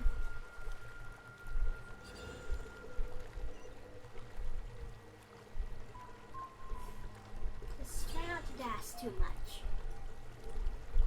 These little things rejuvenate my energy. See? Phosphagen. Well, this is gonna take a while. Not really, I'm zooming. No, I'm talking about what my task is. I'm blowing up the floaties. Yeah, but it's such a cute floaty. You see why I picked this one, right? Huh? You see why I picked this one? It's so cute. Birds. I like this one. Well, be careful with it in here. I don't want to poke it. Yay, I'm already here. Look. Yay for you. Yay for you. So this is how you get over here. Just trying to fly. It's so much faster to swim.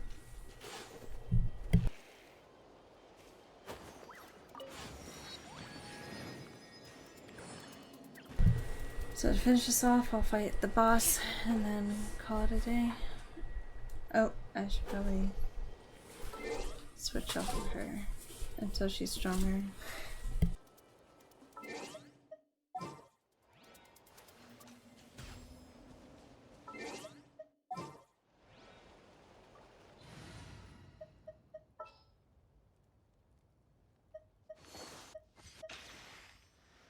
And Kaniche is releasing in like a day. Whatever you need. I'm gonna try to get him, even though I just got a 5-star. We'll see. It's like a blanket. It's so big. Hopefully.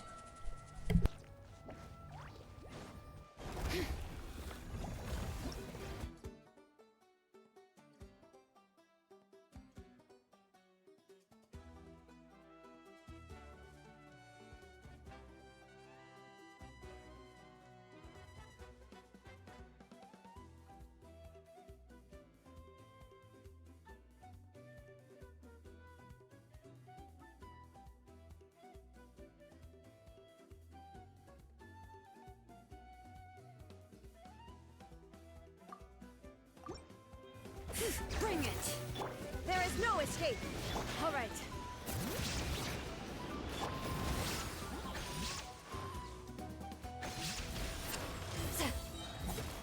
You two! Time set!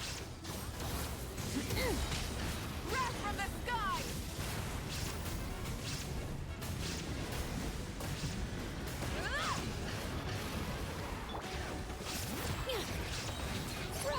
Letting brave names echo! Rise with the sun! Fulfill our pact!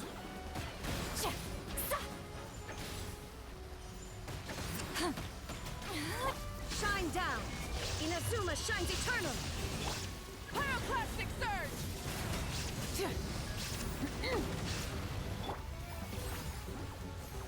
Eat Laline! Eat Papa! Get him! Hear the echoes of the valley!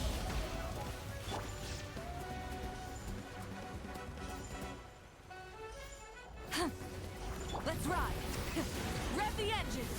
Light of the blazing sun!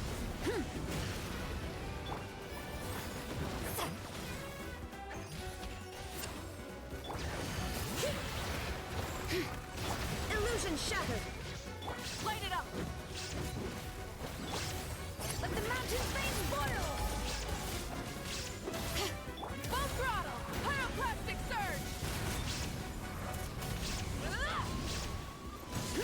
Get to work! Suffer the wrath of the Eastling!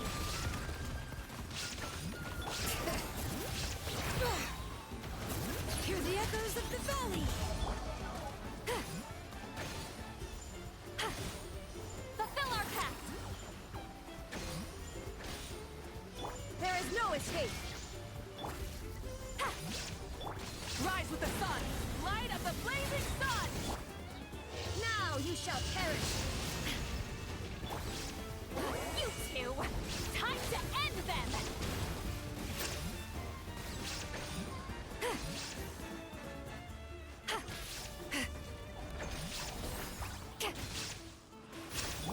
Wrath from the sky!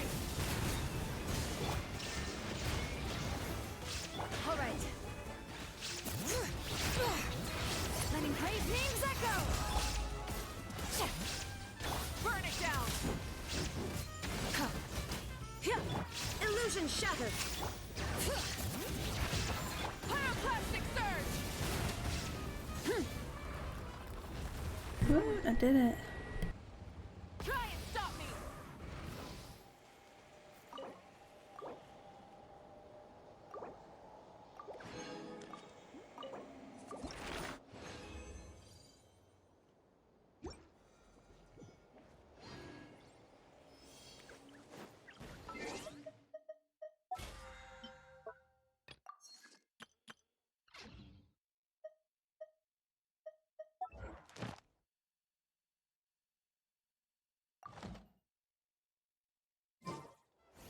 Oh, yeah, no. I'll try it one more time.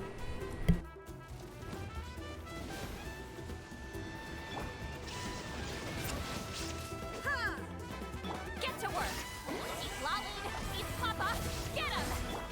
Torn to oblivion! Hear the echoes of the valley! Wrath from the sky! Shine down! Fulfill our pact! You two!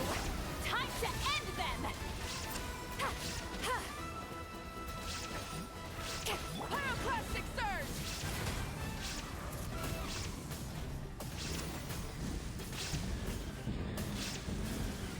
Incinerate! Letting praise names echo!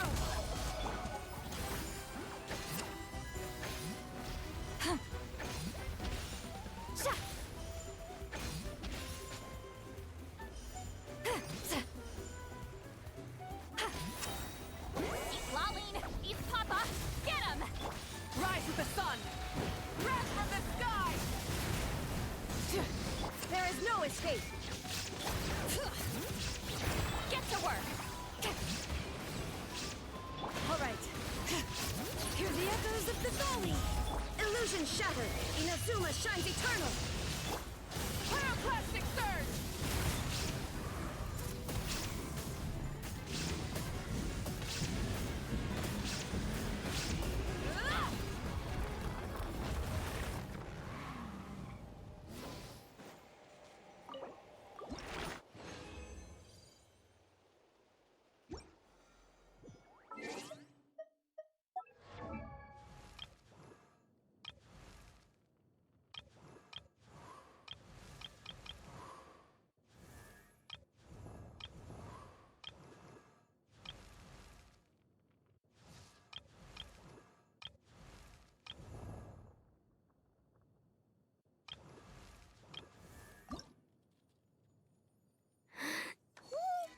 Okay, so I need to earn one more fight with this stuff.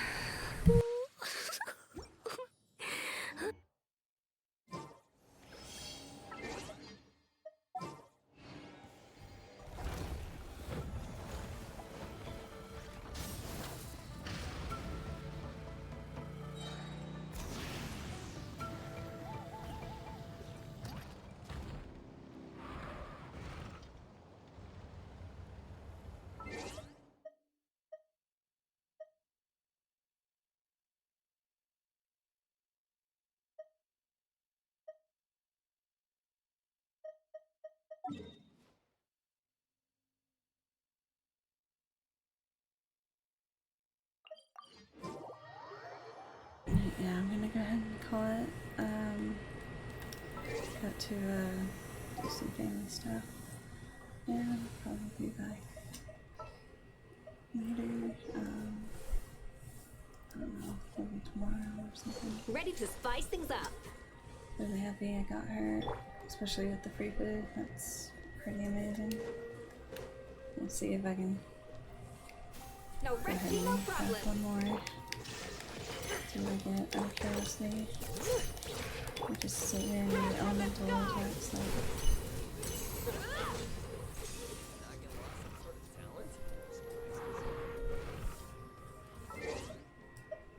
Seems to really like giving you this wave kiss thing, which I've gotten 3 of them, I think.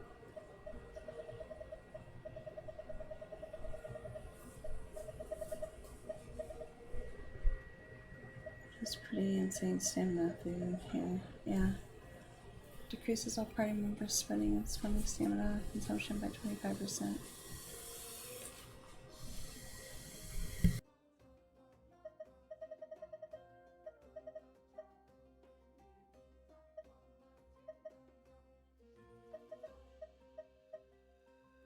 It also gave me this though.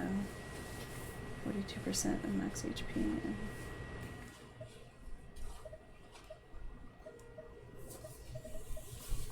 let's see the thing over here by this Gilded Hall.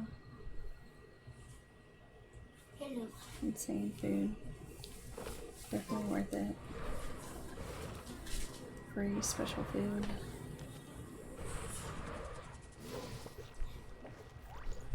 I don't know how many she can craft like per week, but it's pretty awesome. Anyways, thank you all again so much for watching. Hope you have an awesome morning, afternoon, or evening wherever you're from. Gonna hit up the pool and have a good time. And I hope you have a great Memorial Day. Thanks. Bye. Thanks for watching. Bye.